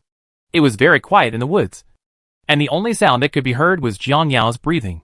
I thought it would take a long time, but I didn't expect that after only 5 minutes of walking, Jiang Yao arrived at the opponent's stronghold. Jiang Yao quickly hid behind a big tree, took out a telescope and looked around. After finding no abnormalities, she looked at the location of the stronghold. It is said to be a stronghold, but it is actually a flat cave that was artificially cleared. The cave is very large, about 20 meters wide. As for how deep it is, Jiang Yao doesn't know yet. There was a lot of firewood placed at the entrance of the cave, and thick smoke was rising. Several large pots were placed on top of the firewood, and something was cooking in them. Jiang Yao smelled it carefully. It smelled like broth. Unexpectedly, these guys ate quite well, because they were too far away. Jiang Yao couldn't see what was going on inside the cave, so he took out a pistol and held it in his hand, then quietly crawled 10 meters forward. Seeing a large empty box next to it, Jiang Yao quickly jumped in and used a telescope to observe the situation in the cave. The angle was just right. Jiang Yao saw dozens of bulges lined up on the edge of the cave, covering the entire cave, and could still vaguely hear snoring. It turned out that those bulging bumps were their sleeping figures. The ground was covered with thick hay, and 2 layers of quilts were placed on top of the hay. The people slept on it, with only one quilt covering them. in weather with temperatures of more than 10 degrees below zero. Such an environment is already very difficult. But with so many people, how is she going to find the one with the highest status? Since he had the highest status, he probably wouldn't sleep together with these people, but occupied a place by himself. So, is there something else going on inside this cave? Boom! Just when Jiang Yao was looking for the opponent's leader, footsteps suddenly appeared behind him. Jiang Yao hurriedly retracted her head into the box, not daring to move. Jiang Yao broke into a cold sweat. She was so careless just now that she didn't even notice someone approaching from behind. The footsteps were getting closer and closer, but it stopped directly behind her, and there was no more movement. Jiang Yao held the trigger and waited for the opponent's next move. Time passed by second, and just when Jiang Yao thought it was an illusion, she suddenly felt extremely cold on her neck. Jiang Yao looked down and saw a long knife held at her neck. Jiang Yao cursed secretly and stood up slowly. "Who are you? Turn around!" Listening to this rough voice, Jiang Yao concluded that the other party was a man around 30 years old. Jiang Yao obeyed and turned around. Standing opposite her was indeed a young man about 1.8 meters tall, but it was too dark to see clearly. "Are you new here? What are you doing hiding here?" the man continued to ask. Jiang Yao glanced at the knife on her neck. A fierce look flashed in her eyes, and without the other party noticing, she quickly shot him through the chest. I saw the man's hand holding the knife falling vertically, his eyes staring at the position of his chest in disbelief. And finally he fell down. So stupid. Jiang Yao kicked him in disgust and continued to observe the movement around him. After a few minutes, when there was no movement around, Jiang Yao moved forward with confidence. The man must have gotten up conveniently and happened to find him, but he was too stupid to call someone right away. Jiang Yao sneered. He deserved his short life. After groping her way to the cave, Jiang Yao suddenly felt a lot of hard objects under her feet, almost tripping her down. Jiang Yao looked down and was so frightened that her temples jumped. This, isn't it a skeleton? Good guy. These people also eat human flesh. No wonder she thought the smell wafting from the cauldron was unusual. Could it be the smell of human flesh? Jiang Yao's eyes seemed to be quenched with poison, like poisonous snakes and beasts, and she had already made a decision in her heart. This group of people cannot be left behind no matter what. Looking at the big pots in front of her, Jiang Yao became interested. Chapter 65: The Perfect Plan. Late at night, a slender figure was busy quietly beside the fire. Under the light of the fire, a huge figure was printed on the mountain wall, swaying from time to time. The strange thing is that the people in the cave didn't notice it. Jiang Yao threw the paralyzing medicinal powder into the pot and stirred it a few times with a stick. The amount was enough to kill them. Tomorrow they will be dead. In order to make the bandits mobilize in full force, Jiang Yao plundered hundreds of supplies, not even leaving any firewood behind. Among them, there are thousands of kilograms of rice and noodles, hundreds of kilograms of dry bread, and even meat such as beef and mutton. As for the others, they are just daily necessities and nothing practical. Jiang Yao knew that these things had unknown origins and were snatched by bandits from ships coming from all directions. There were miscellaneous items, but she did not dislike them. She would use whatever was useful and throw away what could not be used. After the search, Jiang Yao left a note at the scene that read, "My aunt is here for a visit and wants to get supplies back. See you at sea at 8 o'clock tomorrow morning." After placing the note in the most conspicuous place, Jiang Yao quickly evacuated. When returning to the shore, Jiang Yao thought that there was a speedboat in the space. In order not to take up space, it would be better to put it on the sea. Anyway, there are so many boats. You can use whichever you want in the future. There is no need for the speedboat to stay in the space. Taking advantage of the darkness, Jiang Yao came to a hidden and empty sea surface and moved the speedboat out of the space. As expected, a large space was left in the space. After taking off all her equipment, Jiang Yao put on her down jacket and got on the rubber boat, paddling slowly towards the cruise ship. Everyone on the boat was waiting anxiously, and they were extremely worried about Jiang Yao's safety. Zhou Han couldn't hold himself back at first. "Brother, Io hasn't come back yet. Is she in danger? How about we go take a look?" Li looked at the time, and it was 10 minutes before 3 o'clock. "Just wait a little longer." Zhang Jie stood up. "I can't wait any longer. Let's go now." Zhou Jin looked at the foot of the mountain with a telescope, but there was still no movement at all, and he became anxious. Put down the telescope, walked to the rudder, and started the engine. "Let's go pick her up." "Good. Everyone is ready to go." Before the boat moved, a familiar voice came from the door. I'm back. Everyone stared at the door in surprise. After seeing the extremely familiar figure, Zhou Han rushed over. Io, you're back. It's been almost 3 hours now. We thought something happened to you. Tianqin turned around Jiang Yao enthusiastically. Jiang Yao touched Tianqin's head and raised the corners of her mouth. I'm strong. What can happen? Zhou Jin turned off the fire, and seeing that Jiang Yao was indeed uninjured, her heart finally fell to the ground. What's going on up there? Sit down and talk. Jiang Yao tiredly found a chair and sat down. Zhang Jie poured her a cup of hot water, and Jiang Yao took it and took a few sips. There are more than 200 people on the other side, and they live crowded in a cave on the mountainside. Their daily activities may also be around the cave. Cave? It must be very cold. How did they survive? Zhou Han felt his whole body tremble when he thought of the cold environment of the cave. A few fires were lit to keep warm. And? Jiang Yao hesitated to speak, fearing to scare them. And what? Cheng Nanxing asked. Jiang Yao looked at everyone and found that they were all staring at her with curious eyes. Moreover, I also saw human skeletons. There were so many of them. They were all over the place. Human bones? Zhou Han's eyes widened in horror, and he bit his lip. Compared to Zhou Han, others are much calmer. You mean? They? Zhou Jin looked stern. Yeah, Jiang Yao replied. Even if they didn't explain it clearly, several people understood what Jiang Yao meant. When he thought of the scene of them eating meat, Zhou Han's face suddenly turned pale. He covered his mouth and ran to the corner and vomited. Cheng Nanxing blurted out and cursed.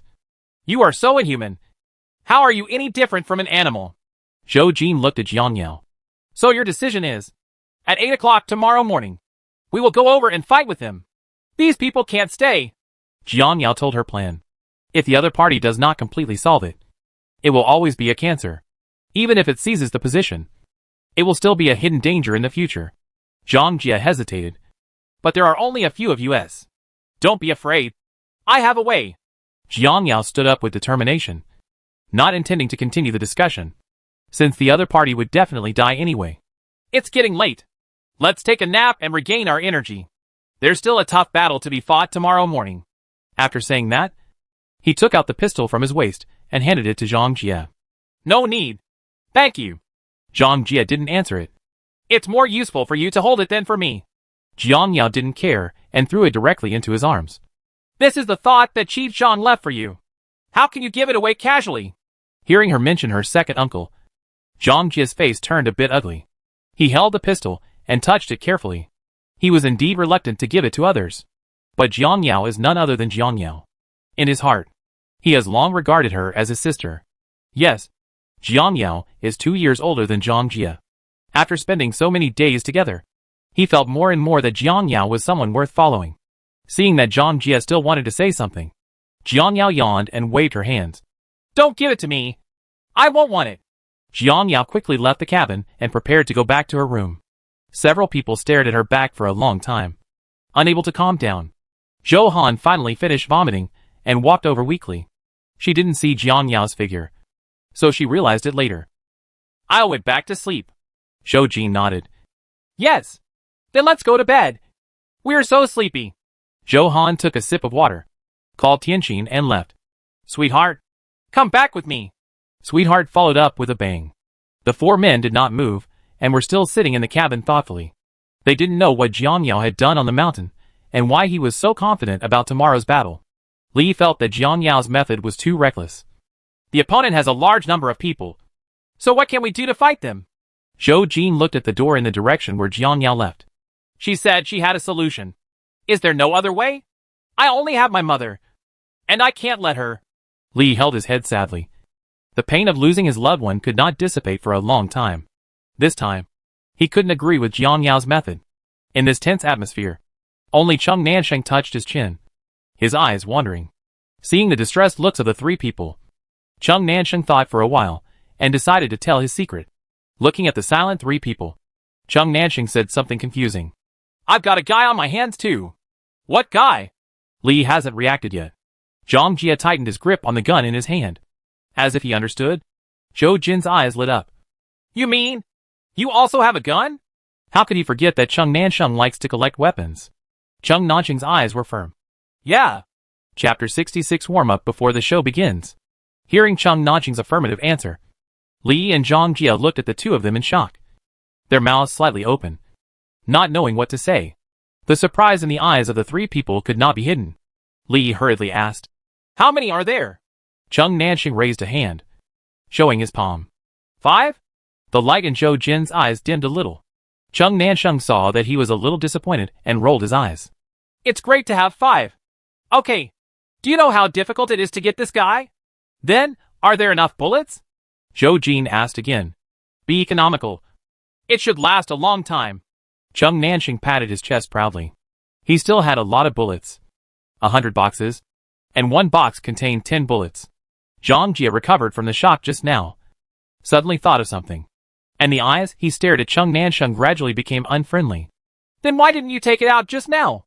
"What?" Hearing Zhang Jia's somewhat angry tone, Chung Nanxing was stunned. Zhang Jia stood up and approached Chung Nanxing. "I said, why don't you take it out before Jiang Yao goes?" "This." Chung Nanxing scratched his head, not knowing how to explain it. He didn't get along with Jiang Yao for long, so he should be a little wary. Furthermore, Zhang Jia had already handed over his gun to Jiang Yao. He thought it was enough, so he didn't give an explanation. Seeing Chung Nanxing hesitating, Zhang Jia couldn't help but feel sad for Jiang Yao. "Jiang Yao has given as much as you have given. People should know how to be grateful, instead of taking it for granted and repaying kindness with hatred. I didn't mean that. Don't be angry." Chung Nanxing felt a little guilty when he saw Zhang Jia being serious. "Huh?" Zhang Jia didn't want to stay in the same room with the three of them anymore. After giving Chung Nanxing a dirty look, he left angrily. Zhou Jin held his forehead, feeling physically and mentally exhausted. Regarding tonight's situation, Chung Nanxing did something wrong. Chung Nanxing knew that he had sinned deeply and sincerely apologized to Zhou Jin. "Ajin, I was wrong. I will hand over all my guns and let you control them. Okay?" Zhou Jin glanced at him, stood up and prepared to leave. "Forget it. You have something to hide, but it won't happen again. We are a team, and we can't hide it. If anything happens, let's discuss it together. Don't hurt the harmony." "I understand. I understand." Chung Nanxing secretly breathed a sigh of relief when he saw that Zhou Jin was not angry. "Go to bed and listen to Jiang Yao tomorrow." Zhou Jin left. Upon seeing this, Li and Chung Nanxing hurriedly followed him and left together. Jiang Yao returned to the room and did not rush to sleep. Instead, she took out the medicinal powders she bought last time and sorted them away. When Jiang Yao glanced at the guns placed in the corner, she unexpectedly discovered that there were several tranquilizer guns mixed in. What a good guy! It is useful for both sneak attack and hunting. After placing them carefully, Jiang Yao went into the bathroom to freshen up briefly and found that her hair was a little long and blocked her eyes. "So I took out the scissors and cut off the excess hair. My technique was so poor that the broken hair on my forehead was uneven." Jiang Yao doesn't care. Anyway, she doesn't look in the mirror or find a partner. So if she looks ugly, she looks ugly. After struggling for an hour, Jiang Yao finally got tired, fell on the bed and fell asleep. The alarm clock rang at 7:30 on time. Jiang Yao rubbed her brows and sat up sleepily. After pondering for 2 minutes, Jiang Yao opened her eyes, quickly put on her clothes, then took out steamed buns, steamed dumplings and milk from the space and ate them happily. There will be a good show to start later, and she can't delay it. Thinking of how furious the other party was after seeing the note, Jiang Yao felt relieved. She didn't want to offend anyone, but she did it in front of her aunt. In the cave, people were getting up one after another despite the cold wind. The boy in charge of cooking went to the firewood pile to get firewood, but when he walked over, the place where the firewood was placed was empty, and there was no firewood anywhere. The younger brother thought it was an illusion, rubbed his eyes, and continued to look, but there was still nothing on the ground. He felt incredible. Hundreds of kilograms of firewood just disappeared like this. Thinking that my hands were full of blisters because I had been looking for firewood for 2 days, I became angry. Who is this unscrupulous person who ran out of firewood? I worked so hard to chop it, but it gave you an advantage. Hurry up and stand up for me. As soon as he finished speaking, he was hit hard on the back of his head and staggered forward, almost falling to the ground. Hack! What are you yelling about? Hurry up and cook! The younger brother was about to curse when he heard the boss's voice and stopped immediately. He stood there and stared at Crazy Sure. Boss, I don't know who ran out of firewood. I have nothing to eat in the morning. Madman sure stared. I don't know how to look for it if it's gone. Yes. I'll go right away. The younger brother ran away in a hurry. It's not good. Boss. It's not good. Boss. Our supplies are missing. Boss. There is a note here. Madman sure was just about to go for a walk when he heard someone behind him making a fuss. He turned around and wanted to pounce on him and beat him up. But after hearing what he said, his beating movements froze in midair, and Madman sure was confused. What did you say? The supplies are missing? That's right. It's all gone. Madman sure pulled his hair.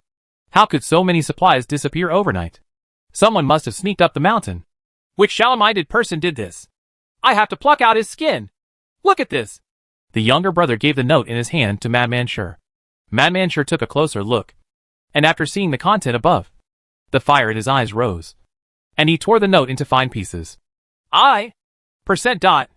Madman sure's eyes were so angry that he swallowed his saliva and secretly took 2 steps back. After calming down, Madman sure said with a ferocious face, Everyone, hurry up and eat.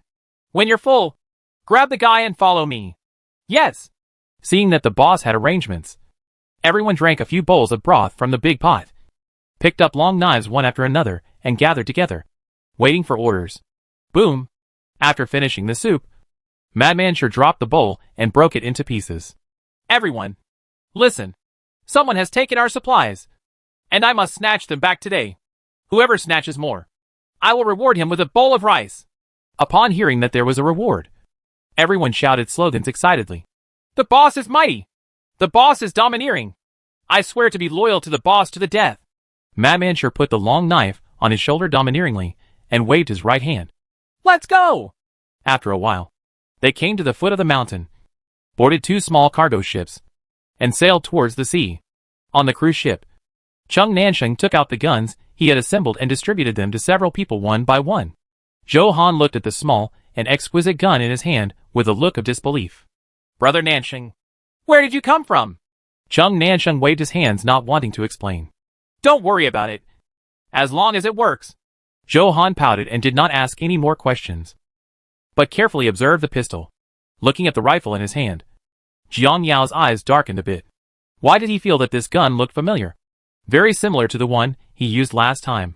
The more they look like each other. After remembering where the rifles were stored, Jiang Yao raised her head and looked at Chung Nansheng in surprise. The Zhou group's office couldn't be Chung Nansheng's. Right? Suddenly I feel like my head is buzzing. Chapter 67. Catch them all in one fell swoop. Chung Nansheng caught Jiang Yao's gaze and thought she was angry, so he walked over sheepishly. Jiang Yao, this gun in your hand is the most powerful. Not only does it have a long range, it is also very light. It is most suitable for women. I give it to you. Give it to me? Jiang Yao was surprised again. Is Chung Nansheng so generous? Humph. Zhang Jiao on the side was still angry, but seeing Chung Nansheng's fawning look, he didn't intend to tell Jiang Yao what happened last night. Chung Nansheng glanced at Zhang Jia and touched his nose guiltily. Yes, I gave it to you. Thank you. Jiang Yao accepted his generosity unceremoniously. Seeing that everyone was ready, Jiang Yao took the lead and walked out. Set off! Zhou Jin quickly started the boat. Several people stood ready. During the trip, Zhou Jin handed over the task of sailing the ship to Zhou's father. Even though he was old, sailing the ship was a piece of cake.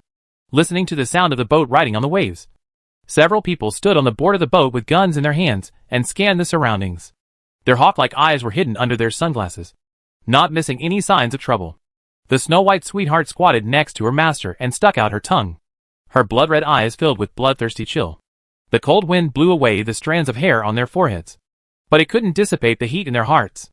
10 minutes later, Jiang Yao finally saw 2 small black spots on the sea, moving from far to near at the same speed. Jiang Yao put down the telescope and smiled cruelly. Coming! Coming? Let me take a look! Chung Nansheng snatched the telescope from Jiang Yao's hand and looked over eagerly. Sure enough, the hull of the ship, which was just a small black dot, can now be clearly seen. Chung Nansheng raised his gun excitedly. It's really here! I'm going to kill! Zhou Han stood beside Jiang Yao and swallowed. Io, do you really want to kill someone? I have only killed wolves. Jiang Yao patted her shoulder to comfort her. Don't worry. They are incomparable to wolves. Everyone looked at Jiang Yao. Listening to these words, it seemed as if she had killed someone before. Jiang Yao felt the attention and smiled very confidently. It's like killing a chicken. The person on the other side looked very strong, but was actually puffy. Like that, Jiang Yao threw a child into the sea to feed the fish. But there were many people on the other side, so she had no choice but to give a strong dose. But the effect of the medicine would not take effect until an hour later. Judging from the time they set off, there should still be half an hour to look at the sky. During this period, Jiang Yao could get over the addiction of carrying a gun. After half an hour, there is no need to do it yourself. After about 15 minutes, the two sides stopped 10 meters apart. Zhou Jin looked at the two boats opposite and were filled with people.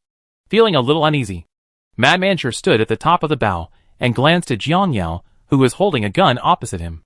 He couldn't help but associate the woman who left the note with her.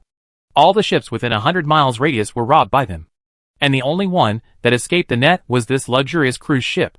Who else could it be if the supplies had not been robbed by the other party? Thinking of this, Madman Sure almost bit his lip. He didn't expect that he would be tricked by a woman. He could no longer suppress the anger in his heart.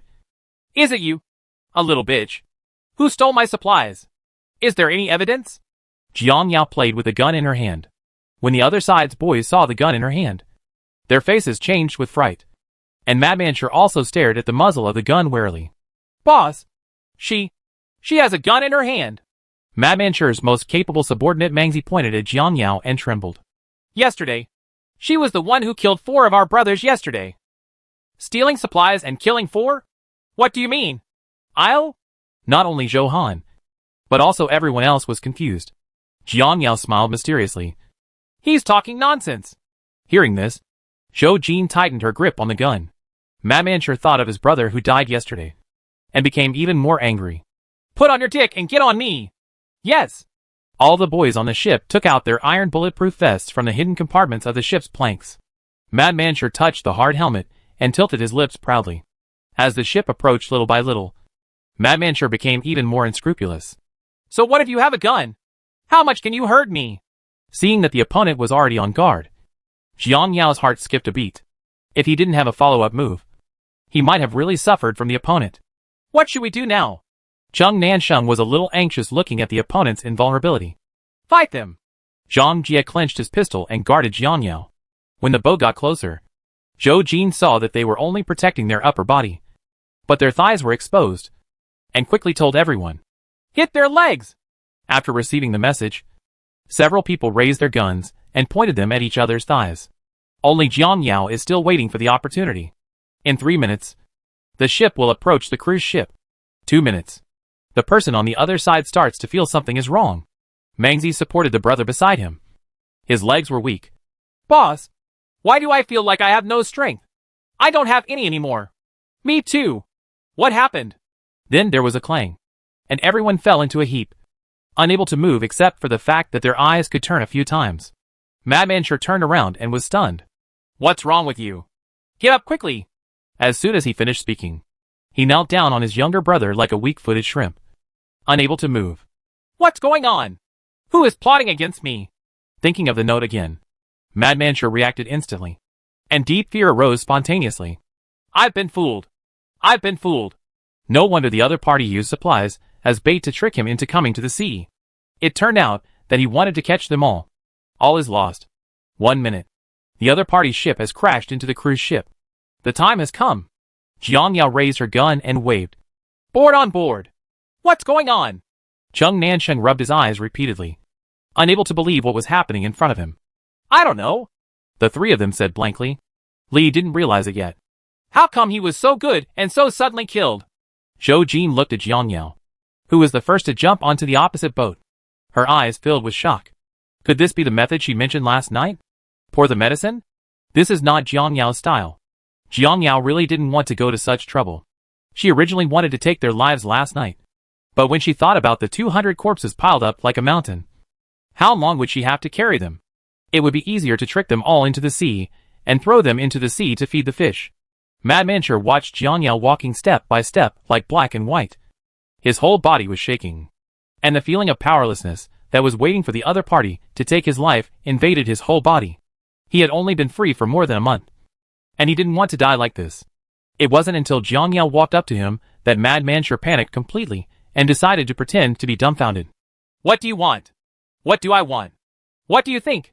Jiang Yao knelt down and stared at Madman Sure in an insidious manner. You killed so many people. Didn't you think that one day you would be repaid for it? Chapter 68 Jiang Yao's Cruel Scene. Why are you willing to let me go? Madman Sure did not answer, but was eager to find a way for himself to survive. Let you go. Jiang Yao hit him twice on the head with her gun, and the clear sound hit Madman Sure's soul. Impossible. Sweat dripped from Madman Sure's forehead. As long as you are willing to let us go, I will give you this mountain. How about you becoming the boss? After hearing this, several people standing behind Jiang Yao looked at Jiang Yao curiously. Jiang Yao said nothing, but looked down at Madman Sure jokingly. Chung Nanxing thought this was okay. It's good to be the boss. It's so comfortable to have so many people serving you. Nanxing! Zhou Jin gave him a warning glance, and Chung Nanxing immediately shut up. He actually didn't want to stain his hands with blood. With more than 200 lives, he would have nightmares. Jiang Yao laughed at Chung Nanxing's simple-mindedness. How can the boss be so easy? They dare to carry people into their stomachs. And how can you still trust them? I just said it casually. Don't take it seriously. Ha ha. Chung Nanxing was annoyed. How could he forget this? Zhang Jia walked to Jiang Yao and said, Tell me, what do you want us to do? Isn't this simple? Jiang Yao stood up. The soldiers were divided into two groups, took off their vests, and threw them to feed the fish. Looking at the black shadows on the sea, Jiang Yao nodded her chin. Look, they are all waiting impatiently. As soon as they heard that they were going to feed the fish, everyone on the boat started begging for mercy. Let me go! I was forced. I was forced too. By Madman Sure. Yes, he forced me to do so. Yeah.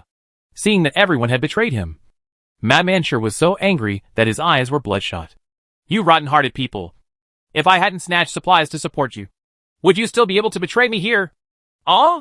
When everyone heard this, they immediately became unhappy. It was you who killed my wife, and I haven't settled the score with you yet. Even feeding the fish today is an advantage for you. My parents were also killed by you. Why do you feed us? It's obvious that we worked hard to feed you. That is. As soon as these words came out, everyone seemed to have found an outlet to vent their anger and accuse Crazy Sure of his crimes. You all shut up. Believe it or not, I will kill you. Madman Sure struggled to stand up, but in vain. If he could, he would kill all these people. Jiang Yao was watching the farce. The sarcasm on her lips was not concealed. Thinking of the pain of betrayal and the despair of living alone during those dark days, Jiang Yao laughed out loud. Ha ha ha ha ha ha ha. Zhou Jin and others heard the almost crazy smile and looked at Jiang Yao in confusion. What's wrong with you? Zhou Jin was worried. Jiang Yao. Jiang Yao ignored them and grabbed Madman Sure with one hand. Look at their faces clearly. Are they angry? Are they desperate? How about I give you a chance to kill them all? Jiang Yao took out the antidote and waved it in front of Madman Sure. When Madman Sure saw the medicine bag, the desire in his eyes did not restrain. I have exactly what I want. The younger brothers stopped fighting among themselves and were confused. There was an immediate silence on the boat. Jiang Yao. No. Chung Nanxing was eager to stop him. Yao.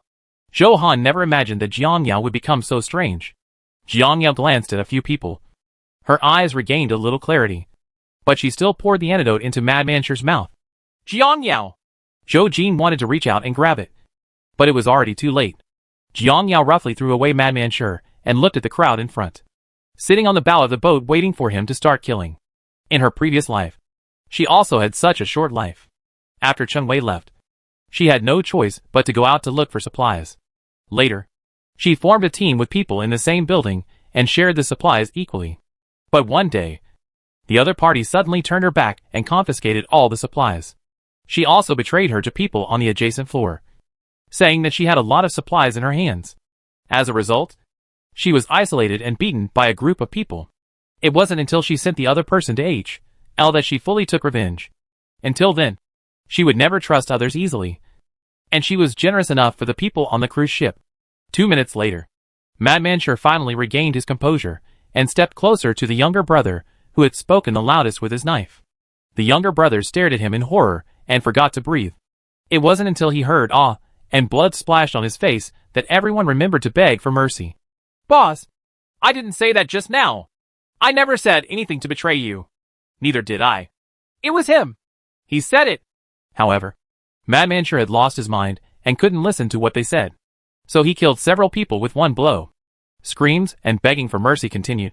But they could not move and could only be slaughtered. The strong smell of blood came. And Zhou Han dropped the gun and ran to the edge and vomited.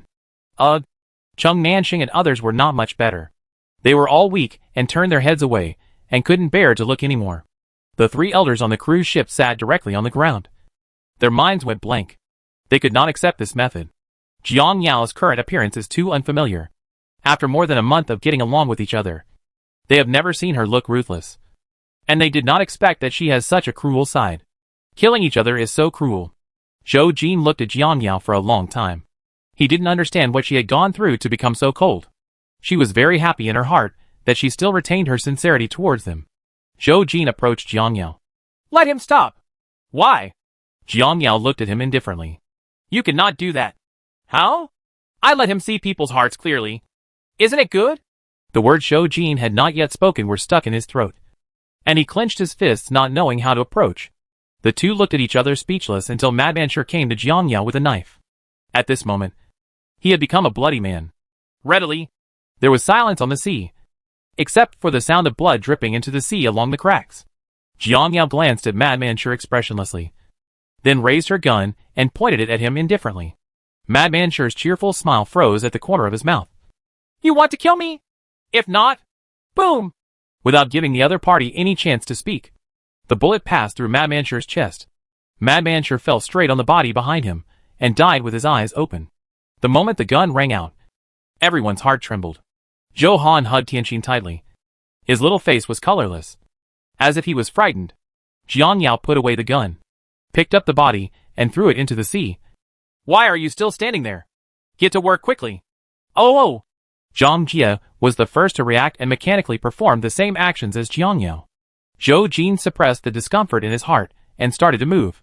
The corpses they threw down quickly disappeared, and many big fish gradually surrounded the 2 boats, some of which were familiar, and some of unknown species. Jiang Yao was not in the mood to identify, and acted like a puppet throwing things.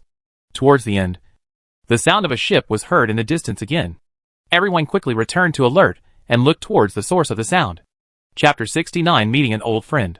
Jiang Yao discovered that 2 more large boats were approaching the foot of the mountain. Zhang Jie pointed to the distance. No! Someone is coming ashore! Let's go quickly! Zhou Jin was very cautious. If you don't know who the other party is, don't act rashly. At this time, whoever reaches the shore first will have an advantage. Jiang Yao cannot miss this opportunity and in turn urges Zhou Jin. Hurry up and set sail! No matter who the other party is, we must reach the shore first. Zhang Jie carried the gun. Jiang Yao is right. Let's get closer quickly. Realizing the seriousness of the situation, several people no longer paid attention to the 2 ships, but hurried back to their own ship and quickly started the ship. Zhou Han was helped onto the boat by Li Yi. At this time, she was still immersed in the killing just now. Jiang Yao felt cruel when she saw her frightened look. Pa! A slap landed firmly on Zhou Han's face, and Zhou Han's head was hit to one side. Several people who heard the sound were stunned. Woof woof! Sweetheart bared her teeth and screamed at Jiang Yao. Why should you hit my master? Jiang Yao! What are you doing? Li got closer and could clearly hear how loud the slap was. He protected Zhou Han behind him and met Jiang Yao's cold and piercing gaze. How could you hit her? Zhang Jie walked to Jiang Yao and looked at Li warily. Jiang Yao didn't answer the question and held Nu's hand tightly. Are you awake? Zhou Han felt the burning sting on his face. His distracted eyes gradually condensed, and he felt that the lost strength returned to his body. Zhou Han stood up from the chair and looked up at Jiang Yao. Jiang Yao's figure was shrouded in sunlight, as if coated with a layer of golden light. Zhou Han couldn't see her face clearly, but he also knew the expression on her face. Woke up! Just wake up! I hope this is the last time I hit you. Don't let me down. Jiang Yao stopped caring about Zhou Han and stood on the bow of the ship, continuing to stare ahead, looking at Jiang Yao's tall and firm figure.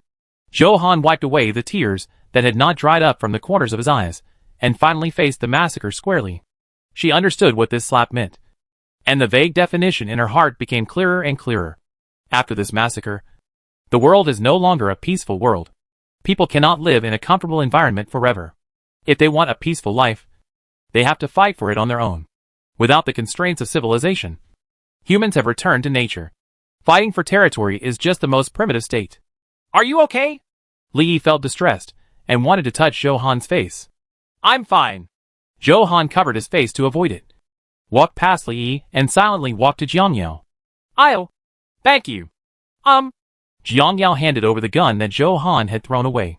Remember, never abandon your weapon. It is your most loyal partner. Zhou Han carefully took the gun and smiled heartily at Jiangyao. I know.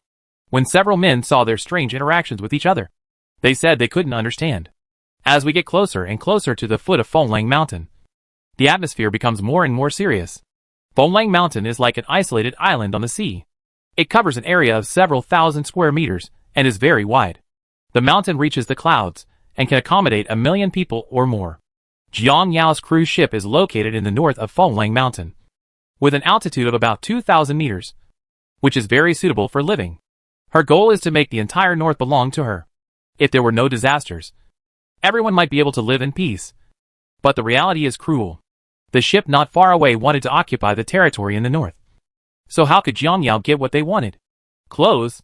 100 meters? 50 meters? Both parties finally arrived at the shore at the same time at the speed of life and death. Jiangyao was very dissatisfied with this ending. Zhou Jin turned off the fire and came to Jiangyao's side. The three elders seemed to be aware of the danger. They took kitchen knives from the kitchen and stood on the board together. What should we do now? Zhou Jin asked. No one is coming out on the other side. Let's observe first. Jiangyao stared at the ship on the other side without looking away for a second. The cruise ship was only 20 meters away from the two other ships, and the situation on the ship could be clearly seen. After waiting for several minutes, no one came out on the boat. Not even a sound. Isn't it an empty ship? Zhou Han clenched the gun in his hand and asked curiously. The two ships were heading in the direction of the wind, so it was not unreasonable to say they were empty ships. Jiangyao glanced at Zhou Jin and shook her head slightly. Come with me and have a look. After saying that, he jumped off the boat and walked carefully from the shore to the nearest boat. Okay. Zhou Jin followed. Let's go too, Zhang Jia and others said at the same time. So, several people jumped off the boat one after another, leaving only 3 elders hesitant. Tianxin wanted to follow, but was stopped by Zhou Han. Stop coming and protect my parents. Wu, Tianxin spun around twice and sat down next to Zhou's mother obediently. At a distance of 20 meters, it only took Jiangyao a few seconds to walk to the boat. The boat was very old and did not look like it could sail long distances at all. Jiangyao thought that they'd probably escaped from the nearest city. After several people followed, Jiangyao quickly climbed onto the boat and stood on the board. As soon as she stood on the boat, panic sounds came from inside the boat. Who? The rich voice was weak. Jiangyao frowned and approached cautiously, followed by several people following behind. It's not an empty ship. There are people. Zhou Han, protected by Li, whispered to her boyfriend. Well, you can hide when something happens. Li was afraid that his girlfriend would be hurt. No, I have learned so many boxing techniques from Yao. It's time to see the effect. But, Brother Yi, I have grown up, Zhou Han said calmly. Li paused. Zhou Han turned his head, his eyes firm. I've really grown up. Li looked at his girlfriend distressfully and rubbed her head lovingly. Okay. Everyone had a gun in their hand and was standing guard outside the cabin. Jiangyao knocked on the cabin door. The people inside come out. No one spoke in the cabin. Only a rustling sound was heard. Jiangyao became impatient and kicked open the cabin door. It fell to the ground. What came into view were corpses lying scattered about. And there was a stench. Jiangyao was shocked, and she quickly covered her mouth and nose and retreated. Zhou Jin was right behind her, frowning and crossing Jiangyao, wanting to see what was going on. Don't go. Put on the mask first. Jiangyao took out a mask from her bag and put it on herself. Then put on rubber gloves, and then entered the cabin. Zhou Jin and others were in trouble. They all forgot to bring them. I'll go back and get it right now. Cheng Nanxing jumped off the boat and ran back to his own boat. Jiangyao ignored them, but stared at the cabin carefully and found that the corpses were all naked and had body spots on their bodies. Jiangyao turned around and continued to search for the source of the sound. She clearly heard the man's voice just now. Why didn't she see it now? The rotten smell is getting stronger and stronger. And even wearing a mask is of little use. Help me! In the corner. Now Jiang Yao could see clearly that someone was indeed still alive. Chapter 70, taking in the bearded man and upgrading the space. The man's back was turned. And his whole body was covered with clothes. Only his head could be seen. And the other person's face could not be seen clearly. Jiang Yao slowly walked over and turned the man over from the pile of clothes with a little force. Familiar and unfamiliar faces appeared in front of Jiang Yao. Beard? This. Even though he was so thin and out of shape, Jiang Yao still accurately recognized the man in front of her. He was the bearded bully who had been taught a lesson by her in the base. The bearded man had dull eyes. When he heard someone calling him, he tried his best to open his eyelids. Jiang Yao was wearing a mask, so he didn't recognize him. You recognize me? The bearded man grasped Jiang Yao's clothes tightly with his skinny hands, as if grasping a life-saving straw. Help me! Please help me! An urgent sound came from his throat. Jiang Yao didn't speak, but looked at the bearded man complicatedly. Zhou Jin and others had already put on the masks brought by Cheng Nansheng and walked into the cabin at this time. Zhou Han's stomach was turned upside down by the rancid smell. But she still didn't flinch. This is her first step. And she must not retreat. This is not. Zhou Jin looked at the bearded man, with only a skeleton in front of him in surprise. Well, it's him. Judging from Big Beard's condition, he must have been starved to this point. And so were the people who died. Help me. Please give me a bite to eat. I'm hungry. The bearded man's hopeful eyes moved Jiang Yao. Once upon a time, she was just like him. Jiang Yao took out the mineral water, opened the bottle cap, and brought it close to the bearded man's mouth. Just as he was about to feed him a drink, the bearded man suddenly gained strength, snatched the mineral water from Jiang Yao's hand, and poured it into his mouth. It wasn't until he drank more than half of the bottle that he stopped breathing heavily. Just the act of drinking water seemed to kill him. With the moisture of the water, the bearded man regained some strength, and looked at Jiang Yao with eyes filled with gratitude. Thanks! He said he was struggling to sit up. Jiang Yao took a step back to prevent him from getting close to her. Zhou Jin and Cheng Nansheng helped him up and touched his arms. Take him out and let me see if there is anyone alive. Okay. Be careful. Several people with big beards walked out of the cabin and came to the deck. Zhou Han took off his mask and stared at the bearded man curiously. Isn't he the one who was beaten down by a Yao? Hearing this, the bearded man looked at Zhou Han doubtfully, his dull eyes gradually widening until he was shocked. You're not. You? The bearded man kept talking to each other and couldn't call out his name, because he didn't know Zhou Han's name at all. He only knew that he was very familiar. Zhou Han raised his eyebrows. It's us. We were enemies on a narrow road, but we were saved by a Yao. The bearded man opened his mouth wide in surprise. So it was the boss who gave him water just now. Boss. Tears rolled down his cheeks, and the bearded man began to cry. If the boss hadn't asked him to escape, he might have been buried in the base long ago. As soon as he and his brothers ran out of the base, an earthquake broke out. They had no time to hide and hid in a cabin outside the base. They were lucky. Just after the earthquake, the flood gradually ran out of the ground and rose to a depth of dozens of meters in a short time. Although he escaped being drowned in the water, he didn't have many supplies on him. He drifted at sea for nearly 10 days, feeling cold and hungry. In the final storm, the brothers failed to hold on. Some were swept away by the sea, and some died of starvation. He was left alone in the cabin, struggling to his death. God decided that he should not die, but he was saved by the boss today. Jiang Yao walked out of the cabin. Zhou Jin and others looked over. She shook her head and said, "They are all dead." Everyone sighed again. What should he do? Zhou Jin asked. When the bearded man heard this, he knelt on the ground and kowtowed to beg. Boss, let me follow you. I can do anything you ask me to do. Please don't abandon me. He really doesn't want to wander anymore. And he doesn't want to be hungry anymore. Seeing that Jiang Yao didn't nod or shake his head, the bearded man kowtowed to everyone again. Please, let me stay. I can really do anything. Everyone looked at Jiang Yao and asked her to make up her mind. The ship's plank was knocked against by the big beard, but Jiang Yao still spoke. You can follow if you want, but you'll have to figure out your own food and accommodation. We don't support idlers. The reason why Jiang Yao left a big beard was not because of compassion, but because he admired him as a person. When people are about to die from hunger, They will inevitably do crazy things, such as chewing corpses. However, there were no bite marks on every corpse in the cabin, indicating that the bearded man had not lost the last of his humanity. Jiang Yao didn't know how he survived, but keeping him was indeed useful. Fenglang Mountain is regarded as the last land in the world. People from all over the world will gather here. Riots will inevitably occur, and many people will have more hope for life. However, during this period, Jiang Yao did not trust anyone, not even her good sister Zhou Han. When the bearded man heard Jiang Yao's promise, he kowtowed harder and harder. Thank you, boss. Thank you, everyone. Get up. Jiang Yao took off her mask and gloves. It's almost noon. Let's go back to eat first. After eating, we have to go up the mountain to find a place to stay. Finding a place to live is a big project. Okay, let's go back. Cheng Nanxing jumped off the boat first. Li and Zhang Jie held their beards in their hands and followed slowly. Several people quickly returned to the boat, and Zhou's father and Zhou's mother looked over worriedly. Why have you been gone so long? Zhou's father asked. Zhou Jin walked to her parents and explained. I saved someone, so I was delayed for a while. Mother Zhou glanced at the man being supported. Who is he? How can he save people casually? If he is not a good person, wouldn't we be in danger? Mom, everyone I know is fine. That's good.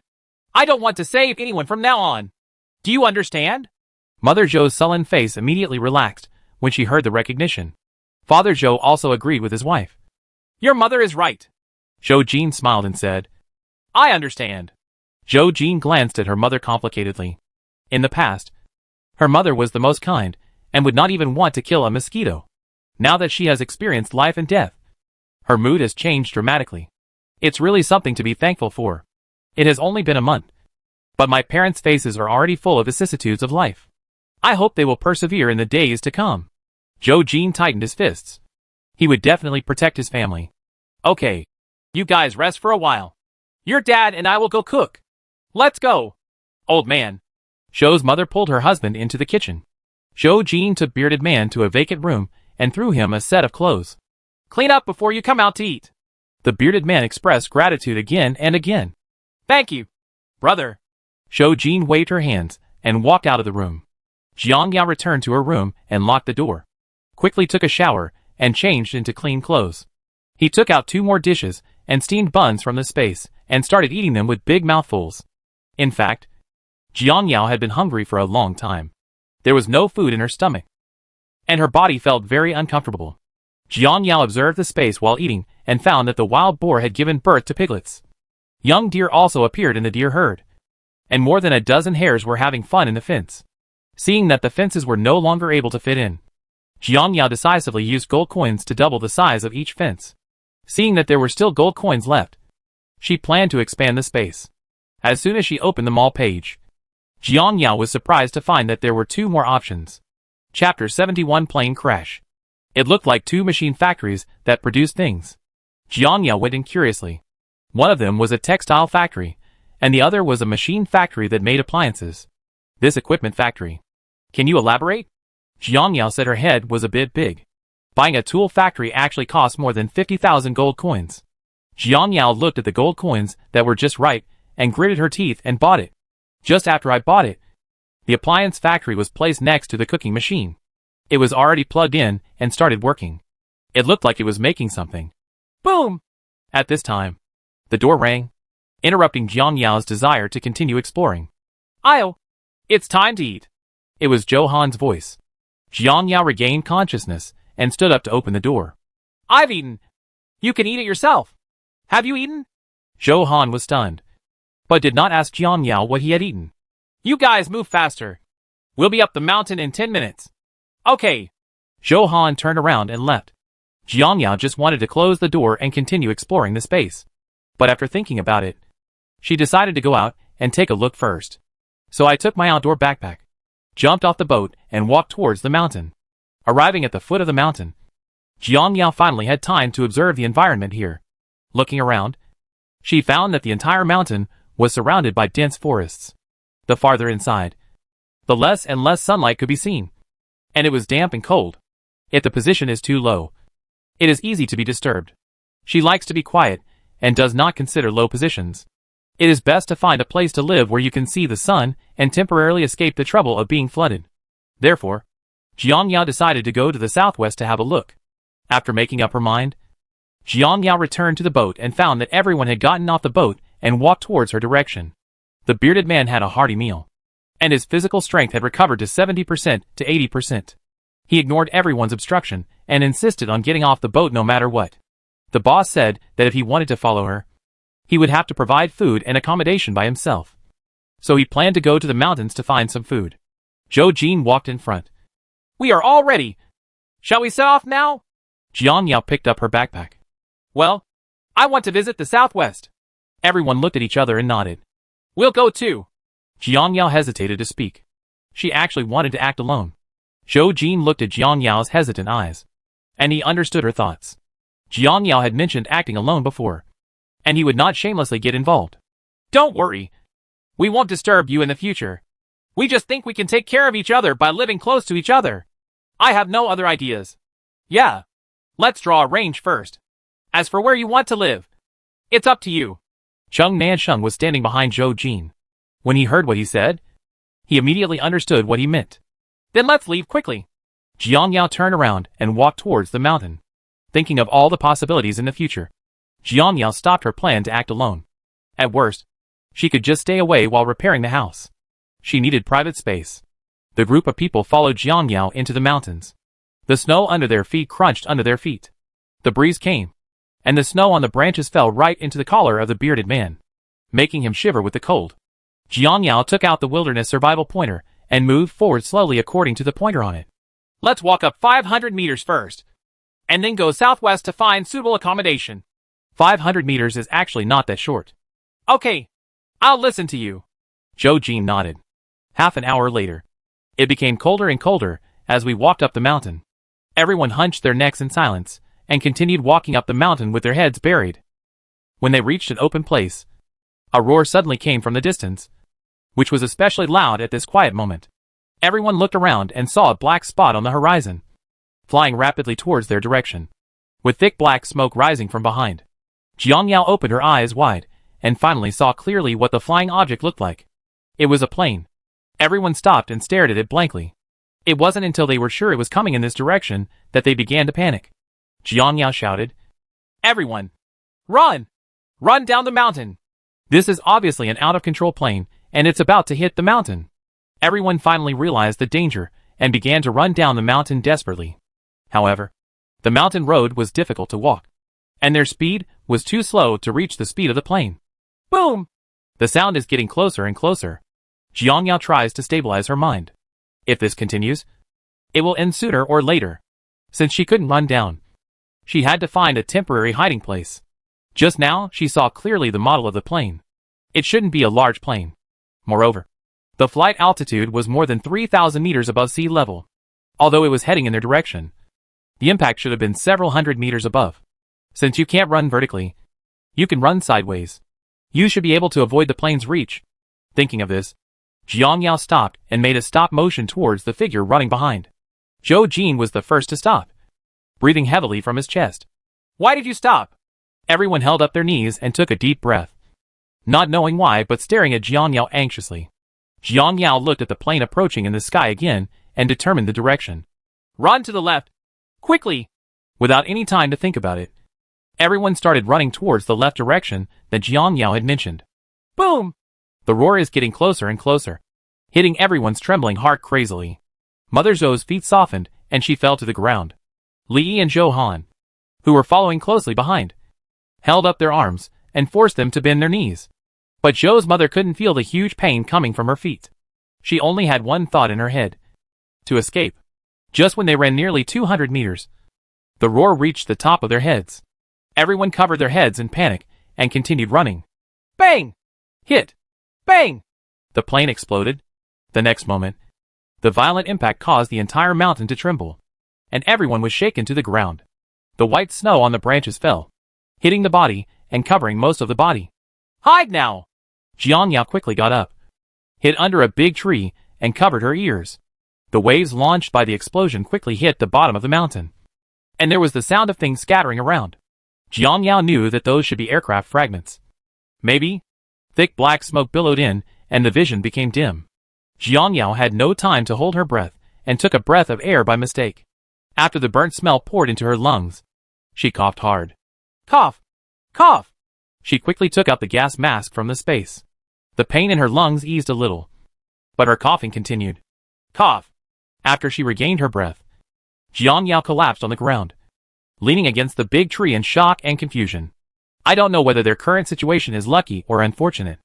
After finally finding good weather, we went out to look for a base. Unexpectedly, we encountered an accident again. Instead of dying in a natural disaster, we were almost killed by a plane. What hatred and resentment! God just won't let her have an easy time. After resting enough, Jiang Yao moved her sore body and blurted out, Zhou Han! The voice was hoarse and rough, and others couldn't hear it at all. Chapter 72 Causing an Avalanche. Taking out the mineral water and taking a few sips. The cold water slid down her throat. After a stinging sensation, Jiang Yao tried to cough and found that she could make a sound. There was no movement next to her. Jiang Yao was a little anxious. She stood up in the dark and slowly groped around. Zhou Han! Zhou Jin! Cheng Nansheng! Zhang Jie! Still no one answered. Wouldn't he be stunned? So fragile? Woof woof! Woof woof! Sweetheart heard her voice and sprang out of the darkness and appeared in front of her. Before Jiang Yao could touch its head, it held her clothes in its mouth and pulled hard, as if it wanted to go somewhere. Jiang Yao passively followed Tianqin, but after taking only a few steps, she was tripped under her feet. Looking down, a prostrate figure appeared. It was Father Zhou, who seemed to have fainted. Jiang Yao knelt down and shook twice. Father Zhou still didn't wake up, probably because he was choked by the thick smoke. He quickly took out the mask and put it on Zhou's father. As soon as he put it on, Tianqin pulled at it again. Jiang Yao had no choice but to follow. Several people were stumbled one after another, and Jiang Yao put on masks for them one by one. Jiang Yao's heart tightened until she was dragged to the lowest position by Tianqin. There was a big stone pressing on Zhou Han's back. His face was facing down, and his body was motionless. He didn't know if he was still alive. Woo! Woof! Woof! Save her quickly. Jiang Yao calmed down, lifted up the big stone with force, and carefully straightened Zhou Han's body. Zhou Han's face was wrinkled. Blood flowed from his left cheek, and his entire left shoulder was infected. Jiang Yao took a breath and found that he was still alive. Zhou Han! He gently patted her right cheek, but there was no movement. Jiang Yao did not dare to move her body at will. She fell from the mountain and was hit by a stone. She probably fractured her ribs. Sweetheart, you go find some wood and I'll fix her chest. Sweetheart should be able to understand, since its mutation was discovered. Its size and IQ have evolved. Woof woof! Sweetie ran away, and soon ran back with 3 or 4 pieces of wood in her mouth. Jiang Yao broke them one by one, took out a long rope from the space, put the wood upright on Zhou Han's chest and waist, and tied it up with the rope. After doing all this, people woke up one after another. Boss! The bearded man woke up immediately and looked for Jiang Yao. Jiang Yao! Zhang Jie's voice. Jiang Yao didn't want to talk to them at first, but thinking that Zhou Han needed help, she reluctantly answered the call. I'm here! The bearded man heard this and ran up the mountain to Jiang Yao happily. Zhang Jie also breathed a sigh of relief and went to help others. Boss, are you okay? I'm fine. She's fine. Jiang Yao pointed at Zhou Han and then looked at the bearded man. Where are they? I don't know. I'm going to look for it right away. The bearded man got up and ran away. After a while, Zhou Jin and others gathered in front of Jiang Yao. When they saw Zhou Han's miserable condition, they all screamed in fright. Han Han! Li kept shouting heartbroken. Henan! My daughter! The Zhou family was immersed in grief. But Mother Li, who was following at the back, smiled strangely, quite gloating about the misfortune. Zhou's father and Zhou's mother wanted to pick up Zhou Han, but Jiang Yao stopped him. Don't touch her! Zhou's mother gently touched her daughter's face with trembling hands, while Li knelt down and worked with his legs. Is she okay? I don't know. Jiang Yao is not a doctor, so she really doesn't know. Come 2 people and carry her down the mountain. Be careful. Zhou Jin and Li carried Zhou Han's limbs, while Cheng Nansheng protected her waist. The 3 of them slowly followed Jiang Yao down the mountain. The black smoke had not dissipated, and the road ahead could not be clearly seen. Jiang Yao turned on her headlights. but the visibility was still less than 5 meters. Everyone groped down the mountain. Jiang Yao stumbled all the way, walking carefully behind Tianqin. From time to time, there were small explosions on the mountainside. Along with the explosions, debris continued to fall down, hitting everyone with neither light nor heavy weight. Everyone was in a very embarrassed state. Their whole bodies were pitch black. Their clothes were in tatters, and their faces were completely unrecognizable. Even without masks, you couldn't tell who was who. When they went up the mountain just now, they walked less than 300 meters. But now it took them longer to go down the mountain. Just when everyone returned to the boat and thought they could breathe a sigh of relief, there was another deafening sound somewhere on the mountainside, shocking everyone to their feet. It's not over yet. Jiang Yao looked towards the mountain angrily. She thought it was the sound of the plane continuing to explode before it burned out. When she saw the silver above the black smoke clearly, she cursed. Hack! I saw that large tracts of snow on the mountain collapsed, revealing the original color of the mountain. White smoke rolled in, swallowing the black smoke and sparkling in the sunlight. Under the smoke and dust, there are deadly white waves rushing towards you. Damn it. Avalanche. Jiang Yao took 3 steps at a time and quickly ran to the cab to start the engine. Because I was too nervous, I turned the key tremblingly several times, but there was no movement from the engine. Hurry! Hurry! Jiang Yao was so angry that she slammed the operating panel, trying to calm herself down. I come! Zhou Jin pushed her away fiercely, pulled the key out and inserted it again, twisting it, and the engine finally started to sound. He forgot to tell Jiang Yao that there was something wrong with the engine, and he needed to insert the key back and forth to make it effective. Drive away! Zhou Jin quickly turned the rudder, and the ship sailed away from the shore at a speed of more than 50 kilometers per hour. Jiang Yao got her head out of the window and looked up the mountain. She found that the snow had rolled down to the location of the plane crash. The burning flames were extinguished instantly and were still running as fast as they could. The trees on the mountainside were cut off and buried in snow. Everything happened in the blink of an eye. At this speed, disaster would follow for hundreds of miles below the foot of the mountain. Jiang Yao could imagine how high the water wall caused by the avalanche colliding with the sea level would be, and how great the damage would be. She has had enough of being tortured by tsunamis, and she is also scared. In order to escape, Jiang Yao pushed Zhou Jin past 60 yards and drove towards the middle of the sea at the fastest speed. Zhou Jin looked at Jiang Yao's operation with a worried look. After a while, huge water splashes suddenly appeared on the sea level that was originally emitting small waves, approaching the cruise ship from all directions. Hack you! There is an ambush in front, and there are pursuers behind. Jiang Yao gripped the rudder angrily, and used all her strength to control the center of gravity of the cruise ship. Boom! The cruise ship began to bear impacts from all directions, and Jiang Yao's body shook violently. Jiang Yao bit her lip. Disgusting fat catfish. One day, she will catch them all and make them drink. Everyone in the cabin gripped the handrails tightly, wore life jackets, and stared at the water outside the window in fear. Thinking of Jiang Yao and Zhou Jin, Big Beard immediately grabbed 2 life jackets and stumbled into the cab. The bearded man held up the life jacket in front of Jiang Yao. Put it on quickly! Jiang Yao waved it away. What's the use? There are countless creatures waiting to eat them in the water. Can they escape with just a life jacket? Chapter 73 Avalanche Triggers Tsunami. Bang bang bang. The boat was constantly being attacked by catfish and, judging by the turbulence, it might have been attacked by other creatures. The flood meets the sea surface, and the dark yellow and dark blue collide to form a clear dividing line. The fish in the water may have merged into one. The people on the boat were shaken so hard that they almost fainted. Jiang Yao firmly grasped the rudder to steady her body and drove towards the deep sea. When I turned around and looked at the mountain, I found that the snow had rolled down to the foot of the mountain, and it hit the water hard, making a crisp sound of splashing water. A huge deep hole was created by the large area of snow on the water surface. A very high wall of water quickly rose up, scattering all the ships on the shore. It was moving rapidly towards them, one wave after another, and the height did not decrease. Increase. White waves appeared on the sea, which was very spectacular. Zhou Jin's expression changed drastically. Coming! He was worried about Zhou Han and hurriedly ran back to the cabin. Even though the boat has sailed kilometers away, you can still see the wall of water moving from far to near at a speed comparable to that of a car at high speed. Much faster than the boat. Jiang Yao did not look back, but continued to move forward at full speed regardless of the danger in the water. Everyone on the boat watched helplessly as the wall of water approached and was helpless. They could only hold on to things around them and pray for safety. Zhou Han has been tied to the fixed single bed by Li Yi and Zhou Jin. He is still unconscious at this time and does not know that they are in danger now.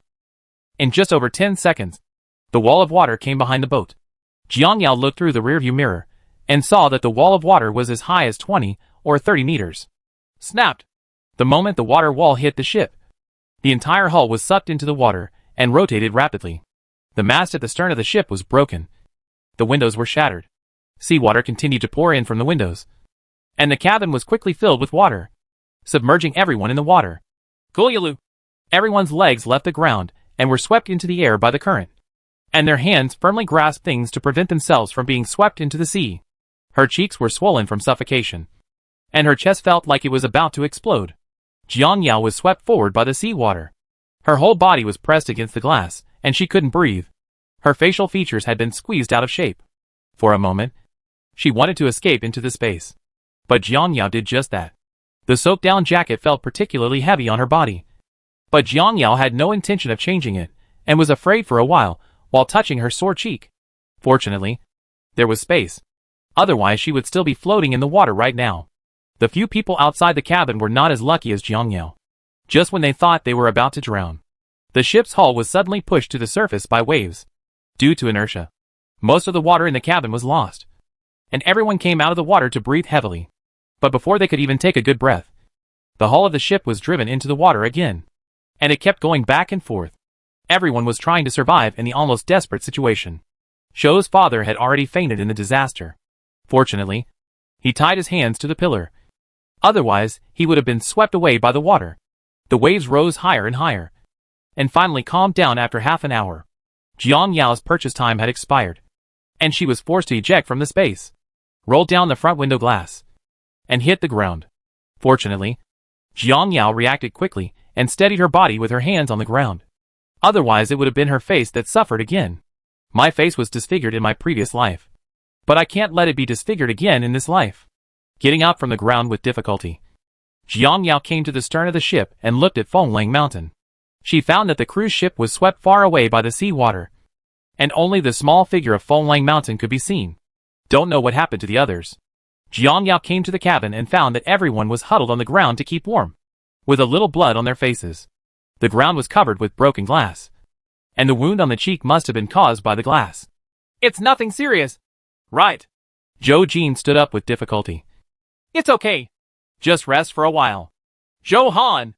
Li touched Zhou Han's cheek and found that the skin was still warm, and he couldn't help but breathe a sigh of relief. She's still alive. Jiang Yao nodded happily after hearing this. That's good.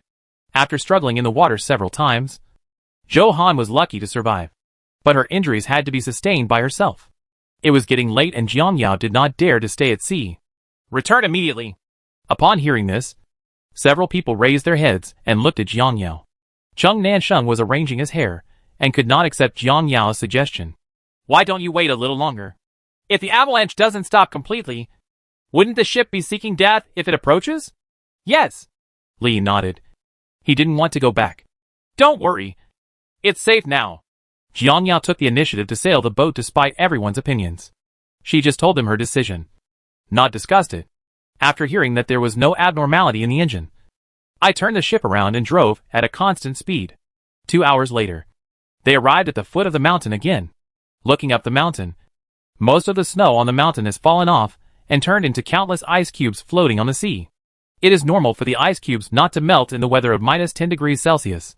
The originally smooth mountain had returned to its normal appearance at this time, and a large area where it was hit by the plane collapsed, revealing a vertical triangle shape that could just be covered by the sun. The cross-section is flat and is very suitable for building houses and living in it. Jiang Yao looked at the piece of land with joy, eager to go up and take a look. But it was already dark, and it was no longer suitable to go up the mountain. The boat stopped firmly on the shore.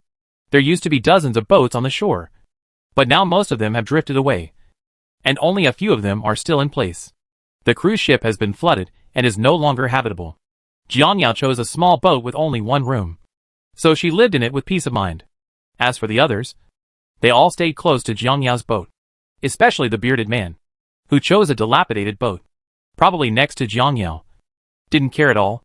Jiang Yao changed into clean clothes and lay on the bed tiredly, squinting her eyes, and about to fall asleep. Boom! Hearing the sound, Jiang Yao quickly sat up, her only sleepiness gone, and she couldn't help but feel irritable. What's up? There was silence outside the door, and just when Jiang Yao thought the person was gone, Zhou Jin belatedly spoke. Do you have any antibiotics or other medicines? I want to give Zhou Han some. She does not lack antibiotics. He took a box from the space and opened the door to Zhou Jin. Give her 1 pill every day. I'm going to bed, so don't disturb me. Zhou Jin looked at the medicine in her hand and was full of gratitude to Jiang Yao. Thank you. Jiang Yao shook her head. Sisters, if you can help me, I will. As for the rest, I can't help you. Jiang Yao also felt frustrated when she wanted to be alone again and again, but failed every time. After Zhou Jin left, Jiang Yao was completely sleepless, and her mind was filled with scenes of how she should live in the future. In short, she had to separate anyway. Chapter 74 finally found a place to live. After a restless night's sleep, Jiang Yao rubbed her eyes and sat up, feeling very tired, but she couldn't continue to sleep. She had a very important task today. After getting out of the boat, Jiang Yao immediately got in again, folding her arms and rubbing them. Why is the weather getting colder in May? Changing into a thicker down jacket, Jiang Yao covered herself tightly, leaving only her eyes exposed. I took out the thermometer and measured it in the air, and found that the pointer had reached minus 30 degrees. Summer had turned into winter instead. It was so unusual.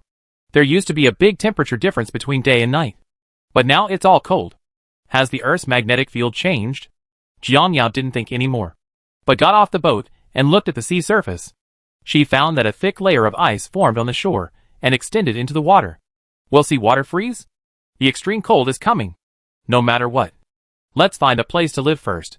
Just as he was about to turn around, he found a black shadow on the shore not far away. The fog was so thick that he could only see the shadow moving. You can also hear the cry of, "What is that?" Jiang Yao walked over carefully, only to find that it was a stranded fish, about 2 meters long, with black and white patterns, and a nostril on its head that was spraying water. Orca! Why are you alone? Jiang Yao touched the killer whale's head in surprise, and the killer whale nuzzled her hand. So cute! Judging from the size, this killer whale is still underage. It is probably because it was too playful and did not pay attention to the stranding. They are social animals, and there should be its family in the nearby waters. Jiang Yao looked towards the sea, but found no sign of other killer whales, and felt even more confused. After playing with the killer whale for a while, Jiang Yao pushed it into the water with all her strength. The baby killer whale should weigh 200 to 300 kilograms. But for Jiang Yao, it was a piece of cake. The baby killer whale was successfully pushed into the water. Jiang Yao let out a big breath. The baby killer whale swam twice in the water and did not rush away. Instead, it exposed its head and looked at Jiang Yao. Come on! You are lucky to have met me. If it had been anyone else, you would have died long ago. Jiang Yao threw a stone at it. Wow! The little killer whale was frightened and ran away immediately. Jiang Yao turned around to leave, but suddenly thought of the crucian carp in the space, and thought about letting it go. She wouldn't dare eat the mutated fish. When Jiang Yao used his consciousness to explore, he found that the fish was walking back and forth in the pond, and it seemed to have grown a lot. After moving it from space to the sea, the crucian carp sank into the water and disappeared. Jiang Yao was depressed. What a white-eyed fish! Thinking that there was still business to do, Jiang Yao did not stay too long and entered the mountains from the woods. This time when entering the mountain, Jiang Yao didn't call anyone. She just put on her outdoor tools and climbed up the mountain. The bearded man who had just come out of the boat was about to approach Jiang Yao's boat when he happened to notice the disappearing figure in the mountain forest. Boss! Why did she go into the mountains? The bearded man put on his military coat, jumped out of the boat, and followed immediately. The mountains are so dangerous, and the boss cannot be allowed to take risks alone. The mountain is steep and the road is slippery, making it impossible to walk fast. Jiang Yao took out the anti-slip net and put it on the soles of her shoes, and then took out the climbing pole for support. As expected, her speed was a little faster. The place where the plane crashed is about 700 to 800 meters away from here, and there is still some way to go. After yesterday's avalanche, the snow on the mountain was piled at the bottom of the mountain, and it directly sank into your thighs when you stepped down. Jiang Yao gradually felt the difficulty. The snow was too deep, and she could no longer move forward. But once you get through this journey, the journey up there will be much easier. The bearded man who followed was tall and had long legs, making it much easier to shuttle through the snow. After a while, he caught up with Jiang Yao in front. Jiang Yao heard the movement behind and thought it was some wild beast. So she quickly took out the dagger and stabbed backwards. Drink! The bearded man behind him reacted very quickly and hurriedly turned his head to avoid it. And the dagger passed 1 centimeter away from his neck. Beard? Jiang Yao wanted to attack again. But when she saw the bearded man, she immediately stopped. Why are you following me? The bearded man scratched his head in embarrassment. I don't trust you. So he... Suddenly thinking of something, the bearded man put down his hand and stared at Jiang Yao seriously. Boss, why didn't you ask us to come with you when you went into the mountains? How dangerous the mountains are. You guys? Jiang Yao rolled her eyes at him. Don't cause trouble for me, and I'll burn some incense. I won't cause trouble. I'm familiar with the mountains. Let me lead the way. The bearded man crossed Jiang Yao, his legs like a snow plow, clearing a path through the snow in front of him. He has lived in the northern mountains since he was a child, and is particularly good at climbing mountains. When he was a child, he was poor. No matter whether it was winter or summer, people at the foot of the mountain would go to the mountains to find game to feed their families. He was no exception. So he developed the ability to go up the mountain. Seeing this, Jiang Yao behind him put away the dagger and followed. She couldn't help but feel more and more satisfied with the bearded man in her heart. The two of them quickly walked out of the snowy road, walking better and better as they went up. Jiang Yao could walk very fast without a big beard to clear the way. The two of them didn't speak to each other again along the way, but walked up silently despite the cold.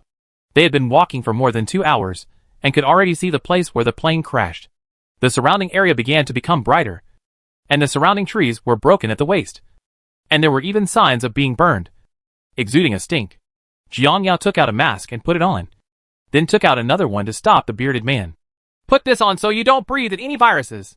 The bearded man took it with a silly smile. Thank you, boss. After saying that, he put the mask on his face. The two walked for another half an hour, and finally climbed up to the triangular area, because the mountain collapsed, exposing brown soil and stones. The ground is uneven. The mountain walls are vertical, and occasionally mud falls down.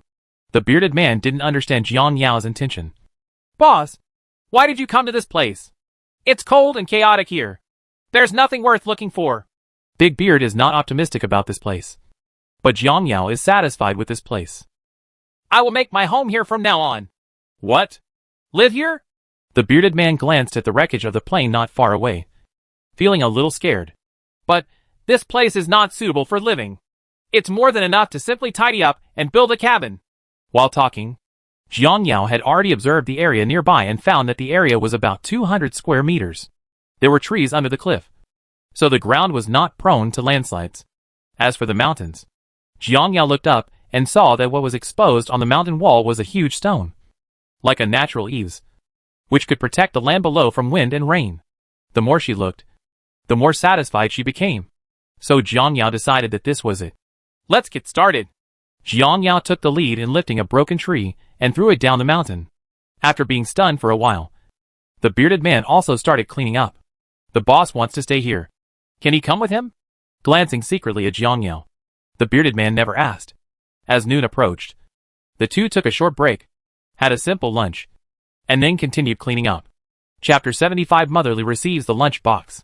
It wasn't until the whole place was cleaned that Jiang Yao stopped with satisfaction and turned to look at the bearded man who was still working, with a long-lost smile on his face. Let's do it here today, and come up tomorrow to officially build the wooden house. The bearded man clapped his hands and said, Okay, listen to the boss. When going down the mountain, Jiang Yao looked at the dirt-covered ground again, finally feeling a sense of belonging. Along the way, the bearded man turned back frequently. Jiang Yao watched him hesitate to speak, already guessing what he wanted to say. You can follow me if you want, but you have to live 10 meters away from me. I don't like to be disturbed. The bearded man stopped in surprise, turned around and bent down repeatedly. Thank you, boss. Thank you, boss.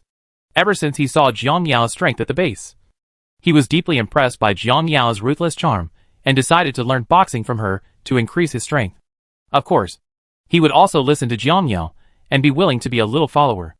Jiang Yao stopped chatting with the bearded man and continued down the mountain. After the two people went down the mountain, they found Zhou Jin and others standing in the boat looking back and forth. When she appeared at the foot of the mountain, they looked over in surprise. Jiang Yao is confused. Is he waiting for her? Could it be that something happened to Zhou Han? Zhou Jin jumped off the boat and ran to Jiang Yao. Have you gone up the mountain? Jiang Yao nodded. Well, I'm looking for a place to stay. Have you found it? Cheng Nanxing also ran over, followed by Zhang Jia and Li Yi. Found it. Jiang Yao looked at several people. What do you want from me? Nothing to do. I'll wait for you to have dinner, Zhou Jin said with a smile. You guys eat first. I'll go see Zhou Han. Jiang Yao went back to her own ship and changed her clothes before boarding Zhou Jin's ship. This ship was smaller than a cruise ship and had 3 or 4 rooms, which was enough for their whole family. Arriving at Zhou Han's room, Jiang Yao saw Zhou Han, who was still unconscious. Only Zhou's mother was guarding the room. Seeing Jiang Yao come in, she showed an exhausted smile. Jiang Yao is here. Sit down quickly. Auntie, why don't you sit down? I'm just here to see her. You can go eat and come back to me later. Mother Zhou hesitated. This is not good. It's okay. You can go ahead. Jiang Yao didn't want to explain, so she sat down beside the bed. Seeing that Jiang Yao had made up her mind, Zhou's mother turned around and left. After Zhou's mother left, Jiang Yao closed the door, took out a bag of glucose from the space, mixed it with boiling water, and fed it to Zhou Han. Seeing that her face was naturally pale, Jiang Yao sighed softly. Things in the world are unpredictable, and accidents happen to good people when they say they are unexpected. Cherish the moment. After all, she doesn't know how long she can struggle in this apocalypse. Jiang Yao checked Zhou Han's body again and found that apart from abrasions, there were no other fatal injuries. The rib fractures were the most serious. She hoped that the internal organs would not be injured.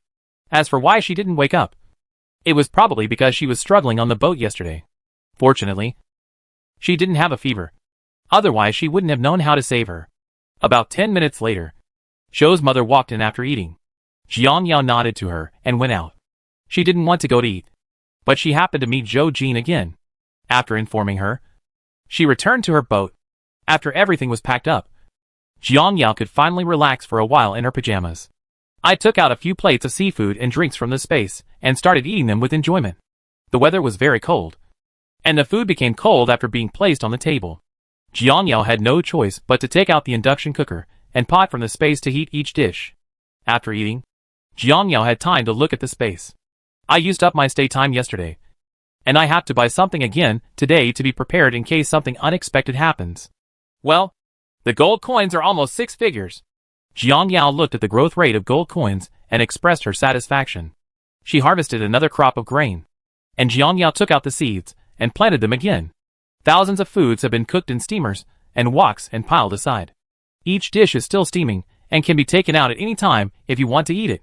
As for the tool factory she just bought, Jiang Yao thought for a moment that it should be for making various tools. She thought that she would need a hoe and a saw to cut wood when building a house tomorrow. Could this machine be able to make it? Just when I thought of this, the equipment factory suddenly started to move. Holy shit! It's so hacking amazing! Jiang Yao stamped her feet excitedly. What she thought was indeed right. In this case, can she also make various weapons? Weapons are so important. If she can make them, wouldn't she be able to walk sideways in this apocalyptic world? Maybe they can be exchanged for useful supplies. Jiang Yao firmly believes that large armies from all over the world are about to arrive, and the mountain will be bustling by then. After buying enough time to stay for half an hour, Jiang Yao finally felt tired. She had to get up early tomorrow and had to keep her spirits up. There was silence all night, except for the increasingly cold weather. Jiang Yao said she slept well. In the early morning, just after dawn, Jiang Yao came out of the warm bed, put several electric ovens into the space, and had a simple breakfast. After thinking about it, he still took out 5 steamed buns and left them for Big Beard, since he wanted him to follow. He could no longer eat and drink at Zhou's house. After getting out of the boat, Jiang Yao quietly came to Zhou Han's room and took out the glucose and milk that had been prepared to feed her. But as soon as she entered, she saw a terrible scene. What are you doing? Jiang Yao growled, quickly walked over and grabbed Mother Li's hand. She actually covered Zhou Han's head with a pillow. This is not murder. Ah! Let me go! Mother Li struggled to scream, But Jiang Yao covered her mouth hard to prevent her from shouting. Jiang Yao glared at her fiercely and whispered in her ear, "I have tolerated you for a long time. Since you want to die, I will help you." Woo! Motherly twisted her body wildly, staring at Jiang Yao with eyes full of fear. Click! The sound of neck bones breaking. Jiang Yao showed no mercy and killed her in an instant without giving the other party a chance to explain.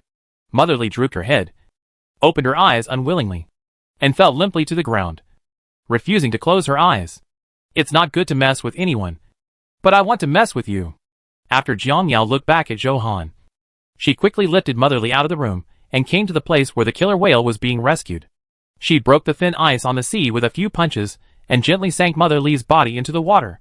After a while, several catfish were attracted and the body was dragged into the deeper water. Everything was so silent. Looking at the thicker ice, Jiang Yao frowned. If it really freezes, how low will the temperature get? And the earth will turn from a water polo to an ice puck. How many people will freeze to death in the world? Jiang Yao returned to Zhou Han's room again. After feeding her some water, she got off the boat and saw the bearded man standing on the shore with his shoulders hunched, waiting for her.